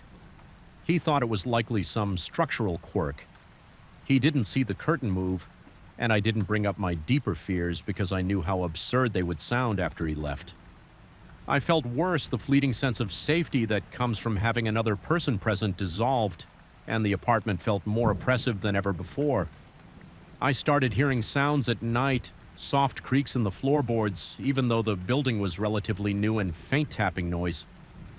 Nose from the bedroom walls at times. I swear the tapping matched the rhythm of my own racing heartbeat, as if it were mocking my fear. Shadows seemed to stretch across the living room floor with a mind of their own, especially when the moon was bright and the wind outside was still the light that spilled in from the streetlight seemed inadequate, as if it couldn't quite pierce the darkness that had taken residence in the corners of the apartment. Even my reflection in the windows unsettled me once. While pacing in the living room, I glanced at my mirrored silhouette in the glass, only to notice a slight distortion. A ripple behind me near the hall that led to the bedroom the moment I turned. There was nothing there. I spent more and more nights out of the bedroom, preferring the lumpy couch that left my back aching in the morning to the suffocating atmosphere behind that closed bedroom door. My insomnia worsened. Every evening felt like an exercise in anticipatory dread. My nights blurred into days, and I started Ed. Questioning my sanity, could sheer anxiety manifest such potent hallucinations? I would wake up on the couch with my heart pounding, convinced I'd heard the curtain flap, only to realize that the entire apartment was deadly silent, and that silence carried a weight of expectation, as though something waited for me to surrender and walk back into that bedroom. One particularly harrowing night, I decided to confront whatever was happening. My plan was simple: stay awake in the bedroom until I either caught the curtain moving in real time or convinced myself it was all in my head. I placed a chair in the corner of the room opposite the window and sat there with my phone's flashlight and a notepad to jot down any observations. At first, nothing happened. The curtain hung lifelessly, and I began to think I was indeed losing my grip, that maybe I had just overreacted. But as the minutes turned into hours, my fatigue set in. My eyes drooped, and I struggled to keep them open. Then, in that lial state between wakefulness and sleep, I felt a sudden burst of cold air brush across my cheek. My eyes snapped open, and in the faint glow from the street lamp outside, I saw the curtain shift as if an invisible hand had just passed along its length. Every hair on my body rose. My breath caught in my throat. The curtain didn't just move. It parted slightly, revealing a glimpse of the moonlit window beneath, but the window was locked, the glass reflecting my terrified expression. The parting of the fabric was delicate, almost polite, as if something were stepping through a doorway. In that moment, my body screamed for me to run, every muscle tensing, a cold sweat beating on my forehead. I shone my phone's flashlight at the window, hoping it would illuminate nothing but the pale wall behind the curtain instead. For the briefest second, I saw a distortion, a flicker like heat haze just behind the fabric. My heart hammered so violently that I thought I would black out. I stumbled out of the chair, nearly dropping my phone, and hurried into the living room. My breath came in ragged gasps, and I realized I was shaking uncontrollably. I felt cornered. If I ran outside, I'd be fleeing my own home, but staying inside felt like inviting whatever was behind the curtain to consume me whole. If it could even do something so concrete, I questioned whether I was having a full-blown panic attack. The rational part of my mind told me there was no such thing as a sentient curtain or an entity that chooses windows as a gateway, but I couldn't erase the memory of that whisper of cold air on my face, or the graceful way the curtain had moved apart. I decided in a blind panic that I couldn't stay there anymore. The next morning, the light of day did little to comfort me, but it gave me the courage to pack a few essentials. The landlord had insisted on a 6-month lease minimum. But at that point, I was more than willing to forfeit my deposit if it meant regaining peace of mind. As I shoved clothes into a suitcase, I kept an eye on the bedroom door, half expecting to see that thick fabric stirring in broad daylight. But the curtain remained still, its quiet presence looming like a silent sentinel by the time I had gathered enough belongings to stay at a hotel. My skin was coated in a sheen of sweat, and my mouth felt parched from shallow, rapid breathing. I paused in the living room, staring at the hallway that led back to the bedroom. My body vibrated with tension. A part of me wanted to fling the curtain open, tear it down, and prove once and for all that there was nothing there but a gnawing voice in my head, warned that confronting it again might unleash something I wasn't prepared to face. Instead, I simply walked out of the apartment, locking the door behind me with shaking hands. Even in the well-lit corridor, my paranoia persisted. I felt as though invisible eyes followed me until the elevator door slid shut. That same evening, I checked into a small hotel a few blocks away. The room was cramped and the noise from the other guests irritated me, but for the first time in weeks, I felt a semblance of safety. It was a tired, worn-out security, but it was something my mind drifted over the events in the apartment.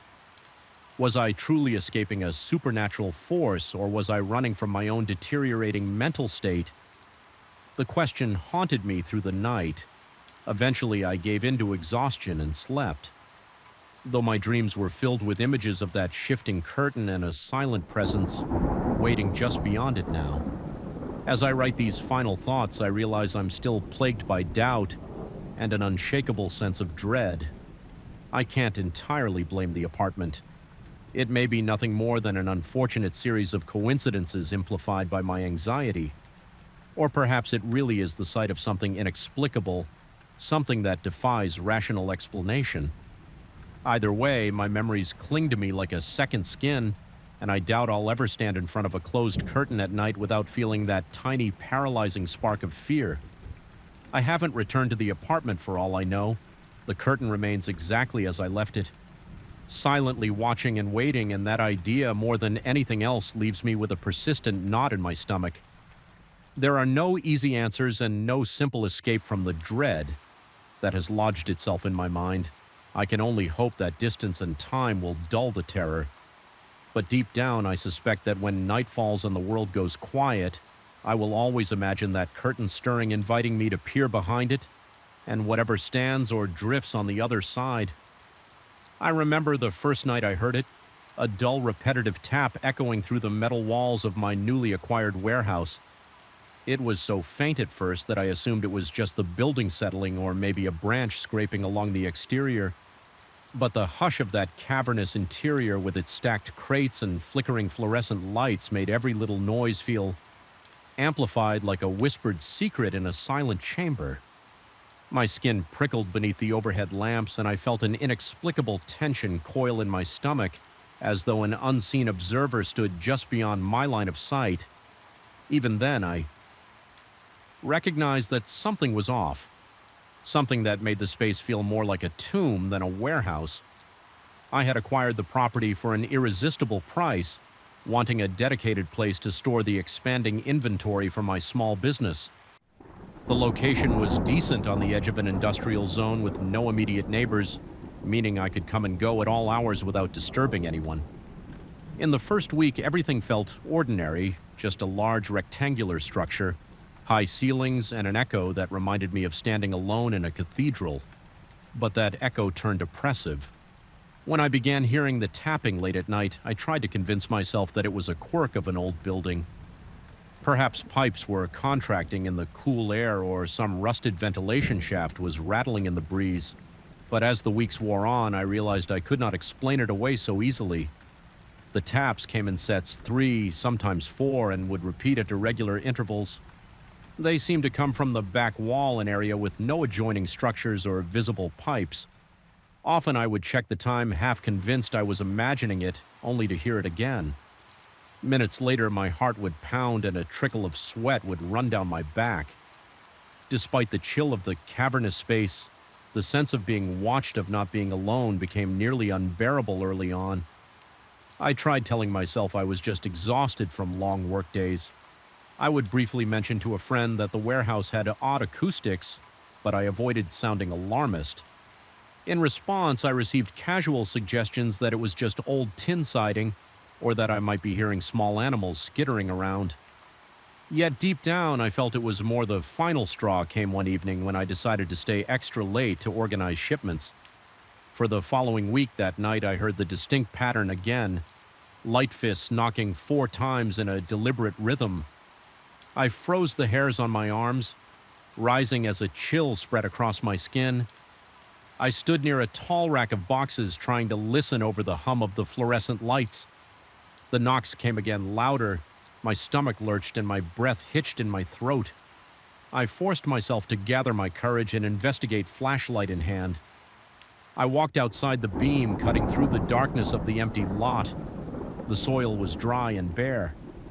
No footprints, nothing that could have caused the tapping.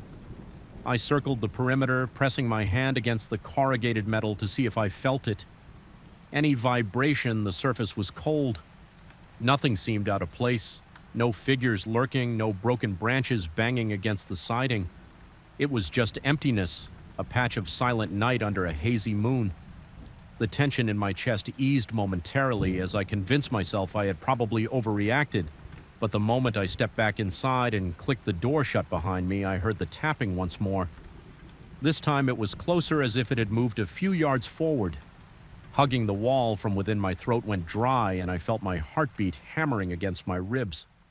I stood there, aiming my flashlight at the interior wall, half expecting something to burst through.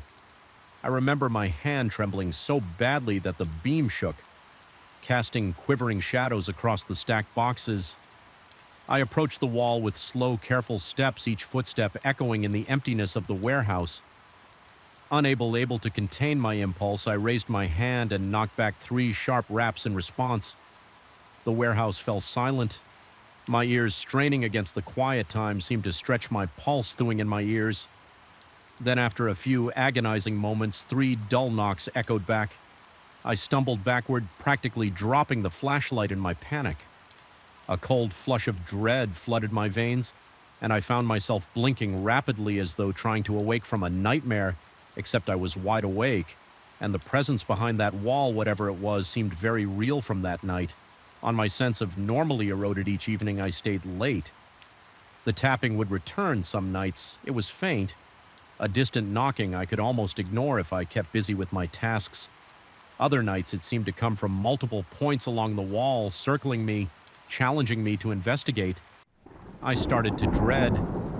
Locking up alone, my hands would shake as I tried to focus on loading boxes or updating inventory spreadsheets. The constant awareness of those knocks felt like a presence breathing down my neck. My mind churned with thoughts. Could it be some person pranking me, an animal inside the walls, or something unexplainable, an entity I could not name or classify? I tried explaining the situation to a security consultant I contacted, describing strange noises at night. He listened patiently, then recommended a basic monitoring system. He spoke about installing cameras, motion sensors, and updated locks. I appreciated his professionalism, but I knew these measures wouldn't capture the intangible dread that crept along that back wall. Still, I had the camera set up, hoping they would record the cause of the KNX, or at least provide some peace of mind. For a while, the recordings turned up nothing. The cameras did not pick up any human shapes or animals scurrying about. Yet the KN continued. Some nights I would run to the monitor in my office space, sweat beading on my forehead as I waited for the feed to reveal a stray cat or a trick of the wind. But the screens always showed only empty corridors and still crates. The silence in those images was maddening. Eventually, I decided I needed to confront the phenomenon head-on. I took a few days off from my usual tasks just to stay in the warehouse overnight and observe. I brought coffee. A portable radio embraced myself to face the unknown. I remember the tension in my chest mounting as the hours crept past midnight. My radio's soft static was the only companion in that huge hollow space. The fluorescent lights buzzed incessantly, throwing harsh shadows against the stacked products. Every so often I walked to the back wall, letting the beam of my flashlight explore the metal panels and the cracks along the floor. Then in the suffocating stillness of the early morning hours, it started a single tap solid measured, followed by two more. My breath caught in my throat and a chill rippled through my body. Gripping my flashlight in one hand, I crept toward the source. My footsteps felt thunderous against the concrete floor. When I reached the spot closest to the knock, I pressed my ear against the cold metal. The sound resonated through my skull, a hollow echo that made my insides lurch. The intensity of my heartbeat made me elated, but I forced myself to keep listening. It felt as though something was on the other side waiting. Testing my resolve, a wave of claustrophobia washed over me. I could barely swallow my mouth so dry it felt as if it were filled with chalk. My limbs tingled, and a rush of heat flared at the back of my neck. I mentally begged the presence, whatever it was, to reveal itself plainly so I could stop feeling like I was losing my mind, and yet a deeper part of me dreaded the possibility of actually seeing it. I suspected that once I knew what it was, there would be no going back to the normal world outside these walls. In that moment, I recalled how everything had seemed straightforward when I bought the warehouse. Signed the documents, move in inventory, run the business. I never expected that an impenetrable fear would stake its claim here, threatening to consume my sanity. I realized I have neglected to do a thorough background check on the property, though no official record indicated anything unusual. I couldn't help but wonder if something had happened here, some lingering echo, some fragment of energy trapped in the walls was determined to make itself heard a few nights later. After consecutive bouts of sleeplessness, I stood near the back corner with a hammer, telling myself I would tear open a portion of the wall if necessary. I was done with half measures. A suffocating dread gnawed at me, but curiosity and frustration drove me forward. I pried at a small section of the metal panel until I exposed the interior. My flashlight revealed only wooden supports and layers of insulation. I tapped the beam along the length of the inside half, expecting to see a hidden room or some bizarre object, but there was nothing remarkable. Just dust motes swirling in the light. I sealed it back. Feeling more UNS settled than ever, the tension in the air was not dispelled. If anything, it felt heavier.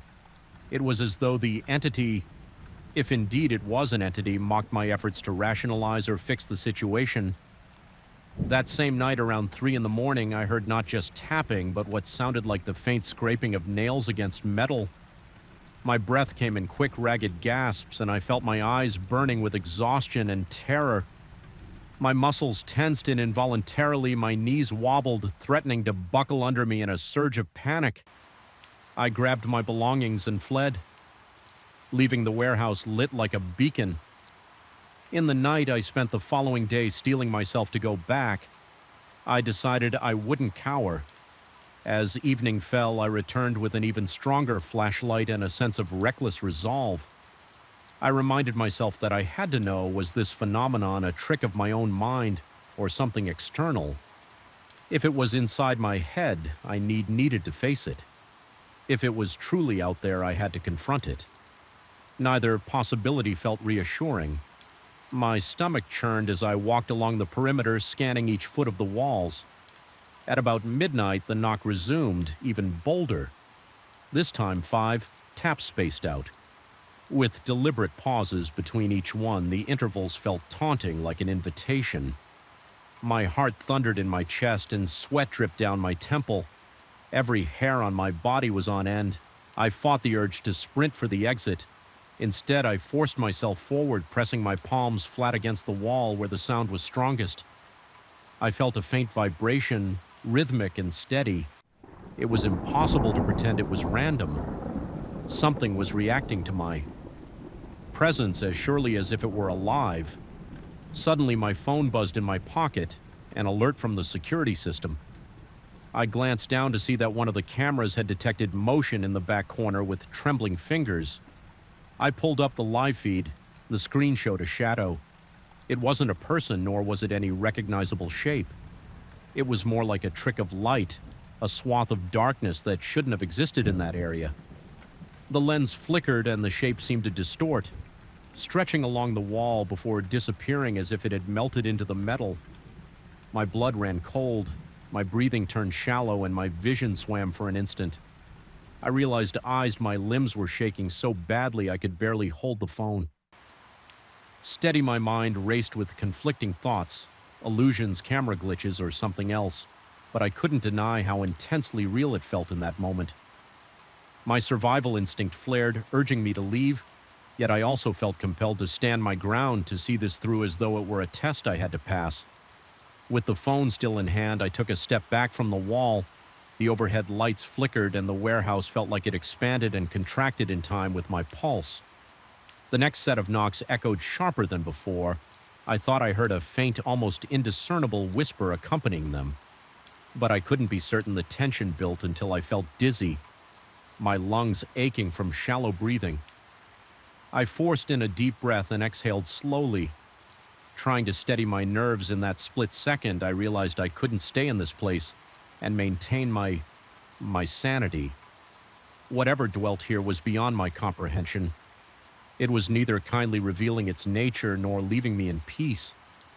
My frustration and fear reached a breaking point. I had to make a decision, keep confronting something that might never show itself fully, or save what remained of my mental health and leave. I gathered my tools, locked the warehouse, and drove home. Under the pale glow of streetlights, my throat felt raw and my body trembled as adrenaline still coursed through my veins. Even in the silence of my car, I could almost hear the echo of that knocking reverberating in my skull back at my apartment. I stared at the ceiling for hours, replaying every moment in my head. Every time I closed my eyes, I saw that twisting shadow on the camera feed. I felt those impossibly deliberate knocks through my chest as if something had reached inside me and tapped directly on my heart. By morning, I resolved not to abandon the warehouse entirely. I needed to run my business after all, and letting it sit unused wasn't an option.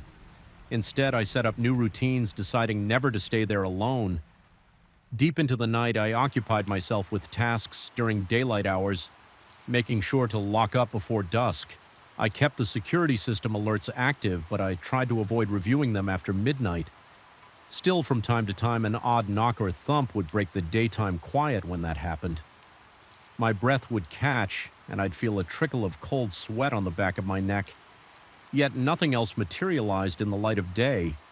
It was as if the entity preferred the cloak of darkness, feeding on my fear when I was most vulnerable, and I in turn found a twisted peace in maintaining a schedule that denied it that power.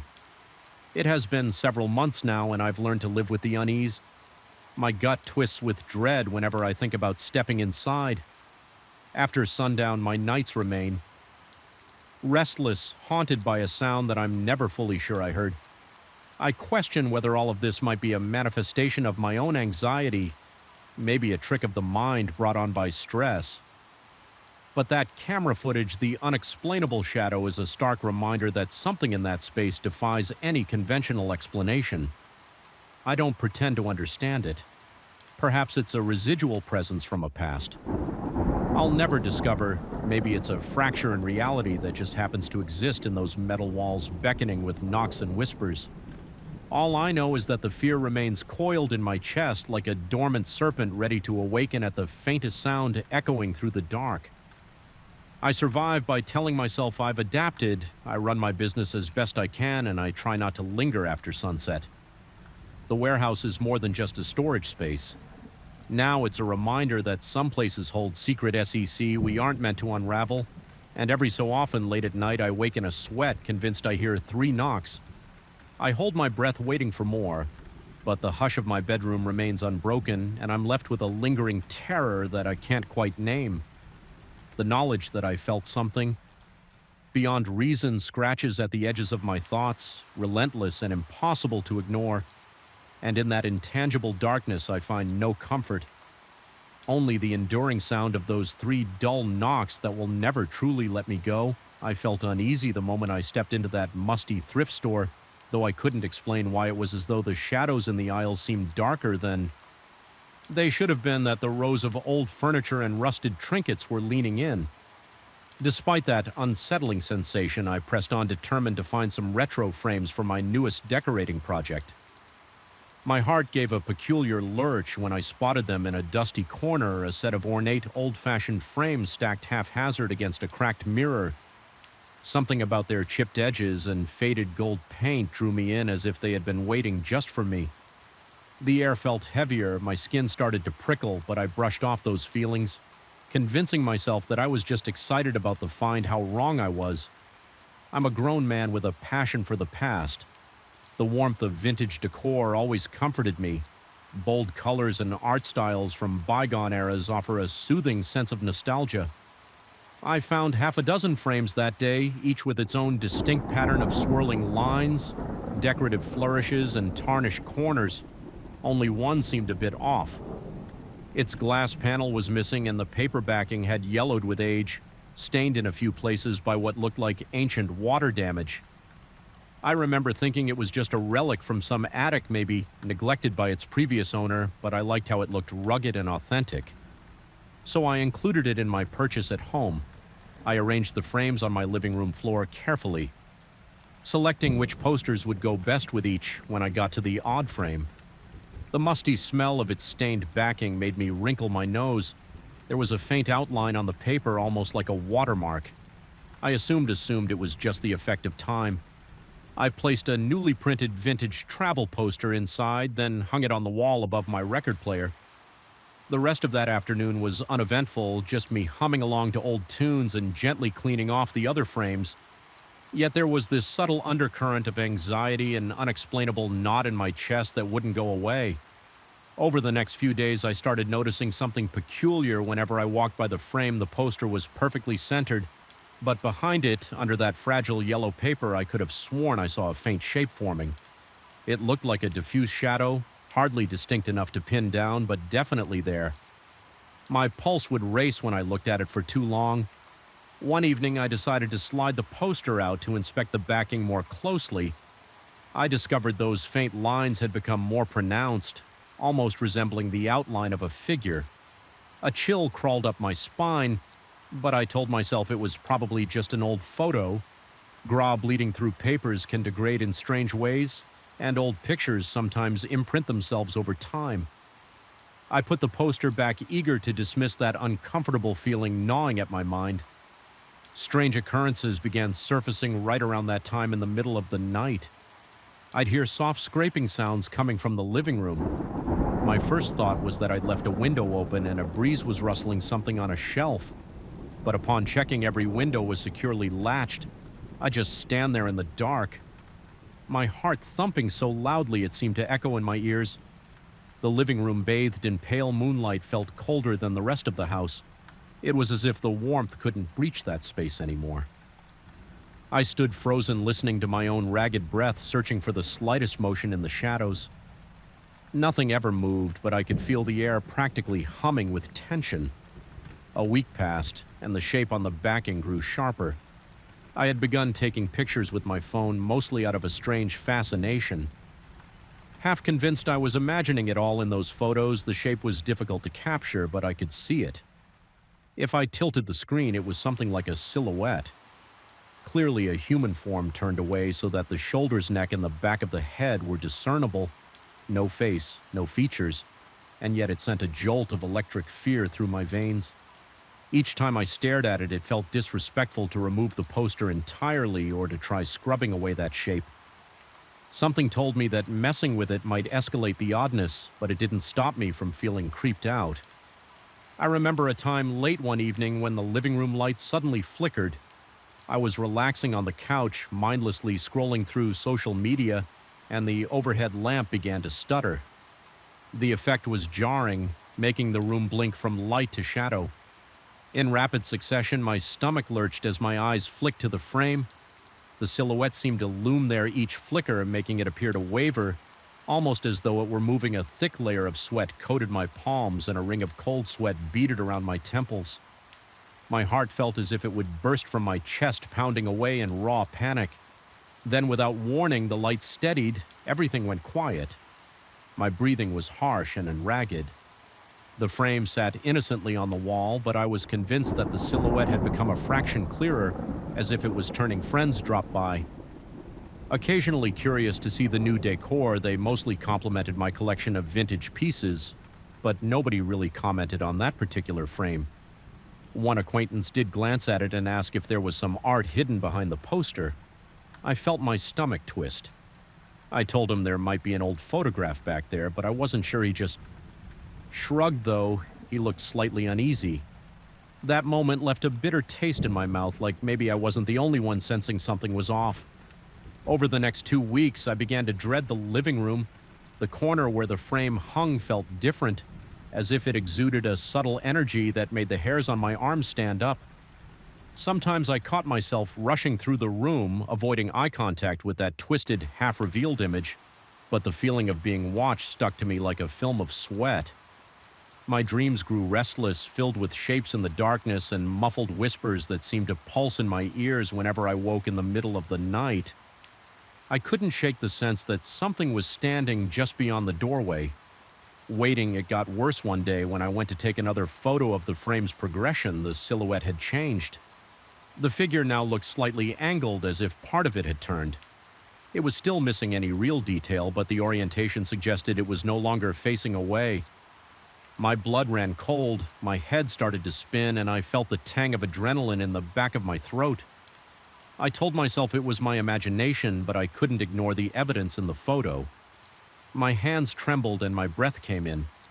Shallow, rapid bursts, a wave of nausea rolled through me as I realized that what I'd always dismissed as old photo residue seemed to be morphing slowly, methodically toward me.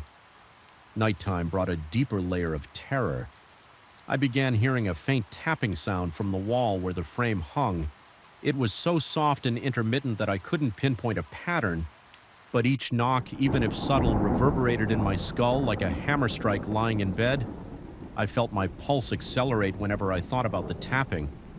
I told myself it was just the house settling or the wind outside, but deep down the dread festered my rational mind. War with an instinctual fear I could no longer deny. The frame was changing. Something was inside it or tied to it, and it wanted my attention. My reflection in the glass of my other frames took on a ghostly quality. Whenever I walked by, I thought it was just the overhead light distorting me, but it seemed like my reflection was distorted in ways I couldn't explain in the tarnished surfaces. I looked pale, drawn, and exhausted, my eyes bloodshot and ringed by dark circles. I realized then how much the stress was eating me alive. My appetite vanished, and I woke up every morning with my jaw clenched tight enough to cause pain. Finally, I decided I couldn't keep the frame on my wall any longer. I was losing sleep, plagued by the sense of being observed. My vision occasionally blurred at the edges when I looked at that cursed silhouette, as though the boundaries of the shape extended beyond the paper, creeping into the actual room. My heart pounded, a drumbeat of dread that forced me to look away. One evening, I braced myself, turned on every light in the house, and took the frame. Off the wall, my hands shook violently as I carried it to my basement, determined to banish it into a sealed storage box the moment I placed it inside the box and shut the lid. I felt as if I could breathe again, but my relief was short-lived. Even though I had locked the frame away, the memory of that silhouette remained vivid in my mind's eye. Each time I tiptoed to the basement stairs, a wave of apprehension hit me, as if I feared catching sight of it at the bottom. My lungs felt tight, and I had to force myself to breathe slowly on. Some nights I could still hear that soft tapping sound. It was faint, but definitely coming from somewhere below. I'd stand there listening in paralyzed silence while my pulse hammered so loudly it drowned out any other sound. One particularly unsettling night, I was jolted awake by a sudden crash. My entire body tensed, flooded by adrenaline.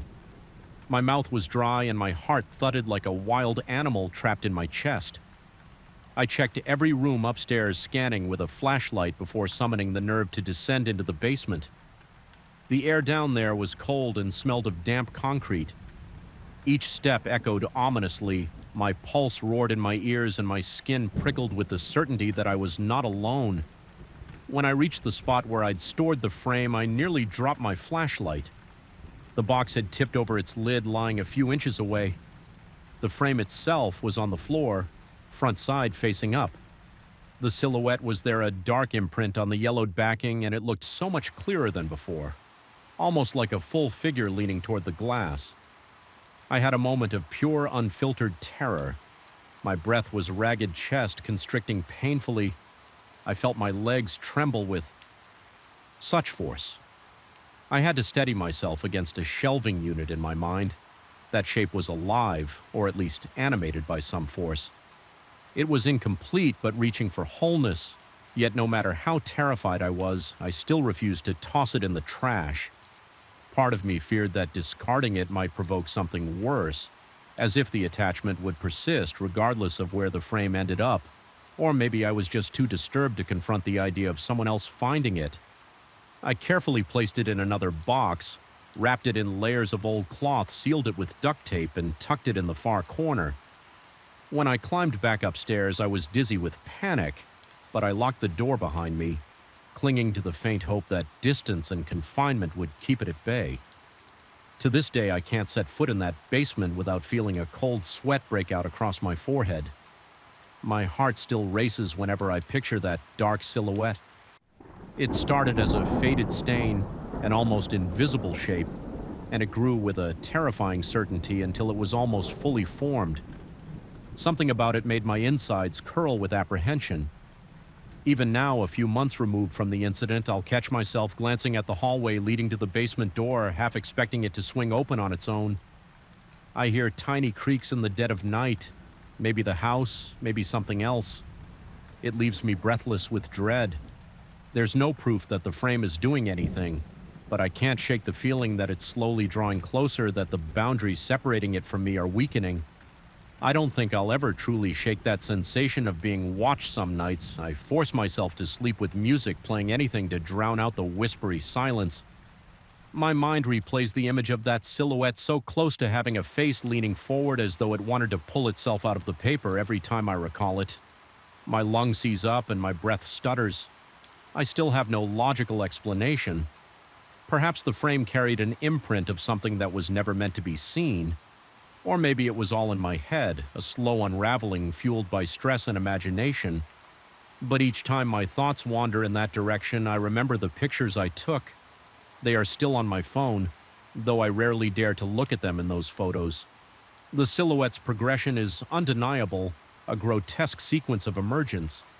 I don't want to know what would have happened if I'd let it fully materialize. I can only hope that by hiding it away, I've halted whatever process was unfolding. Yet the house remains eerily quiet. I sometimes wonder if it's waiting, if that presence bides its time, aware that one day I might venture back downstairs for something trivial, only to find the box torn open again. That thought is enough to send chills racing along my arms, to set my teeth on edge and make my stomach churn with dread. For now I live with the oppressive atmosphere in my own home, the knowledge that a hidden horror lurks below, sealed but not destroyed. There are times I consider calling some expert in the paranormal or just dragging the box to a faraway dumpster, but a gnawing voice in my head warns that it could follow me wherever I go. When I'm alone in the living room at night with only the faint glow of a floor lamp, I can feel its eyes. If it even has them tracing my every movement through walls and layers of cloth. The memory of its steady progression from a faint discoloration to a nearly formed figure has lodged itself in my thoughts, festering, and so I exist in a restless stalemate, locked in a silent battle of wills, with something I neither understand nor trust. Ultimately, the real horror is not that I still sense its presence, it's that I'm never entirely sure if the fear is in my head or in that frame. Either way, the dread sits in the pit of my stomach, a constant reminder that some things are best left undisturbed. I try to move on with life, telling myself I've taken care of the problem by burying it in the basement. But late at night, when the house creaks just so, and the darkness seems to push in from all sides, I'm reminded of that creeping silhouette inching forward on the stained paper, silently threatening to break free, and that's a feeling I can't outrun no matter how many lights I leave on. Still remember the first time I heard that phone ring in the middle of the night. The sound sliced through the silence with an unexpected softness, almost like a distant lullaby gone wrong. My body tensed immediately and a crawling unease settled in my gut. I realized then that something in my home was not right. Something was awake at that hour, beckoning me into a world I'd never asked to enter from that moment. My home office, once a safe place of late-night productivity, became a stage for a creeping sense of dread that refuses to let me rest. I work from home as a freelancer, so transforming the spare bedroom into an office seemed the logical thing to do. The desk faces the window, a simple wooden table covered in notes and a perpetually half coffee mug. The overhead light always struck me as too bright, so I set up a small floor lamp in the corner for a warmer atmosphere. Late into the night, that light casts elongated shadows against the walls, giving me a strange impression of movement whenever I glance up from my computer screen. It's not uncommon for me to continue working past midnight, caught in the momentum of meeting deadlines, answering emails, or revising projects. Everything changed the first time I heard the phone ring after 2 in the morning. I remember pausing mid-typing my heart, giving a single hard thump. The ring wasn't as loud as my usual ringtone. There was a softness to it, an almost tentative quality. My gut reaction was confusion.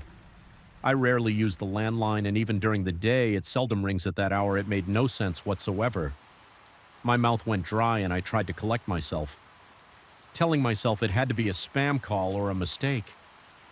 I lifted the receiver. Silence, then came a faint static like distant radio interference. I listened for several seconds, bracing for someone's voice, but no one spoke. I felt cold sweat beat on my forehead and a restless prickle coursed down my arms. There was a deep, rhythmic sound, almost like breathing, but too faint to be sure. Eventually, I whispered a greeting into the receiver, trying to sound composed.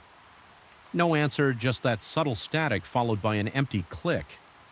In the following days, I contacted my telephone provider asking if they had records of calls in the middle of the night.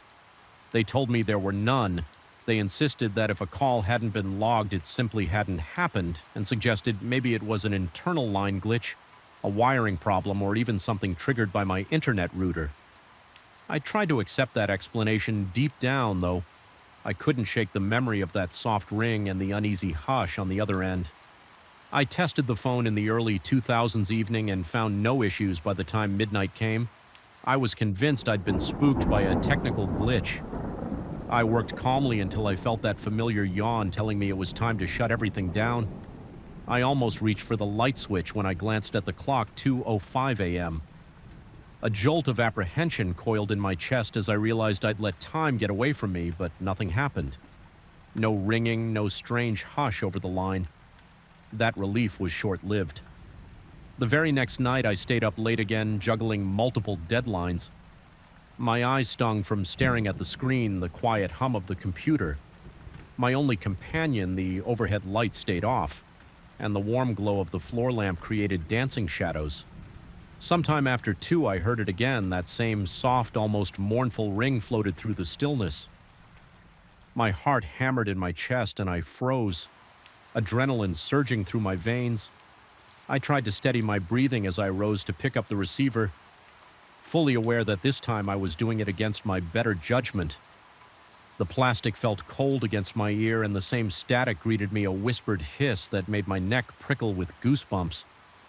I could swear I heard an exhalation, someone or something on the other side letting out a breath, then a low crackle and silence.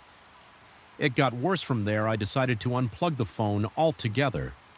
I went so far as to remove the line from the wall. I thought I'd severed the last connection that phone had. Yet 2 nights later, I caught myself in the same situation, working too late, too absorbed in my tasks to notice how quickly the clock had inched past 2. The lamp glow had taken on a menacing quality, every subtle movement of air making the curtain shift in a way that seemed full of intent. A creeping paranoia settled in my mind. I felt as though the shadows were stretching themselves toward me.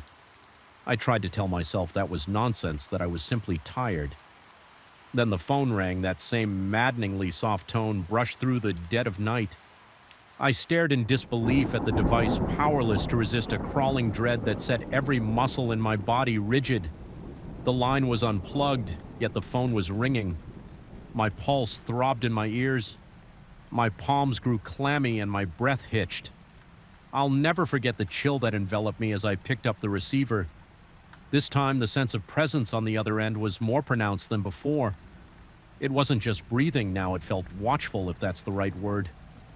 My skin crawled as a quiet, almost imperceptible hiss emanated through the earpiece. The realization that there should be no dial tone, No connection at all slammed into me. I dropped the receiver as though it had burned my hand and stumbled backward.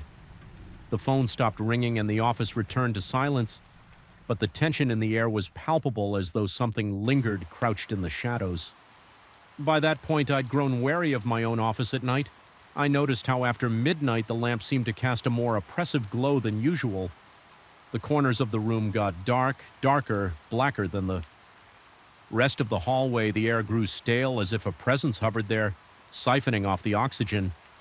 Even when I tried to ignore it, my body reacted. My heart would pound for no reason. My breathing grew shallow whenever I turned my back to the room. I began to feel an irrational urge to look over my shoulder, expecting to find something lurking behind me, something just out of sight. One evening I avoided the office altogether. I stayed in the living room, laptop on my knees, sipping coffee to stay awake. I was determined not to cross the threshold of that room around 1 in the morning. I realized I needed a file I'd left on my office desk. A voice in my mind pleaded with me to stay away, but deadlines didn't care about my superstition. I stepped into the hallway, the path ahead illuminated only by the faint glow from the living room lamp. The door to the office was barely ajar. I could see the shadowy outlines of furniture, and oppressive hush weighed down on the corridor as though the entire house was holding its breath. I forced myself inside, ignoring the tremor in my legs. My tongue felt thick and a faint buzzing in my ears started up. I switched on the overhead light. The sudden brightness revealed nothing out of place, but the dread still pressed in. I grabbed the file from my desk, refusing to linger. Then I heard a soft click. Not the ring this time, just a single muted click. I froze, every hair on the back of my neck standing on end. It had come from near the phone. My eyes locked onto the device. It sat silent and still, as it should. Yet the air around it felt charged. I could almost imagine something leaning over it, a shape draped in shifting shadows. My mouth went dry and I backed out of the room without breaking eye contact with that corner. I turned off the light, slammed the door, and rushed down the hall in the living room. I realized I was shaking. My heart thundered in my ears, sweat trickled down my temples, and my breathing was ragged. I felt as if I had narrowly escaped something I couldn't define. Over the next few nights, I tried different tactics, leaving the office door closed at all times, turning on music, even keeping every light in the house lit. Yet whenever I crossed that threshold, especially after midnight, my body reacted as if I were stepping into a predator's lair. The phone continued its phantom calls at random intervals. Sometimes it would remain silent for several nights. Other times it would ring more than once. The hush on the other end longer, more deliberate. Like a presence studying me through the line, it was becoming clear that something was attached to that office. Or perhaps to me, whenever I was in it, my sense of reality wavered. I began questioning whether I was losing my mind, conjuring these experiences out of overwork or anxiety. But each time the phone rang, that same creeping horror coiled in my belly, insisting that whatever was happening was very real. I felt it in the prickling of my scalp, the dryness of my mouth, the wild hammering of my pulse. At last, I decided I had to confront it. I planned to stay in the office past 2 in the morning, phone plugged in, or not determined to answer. No matter how many times it rang in a strange way, I wanted to force a resolution, even if it meant facing the unthinkable. That night, I sat at my desk with the main overhead light on the floor lamp, dark in the corner, casting the left side of the room in a murky gloom. The house was still the only sound, the faint buzz of electricity through the lights. My palms were sweaty, my throat tight, but I refused to back down. The clock CED toward 2. My eyes flickered to the phone, anticipation tightening the knot in my stomach. 2 minutes passed. Nothing. 5 minutes. 10. I found myself exhaling in relief, wondering if I had finally rid myself of this bizarre haunting. Then it rang soft and insistent. My heart felt like it crashed into my ribs, and I snatched the receiver on the first ring. The hush was immediate, as though the line existed in a separate realm. The static returned, but this time it throbbed with an underlying tension. My pulse hammered, cold sweat trickling down my spine. I asked aloud who was there, though.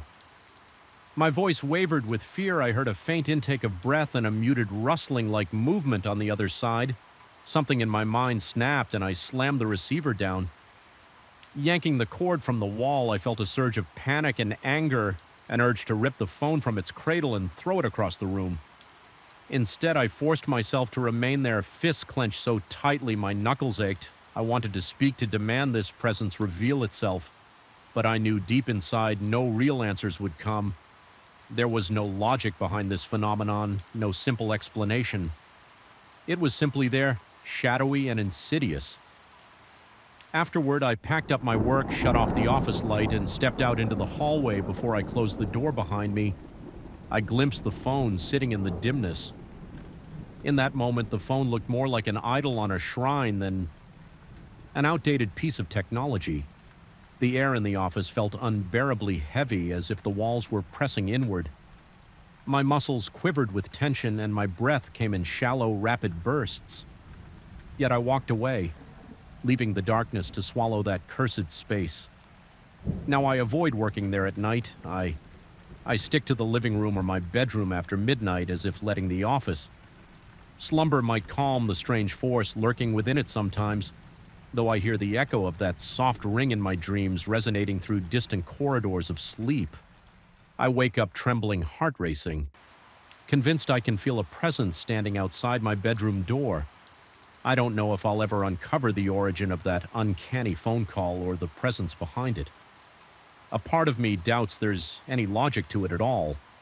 Perhaps some boundary between our world and something else is thinned, allowing that call to filter through. Or maybe my own anxieties conjured an impossible manifestation. Either way, my sense of safety is forever shaken. I know now that some walls can hide a darkness we can never truly understand. And every time I catch a glimpse of the clock inching toward 2 a.m, I feel that old dread slink back into my chest, reminding me that no matter how many times I ignore it, the phone can still ring in the dead of night, soft, persistent, and waiting for me to listen. In the first time I heard the noise, I dismissed it as the house settling.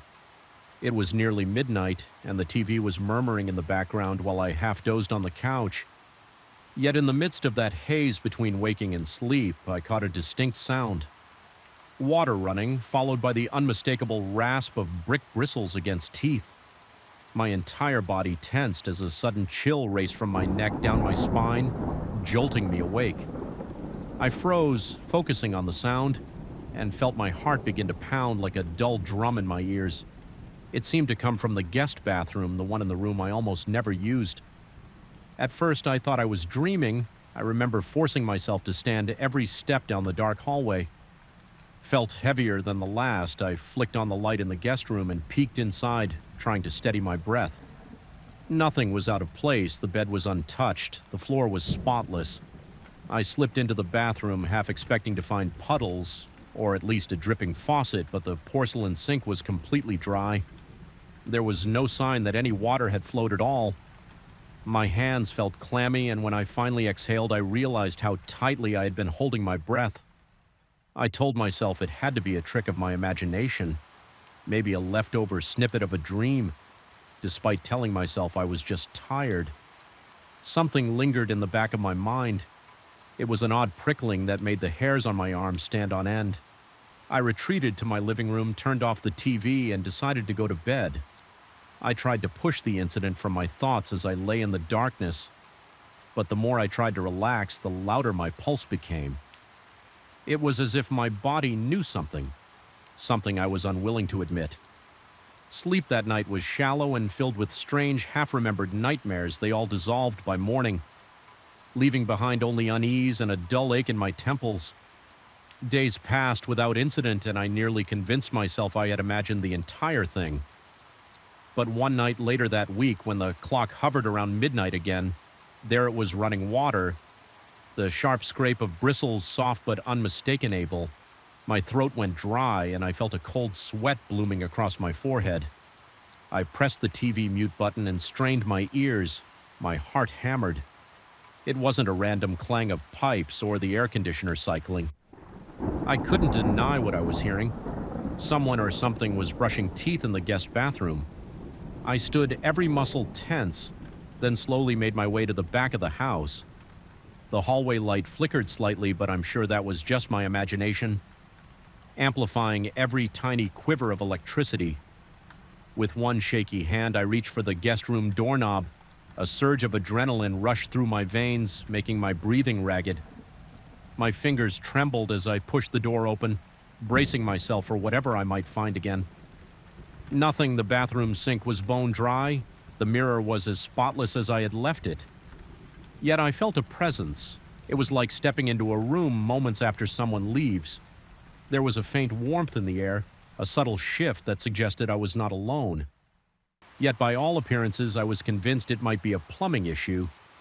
I contacted a plumber the next morning. I described the noise in vague terms, saying, "I heard the pipes rattling or water running when it shouldn't."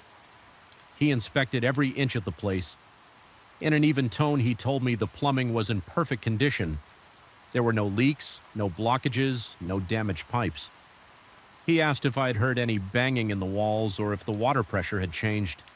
I admitted everything seemed normal except for the phantom noises. At midnight, he simply shrugged, collected his payment, and left, telling me to call him if something more concrete occurred. The following nights were a test of my sanity. The sound returned again and again at almost the exact same time. I began to dread the approach of midnight. During the day, I tried to convince myself I was imagining things at night when I heard the soft brushing and the water rushing. My rational mind dissolved into panic. My palms would sweat, my heart would gallop, and my breathing would turn so shallow that my chest started to ache. I felt a pervasive sense of dread, as though my own house was turning against me. The guest room door, always closed, became a symbol of something I couldn't control or understand. I tried to distract myself. Watched comedies on television, played music at a louder volume than usual, even left lights on all over the house, but every time, just when I managed to relax, I'd hear that quiet trickling of water, that faint brushing that made my teeth itch. It got to the point where my anxiety lingered throughout the day. My appetite shrank, my sleep became restless, and I found myself constantly glancing at the clock, waiting for the dreaded hour. My reflection in the bathroom mirror each morning showed dark circles under my eyes and a tension in my jaw that never truly went away. Eventually, I worked up the courage to stay in the guest room overnight, hoping to catch whatever was happening. My heart pounded so violently I thought it might burst as midnight approached. I fought the urge to flee. I sat on the edge of the guest bed, my hands cold and clammy, sweat gathering at the nape of my neck. The only light came from a small lamp I had dragged in casting. Deep shadows across the walls, each minute felt stretched thin, and every tiny noise made me start. Then it began. The faucet turned on gently at first, and my pulse skyrocketed. I had to fight to keep my breathing steady. I could almost feel the presence in the bathroom slowly. I rose. The floor creaked as I stepped toward the half-open door. The reflection in the mirror was not my own. It was a faint outline, the vague shape of a person leaning over the sink, brushing their teeth. My whole body went rigid. I couldn't see details, only a silhouette that moved in a disturbingly human way. My stomach churned and my vision blurred at the edges. A metallic taste crept into my mouth, as though fear itself had a flavor. My instincts shouted at me to run, but I stayed. The figure's hand paused mid-motion, as if it sensed my presence. In a blink, the faucet shut off and the mirror returned to normal. The only person I saw was me, trembling and pale eyes wide with terror. I staggered backward, gasping for air, heart pounding so loudly I was sure the neighbors would hear it. My skin prickled with clammy sweat, and my fingers shook violently. I spent the rest of the night lying awake on the guest bed, too petrified to leave the room, too horrified to close my eyes. I tried to tell myself it was a hallucination, a waking nightmare born of stress and exhaustion. Yet the memory of that silhouette haunted me over the next few days. Small details began to change around the house. I started finding the guest room door slightly ajar, even though I always closed it. The light in that hallway flickered more than it should. The air smelled faintly of toothpaste, though I couldn't locate its source. At random moments, I felt a presence behind me, an acute pressure on my shoulders as though something loomed there. I'd whirl around, adrenaline surging, but never saw anything except my own shadow. Each time my heart hammered so powerfully that I'd feel dizzy, I began to doubt my senses, questioning every creak, every whisper of the wind. My own house felt malevolent. The walls seemed to close in on me at times, and I'd break into a cold sweat. Sure, I was losing my mind. I recalled old stories of hauntings, but I always dismissed them as fantasy. Yet here I was, feeling like some malevolent force had rooted itself in my home. I tried explaining the situation to a friend over the phone, leaving out the stranger. Parts, I just said I felt uneasy, that maybe I needed a vacation. He suggested I get some rest and mentioned he'd come by to check on me if I wanted. I politely declined. Having someone else in the house felt more terrifying than being alone because I couldn't shake the sense that an extra witness might worsen the situation or confirm it was real. In a way I wasn't prepared to handle when the sound returned that night. It felt louder, more insistent. The brushing lasted longer and the faucet's gurgle seemed almost angry. My skin crawled. My breathing went shallow and I felt the frantic beat of my heart pulsing in my neck. I decided I had to confront it. Summoning every ounce of courage, I rushed into the guest bathroom the moment I entered. The noise ceased, the faucet was dry, and the mirror only showed my terrified expression, eyes wide as saucers. Yet there was a subtle shift in the air, a faint heat that made me shudder. Something had been there. A second before something that I had interrupted, a dizzying wave of nausea hit me, and I clutched the sink for support. My reflection stared back, contorted with fear. That's when I saw it, a streak of water barely visible. Trailing down the mirror's surface, I brushed my finger against it. It was indeed damp, a tiny smear of moisture, though the faucet was still off. That minuscule drop felt like undeniable proof. My mind spun, and I had to press my hand to my chest to calm the wild rhythm of my heart. In a state of near panic, I decided to leave the house entirely. I grabbed my car keys, locked up, and drove aimlessly under the glaring glow of streetlights, trying to outrun the suffocating dread. Eventually, I parked in a quiet lot and attempted to steady. My rattled nerves, my throat felt constricted, and every breath scraped my lungs like sandpaper. My fingers still trembled on the steering wheel after what felt like hours. I managed to steel myself. The house was mine. I told myself I had to face whatever was inside, but deep down I knew I wouldn't stay. Unless I had some method of asserting control. When I returned, I marched straight to the guest room, flicked on every light, and left the door open. I stared at the mirror, half expecting that silhouette to reappear. It never did while I watched, but now every night the brushing continues. Sometimes the faucet runs. Sometimes I only hear the faint squeak of bristles against enamel. I sleep with a door locked between me and that room, yet I feel its presence in my dreams. I've stopped telling anyone about it. I feel like I'm living on the edge of reality, teetering between reason and something far darker. My house remains silent during the day, but at night, the atmosphere becomes suffocating. The air thickens, the walls seem to hum with anticipation, and I'm left alone with the dreadful certainty that I share my home with something else. Even now, as I write this, I sense it. It's nearly midnight, and a soft shuffle echoes from the guest bathroom. My heart is hammering, and I'm covered in a fine layer of sweat. But I can't bring myself to go down that hall again. Something is there, continuing a nightly ritual that shouldn't exist. Part of me wants to flee, to never return, but a stronger part of me is too fascinated or too terrified to abandon this place. I'm caught in a spiral of fear and curiosity, doomed to wonder if the next time I enter that bathroom I'll see more than just a second silhouette. I don't think I want to know who or what it truly is, yet I stay bracing myself for the inevitable scraping of bristles against teeth and the quiet rush of water in a place that's meant to be empty. I first stepped into the attic of the old music school on a cold, drizzly evening and immediately felt as though I had walked into a place outside of time. The air smelled of mildew and dried varnish, layers of dust thick on every exposed surface. A single overhead bulb flickered with a dull hum, casting swaying shadows against the slanted walls. I felt my pulse quicken the moment the door clicked shut behind me, although I tried to tell myself that the chill running through my spine was just the draft creeping in from the rafters. It already felt like I was trespassing somewhere I shouldn't be. Like the building itself was warning me that I had entered a realm meant for ghosts and memories not for the living.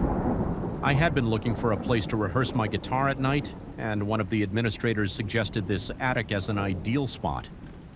He explained in a subdued tone that it was rarely used anymore because of its cluttered state. He mentioned that the school's older instruments were stored below, not up here, so I'd have the entire floor to myself and could practice without disturbing anyone. It sounded appealing. In theory, a quiet, secluded space that had once been a lively part of the school's heritage in practice.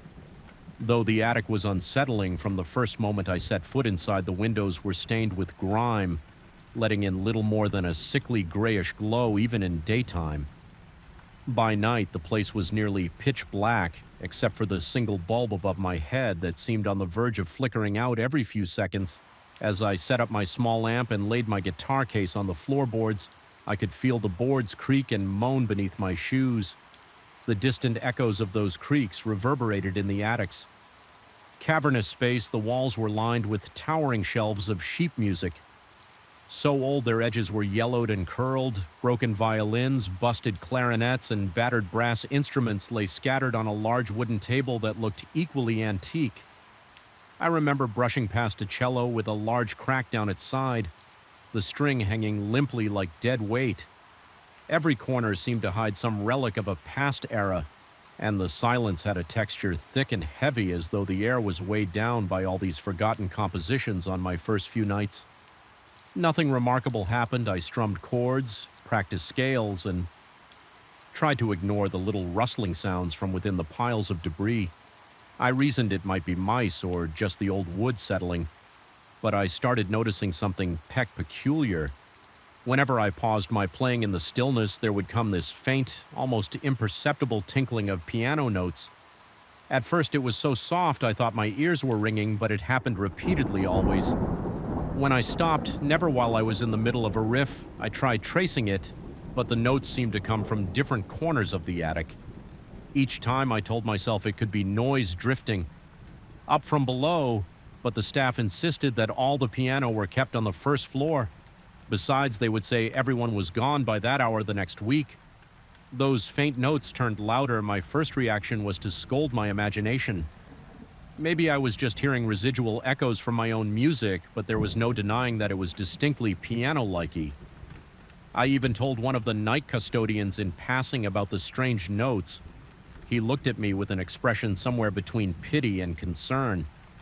Then shrugged. He mentioned indirectly that I was probably working too hard, letting my mind play tricks on me. I nodded in agreement, but I didn't really believe it was a trick of my own imagination. The notes had a clarity that I couldn't just wave off one evening after a particularly frustrating practice session. I stopped to rest my fingers. My heart was already beating a bit faster than normal, more from nerves than exertion. The overhead light flickered, casting a momentary darkness across the attic. Then I heard it, a series of strong, confident piano chords played with undeniable force.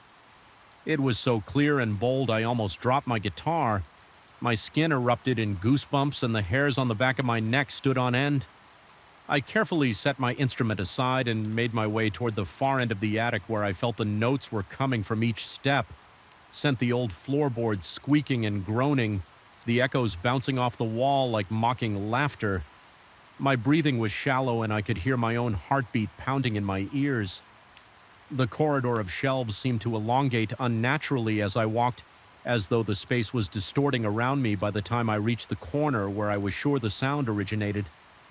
The piano playing had stopped. All I found was a ragged, dusty cover for what might have once been an upright piano, but there was no piano beneath it, just empty space and a scattering of cobweb that brushed against my arm, making me recoil with a shudder. An irrational panic spiked inside me. I spun around, half expecting to see someone lurking behind the shelves, but there was nothing, just the silence bearing down on me like a physical presence, thicker than any darkness I had felt before. My lungs felt tight and I struggled to control my breathing. Eventually, I forced my trembling legs to carry me back to my corner of the attic. I turned up the volume on my amp, determined to drown out any stray sounds with my guitar. Deep down, I knew I was just trying to chase away whatever presence I was beginning to suspect shared the space with me. Over the next few nights, my tension grew into a kind of paranoia. Every flicker of light, every accidental movement in the corner of my vision made my stomach twist. Even the scratch of my pick against the guitar strings started to sound ominous in my own ears. Yet I tried to cling to rational explanations. I considered that maybe the old school's ventilation system created odd echoes, or that some distant practice room below was still in use, even though I was told otherwise. But these rationalizations started to crumble when I realized that the piano chords came almost in direct conversation with my guitar playing. Whenever I paused for more than a few seconds, a melody would rise like a mocking echo from an unseen pianist who lurked behind the walls. I began to dread the nights I would catch myself hesitating at the attic door, heartbeat already racing before I even ascended the stairs. My palms would sweat so much that holding the guitar became difficult.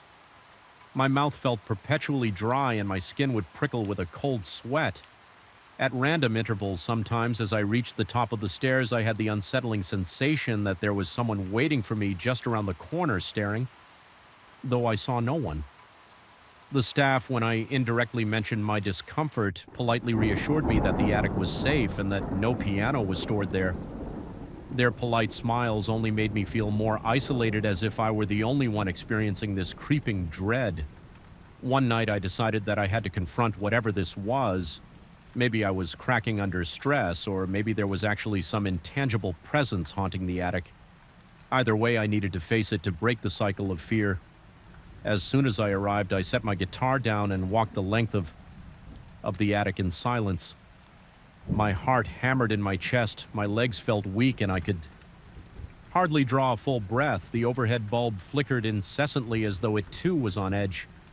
I moved every chair, every stack of sheet music, and every empty instrument case I could find, searching for something, anything that might be producing the piano sounds, yet nothing turned up. The only thing that caught my eye was an old photograph pinned to a rotting corkboard. It showed a group of adults standing in front of a piano that had the same distinct cover I had seen folded in the corner, even in that photograph.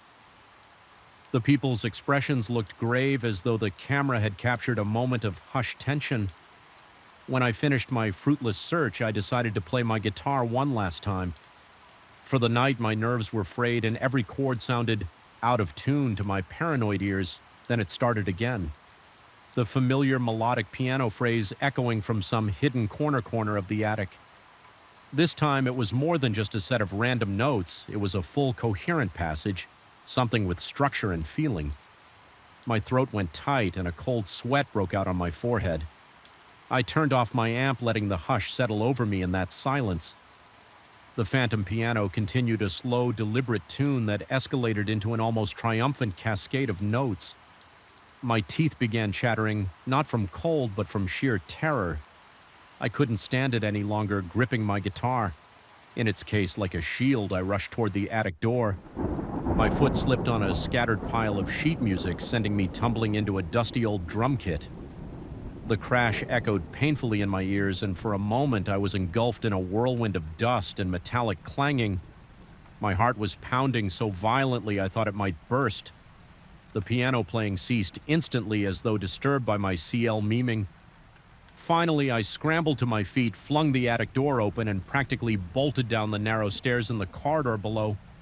I collapsed against the wall, trying to steady my breathing. My arms were shaking uncontrollably, and my vision blurred with tears of both frustration and fear. My mind raced with questions. Was I going insane? Was this building harboring something? Beyond explanation, despite how terrifying it was, part of me felt an irresistible pull to find the truth. But another part of me simply wanted to abandon the attic and never return. After regaining a shred of composure, I mustered the courage to speak indirectly to one of the senior staff members. I described a persistent noise that sounded like piano music, and I pressed him to confirm whether any old pianos might still be lurking in the attic. He insisted with quiet certainty that there were none. His grave expression told me he believed I had truly heard something but had no explanation for it. Something in the way he gripped his own hands too tightly made me suspect he wasn't sharing everything he knew. Nonetheless, he gave no indication of any known tragedy or horrific event. He only repeated that the attic had been cleared of instruments. Long ago, I made the decision that very night to end my sessions in the attic at around midnight. I carefully gathered my guitar and walked up the stairs one last time to retrieve the rest of my belongings. The air felt 10 times heavier, as if the attic had awakened and was watching me. I kept my eyes locked. Straight ahead, unwilling to peek into the corners, the single bulb swung gently, casting those same menacing shadows that seemed to taunt me the moment I got what I needed. I felt a pressure on the back of my neck, like a cold hand pressing down. I froze, heart racing, sweat stinging my eyes, but I forced myself to move, step by trembling step, until I left that room behind. Leaving the school that night, I felt no relief, only a pervasive sense of dread that clung to me. Even when I got home, my ears rang with the echo of those unseen piano chords. My mind replayed that final moment of silence in which I felt the presence behind me. Part of me feared that the attic's influence might follow me, that the eerie music might echo again in my dreams, or seep into my thoughts when least expected in the days, since the memory of that attic lingers like a persistent chill. No matter how many other places I practice, I can't shake the feeling that I left a question unanswered. Sometimes I still think I hear a piano's faint melody in the dead of night. It reminds me of that oppressive silence and the flickering overhead light. I haven't set foot in the attic again, but it feels as though my escape was only partial, like I merely stepped back from an open doorway without truly closing it. And maybe that's the most disturbing realization of all. There are some places and some presences that resist any attempt at explanation or resolution. They remain behind, waiting quietly, haunting the corners of our minds and the shadows of old buildings, ready to remind us that sometimes the most terrifying thing is never seeing what lurks just out of sight. The sky had turned a deep gray the evening I first